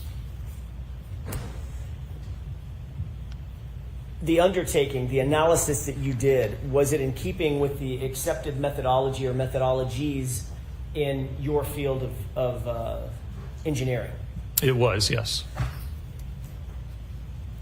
Did you ultimately reach some opinions and conclusions based on that initial investigation or analysis?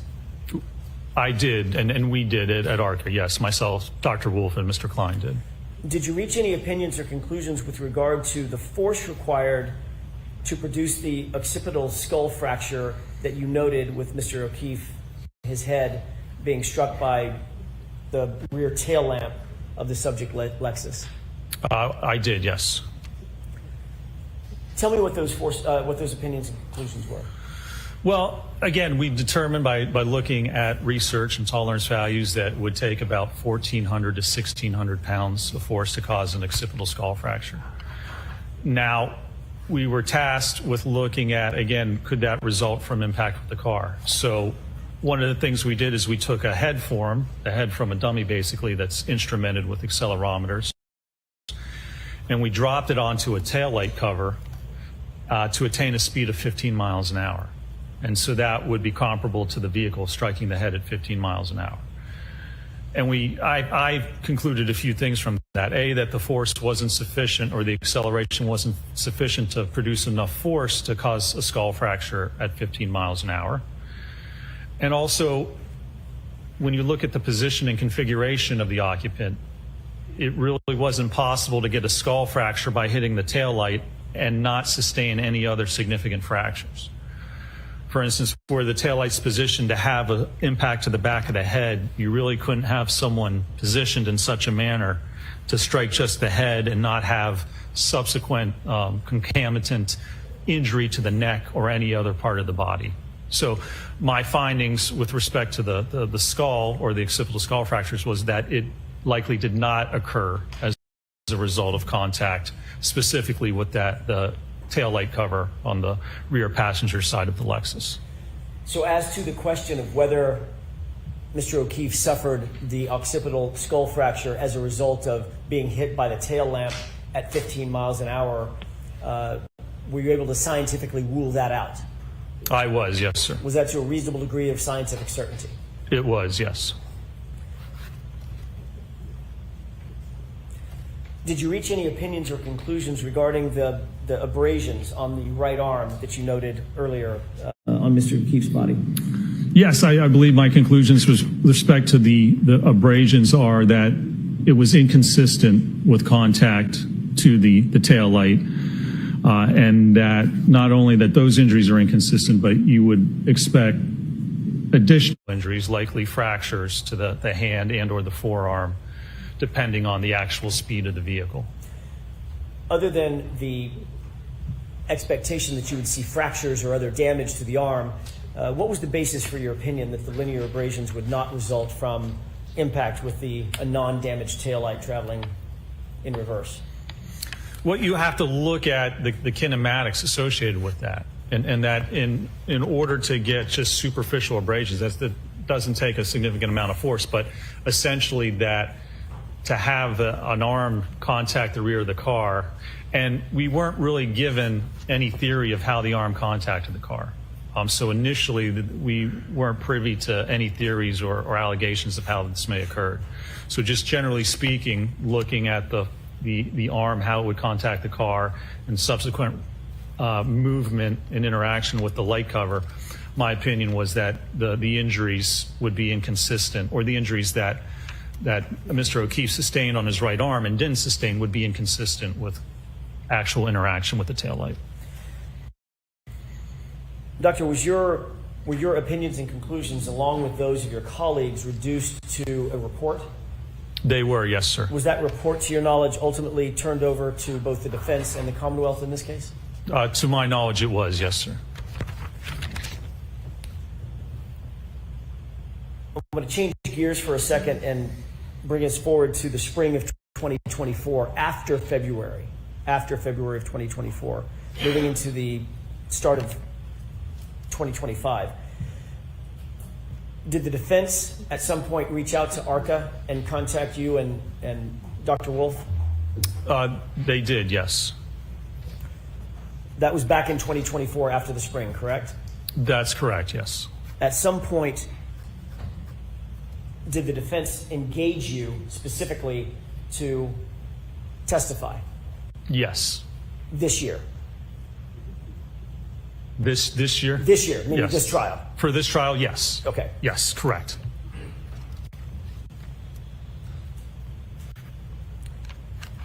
Were you asked to conduct further testing in furtherance of your potential testimony in this trial? We were, yes, sir. And were you provided additional materials from the defense in furtherance of your potential testimony and your testing? We were, yes, we were provided additional material with respect to, yes, the theory of how this may have occurred and how Mr. O'Keefe may have sustained his injuries, allegedly. Included in the materials that you were provided in anticipation of your testimony in this case, in this trial, were you provided anything from a company called Aperture? We were, yes. What were you provided from Aperture? We were provided a written report from Aperture, a PowerPoint presentation, about 140 some pages, file material, I believe. Was it your understanding that the Aperture PowerPoint was authored by a particular individual? Yes, sir. Who authored that PowerPoint as far as you knew it? As far as I'm aware, it was Dr. Judson Welcher. Your Honor, may we approach briefly? Okay. Oh, ladies and gentlemen, another sidebar. Ready your little sheep emojis, ladies and gentlemen. It is a sidebar. Oh, this has been quite a day. The headlines, ladies and gentlemen. Chloe is free. Hank Brennan got a Karen Reed defense expert who's a doctor to cuss in front of the jury because she was so rattled about news reports that Brennan brought up about her getting forced out as the medical examiner in Rhode Island due to not going to the scene of the station nightclub fire for 17 hours. Ladies and gentlemen, then it came out that she also was audited and didn't do timely inspections of 1,500 bodies. Ladies and gentlemen, Hank Brennan has had himself a day.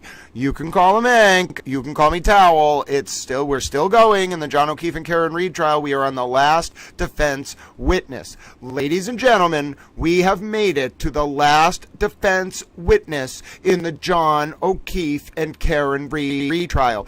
This witness should be done on direct by tomorrow before lunch. Cross should go until, maybe 2:30 tomorrow, 3. Then a little redirect. Hank Brennan's up on rebuttal Thursday morning. We could see closings as soon as Thursday afternoon, with the jury charged and ready for deliberations by Friday, ladies and gentlemen. Oh my word, if you hear your name called off right now, ladies and gentlemen, if you hear your name called off, you are on the mock jury. So get ready, ladies and gentlemen, because we are going to have a mock jury of our own on Towel Stream. If your name is Mary623TX, Kim Cordeau, Alicia B., Christina, Eva, Colleen Henry, We Say Howdy Here, Rachel McIntyre, Irene Grillo, Rita P. from Canada, Ange Whitaker, Sarah L. Shenanigans, you are on jury number 1. If your name is Deaf Otter, Tiger Lily Girl, Chastity, Artworks, Diana Natale or Dewdrops, depending, Jack D65,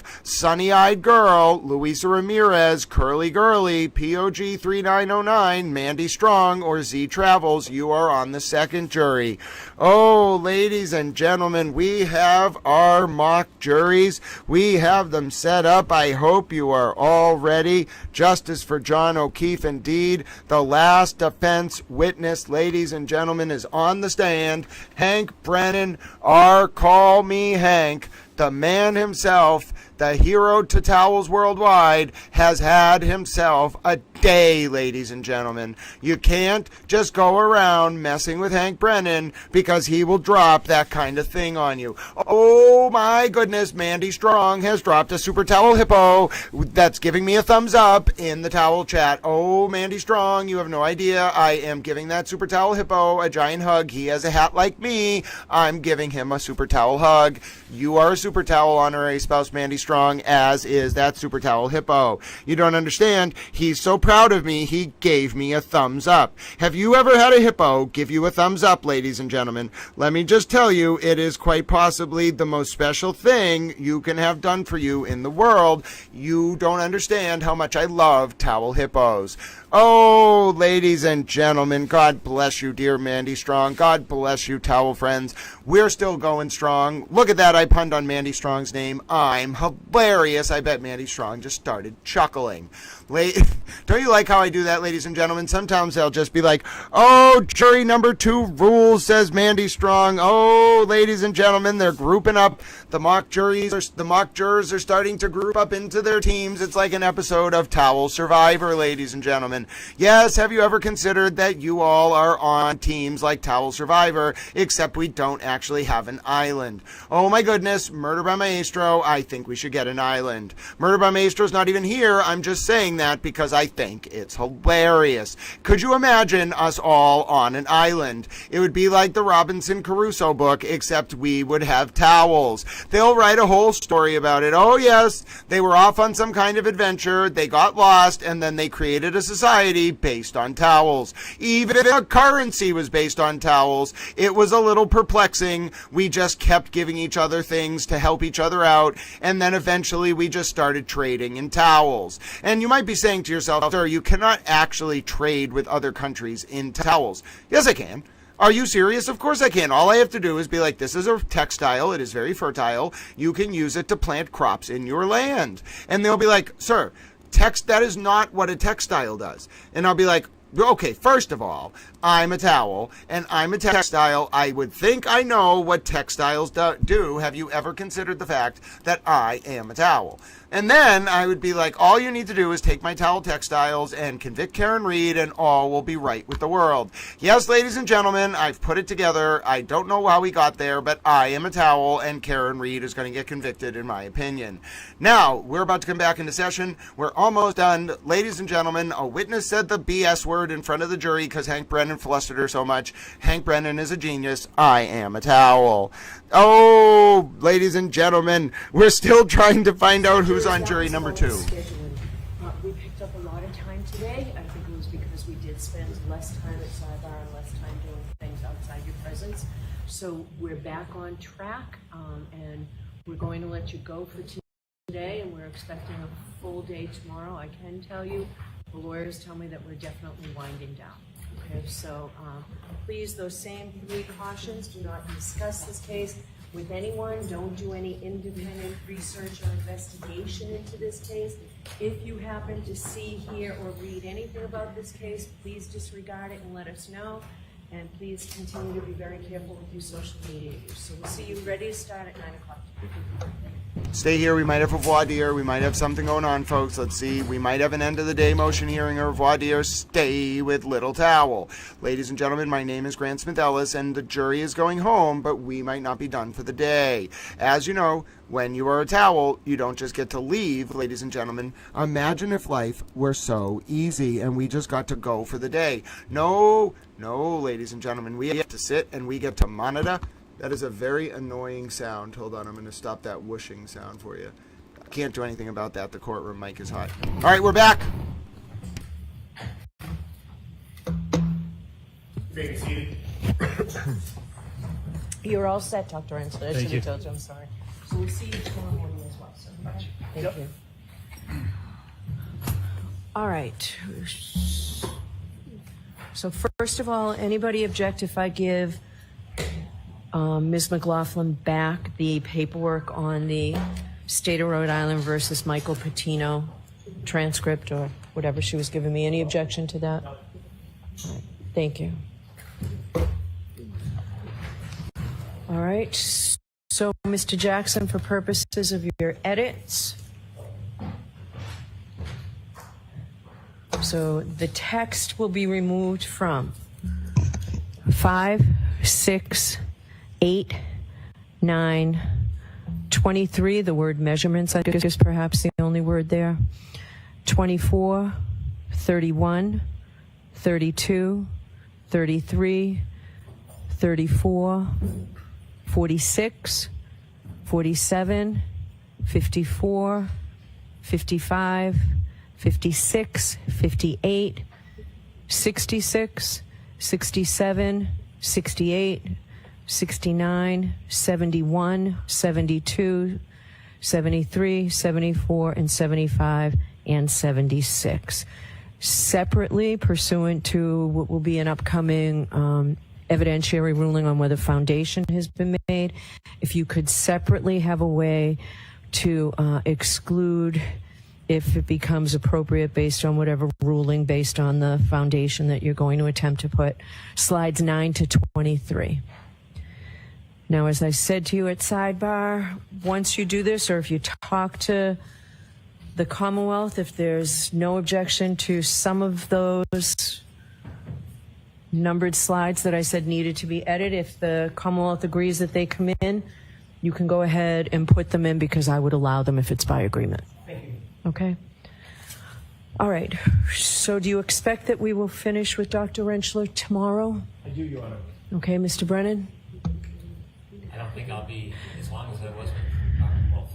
Okay. Depending on how it goes. If he has an hour and a half, I expect I'll probably be about an hour, maybe an hour and 10 minutes. Okay. All right. And then we'll figure out where we are Thursday. It seems that the case may be ready to go to the jury Friday, maybe Monday at the latest.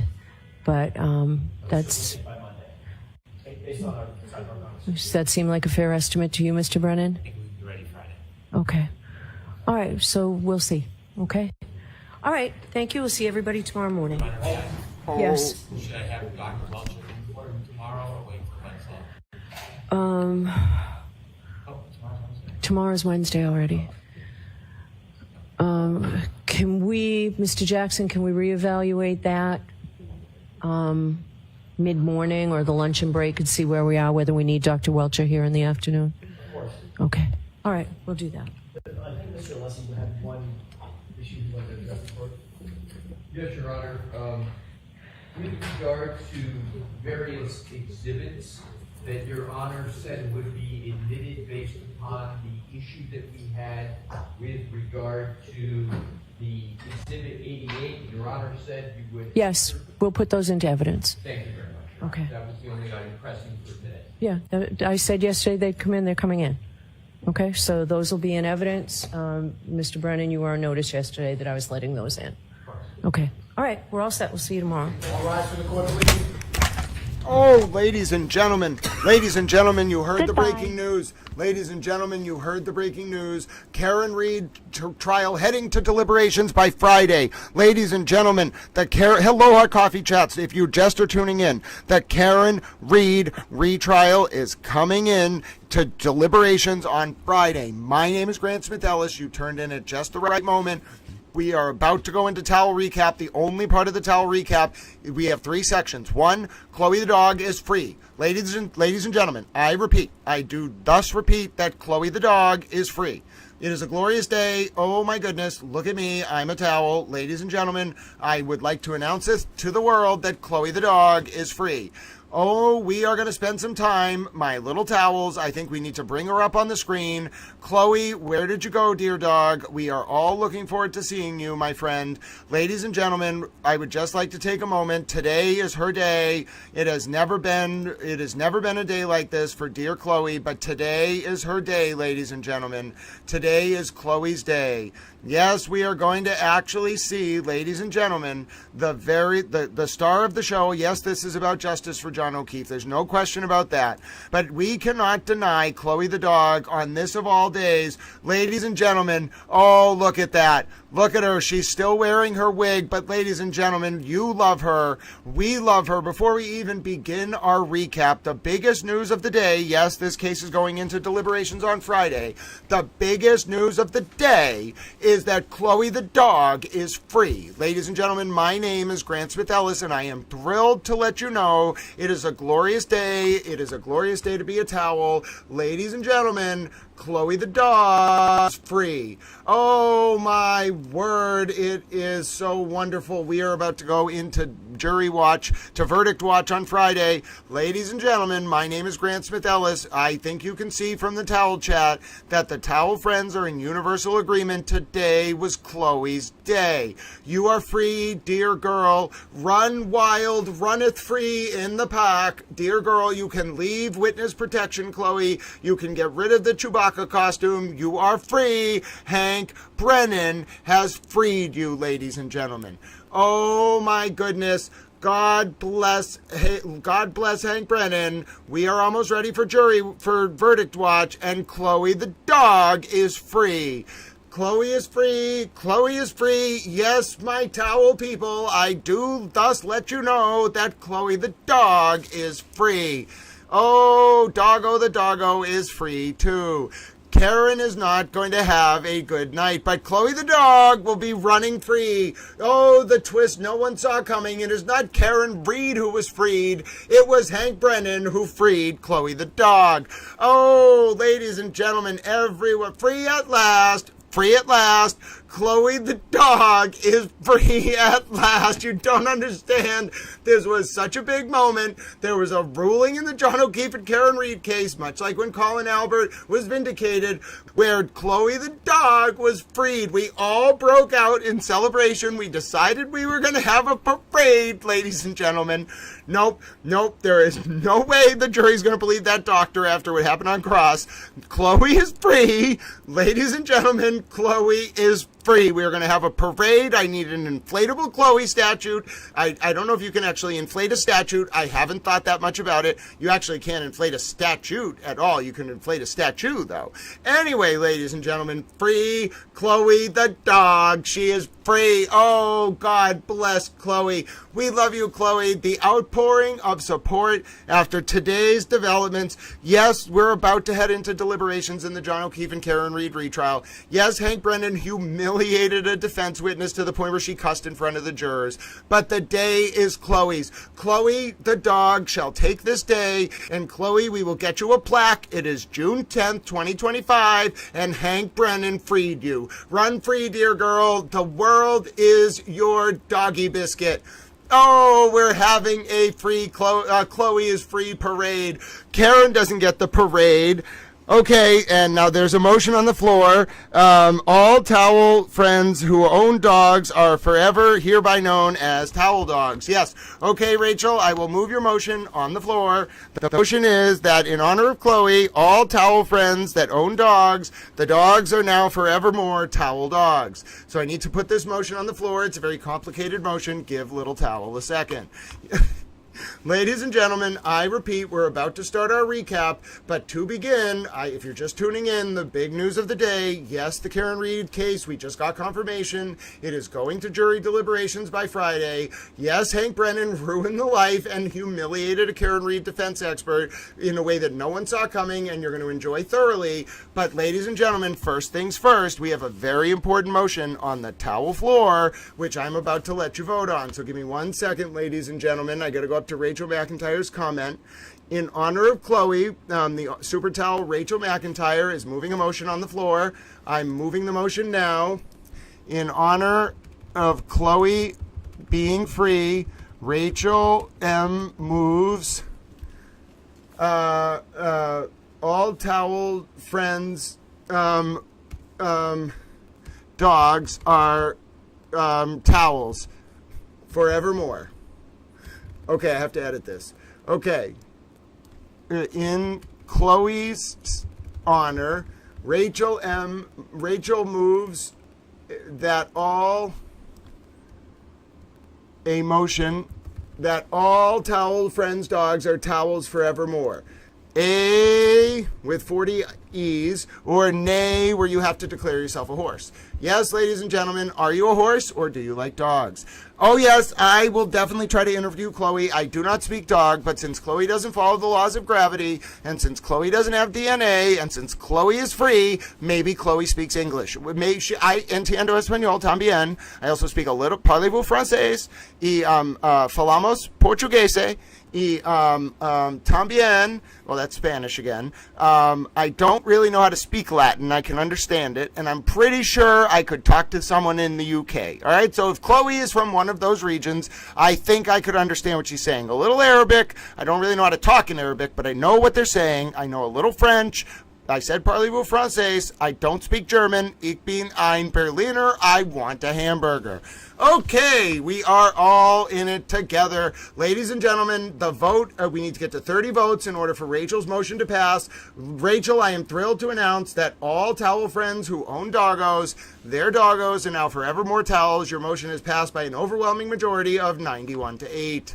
All right, ladies and gentlemen, now, as much as we want to celebrate en falamos portuguese un poco, that's wonderful. I don't know if Vermont has a language, but if you all speak a specific language in Vermont, I will try to learn it.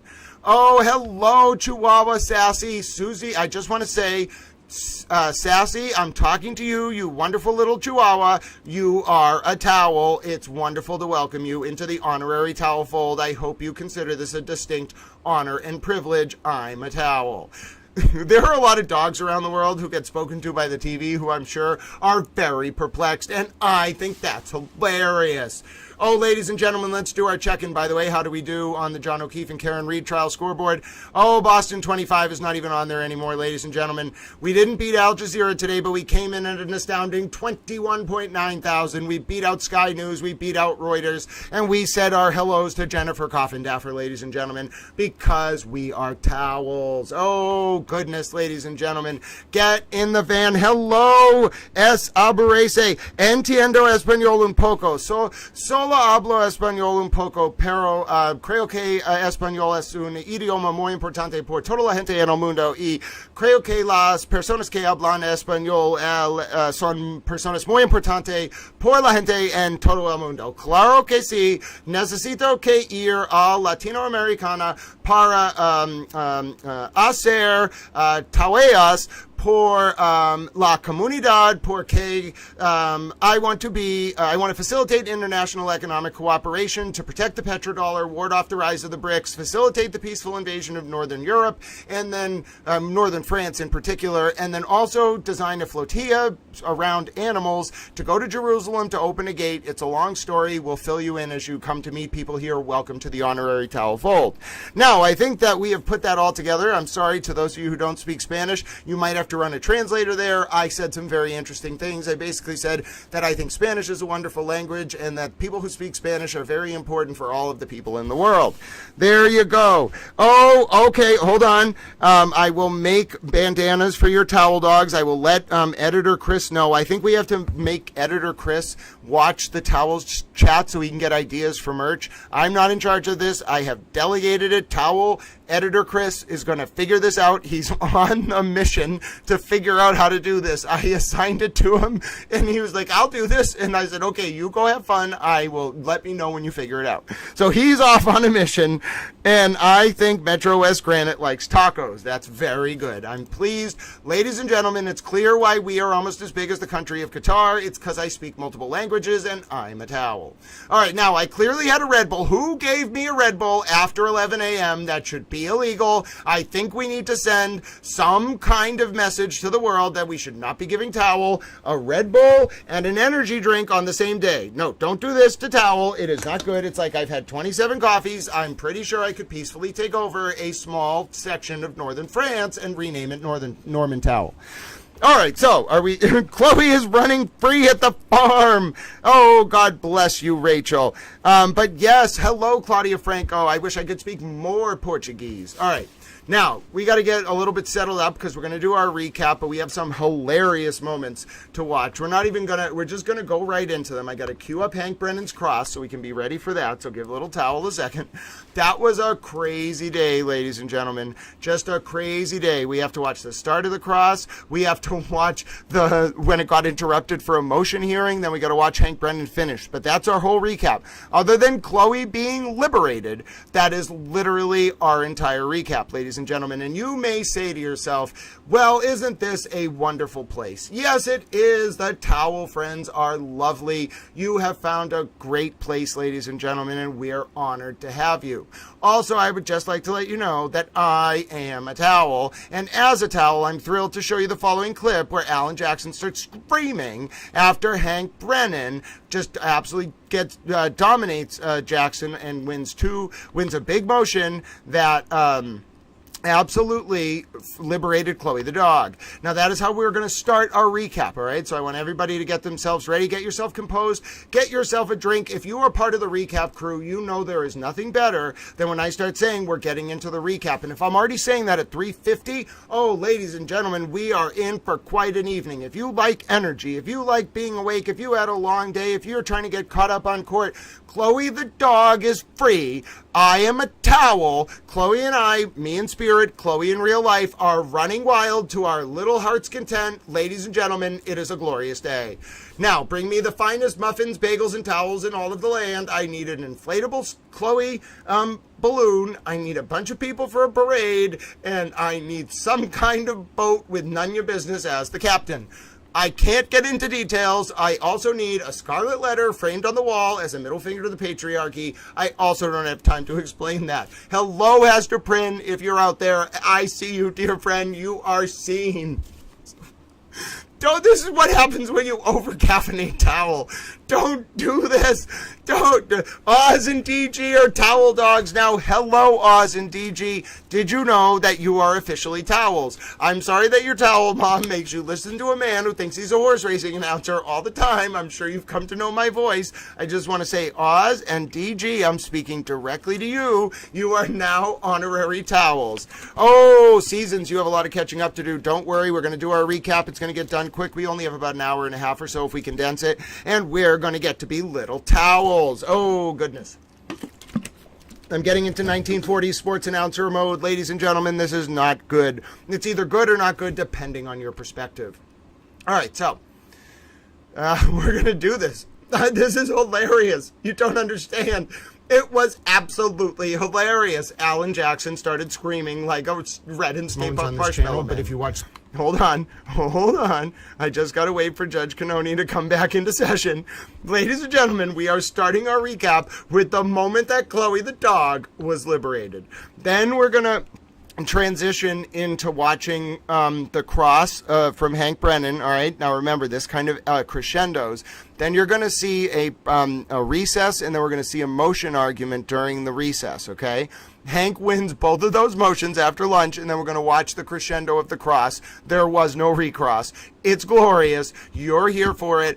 I'm here for it. I'm excited. I hope you're excited. Literally, little towels. I could not be any more thrilled to be with you today. This was the day. If you're here, if you've wanted to watch a recap, if you've ever said to yourself, oh, I've always wanted to join the recap crew. I've heard it's a lot of fun. I wonder what they talk about. Oh, today's the day. You did it. You picked the day. You picked your spot. You out there. You sitting there on the couch or in your chair at on the beach or wherever you are on your boat. You picked your spots and you picked the day to tune in. This was it, ladies and gentlemen. This was the moment. Chloe was freed. Oh, Hank Brennan.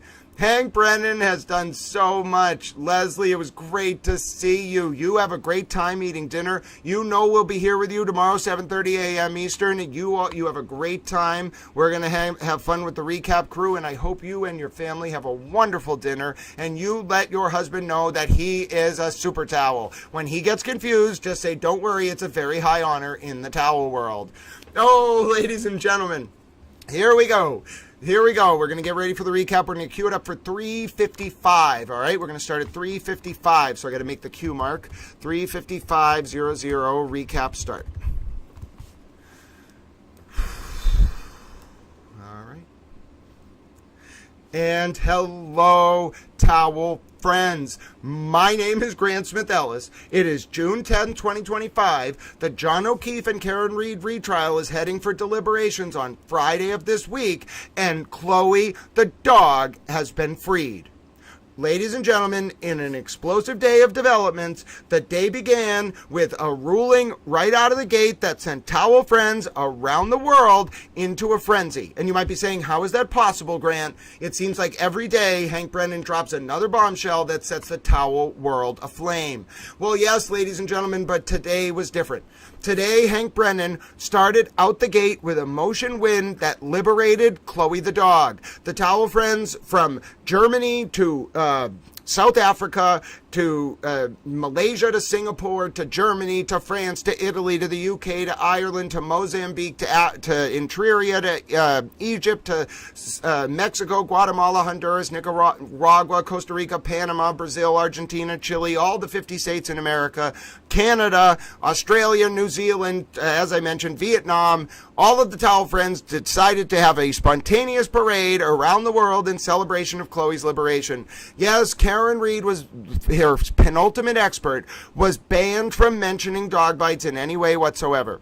And ladies and gentlemen, it only got worse from there, because you will see this witness, as soon as Hank Brennan gets a chance to get up on cross, gets absolutely torn apart. Now, I don't mean that as a pun, because it's not appropriate, but I mean that in the sense that this witness, you cannot imagine, it starts slow. Hank Brennan almost creeps up on the witness, but Brennan knew Dr. La Posada, the witness for the defense, the second to last Karen Reed defense expert, was bound to make a misstep. You know why? Because Brennan had apparently used Dr. La Posada as a witness once or twice in the past, and the last time they worked together, it didn't go well. Well, ladies and gentlemen, when Dr. La Posada got up on that stand, Hank Brennan, for about 20 minutes, led up, and then after Brennan won two major motions over lunchtime, one motion allowing Brennan to ask about the Station nightclub fire, where La Posada, as the medical examiner in Rhode Island, was alleged by media to not have gone to the scene until 17 hours after the fire.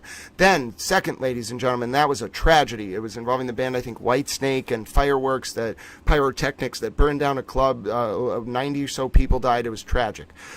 ladies and gentlemen, then Hank Brennan was given permission and won a motion from in front of Judge Cannoni as to the witness being the subject of an audit during her time as medical examiner and being forced out of office. Well, she was medical examiner because 1,500 bodies under her watch were either not examined appropriately or on time, according to media reports. Well, what did that lead to? Well, we came back from lunch, Hank Brennan resumed his cross, and Hank Brennan got the witness to cuss in front of the jury and say that the media reports about the witness being forced out as medical examiner were quote BS, and she used the full cuss word. This professional witness, the second to last witness on the stand for Karen Reed, didn't know how tall John O'Keefe was, ladies and gentlemen, did not look at any data from Karen's Lexus, and then this moment happened with the cussing. Yes, a professional witness, ladies and gentlemen, said a curse word on the stand out of frustration because Hank Brennan is such a boss on cross. Hey, that was a rhyme. All right, so we're going to check out the moment Chloe the dog was liberated. Ladies and gentlemen, it was an exemplar impeachment. It was just a stunning masterclass in impeachment from Hank Brennan. And if you are pleased that Chloe the dog is free, you know we're about to see some Chloe the dog emojis in the recap chat. Let's watch the moment. Chloe, this was your day. God bless you, Chloe. Run free. Take off the wig. Go be with your doggy friends in the pack. You are free, my friend, and Hank Brennan has freed you. Coping mechanism, you will lose your ever-loving towel mind. I promise you, this is, if you're just joining for the first few times, this is not the first time we have heard Alan Jackson bloviate about a dog. We are going to free Chloe. You don't understand. All right, here we go. So I'm not going to allow Dr. Laposada to testify regarding dog bites. Chloe is free! Your rights are saved. I'm going to give an instruction regarding burden shifting. So... I just think it's outrageous. I think the conduct is outrageous. And I don't think that with a purity instruction you do anything except bring the point home again. Okay. But if the court is not willing to allow her to testify to her full opinion to immediately be instructions, can she at least testify that she reviewed the arm, looked at the arm, and it's consistent with an animal? Can we at least split the baby? I will do that. I'll allow that. Yes. Over the Commonwealth's objection. And I'd look to have the cross-examiner, because if you want to allow a consistent opinion with a dog. No, Mr. Jackson said animal. I'll leave it at animal if that's what I can get. I'll take what I can get. In her experience, Mr. Jackson, you have to lay a foundation. In her experience, seeing animal bites, this is consistent with what she has seen in an animal bite. And that will include, I'll come to sidebar before I display anything. That will include a representation of what an animal jaw looks like. No. No, it will not. Why is that? That's my ruling, Mr. Jackson. So no visuals?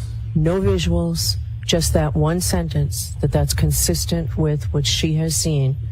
It's an animal bite. A brief foundation, because I'm letting that statement in as long as she has said, as long as she testifies that she has seen animal bites over the years. That's it, Mr. Brennan. That's what I'm doing. So you don't want an instruction, Mr. Jackson? Okay. All right. So there are two other quick matters, but the jury's been here, and I don't think we'll get past the break without... So they don't end up doing those two matters. And now, ladies and gentlemen, I know you want to see it. I have the exact cue point. It's 11:51 a.m. We get to literally time travel until Hank Brennan starts his cross. That is why you love the recap crew. That's why we're on the recap crew, ladies and gentlemen. 11:51 is when Hank Brennan starts his cross, which means I have the exact cue point, and we get to watch Hank Brennan be Hank. Now, ladies and gentlemen, you go ahead. You put those Call Me Hank clips in the chat for Hank. We don't have to listen to a minute of Alan Jackson. Do you know why? Because I have the ability to jump forward in time and be a super towel. So hold on. I think this is the end. Here we go. It's Hank Brennan.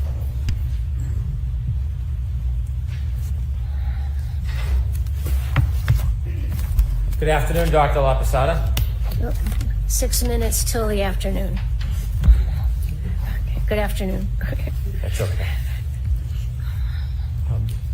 You wrote a report in this case, doctor? Yes, I did. Do you think that based on your analysis, was Mr. O'Keefe thrust backwards? Is that what you determined looking at his head injury? That he was, I didn't understand. You had your hand in front of your mouth. Sure, I'm sorry. Yeah. You talked about a head injury that Mr. O'Keefe had that Yes. he suffered from? Yes. That caused his death? Yes. Was that caused by being thrust backwards? Yeah, the motion was upwards, down. Okay. And the way you just showed it could be a fall. Correct. Did you have an opinion looking at his wound that he was thrust backwards? What do you mean thrust? His body went backwards. There may have been some applied force to it.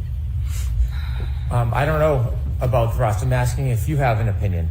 Your words. Do you have an opinion about thrust? What do you mean thrust? Did the forensic pathology diagnosis mean Mr. O'Keefe's body was thrust backward? If you want to say thrust as indicating movement, that it went backwards, then you could say it was thrust. Okay, may I approach? Yes.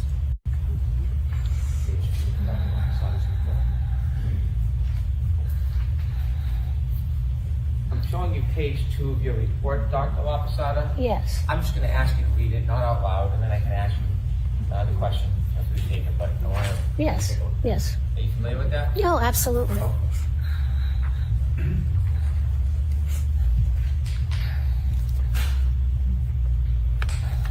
So, Dr. LaPosada, what did you mean when you described that Mr. O'Keefe's body was thrust backward from a standing position? I mean that he was standing upright and his body had momentum and went down and hit at the back of his head. So it was thrust backwards. You cannot tell forensically how much momentum he had, can you? No, we don't do those analyses. And you can't tell if anything caused that momentum based on the head injury, can you? What do you mean causative? It was caused by his body went backwards. Yes. And so the amount of force causing him to go backwards, that's not something you can determine from the head wound, is it? No, I can't tell you the amount of force. It was significant because he had the massive skull fractures. Did you say it would be significant?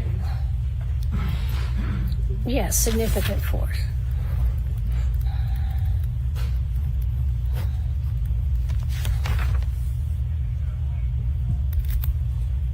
In modern medicine, there are a number of different machines that can help us see the brain, like a CAT scan, perhaps? Sure. MRIs? Yes. Would you agree with modern medicine that the use of MRIs and CAT scans and other tools give a clinician equal, if not better, opportunity to examine the brain as actually cutting it and holding it in your hand? No, the actual gold standard is the pathology, to be able to have the brain in your hand, look at it with your naked eye. And we have conferences in the hospital where we meet with radiologists and say what we find at autopsy and see if their radiology was correct. Can CAT scans and MRIs show contusions on the brain? They might. Subdermal hemorrhages? Subdural hemorrhages. Yes, they Herniations? can. They can. Do you have any doubt about the modern medicine and the use of MRIs and CAT scans? Do you think they're inadequate in any way? Well, I'm not a clinician, so I don't use those to diagnose diseases in living patients. Dr. LaPosada, have you ever had any experience studying the brain in real time, clinically, going and opening somebody's skull and treating the injury before the person dies? No, I'm not a neurosurgeon. You don't have any neurological expertise, do you? I'm not a neurologist. I'm not a neurosurgeon. I'm a forensic pathologist. Do you have any clinical experience at all where there's an acute head injury and you're making an effort to observe it and analyze the injury as it progresses in an attempt to save the person's life. I don't treat or diagnose living patients. I understand, but as far as your background, have you ever had any experience, clinical experience, showing the progress of an actual brain injury and trying to treat it? I understand the physiology of what happens to the brain when it is impacted by something, whether it be a bullet, a boulder, a fall. So I know what happens to the body to cause the changes from that trauma. I don't treat people for those injuries.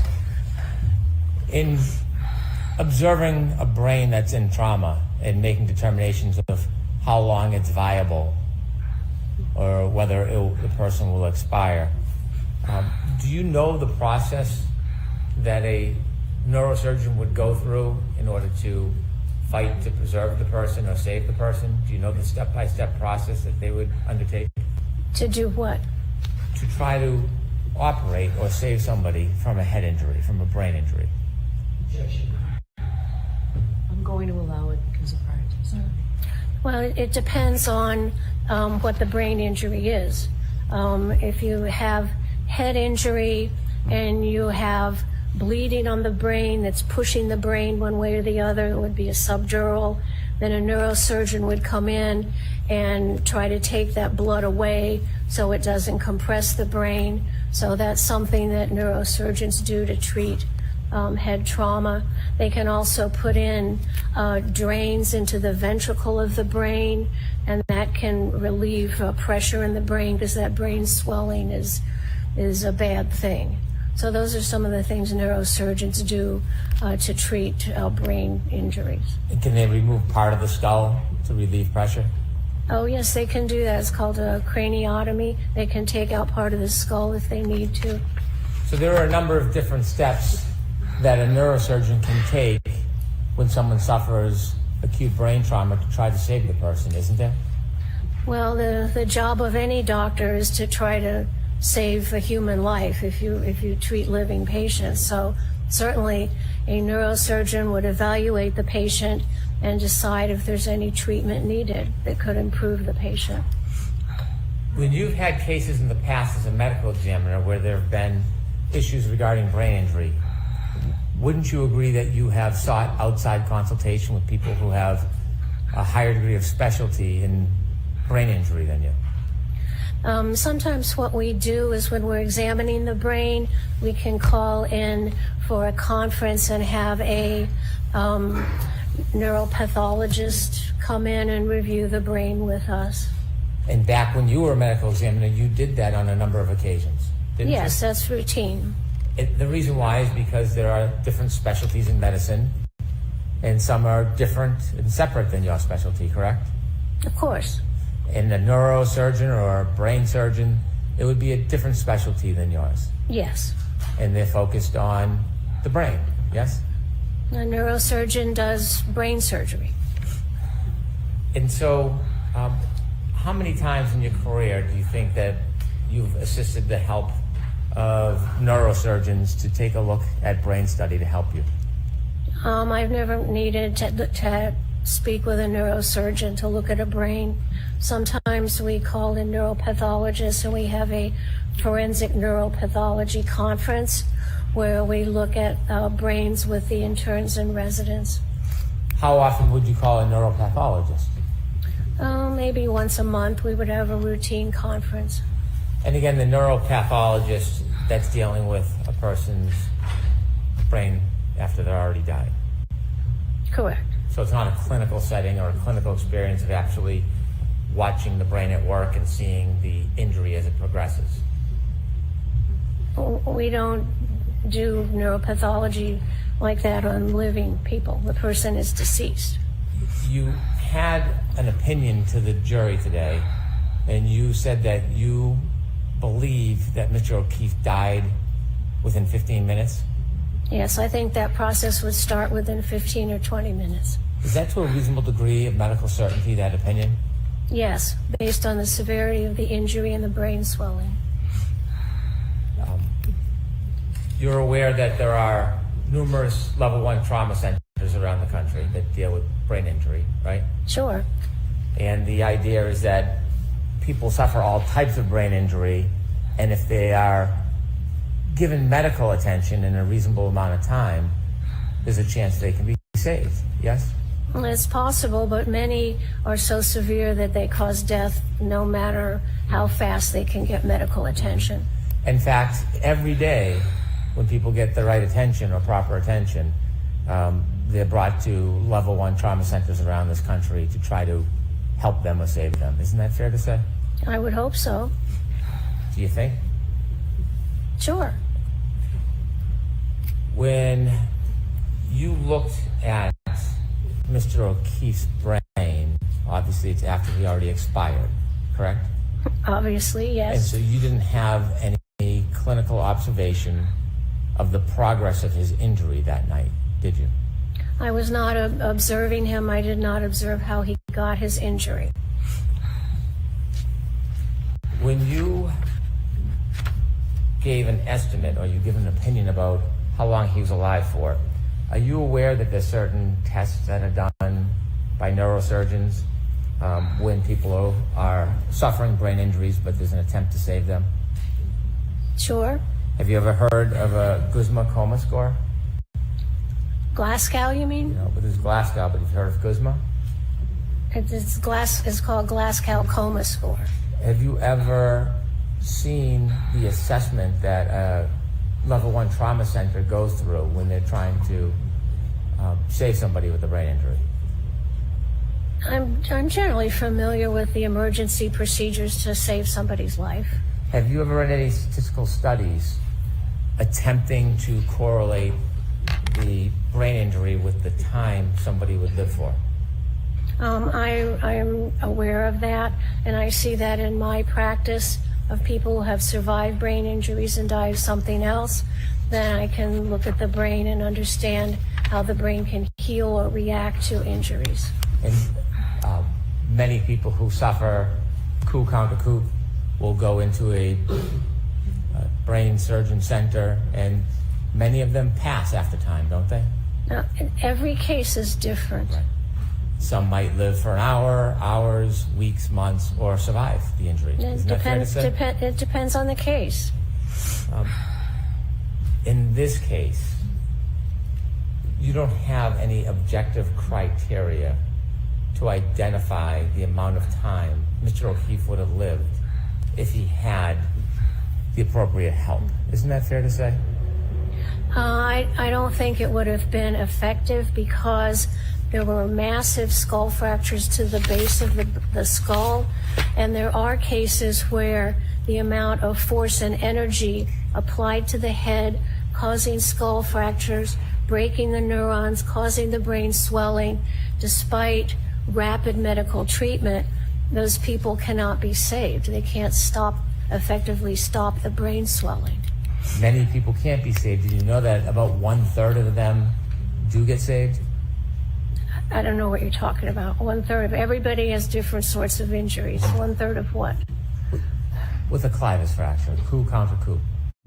Are you aware that 1/3 of those patients survive if they get the proper treatment? It depends on the amount of force. Okay. Are you aware that a study would show, have you ever read a study by Isaac Wolf on clivus fractures? No. Have you read any studies on clivus fractures? Clivus fractures? Yes, I understand what clivus fractures are. It's a part of the base of the skull. Okay. And oops. Okay, go ahead. Please. Did you want to No, say? you go ahead. Oh, I'm sorry. Have you read any studies that tell you with the proper treatment, despite these potentially catastrophic injuries, that 1/3 of patients can survive? No, but that's not the case we have here. And so in this case, I asked if you had any objective criteria. You don't have any objective criteria about the progress of Mr. O'Keefe's wound that can be a basis for you to conclude that he would have died in 15 minutes. Isn't that fair to say? No, I understand what happens to the brain when it gets that sort of injury. I understand the time course and the physiology. I've seen hundreds of individuals who've had brain injuries. Some survive for a longer period, some die earlier, and it depends on the amount of force and the amount of brain swelling. And in Mr. O'Keefe's case, we had the massive skull fractures of the base of the brain and immediate swelling and subarachnoid and subdural. So he had a large force applied to his head, which caused the brain swelling and the and the progression of the brain stem down through the foramen magnum that stopped the brain. It was a very forceful impact. You examined his brain after we looked at photographs. You can't tell us objectively when his brain swell started. It started immediately after impact. And you can tell us what the progress of that brain swell was by looking at his post-mortem photos. By looking at the post-mortem photos and the post-mortem examination, I can tell the degree of force from the extensive skull fractures that were present. What was the degree of force? It was medium to large. Well, that's a wide range. What do you mean? Quantified, medium So I'll to strike large, the comment. please. Ask the question, Mr. Brown. What does medium to large mean? Enough to cause a lot of fractures to the skull. He didn't just sit down and lie down. If he sat down and lied down, he probably wouldn't have fractured his skull, correct? That's obvious, yes. Right. And so when you're telling us you can identify that he immediately died or died within 15 minutes, I'm asking you for objective criteria. For you to give that opinion, I'm asking you what objective information you have. And so you said that there was a large amount of force, correct? Sure, because there were massive skull fractures, and there's a lot of energy transmitted to the brain, starts swelling immediately. How do you know this wasn't medium force and not large force? Because of the extensive number of skull fractures. So are you saying it was medium or large force? Medium to large. Okay. How much force is that? Can you quantify it? No.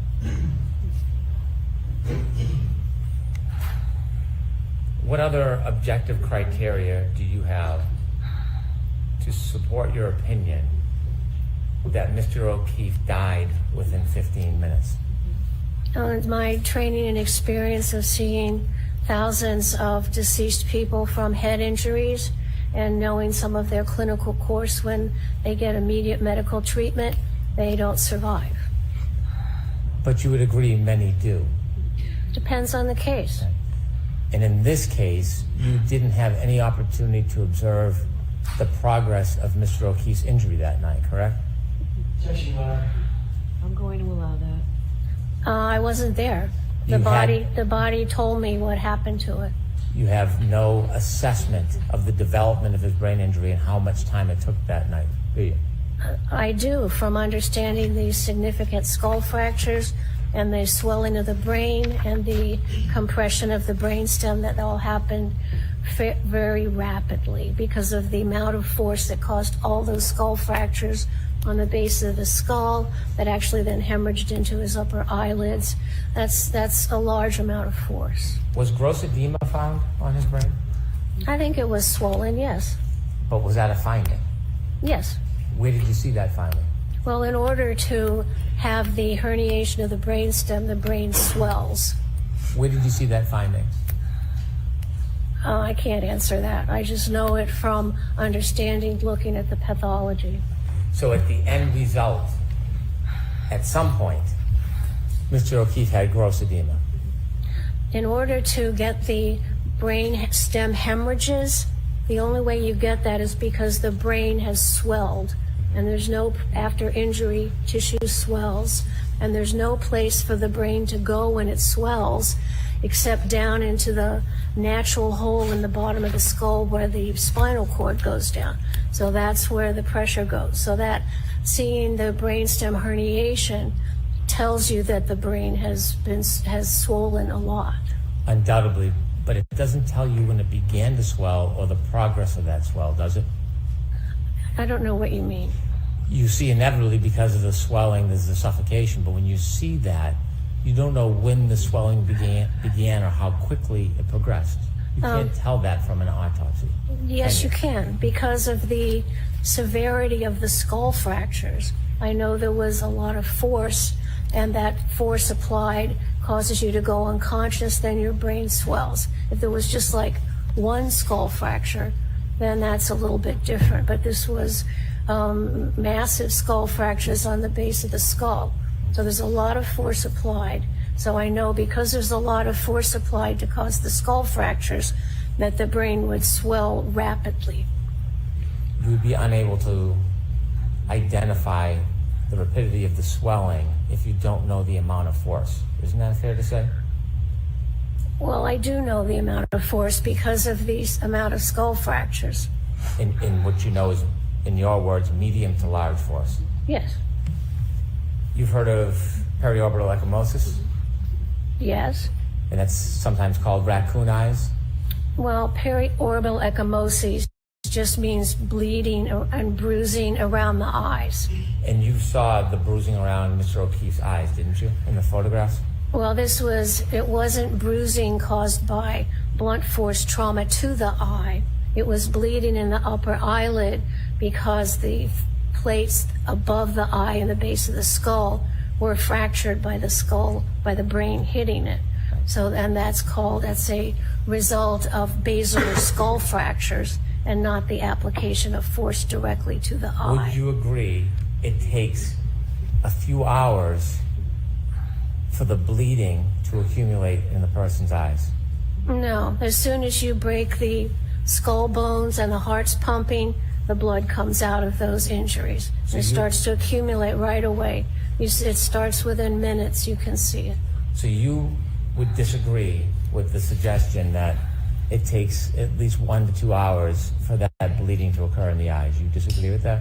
I do disagree with that. It starts immediately. Do you have any studies that you've relied on or literature or support for that? I understand the physiology of what happens when you get those skull fractures and the density of the blood vessels. And if your heart is pumping, you pump the blood out those broken blood vessels into this small area above the eye. And it can happen within minutes. Do you have any studies or literature to support that? That's my training experience. I can't cite you a particular article at this time. I could certainly go look it up and bring it to you. Okay. Let me ask you questions about the wounds to the back of Mr. O'Keefe's head. Yes. You see a linear abrasion? Yes, vertical lines, yes. Now, would you characterize this as a classic wound caused by falling backwards and landing on your head? What do you mean every wound is different? Every wound is different? Sure, every person's different. Every way you get injured is different. And so if somebody falls backward on their head and suffers the basal fracture, the wound from your perspective can look different. It depends on the impacting surface.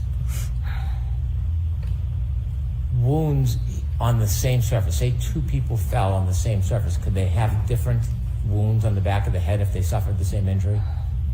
In theory, if they rotated their body, if you could reproduce something exactly, then you would see the same wound patterns. This wound pattern is typical of falling backwards on a hard surface, isn't it? We know it's from falling backwards and striking something hard. Can the frozen ground be hard? A frozen ground can be hard, but it doesn't fit the pattern in this injury. We'll get to that, but is it hard enough to cause a basal fracture? It can cause a skull fracture. The frozen ground is different than a sheet of ice, right? It's not smooth and flat like a sheet of ice, is it? It could be, I guess. Okay. You mentioned there's some granular patterns in this wound. Yes. Yes. The area in front of 34 Fairview, the frozen ground, do you know if there was any impediments in the lawn that was frozen? In the what? Oh, the lawn? Yeah. Yes. Yes, I saw the scene photographs when the snow was removed, and it was like winter lawn grass, so it was some green, some brown that was pushed down, and like straw that was going different directions, which wouldn't give you that pattern. Did you see the exact area where Mr. O'Keefe last moved?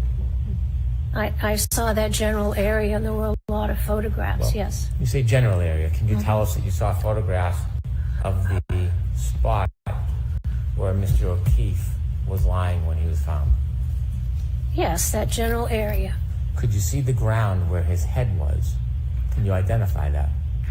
Yes, with the scene investigation, they shoveled the snow off of that area. And you had never had a chance to go out to that scene yourself, did you?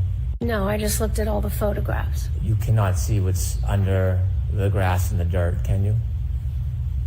Well, dirt's under the grass. Well, do you know if there's any rocks or impediments or bumps? It was a smooth surface covered with grass. It was a smooth the front lawn was a smooth surface? It was a flat surface. Flat. Covered with grass. Okay, and do you know what was under the grass, whether there was any pebbles, rocks, debris? I didn't see any. From the photo? Correct. But you don't have any first-hand knowledge that exact area where he ended, what the turf was like, do you? I saw photographs of that lawn where they removed his body from. So you're relying solely on the photographs, is that fair to say? Correct. Do you know if Mr. O'Keefe was wearing anything that could cause abrasions when he landed to cause that scraping pattern in addition to the linear abrasion? He did have a baseball hat on, but that would not cause the pattern. The area of the abrasions, is that in the area of the level of where a baseball hat would be on the back of somebody's head? It could be. If somebody hits the ground and falls backwards, can they slide? And if they're on an incline, What if they're thrust? well, if you fall backwards and you fall backwards on an incline, your body might move.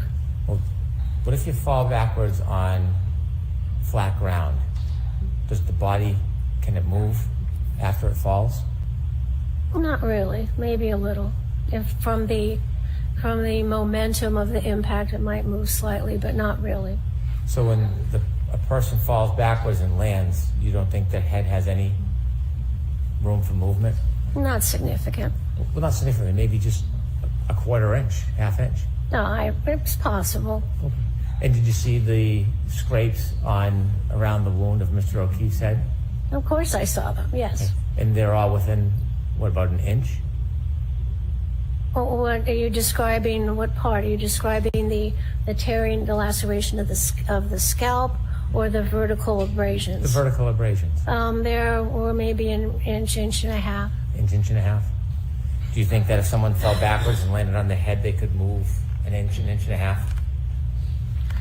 Well, he landed on something that had a ridge on it to cause the laceration in the scalp.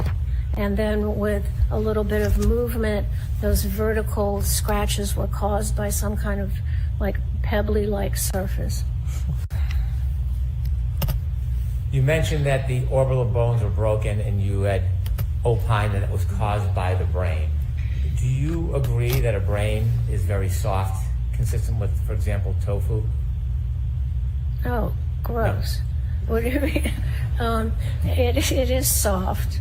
Is it that soft? Is that the texture of it? Well, it depends on what kind of tofu you have. Okay. Do you think that the orbital could have broken when the break on the back of the head split the skull and then would cause the orbital break instead of the brain? The orbital plate fractures, if you look at the base of the skull after you take the brain out, you can see the fractures go up from the back to the front into the orbital plate. Sometimes when you fall backwards, the brain can also slap those orbital plates and cause some damage, but I could trace the fractures from the point of impact along the base of the skull to the part of the skull over the eyes. Do you think the base of the skull break, when it separates, could have caused those orbital fractures? I don't understand your question. Okay. When Mr. O'Keefe incurred that head injury, Yes. The basal fracture. Do you think that the pressure, the damage from that basal fracture, the separation, could have caused the orbital breaks in his eyes? Well, the fracture of the plates above the eye, when the blood is still pumping, there's a space there where the blood can come down into the upper eyelid. So you described the brain as causing that break. I'm asking you, could it have been from the basal fracture, from the skull fracture? Yes, the fracture that was caused by the impact to the back of the head, radiating to the front of the base of the skull. So when you told us on direct it was from the brain that caused those fractures, was that just a summary, or is that to a reasonable degree of medical certainty? Well, sometimes the brain can also, in a fall, flap and hit those, but in this case, I could also see that the skull fracture started at the back and came to the front, but it could also be contributed to by the brain hitting those delicate bones. I guess my question is, when you've provided the opinions generally of what you believe and what you've seen, are these general opinions, or are they actually specific opinions based on the facts of this case? They are opinions based on my examination of this case, but all that's based on my 40 years of training and experience. Well, when you told us about the brain causing those orbital fractures, you would agree with me, at least now anyways, that it very likely could have been the basal fracture that caused those breaks. No, both. It could have been both? Sure. Okay, could it have been just the basal fracture? That's possible. When you offered the opinion to a reasonable degree of medical certainty, had you considered the basal fracture as the source of those breaks? Of course. Is there a reason you didn't share that with us and you just said it was the brain? I had no reason not to share it. Okay. Was there any depressed fracture to Mr. O'Keefe's skull? No. Can you tell us a little bit about a depressed fracture? Depressed fracture is different than what we saw with Mr. O'Keefe, isn't it? A depressed fracture is when something fractures the skull and then pushes the skull and moves the skull inward. This just had a fracture, but it didn't move the skull inward. And you've seen depressed fractures in your practice over 40 years, did you say? Of course. In those 40 years, depressed fractures can happen from sharp objects? Sure. Pointed objects? Sure. If someone hit a person in the back of the head with enough force, with like a hammer, for example, that could leave a depressed skull fracture, couldn't it? Certainly. You can hit somebody on the head with a hammer and cause the fracture, and then the continued force will move that fracture into the brain. There was no depressed skull fracture in this case, was there? Correct.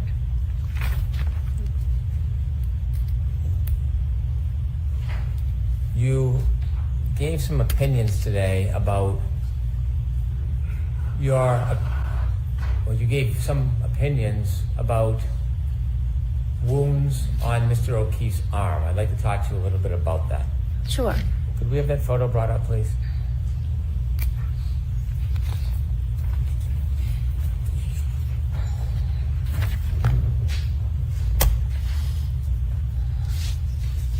Do you see all of those superficial abrasions? Yes, I see patterned injuries. Right.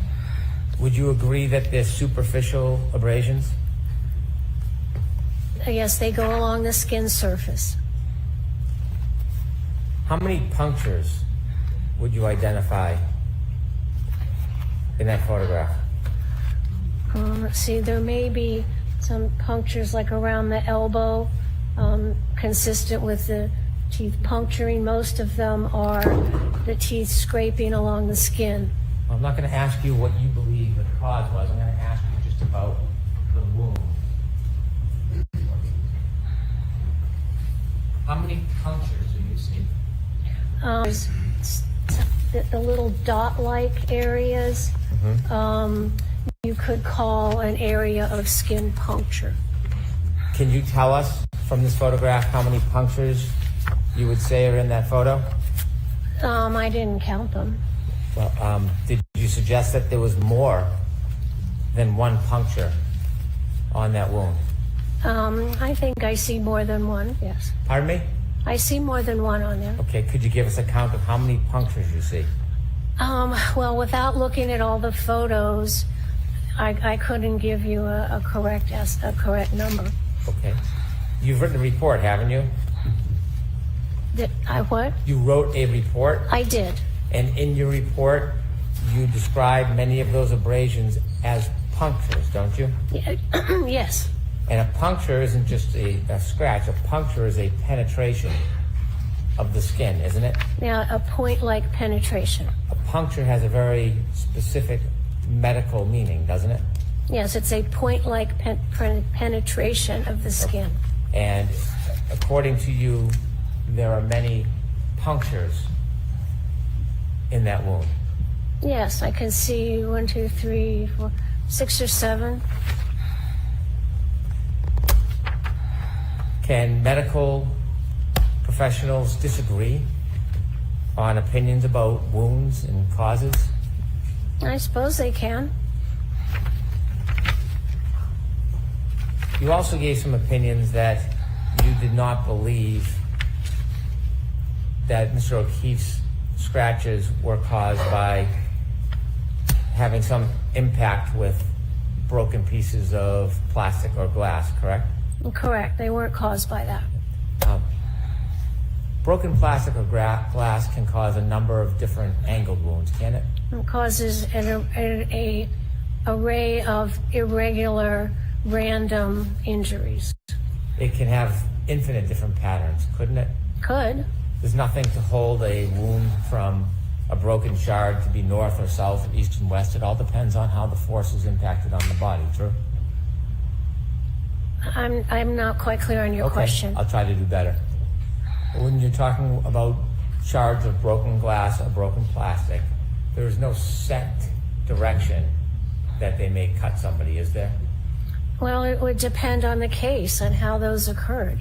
They can happen in many different forms as far as depth, yes? Well, anything's possible. How about length? What about length? Wouldn't that change? Couldn't that change depending on how the injury occurred, the length of the wound? Sure. And in this case, you talked about your opinions of injury relative to a motor vehicle, didn't you? That was something I considered. That's something you considered. Did you know much about the details of the motor vehicle in this case? Yes. Okay. When you considered your differential diagnosis, did you consider whether there was any DNA on the vehicle?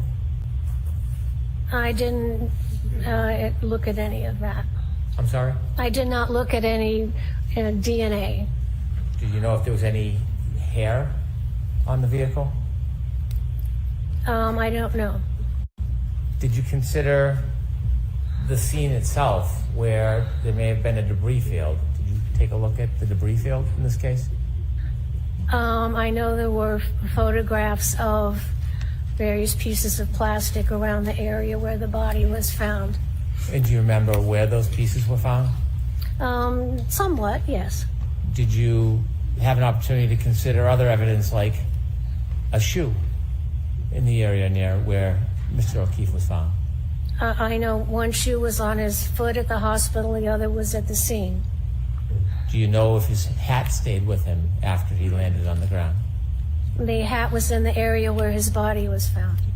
Did you take a look at his pants, the back of his pants? I looked at that, yes. Okay, what did you see when you saw the back of his pants? Well, because he had bled from the back of his injury and he was on a hospital gurney, some of that blood came down, so some of the blood was on the back of his pants.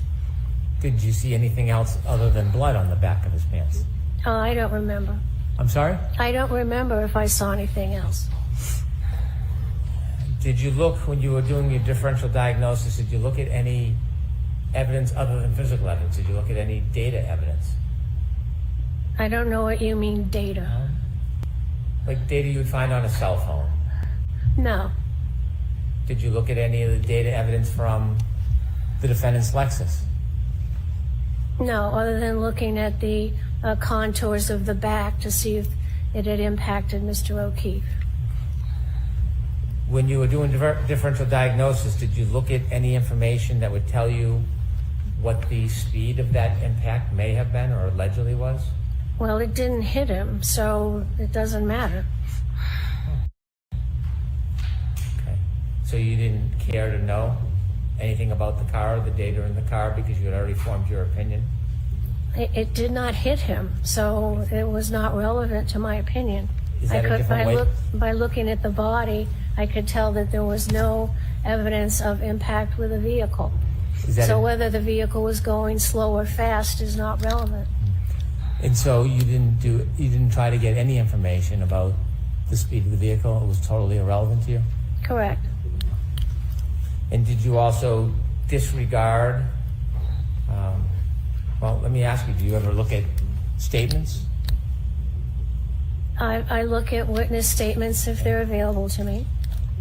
Were any of the defendants' statements made available to you? I did hear some of them. Did you consider the ones that you heard? Of course. Which ones did you hear? I really can't answer that. I don't know what you'd have to give me an example. You said that when Mr. O'Keefe was first incurred his injury, you think that he was unconscious? Yes, I think that the severity of the impact made him immediately unconscious. So if hypothetically Mr. O'Keefe incurred his injury sometime around 12:32, is it your opinion that he never moved again until he was moved physically by somebody else? Well, I don't know the exact time that he got the injury on the back of the head, but after that time, he could not carry out any purposeful activity.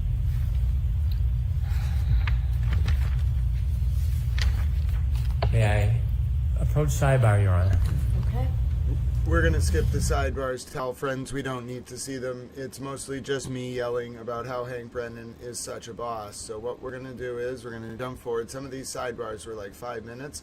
So through the power of towel time travel, ladies and gentlemen, we are jumping forward and we're waiting for Hank Brennan to return. I know you are just absolutely thrilled because not only do we get to towel time travel, we don't have to do any of the breaks. We get to go right to the motion hearings. Now, this was a long sidebar. Oh, ladies and gentlemen, this was actually the sidebar that may have led up to the morning recess. So stay with me, little towels. Let's see what the lunch recess. You here while we do things. I'm going to excuse you for lunch. Lunch will be about 50 minutes or an hour, and when you come back, we'll go straight through the afternoon. We're going to do everything we need to do now. Oh, this is great. Okay, so now stay around. We get a motion argument. All right, you stay and watch Judge Cannone. This is really interesting, folks. You got to watch this because when Hank wins this, after lunch becomes bombshell. So this was the moment. Hank won these motions. All right, so Mr. Brennan, if you can briefly tell me what it is you want to introduce through this witness. To remind the court, on direct examination, the defense promoted Dr. Lapasada's credentials, including specifying her successes with the station nightclub fire and her running of her office. We have an audit from 2005, State Department of Rhode Island, Department of Health. In that audit, it paints a very different picture than was presented on direct examination.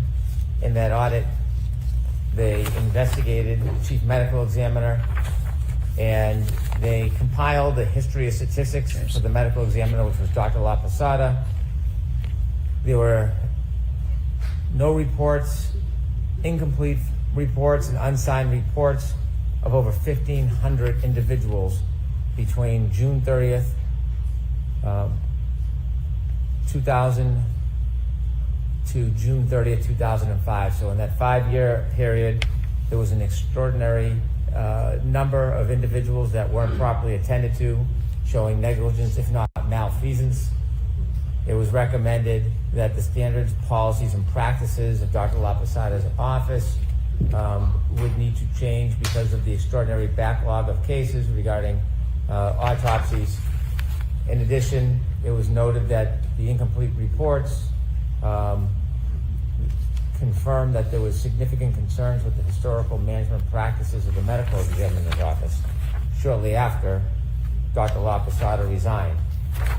In addition, it was promoted that in the station nightclub fire, Dr. La Posada had a heroic effort, and in her testimony she also noted that there was a failure, or implied there was a failure because the medical examiner or somebody did not go to the scene to look at the turf in front of 34 Fairview Road. She suffered the same criticism for hours and hours after the station nightclub incident. She was contacted with a request to come to the scene. She refused to come to the scene, did not appear for at least 17 hours, directly on point to the claims that she's making against other people is the same conduct she engaged in on a more extreme scale. She testified in Commonwealth versus Tompkins. In Commonwealth versus Tompkins, she was listed and testified as an expert, attempted to testify as an accident reconstructionist, which was denied. Inevitably, the court made conclusions. Actually, in that case, her efforts to be an accident reconstructionist were denied. Then she testified in a case called Patino. And in Patino, after testifying, she received great scrutiny and criticism from the court. The court noted on page 1025 of the transcript, when Dr. La Posada gave the testimony, she knew the boy wasn't like this because he fell off a bed. She knew the mother was lying. She read the text messages and knew the defendant had beat the boy. The only reason I conclude that she offered such testimony was to distance the defendant from causing those bruises, setting up an argument against malice, but instead destroyed her credibility. On cross-examination, she came across as a hired gun. Sometimes it's seemingly small things that impeach a witness's credibility. Inevitably, on the credibility determination by the court would agree. The jury gave greater weight to the testimony of Dr. Gilson and Snelling than they did Dr. La Posada for the reasons I addressed previously. The jury was justified in discounting her testimony and concluding the other doctors testified apparently impartial. While she appeared as a paid advocate, at least on this occasion, without impugning the witness's integrity, because that witness is known to the court, but in this case, when she testified, she was not credible. That's a direct credibility determination by another tribunal about her testimony. So I would like to, and that's why I came sidebar rather than ambush, to give the court notice that I'd like to get into the criticisms regarding her run as medical director that led to resignment after she was audited and left 1,500 bodies unattended or incomplete. Also get into the criticism she received for her handling or lack of handling of the station nightclub fire, and finally get into the adverse credibility determination in the Patino case. So I'm not familiar with the Patino case, so I'll need a copy of that. Yes.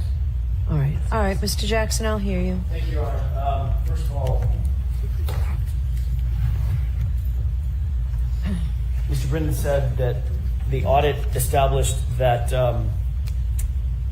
as the chief medical examiner, the audit revealed that she left 1,500 bodies unattended, was his quote. Bodies unattended. That's absolutely not what happened in that situation. It was a political situation. The medical director for Rhode Island came in and took over. He began to change protocols and cut quality control. He said he did not want a second set of eyes on any of the reports, not the autopsies. There was never a suggestion, ever, that an autopsy was not performed efficiently and timely. Never. The reports that were attendant to the autopsies it was a two-tiered set of criteria that Dr. La Posada put in place to establish quality control and quality assurance. First, the medical examiner conducts the autopsy and writes a report. Then the doctor herself, the chief medical examiner, because she is a perfectionist, determined that she was going to establish a protocol in which she would put eyes on every single report. Hundreds and hundreds of reports per year. In doing so, she had to prioritize which reports were going to take a priority, which ones were being subject to litigation, which ones were going to be subject to criminal cases, and which ones were never going to be subject to any review at all. For instance, if somebody was found, let's say somebody that was without family, etc., found and unidentified, there's no litigation attendant to that report. She would put that report aside and get to that report after she dealt with the reports that were on sort of on the front burner, if you will. After, by the way, none of the reports were ever not done. They were all completed. There were a small fraction of reports, according to the audit and according to Dr. LaPosada herself, that had to take a back seat. When the medical director came in 2005, by the way, this is 25 years ago, right? These are autopsies that were performed, and the audit was performed for autopsies and reports dealing with the year 2000. It's 2025. This is 25 years ago. When the new medical director came in for Rhode Island, he said, I don't want any review of any of the reports because it's more efficient and it's faster to get the reports out in a timely fashion. She resisted and said, I will never, ever, and she was published saying this, I will never, ever sacrifice quality for speed. I want the highest quality coming out of this office. They had a difference of opinion. She walked away because he was asking her, the new medical director was asking her to sacrifice quality of the conduct that she was undertaking as the chief medical examiner for the state of Rhode Island. So it's a very different circumstance than was just suggested.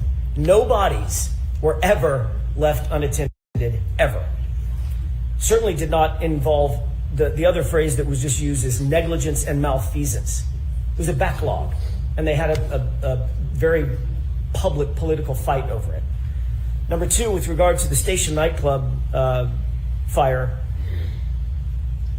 her staff was on location immediately. She, as the chief medical examiner, was there the same day. So that's of no legal moment. It's of no consequence. It certainly has nothing to do with her opinions and conclusions in this case. The Tompkins case, we've already talked about that in voir dire, Your Honor. The Tompkins case dealt with an issue dealing with accident reconstruction, which she's not undertaking.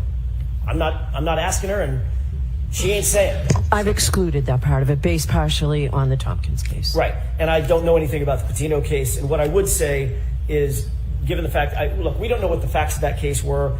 We don't know what the trial was about. We don't know what the cross-examination was about. We don't know why she was called. We don't know what she looked at. We don't know why she was looking at what she did look at. We don't know why she didn't look at things that she might not have looked at. We don't know why her opinions and conclusions were ultimately rendered. We would have to have a trial within a trial, which I would be happy to undertake if someone gives me a file.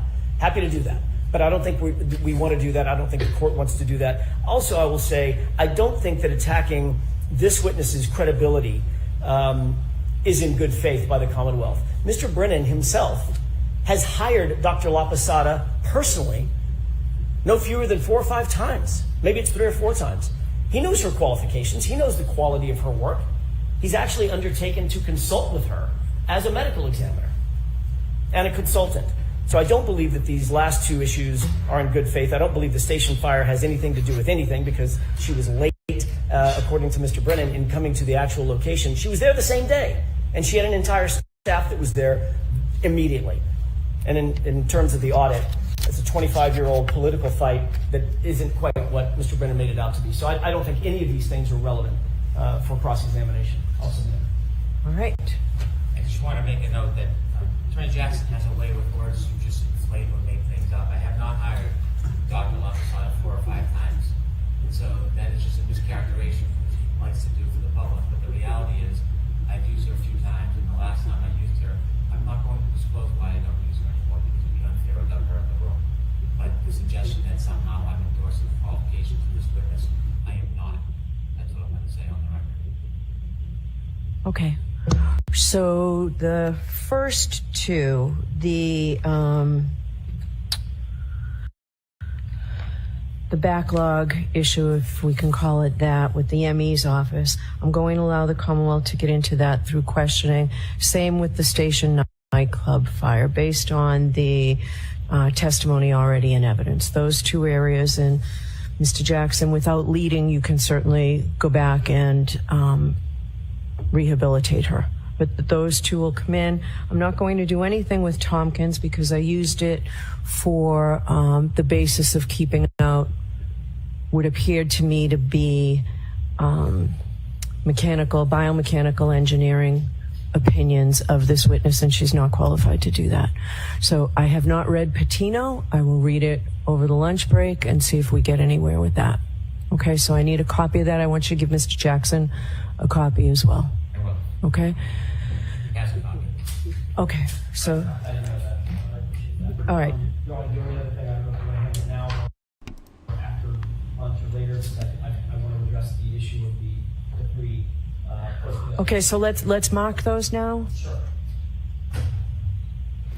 All right, we're going to jump forward, folks, to after lunch, because then you'll watch. We have a little bit more argument about Dr. Welcher, but Hank ends up winning this, so we're going to jump forward. Can we mark them all as one A, B, C? I have no preference one way or the other. We're going to skip. Trust me, we save a lot of time by doing this. All right, so let's get right back. Two huge wins for Hank. Here we go. Look at this, time-traveling towels. If you're ready, if you're wondering when does the big moment come, when does the witness cuss, you're here for the moment. Happens about 2:06. I'm so happy to see all you towel friends. We're in recap mode. We're almost done for the day. And tomorrow's the Aiden Kearney case. Is he going to get convicted after 11 a.m.? Tune in. Ladies and gentlemen, my name's Grant Smith Ellis. Remember, the jurors are entering. We're about to resume with Hank's cross. Hank won 2 huge motions. That's actually the witness breathing. It is not the woman in the movie Pretty Woman who screams out. Harry Met Sally. That I'll have what she's having. Harry Met Sally towel. Harry Met Sally. When Harry Met Sally.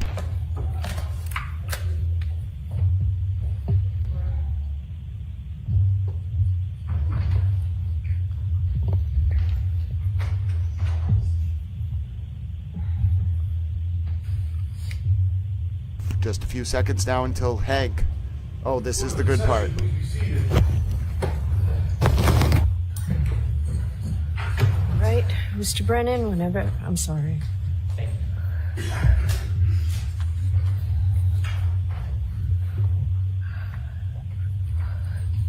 Good afternoon, Dr. Lopez. Good afternoon. Are you on point now? You are. You were asked on direct examination about your qualifications.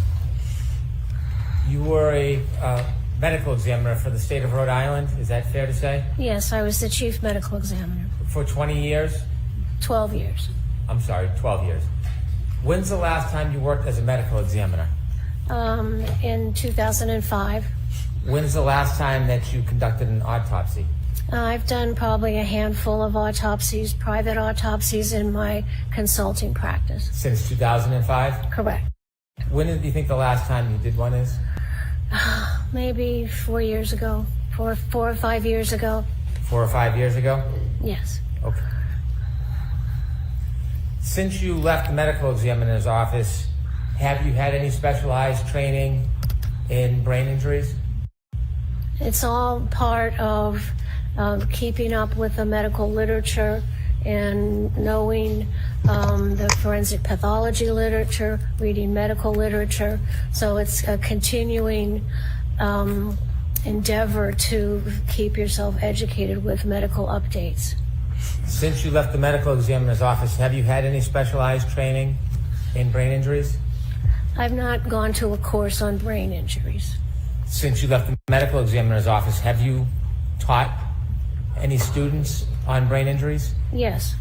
Have you given any classes or seminars on brain injuries? Yes, I have.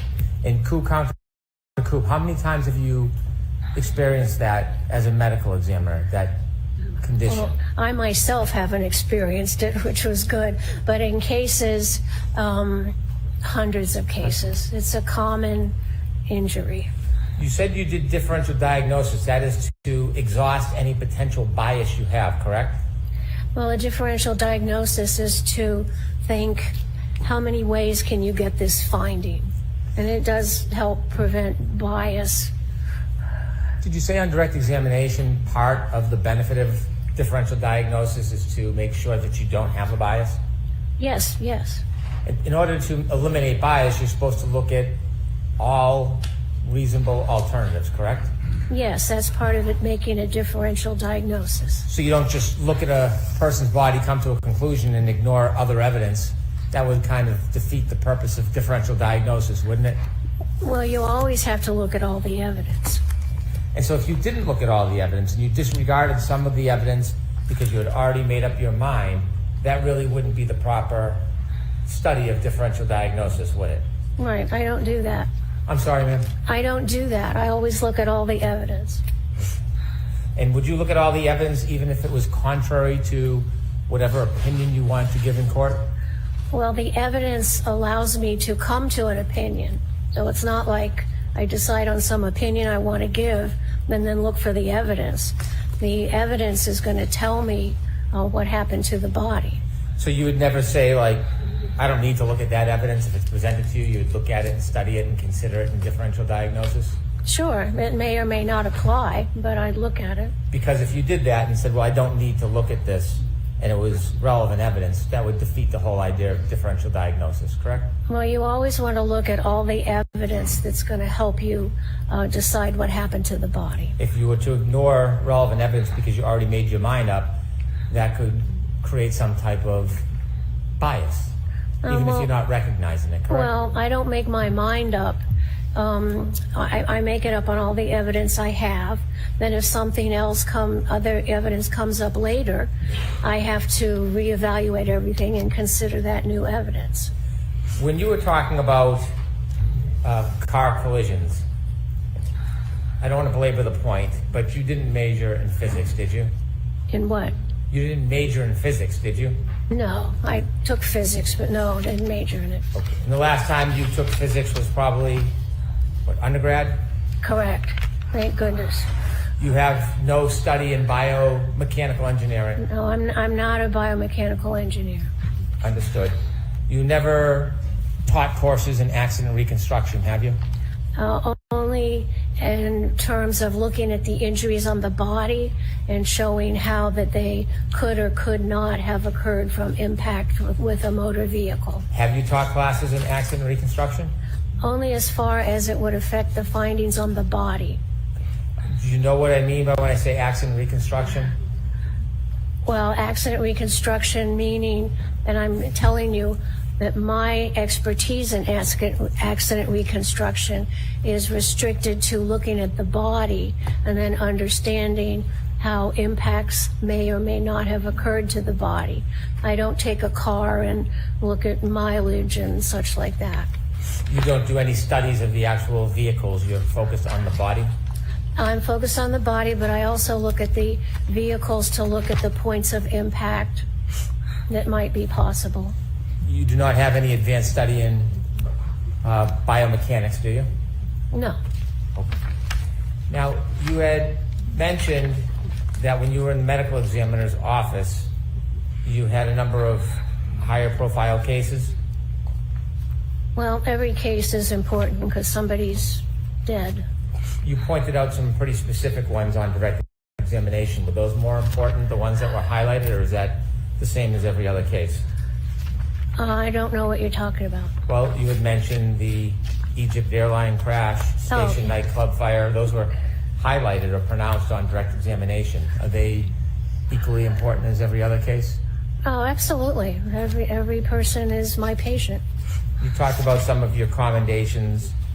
The Station nightclub fire, you received quite a bit of criticism on that, didn't you? Well, there was a flurry of negative press without any basis. You had mentioned that a doctor, a medical examiner, should have gone out to the scene to look at the area where John O'Keefe was found to make observations. Did you suggest that in any way on direct examination? You have to know what the scene looks like, and usually that is documented in police reports and in police photographs who document the scene.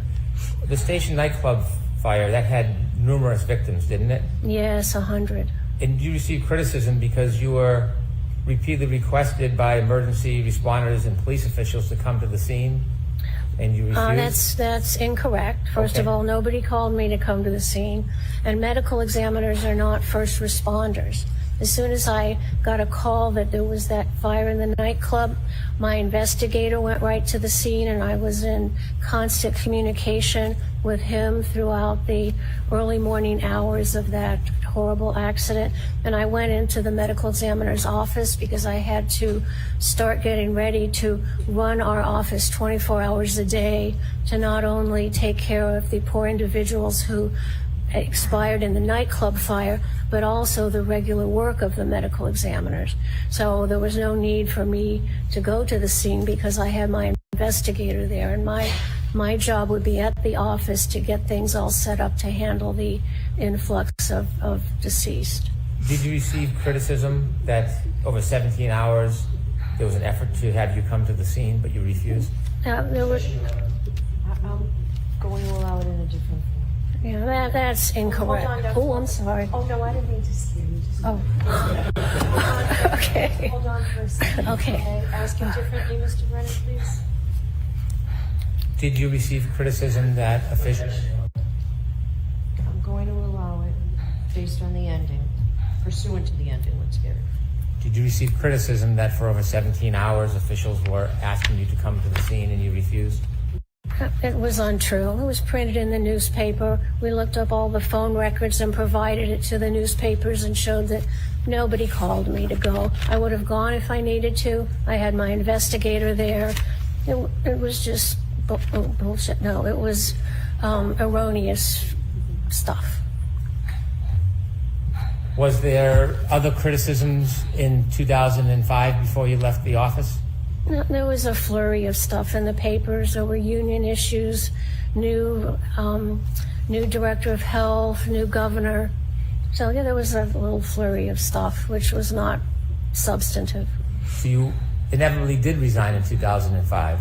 Yes, because my budget was going to be cut, and I knew that if I had to get rid of a medical examiner, we couldn't do a good job for the state, and I'd done it.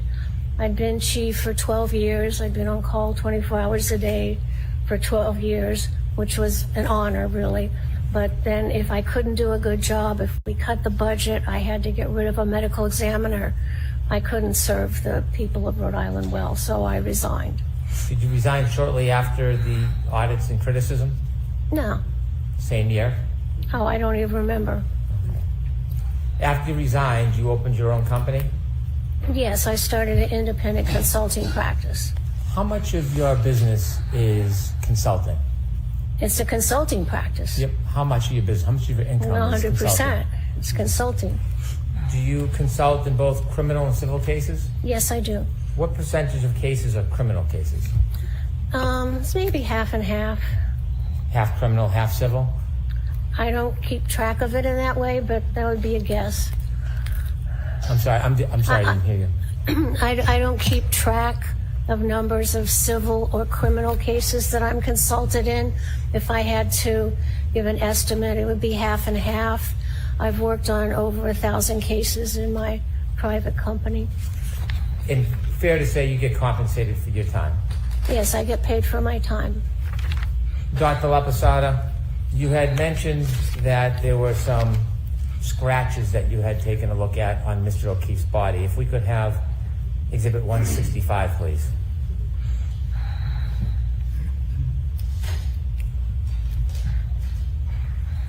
Now, would it be fair to say, Dr. LaPosada, you do not know the genesis of that cut on Mr. O'Keefe's right eye? I do not know what caused it. I can tell you what didn't cause it, but I don't know what did cause it. You said that was from blunt force? It's from application of blunt force to that little area that broke the skin. When you were asked a question about whether that was consistent with a punch, you opined that it was consistent with a punch, yes? It could be consistent with a punch. You weren't saying it was consistent with a punch to a reasonable degree of medical certainty, were you? That would be within my differential diagnosis. It could be consistent with all other types of blunt impact, or many other types of blunt impact, couldn't it? That's correct. Ground, perhaps? No. No, an object? If it was an object that could get into that area under the eyebrow, yes. You mentioned the spoiler on the back of Miss Reed's Lexus. Do you remember that? I remember that. Do you know how tall John O'Keefe was? He's around 7 foot, 5'11", I think, 7'2", something around in there. No, he's more closer to 6'1". Does that make sense? Sure. Okay. And that spoiler on the Lexus, do you know how high off the ground that is? No. Did you ever try to measure it or ask for photos or any information about that? No, I looked at the photos. Did you ever ask for any measurements or try to take any measurements? No. Could I have Exhibit 166, please? Did you see this cut on Mr. O'Keefe's nose? That's a scratch. It's not made by a sharp instrument. It's not a cut. It's a scratch. Is there any scratches on the left side? Do we have a photo of the left side? Please. And that you say that's a scratch, not a cut? Correct, because a cut means it's made by a sharp thing, like a knife, and a scratch is made by something that's kind of rounded that has a little point on it, but it's not sharp. Do you have any information or basis to say where that scratch came from? No. Did you do any differential diagnosis on that scratch? I don't know what caused that. There could be a number of things that caused it. There was no scratch on the right side of Mr. O'Keefe's nose? I don't see it one, no. Could you zoom in, Ms. Gilman? So the only scratch is on the left side? Looks to be, that's not a good photograph because there's some blood obscuring the skin. Yes. If my memory serves me, there is a scratch on the left side of the nose and maybe a small scrape on the tip of the nose. And we can go back to the left side?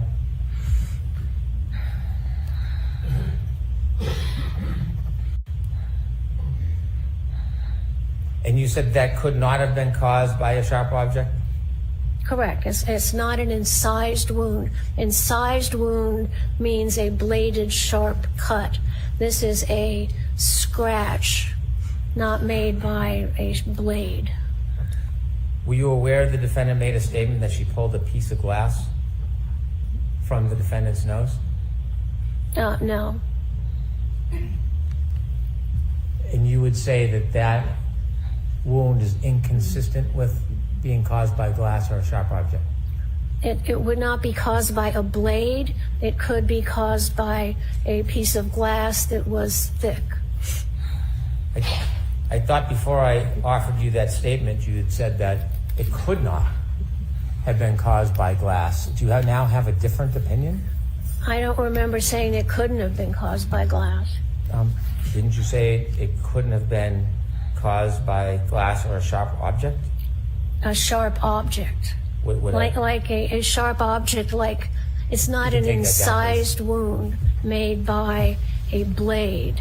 It could be caused by something sharper that's thicker, but does not have a thin blade. So it could be caused by a thicker piece of glass.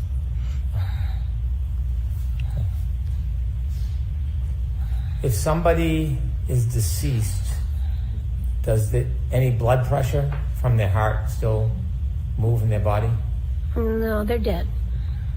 If somebody removed a sharp object like glass from somebody's face, would they spurt blood if they've died?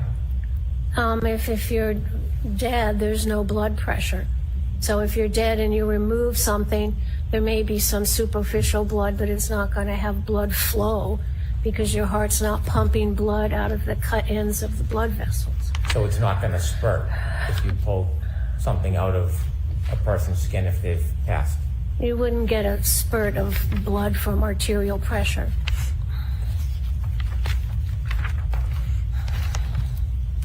I just want to ask you a very few questions about hypothermia. Sure.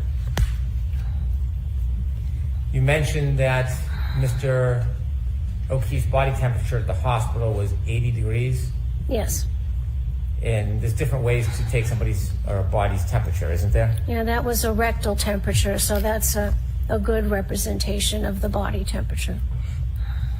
Is the variance between a common practice of taking temperature by somebody's mouth and rectal, is it about a 3 or 4 degrees difference, or do you have a different experience? It can be different. A rectal temperature gives you a better internal body temperature. The oral temperature, if you're breathing in or if you just had something cold in your mouth, may not register a proper temperature. So the rectal temperature is the preferred temperature for a medical diagnosis. 98.6 is an important temperature, isn't it? Yeah, it's our usual normal body temperature.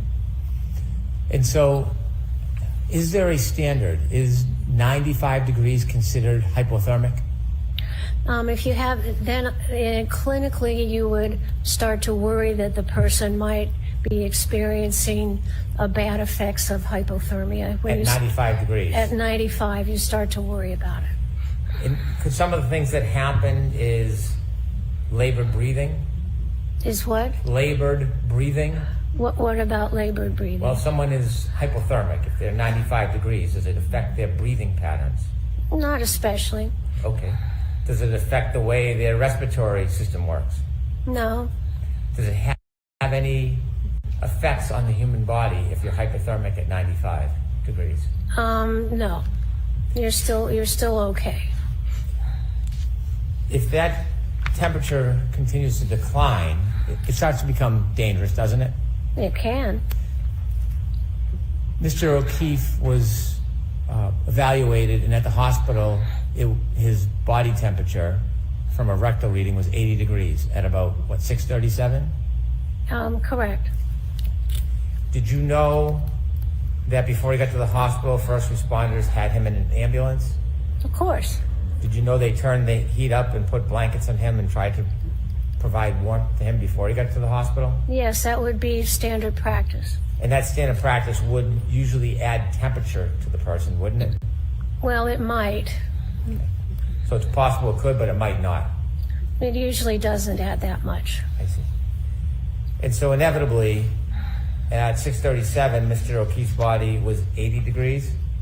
Yes, when he got to the hospital, his rectal temperature was 80 degrees. So that is a drop from the standard, or what's expected, of 98.6 degrees. That's a drop of at least 18.6 degrees? Yes. You mentioned that Mr. O'Keefe, after suffering his head injury, would not have moved other than twitching. Correct. No purposeful movement. Were you aware that he had an iPhone with healthcare data on it? No. If there's no movement, assume for a second there's no movement of Mr. O'Keefe after 12/32/16, and he's found a little after 6 a.m. in the morning. That's about 5 hours, or 5.5 hours, correct? About.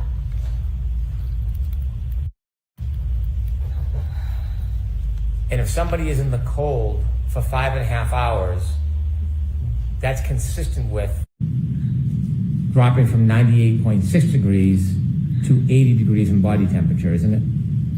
If the person is dead, yes. If a person is outside in the cold and still alive, will their body temperature decrease? If they can, people can die of hypothermia, but that's not the case here.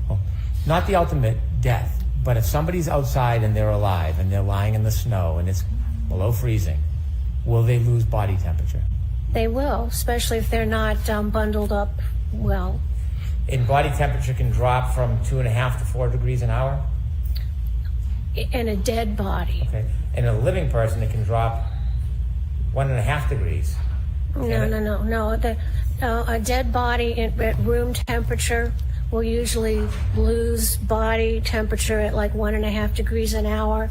If a dead body is in a cold environment covered with snow and avalanche environments, the dead body can cool at 4 degrees per hour. And so a person who is in cold conditions, starting to be covered by snow, less than freezing, they can lose body temperature when they're living, can't they? If you're sure, you can. People die of hypothermia, but that's not the case here. Well, someone could be alive, lose body temperature, and not die. That can happen, can't it? Yeah. Right. So if someone is in the cold, let's assume they're not dead for a second. They're in the snow, below freezing, not moving. Can that person lose body temperature if they're still alive? Sure. They just lie there. They can become hypothermic and die. Even before they become hypothermic, can they lose body temperature? Well, losing body temperature makes you hypothermic. Thermic is temperature and hypo means below. So your temperature goes down and you're hypothermic because it's going down. And people can survive from being hypothermic if they get the right care. Sure. And so in that 5.5 hours, it is consistent with a person being outside in the cold and starting at 98.6 and ending at 80. That's consistent with being in the cold for 5.5 hours, isn't it? For a dead body, yes. That's how a dead body would cool in a snow-covered cold environment. And it could also be consistent with somebody who is alive for some time and then dies, correct? I don't understand your question. Somebody could be out in the cold, under the snow, sub-freezing. They could be alive for some time. Their body temperature could drop. And then when they pass and die, their body temperature could continue to drop probably at a more rapid pace. That still fits within 5.5 hours, doesn't it, Dr. Laposada? No. Oh. Because if someone can drop 4 degrees of body temperature in an hour... A dead body. Yes.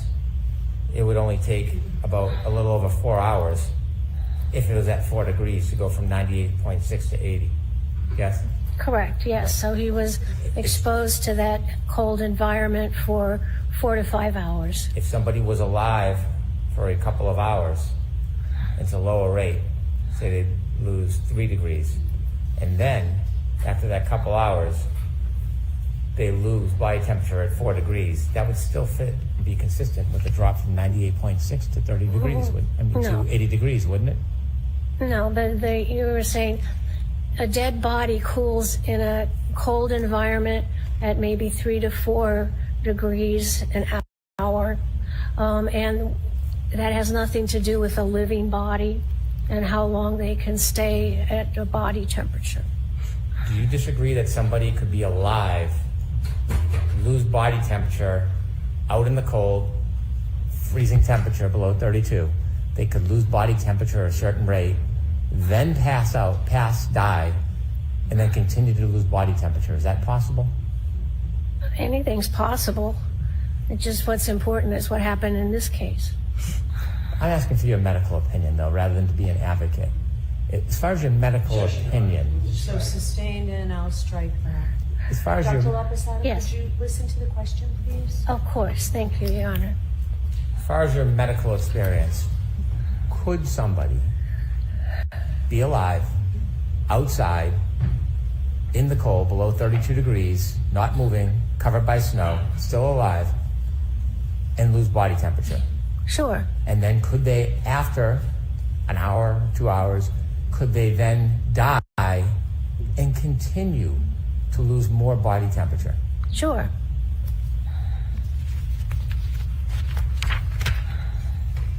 You mentioned your opinion about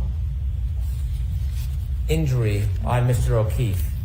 And at one point you said that his injury was inconsistent with a taillight, and you said because there was no damage from the bumper. Do you remember saying that?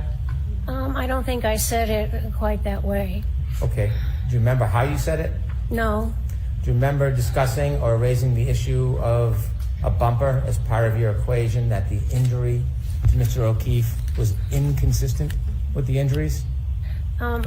He has no injuries on him that are consistent with being hit by the back of the SUV. That includes the spoiler, that includes the bumper. Okay, if we could play video E, please. I want to ask you, Dr. Laposada, have you seen this video before?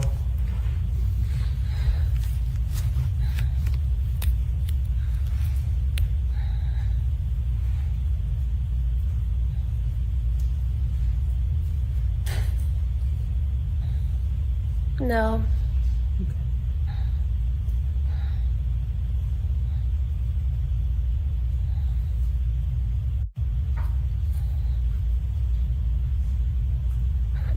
Thank you. You can take that down. Did you see anything in that video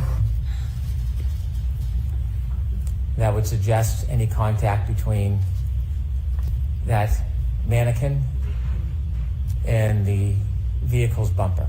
Objection. I'm going to see you at Sidebar on this for just a minute, please. Whoa, this is going bad. This might be a quick sidebar, but we're still going to skip forward because, ladies and gentlemen, we are truncating. We are truncating, and this wasn't actually a short sidebar. For some reason, this was one of those very long sidebars. My name is Grant Smith Elvis, by the way. I am thrilled to have so many of you joining chat for the recap. Hello, Peach Pie. Hello, Debbie B. Hello, Crime Cricket. Oh, super towel hugs to you and Tiger Lily Girl and DJ. Ladies and gentlemen, did you hear the wonderful news? Super Towel editor Chris is putting together merchandise. It's coming towards the end of the trial. He has taken your request. Super Towel editor Chris was in the chat, ladies and gentlemen. Oh, it is a glorious day to be a towel. We are soon going to have merchandise, and we just time traveled. Hank, take it away. Let's go, Hank Brennan. We are all thrilled that you exist. That's hilarious. All right, so jurors, I am going to strike the last bit of questioning of this witness in the video as it goes to this witness. All right. Dr. Laposada, after you received materials, did you ever ask for any additional materials? Let's see. I always make sure I have all the scene investigation, autopsy, medical records, police and witness investigate and witness statements. So I felt I had a pretty complete database. I didn't get the x-rays until a couple weeks ago, so that was delayed. That was newer? Yes. You said a medical examiner has to make a determination in 90 days. Is that the rule? When you work at a medical examiner's office, when you get a deceased in, our national standards want us to have the autopsy report completed and all the associated tests done within 90 days. Can investigations occur and the additional accumulation of evidence happen after that 90 days? Oh, sure. Okay. Thank you, Dr. Laposada. Great job, Hank. And there you go, ladies and gentlemen. The conclusion of Hank Brennan's cross. Now, we are not done for the day because we got to jump forward, and you got to hear the moments that Judge Cannoni basically announces that we're going to be done in the next few days. So let me jump you forward, ladies and gentlemen, to the end of the day. Hold on, we're being towels here. It's right before Judge Cannoni let the jurors go. So hold on, let me just get to the end of that. I believe it was right around here. Stay with me, little towels. It's when Judge Cannoni lets the jurors go for the day. So hold on. Hold on, I think it's right after this sidebar. It's a quick sidebar. I think. Quite a day. Hold on. Towel started yelling. Due to Hold on. Let's see when they come back. They come back pretty quickly. Right now, lady. Her name. Because this was a very very quick series of events. So let's see. I'm jumping forward, ladies and gentlemen. Oh, wow, it took them a few minutes to do the planning. But here's where Judge Cannoni comes back. Here we go, get ready. Now, we're about to... Hold on, you're going to hear... You are going to hear Judge Cannoni in a few minutes tell us about the schedule for the end of the case. If you're just tuning in, the Karen Reed and John O'Keefe retrial is going to go to deliberations by Friday. If you are on the mock jury, we'll talk in a little bit. We have 2 mock juries. We need to get ready for deliberations. Let's listen to Judge Cannoni. I think it was because we did spend less time at Sidebar and less time doing things outside your presence. So we're back on track, and we're going to let you go for today, and we're expecting a full day tomorrow. I can tell you, the lawyers tell me that we're definitely winding down. Okay, so please, those same 3 cautions, do not discuss this case with anyone. Don't do any independent research or investigation into this case. If you happen to see, hear, or read anything about this case, please disregard it and let us know. And please continue to be very careful with your social media use. So we'll see you ready to start at 9 o'clock. Stay here. We might have a voir dire. We might have some. So there is another. That was not quite the last announcement from Judge Cannoni. So stay here. We're going to see where Judge Cannoni they talk a little bit about Dr. Welcher, but we're going to see where Judge Cannoni ends the day, where she kind of sums up and tells us, ladies and gentlemen, that we're basically on track for Friday. So let's just see if she says it here. Because I would allow them if it's by agreement.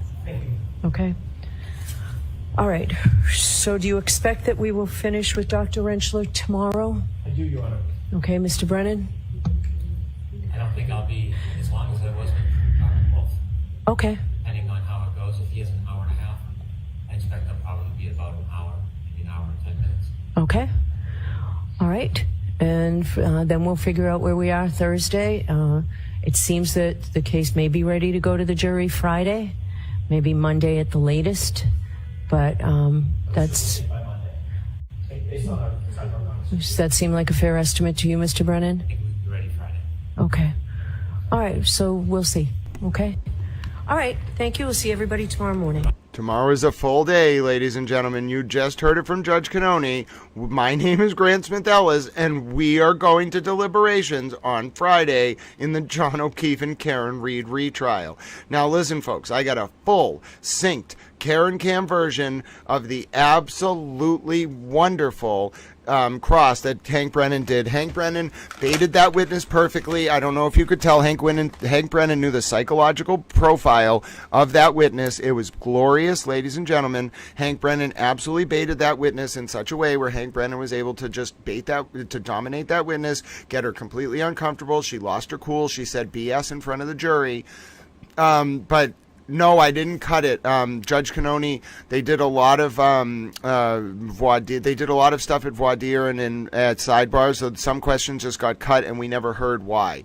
So it wasn't that you missed anything. You saw the complete Hank Brennan cross there, wall to wall, every question asked. You didn't miss a single thing. Any question that you didn't hear was because was not because of Hank Brennan. It was probably because the question got struck.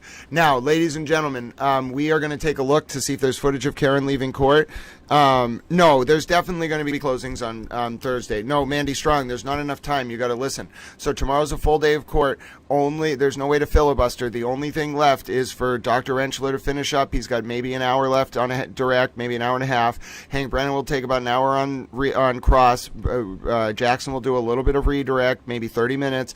Brennan will do his cross. That takes us to lunch. Brennan's rebuttal witnesses, he's going to have them ready tomorrow. There's only 3 of them. It's going to take 2 to 3 hours. That takes us through the end of the day. That means that there's no sir rebuttal from the defense. I just want to be clear. There is no sir rebuttal from the defense, okay? Judge Cannoni gave the Hank Brennan the right to call 3 rebuttal witnesses. There is no sir rebuttal from the defense. So Brennan does his rebuttal tomorrow, ends in the afternoon. Friday morning, we're going to do openings. There's no delay. Even if Jackson filibusters a little bit, we're doing openings Friday. The jury will get charged Friday. They will go into deliberations. My prediction, this is a very informed, erudite prediction. It's not going to be Monday, as Jackson said. It's going to be Friday, maybe 11 a.m. at the latest. Let's push for 1 p.m. because they might eat lunch first. We will be in deliberations on verdict watch in the John O'Keefe and Karen Reed trial. Ladies and gentlemen, Friday afternoon. That is Towell's prediction. I want you to just be very clear. Towell's prediction. No, it's not going to happen, Mandy Strong. Oh my goodness. The membership parade from earlier continues. Fiskule, J. Huss 65, Ken Gibson, Hattie, Molly Kimmeray, Tony C., Lady Jane, Dr. Mouth Breezers goes Biella. Welcome to the Super Towel fold. Ladies and gentlemen, gentlemen, I'm just telling you. No, this, folks, we need to just back up. I want everyone to get on the same page as we close out the recap. We're still going to talk on Towel Stream.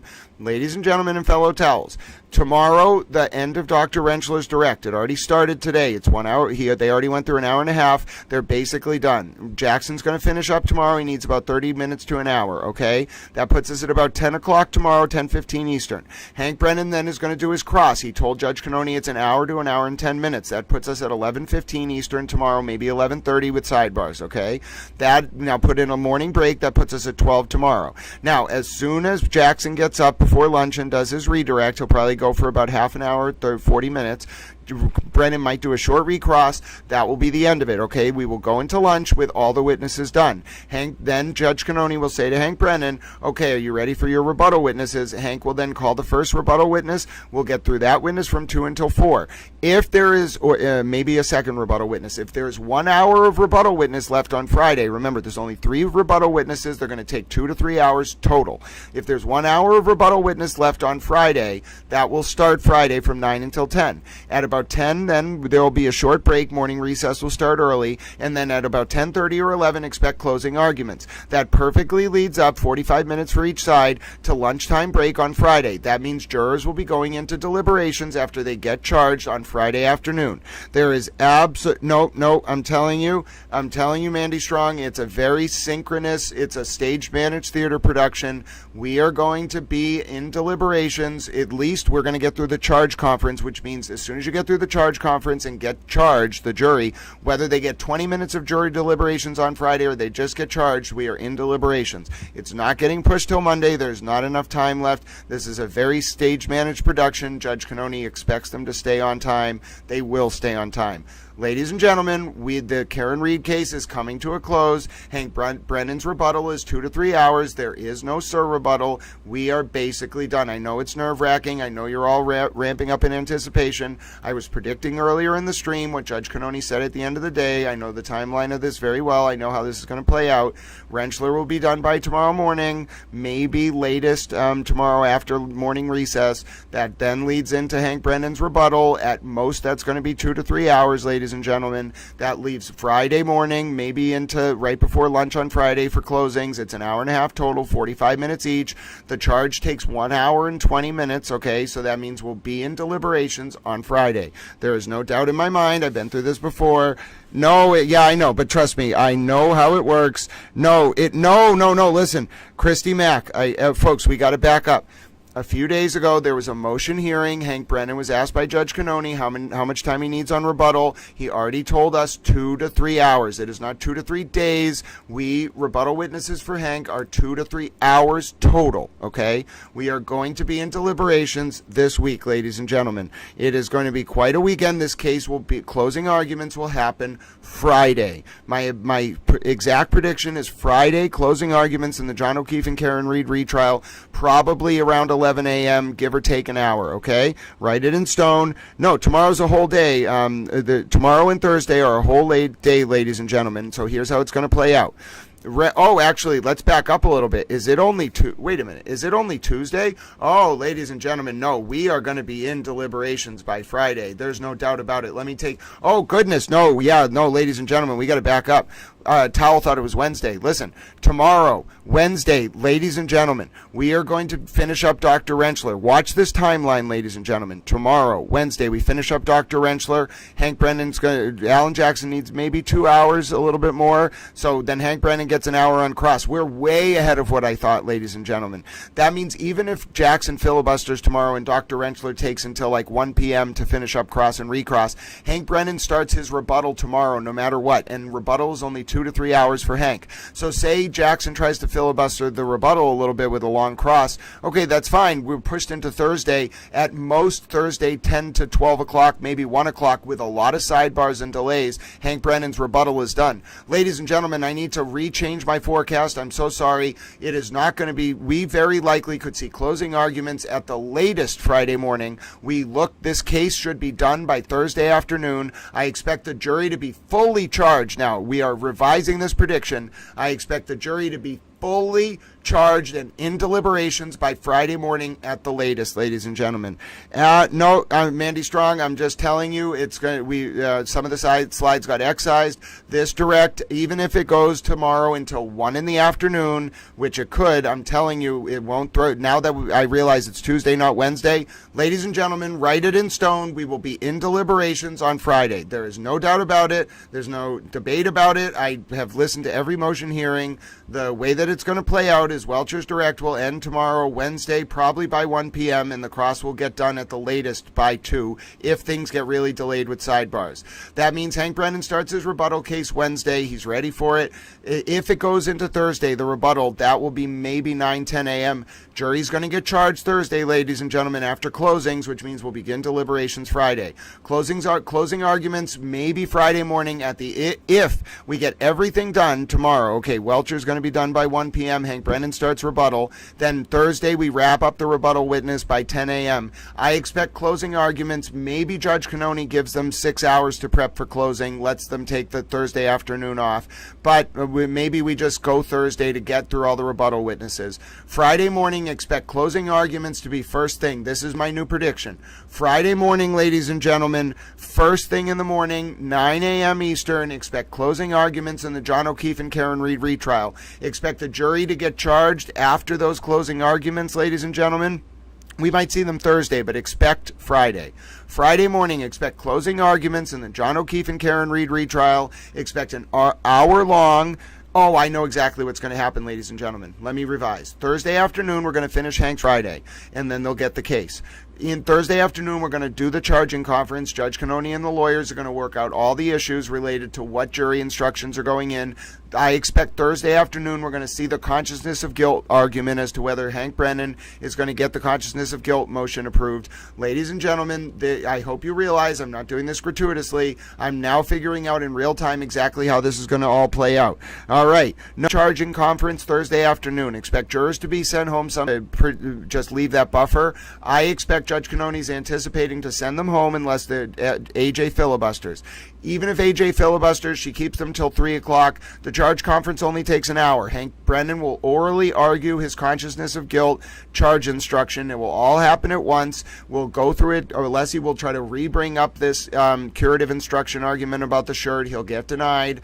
At the charge conference, we'll find out if the consciousness of guilt instruction will be read. We'll know Thursday afternoon what the charge is going to be like, the jury charge is going to be like. Friday morning, 9 a.m. to 10 a.m. Eastern, they will start. There'll be 45 minutes specifically timed for each side. There will be no wiggle room. Judge Cannone will cut the lawyers off. After an hour and a half, the lawyers will sit down. Judge Cannone will then begin a very perfunctory but important reading of the charge. This will be an hour long where all the elements of the offenses of each charge are read as agreed by the parties. Then Judge Cannone will read all the instructions. It's about 17 pages. It takes an hour and 10 minutes, hour and 20 minutes. That puts us at roughly lunchtime. The jurors will eat lunch. This is ceremonial before deliberations. They normally time it so you eat lunch and then you start. Everybody sits, they eat lunch, they start their deliberations while they're eating lunch. They'll deliberate Friday afternoon and continue into next week. Write it down, ladies and gentlemen. I have thought so hard about this. I'm ready. No, so listen, Christy Mack, you're kind of right. What Hank Brennan did was he proposed his jury instructions, which has a consciousness of guilt based on witness intimidation and deletion of evidence. That doesn't mean he won it. He has to argue it at what's called the charge conference, which is going to take place probably Thursday afternoon, maybe Friday morning, but I'm thinking Thursday afternoon, where the lawyers and Judge Cannone will negotiate if Hank Brennan will be allowed to get the consciousness of guilt instruction. Ladies and gentlemen, it's going to be a wild few days. Yes, 45 minutes for closing. That is normal. 45 minutes for closing. So, also, if you're just coming in and you missed the recap, don't worry, we're going to talk as towel friends. But in terms of the recap, okay, here's what you got to know. Chloe the dog is free. Ladies and gentlemen, Chloe the dog is free. I say to you, ladies and gentlemen, Chloe the dog is free. Furthermore, Alan Jackson, his witness, Dr. La Posada, got absolutely humiliated by Hank Brennan on cross. The witness thought John O'Keefe was 7 feet tall. The witness said the BS, said a cuss word in front of the jury after Hank Brennan started talking about how she was forced out of the medical examiner's office in Rhode Island and hasn't worked as a medical examiner since 2005 because she got audited, and 1,500 bodies were found to not have been timely inspected or cared for after death. And then furthermore, the witness was forced to admit that she didn't go to the scene of the station nightclub fire until 17 hours after the fire started. Then she was asked about the media coverage and lost her cool and said a swear word in front of the jury. This was Karen Reed's penultimate witness. We are heading into deliberations by Friday, ladies and gentlemen. It's intense. It's exciting. Now, if you're just joining Towel Stream, tomorrow morning, we're going to do it again. Aidan Kearney could face conviction tomorrow, ladies and gentlemen. I expect there will be if ever all the witnesses testify, it's only a 2-day trial. I expect that Judge Pomerol in Dedham District Court will issue a ruling as to whether Aidan Kearney is guilty in his first criminal trial with Lindsay Gattani as the named victim for violating a restraining order on February 26, 2024. Now, Little Towels, you may be saying to yourself, Grant, this is a lot going on. Yes, tomorrow Aidan's case starts at 11 a.m. We're going to do the same thing we did yesterday, okay? I know it's going to frustrate you. Don't worry, we're going to catch up on everything. We'll just miss a little bit of the Welcher direct, maybe a little of Hank's Cross, but most likely just Welcher's direct. We are going to, tomorrow at 11 a.m., do live coverage. Ladies and gentlemen, Paul O'Keefe has been subpoenaed to testify in the Aidan Kearney case because Kate Peter, although it's completely irrelevant to Aidan Kearney's charge, 2024, to support Lindsay, Kate Peter didn't need to do that. I think she inadvertently, for whatever reason, was being weird, and she ended up getting, Paul O'Keefe subpoenaed by Aidan Kearney. It's ridiculous. Nonetheless, ladies and gentlemen, tomorrow's trial, it starts at 11 a.m. Dedham District Court.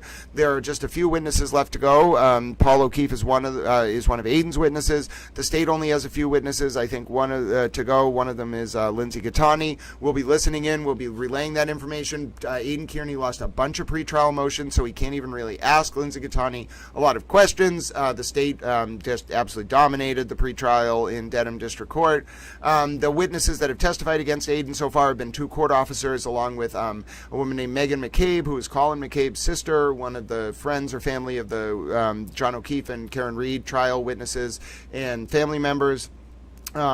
There was a video introduced showing Aidan standing in the bushes outside Dedham, Norfolk Superior Court in the Registry of Deeds after Aidan was told to leave the courtroom on February 26, 2024.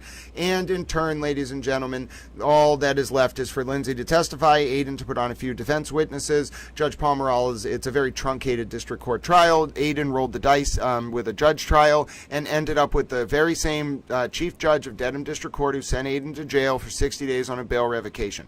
I'm thinking chances of a conviction are pretty high in the Aidan case. You're going to want to tune in. Ladies and gentlemen, if Aidan Kearney gets convicted tomorrow, we are all building a statue for Lindsay Gattani. I don't care what you say. We did a great fundraiser today. I have all those funds set aside. We'll talk about either donating them or sending them to Jew Drops. I'll talk to HB Towels tomorrow. I put all those funds aside. Very excited. God bless you and rest up, Jew Drops. Hello, Kiki and Riri.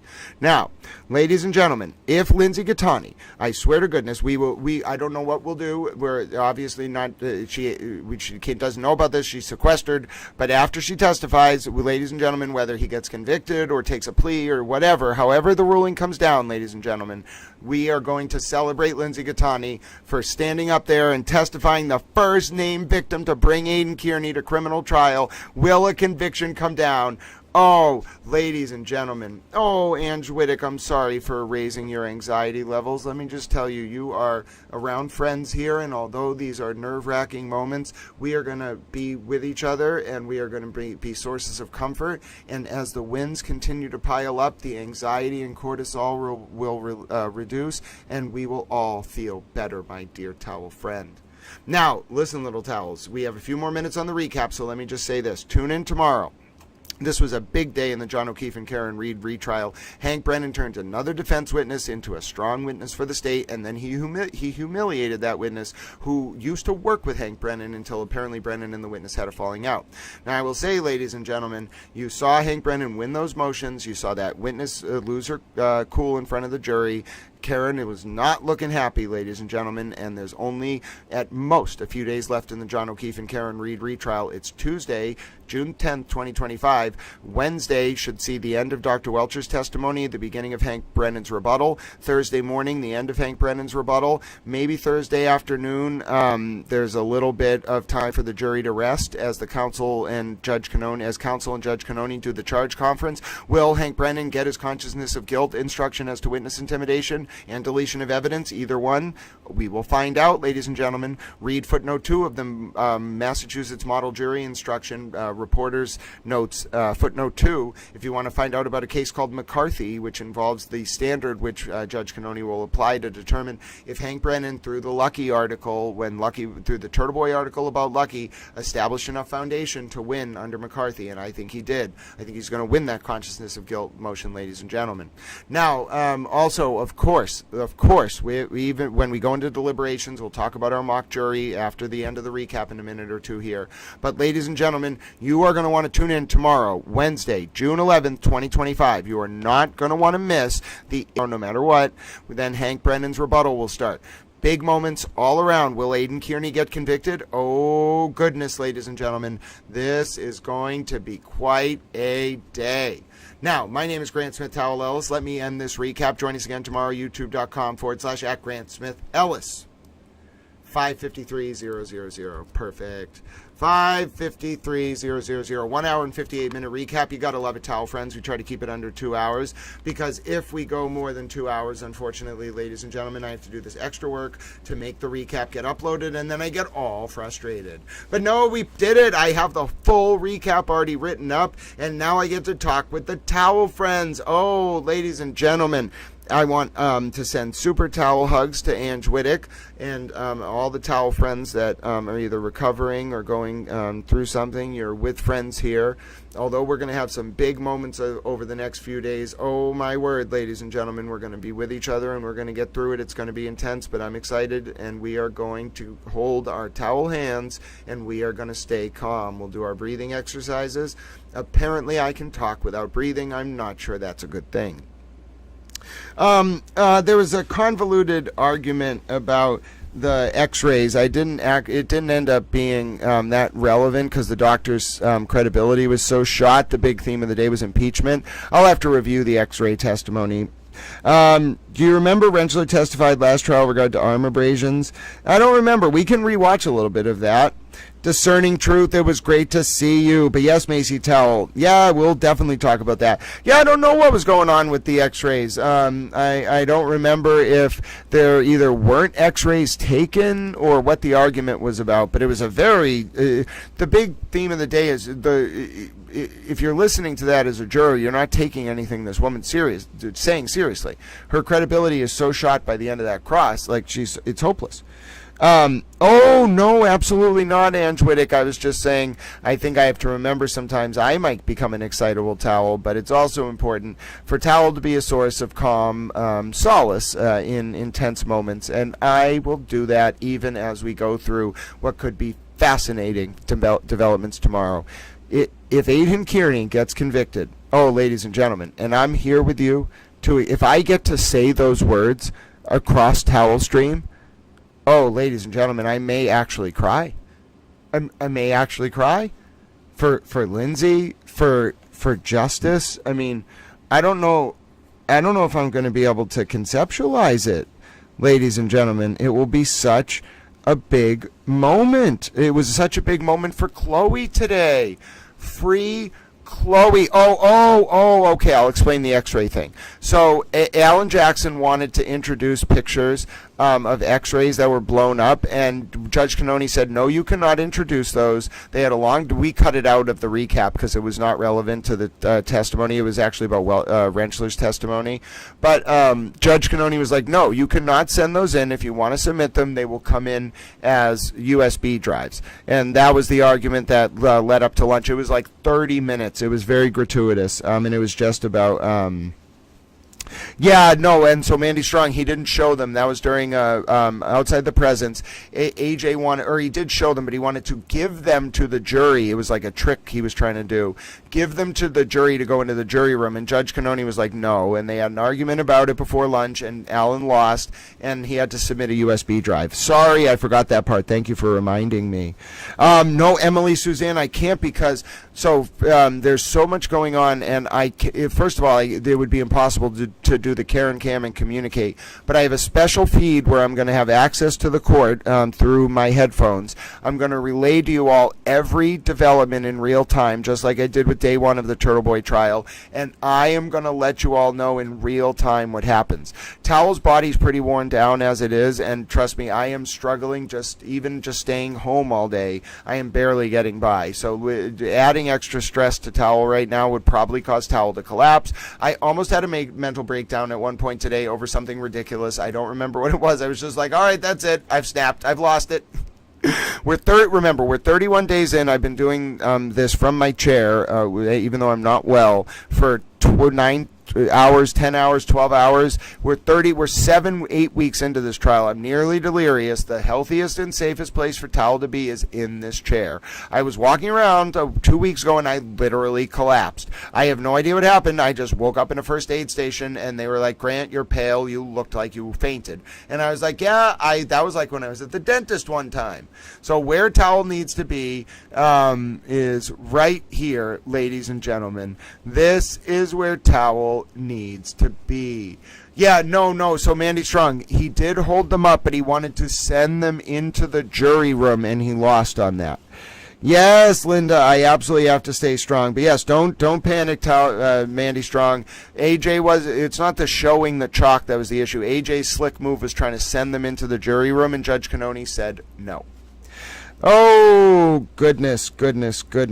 Yes, hello, DJ. There's so many friends. I might be anemic. I know. So my doctor is going to run some blood tests in the coming days, or at least after the trial.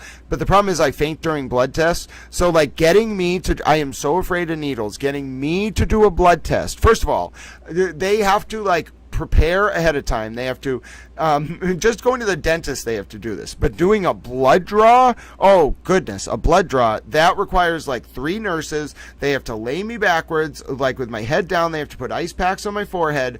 Then they hold my hand and they play classical music. And then 3 out of 10 times, I will still have a vasovagal reaction. If they don't do that, 10 out of 10 times I will have a vasovagal reaction, whatever it's called. I will faint if you put a needle anywhere near me, not to mention in me. Nope, not happening. Nope, get away from me. I don't care if it's a trained nurse, a phlebotomist. You are going to have to negotiate with me, explain to me why we need to do it, which my doctor does all the time. Explain to me the exact test that we're running. Tell me why you need the information for your diagnostic purposes. And then I will consent in an informed manner to you putting a needle somewhere near my body. Oh dear goodness, when I had to get a lumbar puncture one time, let me tell you, ladies and gentlemen, that was a protracted negotiation. It took a very long time. They finally convinced me to do it because they were like, Grant, if you have meningitis, we need to know. And I was like, okay, well, I need to weigh how much you need to know that about just the concept of you doing that to me with a needle in my back. We need to weigh this. And they were like, Grant, okay, here's how severe meningitis is. And I was like, okay, you have convinced me. I will do it. I did not have meningitis, thank God, but they trust me, a doctor wants to convince you to do a test, they'll figure out a way, and that they did. Anyway, the point with that is I definitely have some issues going on health-wise. My doctor wants to do these blood tests. I'm going to do it. We do repetitive blood tests, but she's a little concerned because of the fact that I collapsed a few weeks ago, so I'm going to keep an eye on it. That said, there's a lot to watch from today.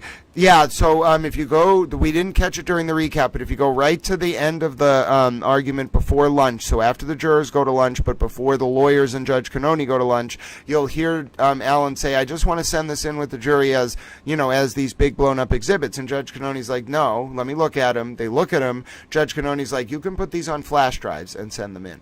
And Alan looked all defeated. Yes, Jeff. No, Jeff, I'm doing the test. It's more just about, will I faint? So I can't do it on a day where I have to drive, like I have to get someone to drive me there. I can't do it on a day where I have other stuff going on. Imagine me being like, okay, I'm going to drive over to the doctor during the stream. I get there, I faint. I wake up like 3 hours later. You're all like, where is Grant? I have no way to get home because I've just fainted. So I need to, it's like a whole process. I have to set it. We don't, trust me, towel doing blood draws is a routine that I don't like having to establish, but I've learned how to do it, and I can coordinate it in case I faint, because then things just get ridiculous. So Bella Marie, we heard from Dewdrop. She's resting. She said we're going to follow up tomorrow. I have all the donations for Dewdrops demarcated on my towel list, set aside. They're actually still in the apps where I got them because I don't want to touch them. But then whether Dewdrops wants them donated or whether Dewdrops will accept them, we are going to talk as a towel group, and I'm freezing those funds in towel escrow until Dewdrops gives us some direction. But yes, that was great today. We came together, and Dewdrops is resting and recovering, and we send her our best wishes. All right, now, towel mock jury reminder. If you hear your name on the following list. Oh, by the way, I want to send a super towel thank you to Bella Marie, Thomas, Ed Jobs, HB, Mary Adams, Eva, SS, and Kelly, K, all of whom supported Dewdrop's efforts. God bless you, dear friends. And we'll follow up tomorrow, of course, and figure out what we're going to do with that. I have every amount demarcated. One came in Great British pounds. We're going to figure out what we're going to do, though, and we'll follow up, and you all will be involved in that process, by the way, because whatever Dewdrops wants us to do, that's what we're going to do. As much as we want to do kind things, it's about the person receiving it, ladies and gentlemen, and that's how we're going to go about it. All right, so, and it may also be an anonymity thing, it's hard to get things to someone without them having to reveal who they are. Maybe Dewdrops has a P.O. box. I don't know. I'm not British. I don't know if they have P.O. boxes. But here's the mock jury announcements, all right, ladies and gentlemen. We've heard them earlier today. If you hear your name, you are on one of the two mock juries. It's not really a huge obligation, but please be here, whether it's Monday, or as Mandy Strong thinks, maybe the honorary towel spouse is right, or Friday. Please be here for closing arguments and the jury charge. That's very important. Mock jury number 1. I know so many people were happy earlier to hear these announcements. Marie 623TX, Kim Cordeau, Alicia B., Christina, Eva, Colleen Henry, We Say Howdy Here, Rachel McIntyre, Irene Grillo, Rita P., Ange Whittick, Sarah L. Shenanigans. Mock jury 2. Deaf Otter, Tiger Lily Girl, Chastity, Artworks 2, Dewdrops, Jack D65. Backup for Dewdrops is Diana Natale. Jack D65, Sun-Eyed Girl, Luisa Ramirez, Curly Girly, POG 3909, Mandy Strong, Z Travels. Oh, ladies and gentlemen, goodness. We haven't found video of Karen leaving court. And just remember, folks, just because Karen does do interviews when she leaves court some days, but if she doesn't say anything, they don't always put it up, the image. All right, ladies and gentlemen, we have the footage of Karen Reed leaving court. I have breaking news. You love it. Towel loves it. I have footage of Karen Reed leaving court, ladies and gentlemen. Oh, happy day. She looks a little bit perturbed. Ladies and gentlemen, I have footage of the Karen Reed leaving court. Your patience has been thus rewarded. Oh, who asked for it? Who reminded us? We forgot to do it during the recap, but you know what? It's not too late, ladies and gentlemen. Look at that. I have footage of Karen Reed leaving court for you. I'm going to give you it full screen, little towels. Watch this. It's everything you could have wanted. I don't know what she actually says, but we got the footage. Karen, the x-rays coming across. Why are we just seeing the x-rays for the first time? The Commonwealth didn't present them. They were in the autopsy folder, and RME saw them, and Rencher saw them, and memory serves, Vulture said he didn't see them. But you had them the first trial too, right? They existed? Why make that decision? The case is, it's our last witness. The case will be over by... But the jury has heard your interview clips? They have heard my interview clips. They've heard my voice. They've heard a lot of me. How about the jury? How have they taken it? What, is coming to a close? What's your impression that They don't seem fed up to me, I'll say that much. They don't, because that's what the judge said yesterday. I don't know if you've been in there, but they don't seem fed up. Are you ready for the case to get to the jury? I am. It's been 3.5 years. Oh, goodness. Oh, goodness. She's not taking the stand. I knew it, ladies and gentlemen. Oh, that's what you're saying. Yeah, Mandy Strong. So I had never heard the x-ray issue come up. I guess the defense had access to them and whatnot. But yeah, Alan's play with them didn't work out. So very interesting, though, ladies and gentlemen. Very interesting.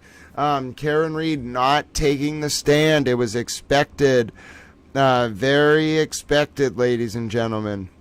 Yeah, it doesn't seem like a smoking gun to me, though, because as far as I'm aware, the reports related to John's injuries were all handed to both experts. So maybe it was no x-rays taken at a certain time. We'll listen to what Dr. Rentschler and Dr. Welcher both have to say about this. But no, my opinion is Alan was more trying to get those giant props into the jury room, and instead they're only going to be exhibits. Now, I'm telling you, I'm an erudite watcher of this case. There was nothing related to those x-rays that made any bit of a substantive impact whatsoever.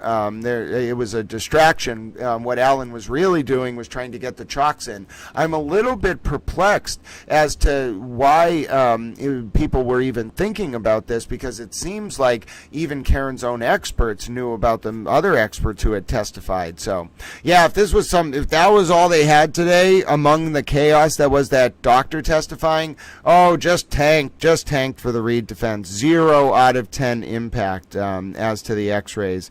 So yeah, I do think it was very interesting. So yeah, I guess there was. That's really what it comes down to, Mandy Strong. Yeah, maybe these pieces of evidence were around, but that doesn't mean there's evidentiary foundation for any witness to testify. And again, maybe why it was such a dud was because Alan just introducing them without them having any injury or anything that would have justified the other witnesses talking to them, or anything that was not cumulative to other evidence presented by the witnesses.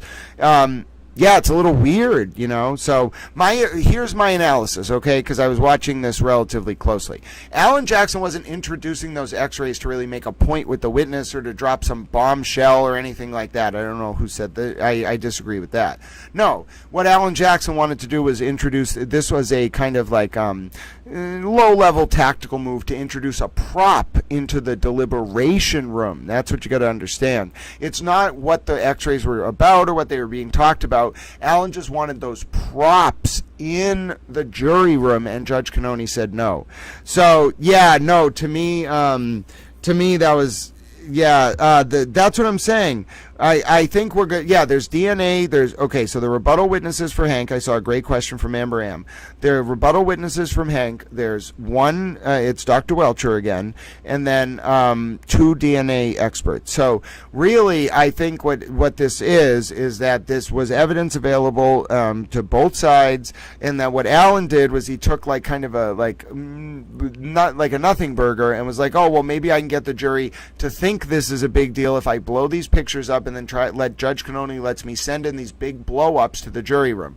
Judge Cannoni, and I'm telling you, I saw this happen, said absolutely not. You can submit a flash drive, which means they're just another flash drive in the record, okay? So that's what that was all about. Now, Karen was like, oh, the jury's not fed up. Oh, they were fed up a while ago, and they loathe Karen. She's just spinning her heels at this point, spinning her wheels in PR. Talk about the spin room, ladies and gentlemen. You may as well call that the Karen Reed Spinorama. Oh, Booker T, eat your heart out, ladies and gentlemen. Booker T has nothing on Karen Reed Spinorama right there. Now, my dear towel friends, we got a lot of stuff going on. One thing I want to do, though, is I think I saw Colleen Henry in the chat, and you know what, ladies and gentlemen, is going to happen. First of all, 26,000 views on the X. Excellent job, towel friends. Yeah, no, exactly, man. So I'm so glad Mandy Strong and I talked this out, because I was like, Mandy, okay, we got to figure this out. What it was there was no reason for these even to come in before, because there's no evidentiary foundation. They don't actually mean anything, the X-rays. Alan just wanted to use them as a prop, and Judge Cannoni shut it down. So when you all were like, oh no, I'm concerned, I was like, no, think about this. I think we're okay. Oh, ladies and gentlemen, I have news. Because Al Jazeera restarted their stream before we watched the Call Me Hank clip, ladies and gentlemen, I have news. Oh goodness, we may have done it. I think we have beaten out, for the first time ever, ladies and gentlemen, we have beaten out Al Jazeera Arabic. Oh my word, I'm going to bring it to the front here. Give me 1 second, little towels. I think we have just done it, my dear towel friends. For the first time ever, we not only beat them out, they restarted their stream. Yes, Mandy Strong, we talked it through. I get it. It took me a second as well, because I didn't remember why it hadn't come in, but you're exactly right.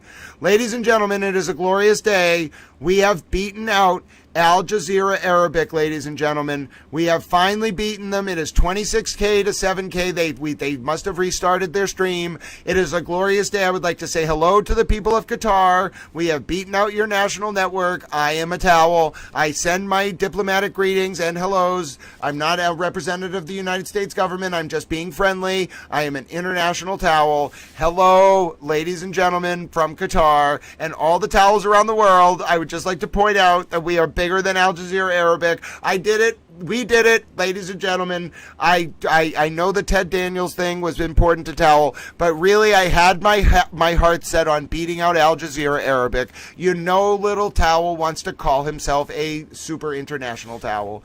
Oh, ladies and gentlemen.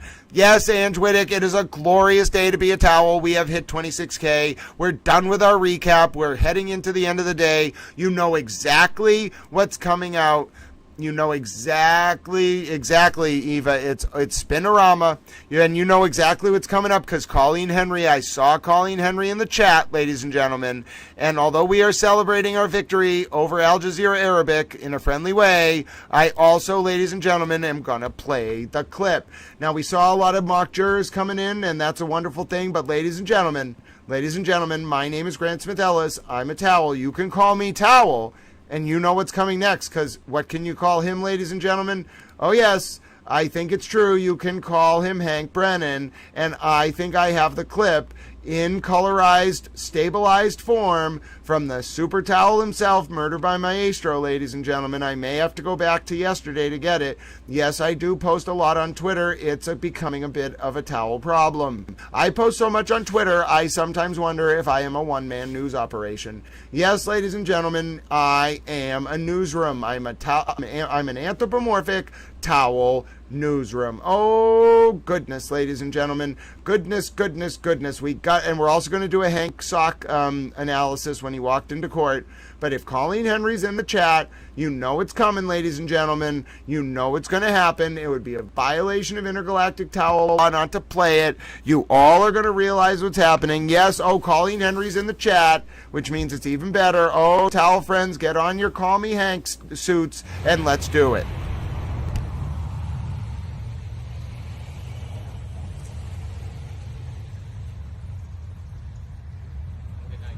You as well, Mr. Brennan.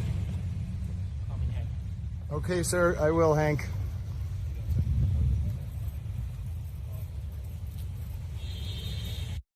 Now, ladies and gentlemen, that was just a teaser. Do you know why? We can't go anywhere yet. Reporter Towel Christina sent an update. I almost forgot about it, ladies and gentlemen. We have an update from the one and only Reporter Towel Christina. Now, you may be saying to yourself, Reporter Towel Christina, are you telling me Reporter Towel Christina has some kind of information for us, ladies and gentlemen, about either the Stay Puft Marshmallow Man or Chewbacca? And yes, I am telling you, ladies and gentlemen, it's very possible that has happened. I also apologize if you're experiencing buffering. I think things are looking okay. For some reason, the YouTube stream had a lot of buffering. Hold on. Buffering should stop soon. I'm not exactly sure what caused that buffering, but things are back. I apologize. Hold on. If any of you missed it, we are going to replay the Call Me Hank clip. I promise you. I promise you. I know it may have been on my end. I think that we had some buffering issues. It is not a problem. We are back, ladies and gentlemen. If you missed the Call Me Hank clip, don't worry. Don't worry. We are going to watch it again, but we also have an update from reporter Towel Christina. If you missed any of the past 30 seconds, it was a little towel stream problem. We're going to watch it again. It is the clip you all love. I cannot interrupt it. It's the Call Me Hank clip.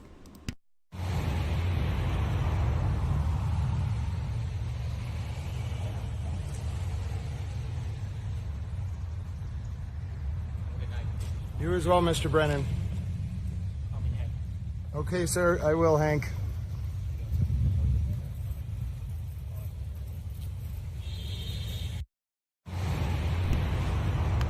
There you go, towel friends. You got what you needed. You got what you wanted. And I also now have that Christina towel. I know you got to see it. But listen, because of the... that was I don't understand. If people misunderstood how badly Dr. La Posada fell in her face today, I'm reading some social media comments, some of the FKR people. They don't get how humiliating that was for Dr. La Posada. But ladies and gentlemen, we are going to take a look right now. We have an update from reporter Towel Christina. We're going to watch more Call Me Hank clips. Don't worry, we're going to get to watch it at least one more time before the night ends. We're still early, ladies and gentlemen. We still have an hour and 15 minutes before the towel stream hits its cap. Nobody panic. But if reporter Towel Christina sends an update, ladies and gentlemen, you know we are going to take a look at it. Yes, more clips can come in at closing. I know folks are wondering. We've heard Hank has more clips. What are they, ladies and gentlemen? I have heard. I have heard that there were 44. I think Hank Brennan said in pretrial there were 44. We've only seen 26. Some of them didn't come in, 2 or 3, but that doesn't mean that there's not going to be more. Now, I don't expect 20 during closing.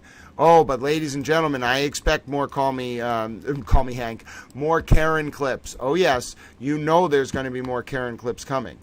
And yes, he can show them during closing. Now, little towels, I got something special for you here. I got something special for you from Christina Towel herself.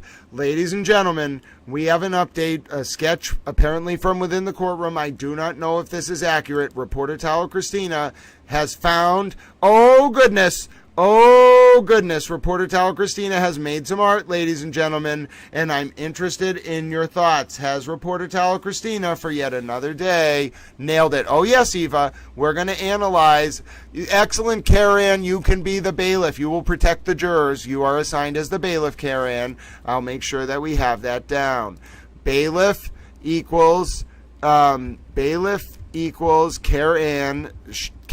shall protect the jurors. Protect the mock jurors. There's 24 of them, Karen. You got a lot of protecting to do.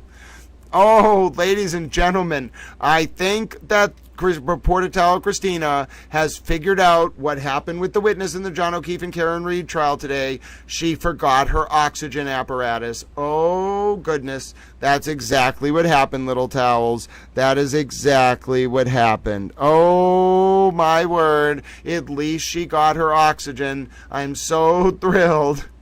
Reporter Towel Christina, I'm so sorry that it happened after the buffering when Towel was trying to get the Call Me Hank clip up. But there you go. Ladies and gentlemen, folks, love it. Reporter Towel Christina is appreciated. She's such a wonderful courtroom sketch artist, sardonic though it may be. We love Christina Towel, ladies and gentlemen. All the 38,000 Towel friends around the world, say to Christina Towel, you are loved, you are appreciated. My goodness, we love it. We love it, ladies and gentlemen. We love it.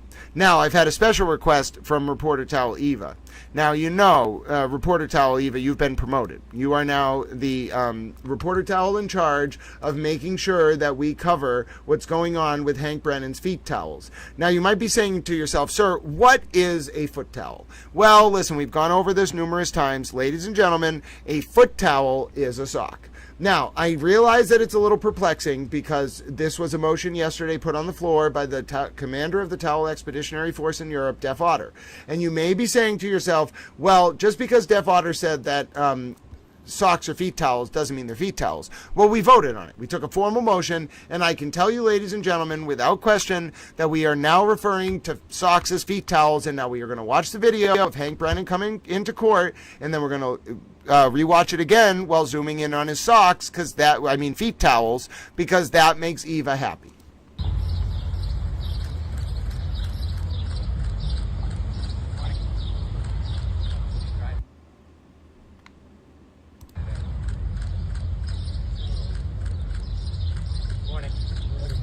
Oh, look at those socks. That's our Hank. Oh, Hank had the photographers clicking today, ladies and gentlemen. They know those might be historic images. Now listen, Reporter Towel Eva, I know this is going to be a lot. I want you to do your best. Don't get overwhelmed, but we're going to do what you asked for. This is going to be a little bit of a difficult towel experience, but I have a plan, all right? We are going to zoom in on Hank Brennan's socks. Listen, I don't even know if Reporter Towel Eva is going to be able to handle this. Remember, they're his feet towels. We are going to zoom in on them. I hope you are all ready for this, okay? Hold on, Eva. This is the moment you were waiting for. Let me get the special towel zoom ready. Hold on.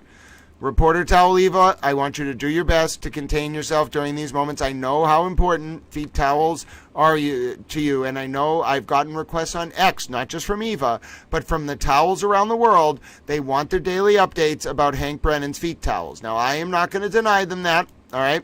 It would be cruel and unusual, and I would not be a towel if I were to deny them that. All right, here we go. Ladies and gentlemen, we are going to take a look right now at Hank Brennan's feet towels. All right, here we go. Get ready for it. Eva, I know you're excited. I'm excited. All right, now hold on. We got to analyze this very slowly, ladies and gentlemen. All right, here they go. All right. Oh, they look like they're black and white. Hold on. We need a little bit of a better angle. I got to go back a little bit. All right, Eva, it seems we're doing... Oh, a slow motion Hank Brennan backwards moonwalk. Oh, we like this. Now, let's take a look, ladies and gentlemen.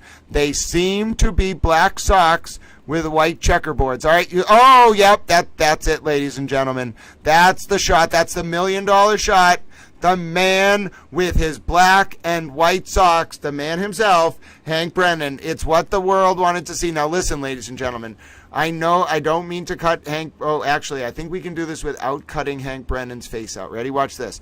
Look at my wonderful towel editing skills. Watch how I do this. I am going to make Eva the happiest little towel. Eva, watch this. We can simultaneously zoom in on Hank Brennan's shoes and have Hank Brennan in the picture. Oh my goodness, towel picture-in-picture analysis of Hank Brennan's feet towels. I never thought this day would arrive. This is a legendary moment on Towel Stream, a picture-in-picture analysis of Hank Brennan's feet towels. All right, you ready for this, Eva? You and I together. We're in this together, my friend. All right, you ready? So there it is. There it is. All right, so that's the init we're going to watch from about here. That's when you really get the shot. All right, so it looks like they're black and white checkerboard feet towels, very savvy. There's Hank Brennan arriving at court. All right, so you can see very slow. All right, we get the slow motion analysis, not the great. Oh, we get both angles. There you go. There's the right foot. Mr. Brennan takes a step. Hank. Now, this is really what Eva was looking for. She just wanted to analyze that still frame. Hank Brennan with his feet towels. Ladies and gentlemen, it's Hank, and I think we've been able to confirm Hank is wearing black and white checkerboard feet towels. Now, little Towel Eva has probably lost her mind at that point. I'm sorry I didn't get to scroll all of your comments. Hold on, let me scroll them back. Now, I think Little Towels, here we go. I think Little Towel Eva has probably lost her mind. I think all of the towels around their world, as we, Rachel says, we are giving the people what they want. Ange Wittig is swooning. Oh no, ladies and gentlemen, I have unleashed I will look up what checkerboard socks mean in Bali. Hold on, I have a towel assignment. Hold on, I have a towel assignment. I will not turn down this assignment. It's a very important assignment, ladies and gentlemen. You don't understand. I have to look up what checkerboard socks mean in Bali. Okay. Hold on. What do checkerboard socks mean in Bali? I've never been to Bali. I would love to go. I would say hello. All right, here we go. Ladies and gentlemen, what do checkerboard socks? In Bali, the checkerboard pattern, especially the black and white one, holds a deep spiritual meaning. It symbolizes the Balinese philosophy of Rawa Bahinda. I'm saying that wrong. RWABHINEDA, which represents balance and harmony. Think of it like the concept of yin and yang in Chinese philosophy. The black and white checks represent the duality of the world, such as light and dark, good and evil, masculine and feminine, day and night, joy and sorrow, good and bad. This duality is fundamental to Balinese Hinduism. The checkerboard pattern serves as a reminder that these opposing forces exist and need to be kept in balance for harmony and peace to be achieved. While you might see the pattern on things like sarongs, called seput polang, used in religious ceremonies, dances, or even on statues, trees, and buildings, there's no specific mention of checkerboard socks having a special or separate meaning in Bali. However, given the strong symbolism of the checkerboard pattern in Balinese culture, it's possible that wearing checkerboard socks could be seen as a way to show respect for the philosophy, serve as a personal reminder to strive for balance and harmony in one's own life, symbolically connect with the broader cultural significance of the pattern, which is used for good luck and protection. Oh yeah, this man is well versed in international philosophy and is representing obscure Balinese-based balance and harmony in his socks. Oh my goodness. I cannot believe we have discovered this. Ladies and gentlemen, this is incredible. I felt the spiritual buzzing in my my towel soul as I read that. I think it was the Super Towel Eva. Ladies and gentlemen, Hank Brennan's socks are a representation of an esoteric spiritual philosophy about balance. Oh my goodness. Was it Lisa that found that? Eva? Both of you? Ladies and gentlemen, we have just been exposed to a world that I didn't think was possible. Hank Brennan's socks are literally a manifestation of a complex philosophical worldview about peace and harmony and a dualistic concept of sort of contemplative reflection cloaked in a fluffy towel of protection and embrace. He's literally using his socks to send a philosophical message. Ladies and gentlemen, someone tell Deaf Otter, this man is a hero. He's using his feet towels to communicate subtle philosophy. Oh, and the owl cufflinks about knowledge. This is glorious. Hank Brennan is some kind of magic man. That all happened in real time.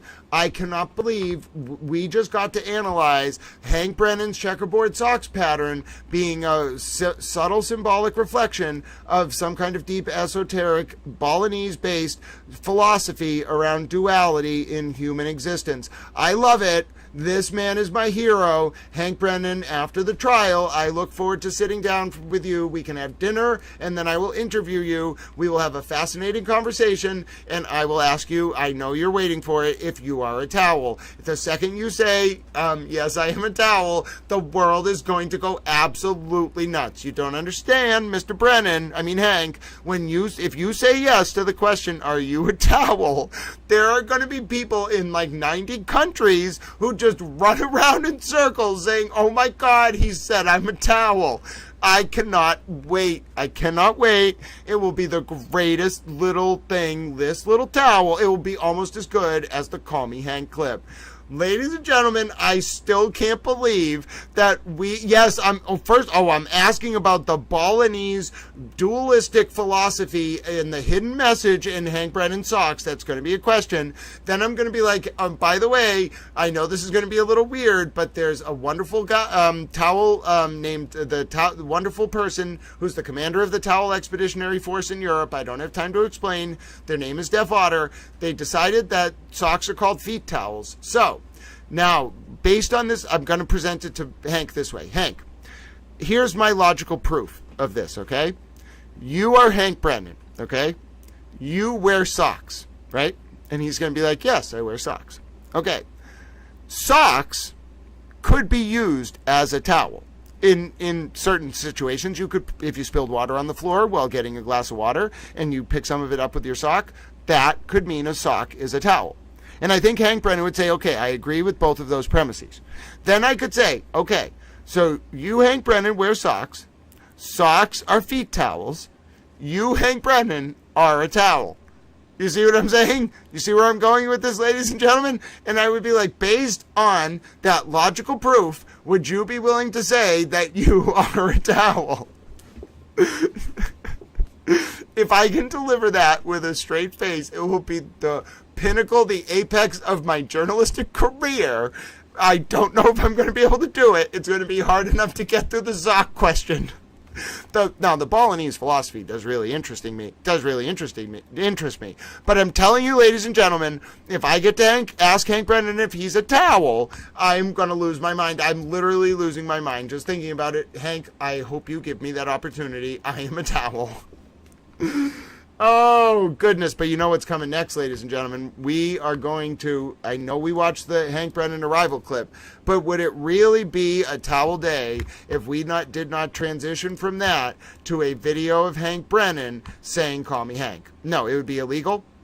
It would be, oh, wow. I didn't know that. Eva, thank you so much. I thought you just really liked socks. Listen, I'm not going to lie, ladies and gentlemen. Eva kept pushing this sock issue, and I was like, listen, Eva, I am so thrilled for you. I want to empower your love of socks. I thought it was a very sentimental thing to you. I thought you just really liked socks. And, you know, Def Otter obviously liked socks so much, he did a motion, and we got them renamed feet towels, or did a motion, and we got them renamed feet towels. But still, Eva, I thought this was mostly a recreational interest for you in socks. I had no idea there was a deeper esoteric meaning. I have failed you as a towel. I am so sorry. I literally thought I take things very literally. I'm not kidding. I thought you just really liked socks. And so I was like, listen, this is way, I have you denoted in my head as Eva the towel who really likes socks.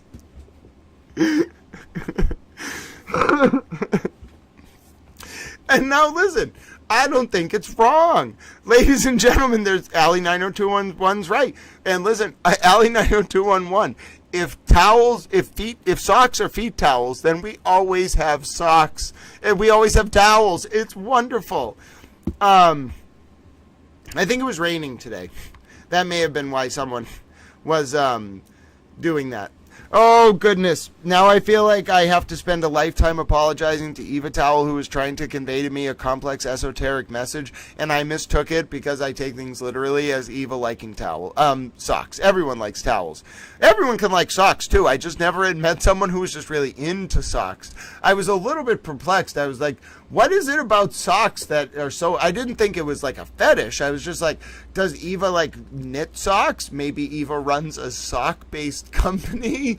Does Eva have a large collection of socks? I was thinking about this. I'm not kidding, Eva. I was thinking about this a lot. I couldn't figure it out. I only thought about it for like 60 seconds at one point. But I literally was like, where is Eva's passion for socks coming from? I thought it was just partially due to your passion for Hank Brennan. But I just want to apologize because I take things literally, and sometimes, you know, I will say literally over stream, I'm an idiot. And it's not because I'm insulting myself. It's just I'm the type of person who would mistake you trying to tell me a spiritual message about Hank Brennan socks for you liking socks. Oh, cinnamon buns. Hinge Wittick, you can be into talks. Yep, we got it. Thank you so much, cinnamon buns. We did get the clip of Karen Reed confirming she won't testify. Thank you so much for the follow-up link. God bless you, cinnamon buns. And if you want to watch it one more time, we can take a look. We'll take a look because we got a little bit of time left here, ladies and gentlemen. And you know how I feel about being a towel, ladies and gentlemen. I enjoy being a towel. I sometimes walk around and I say to people, I am a towel. Then people tend to say to me things like, well, sir, are you sure you're a towel? And then I tend to say things like, yes, I'm positive I am indeed a towel. So let me bring this up for you right now. We're going to take a look at the clip that you want to see, which is Karen leaving court. So let me just bring up that Boston TV guy account. That's a good account to follow. I think he's like Ted Daniels station. I don't know. Normally I wouldn't like Ted Daniels station, but this guy seems to be okay, and he gets good clips of Karen. Oh, goodness. Allie 90211's like, I gotta leave. The socks are driving Allie 90211 mad. Oh, Bella Marie is pleased to profess their love of socks and shoes. Now listen, Bella Marie, I have 2 pairs of shoes. That's 1 more pair of shoe than I need, so personally I'm with you. I'm a fan of shoes. Now, a lot of people are going to be like, Towel, I have like 40 pairs of shoes.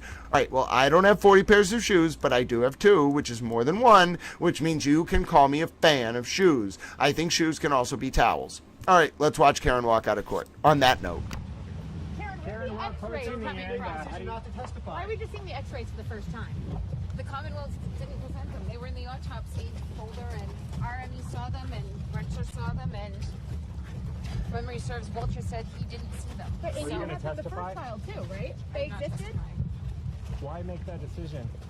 The case is, it's our last witness. The case will be over by... But the jury has heard your interview clips? They have heard my interview clips. They've heard my voice. They've heard a lot of me. How about the jury? How have they taken it? What is coming to a close? What's your impression that They don't seem fed up to me, I'll say that much. They don't, because that's what the judge said yesterday. I don't know if you've been in there, but they don't seem fed up. Are you ready for the case to get to the jury? I am. It's been 3.5 years. Yeah, she's going to prison, in my opinion. But yes, ladies and gentlemen, that was interesting. That was very interesting. You could see Karen Reed says she's not testifying. I knew it was coming. She put the jury instruction in. She just wanted to keep the media hanging on with her nonsense about how, oh yeah, maybe I will. No, you won't, Karen. You were never going to testify. You were never, ever going to testify, and you know it. I agree, Mandy Strong. It was just cumulative evidence that wasn't really foundationally relevant. And so Karen tried one more PR heave. It did not work. But you know what does work, ladies and gentlemen? If I say Colleen Henry and the word clip, all the little towels know that there's only one thing that could be coming. It sadly means we're getting almost ready for the end. But there's only one thing that could be coming, and it's up on your screen right now.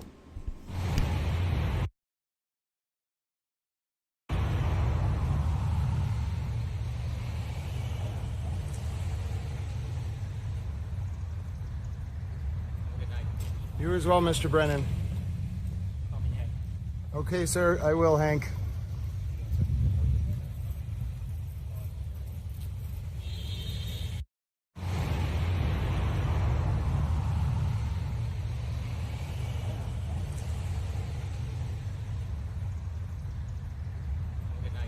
You as well, Mr. Brennan. Okay, sir, I will, Hank. He did have the socks on Eva. You're right. And also Eva Towel. I took down your note. Mackenzie Childs, the black and white meanings. I'm going to look it up 100%. But yes, also a lot of people are saying, why does Karen act so confident outside court? It's PR. Why did she say to be determined about her testifying? She was never going to testify. It's PR. But yes, little towels, we're going to watch this Call Me Hank clip just 1 or 2 more times because Colleen Henry loves it that much. We all love it that much. Here we go.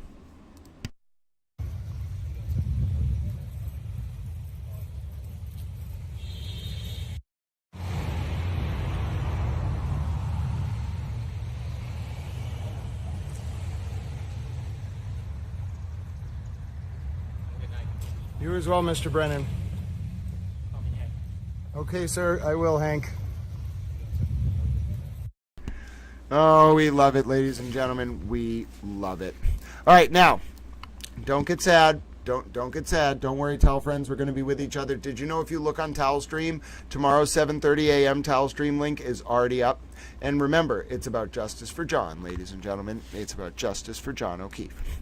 Now, if you've been with us on these streams before, you know we're ending kind of early today. We've only been going for 11 hours and 10 minutes. We could have gone for another hour. But you know what? Let me get a little bit of extra rest. I got to do the recap. The recap's going to take me like 10 minutes to do. I already got a by the way, special, keep an eye on the Towel feed need, I got a special Karen Cam audio boosted version of Hank's entire cross of Dr. La Posada. It's already done, including the motion arguments. And also, ladies and gentlemen, we'll be with you, of course. I'll be with you. We'll be together 7:30 a.m. tomorrow, Wednesday, June 11th, 2025. We got a big day, a dual day of coverage. I won't be able to get out of this chair at all, and I don't plan on it. I'm going to sit with you, and we're going to do every single moment together, little towels. And as I mentioned, my name is Grant Smith Ellis, and this is how we like to end Towel Stream. This is a public information service. It's rooted in the values established by Lord Reith. That's true, Mandy Strong. I agree. The socks could have a lot of meaning. Thank you so much, Jeff Williams. Ladies and gentlemen, this is a public information service. It's rooted in the values of Lord Reith, who established the BBC, and I try to educate, inform, and entertain the public. By doing so, I hope to engender cogent public discourse and ward off usurpation of our representative forms of government worldwide. I think your support of this channel is so wonderful. Whether you comment, whether you like the stream while it's live, whether you subscribe, we are close to nearly 2,000 subscribers on Towel Channel, ladies and gentlemen, on YouTube. It's wonderful. Whether you watch over on the X, where we got almost 37,000 today, ladies and gentlemen, 37,000 viewers on the Towel X. We appreciate and love you, little towels. Or whether you support this stream by telling your family or friends. That's awesome. It's not just about me, it's about the community that's built up here, and it means so much to me. You all found each other. There'll be more case coverage in the future. We're about to go into verdict watch in the Reed case, and tomorrow will Aiden Kearney face a conviction? We'll find out in the Dedham District Court trial involving Lindsay Catani. Now, furthermore, ladies and gentlemen, there is a second part that I like to do after expressing all of my appreciation for all of you, and I like to go over to this little towel chat, so give me a second here. It does take a second. I like to go over to the little towel chat. I can do it on my phone, but I don't always get as good of a scroll back, but let me try to do it on my phone for now. I like to say to all the people in the scroll back, I like to say hello. So we're going to do that before we say goodbye on the X or the YouTube. And then, of course, you get some extra time on the YouTube because Towel loves you. All right, now, how are we going to do this? All right, let's let that load up. Mandy Strong, Lisa, Bella Marie, DJ, Peach Pie, Jeff Williams, Linda A., Ange Wittick, Sonia Blanco, Colleen Henry herself.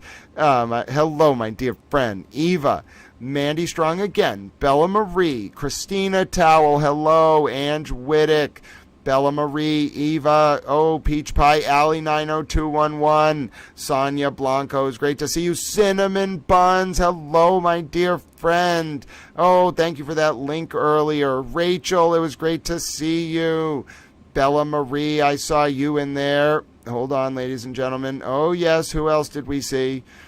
Karen was in there, ladies and gentlemen. I saw DJ as well. Little towels. It's been so wonderful to chat with you. And now I have to just load up one more part here. So give me one more second. Let me scroll back here. Let me see. It won't scroll back that far for me, unfortunately, little towels, but I am going to click over to the other tab. We have traditions on Towel Stream. I tell you, we have traditions. So I want to say some Super Towel thanks. We're going to follow up with our Super Towelette Dewdrops. We have Ange Wittick in our hearts. We have Dewdrops in our hearts, ladies and gentlemen. I hope you're resting up, my dear friend. We'll talk with you tomorrow. I want to say welcome to the new Super Towel, Kimberly. Thank you so much for joining Towel Channel. Mandy Strong, the Super Towel herself. You're right. Jury number 2 rules. Mandy Strong, I loved the Super Towel Hippo. He gave me a thumbs up. I loved him. I wear a hat just like him. Jack D65, God bless you, my dear friend. You are a Super Towel in every sense of the word. You're appreciated and loved. Oh, goodness, ladies and gentlemen. I saw Lisa in there at the end. Hello, Lisa. Hello, my dear friend, Care Ann. Oh, so many towel friends. Oh, Courtney Myers, thank you again so much for your support. All the gifted memberships today. It rained towel memberships, wonderful friends. Also, ladies and gentlemen, let us take a look right here. Give me one towel second. We had a wonderful donation for Dewdrops from Mary Adams. God bless you, dear friend. I set aside all those super chats, and we'll figure out how Dewdrops wants to do that. Maybe we'll make a donation. However Dewdrops wants to deal with those wonderful fundraisers, we'll figure it out. Also, HB, God bless you, Super Towel. Thank you for your support of Jew Drops. Jew Drops is lovely, and she is loved by all towels. I agree. Ed Jobs, God bless you. Jew Drops is loved by all towels. Bella Marie as well. God bless you for supporting our wonderful Super Towel. And we'll make sure Jew Drops has her input, and we'll figure out how to best make use of these donations. Marie623TX, oh, thank you for saying I rock, and thank you for watching my Karen questions. My dear friend Harvard Yard, oh, Marie623TX, you're on the jury, don't forget about that. My dear friend Harvard Yard, Towel loves you so much, my dear friend. Thank you for saying that I rock. You said I'm a genius. Oh, and I hope you have a tremendous towel day. I love that, ladies and gentlemen. Now, if you've been here this whole time, you also know that there's one thing we like to do at the Cat in a Hat. Oh my goodness. Hello, Cat in a Hat. I'm so glad I got to say hello to you as well, my friend. You have a cat. Your name is Cat in a Hat. I think you're both wonderful. Tell your cat they're a super towel. Ladies and gentlemen, we also like to close this way. I like to close this way. If you benefited from this stream today, if you learned something, if you made friends here, if you felt happy here, comfortable here, that's amazing. Do you know how you can pay it forward, really? Look for reasons to do small acts of service and kindness for those around you. Look for reasons to act from a place of unconditional, universal love. Look for reasons to do things like donate to homeless veterans, or donate to animal shelters to help animals who are unhoused, or smile at someone on the street, talk to a friend or family member you haven't heard from in a while, or do something as simple as donate tomato plants to a friend like Francis Frutrell did once and have them designated honorary towels. Look for a reason to be a helper, ladies and gentlemen. Look for a reason to be a beacon of light in this world, and therefore help bring about a new digital epoch defined by Aquarius the water bearer, walking tall with his towel, ladies and gentlemen, bringing about a new age not defined by people seeking to expand, preserve, and demonstrate their power, but instead a different type of epoch, defined by expanding, preserving, and demonstrating our capacity to engage in small acts of service and from a place of unconditional love. That's the kind of world I want to live in, ladies and gentlemen, and let an uplifted spirit of cogent public discourse, such as to ward off the usurpation of our forms of government, representative forms of government around the world, along with our commitment to that unconditional love and compassion and those small acts of service, be our legacy. Oh, goodness, ladies and gentlemen, I'm going strong, even 12 hours later. Hello, Kimberly. Hello, Ange. Hello, Eva. I cannot wait, ladies and gentlemen. God bless so many of you for being with me. You know we say goodbye to the Towel Friends on the X first, and you get a few extra minutes on Towel YouTube. Towel Friends on the X, God bless you for being with us today. Almost 38,000 of you, 37,000 of you, what is it? 27,000. It was a lot. I appreciate you. We finally accomplished Towel's goal of getting above Al Jazeera Arabic. We nearly doubled them, blew every other stream out of the water, including Ted Pink down to his underwear Daniels. He's not a communist. I'm not a communist, but I think he's FKR. You have a great rest of your day, Towel Friends on the X. You know I'm going to spend a few extra minutes with the Towel Friends on the YouTube. We'll see you tomorrow, 7:30 a.m., youtube.com/@GrantSmithEllis, or watch on the X where you're watching now. I'm happy either way. You know Towel loves you.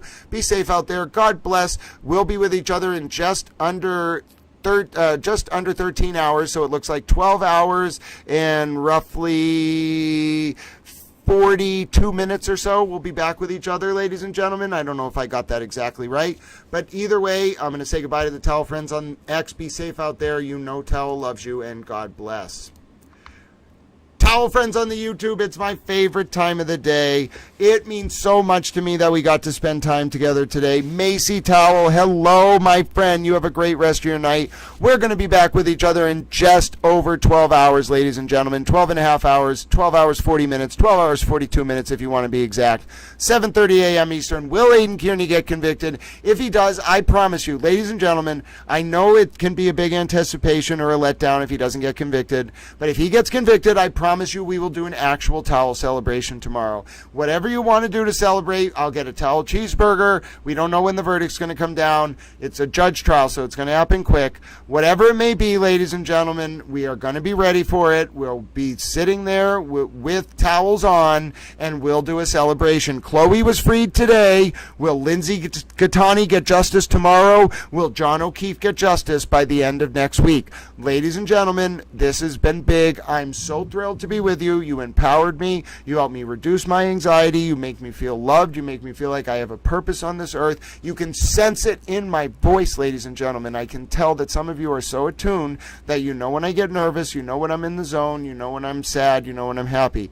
I bear authentically to you my soul because of how much commitment you all have put into each other and the friendships that you've made here and what you've grown this channel into. I'll never take it for granted. It means so much to me. Every night I lay my head down grateful for it and for you and for what's been created here, and every morning I wake up thankful as well. I'll never be able to pay it forward, but I'll work very, very hard, I promise, towel friends.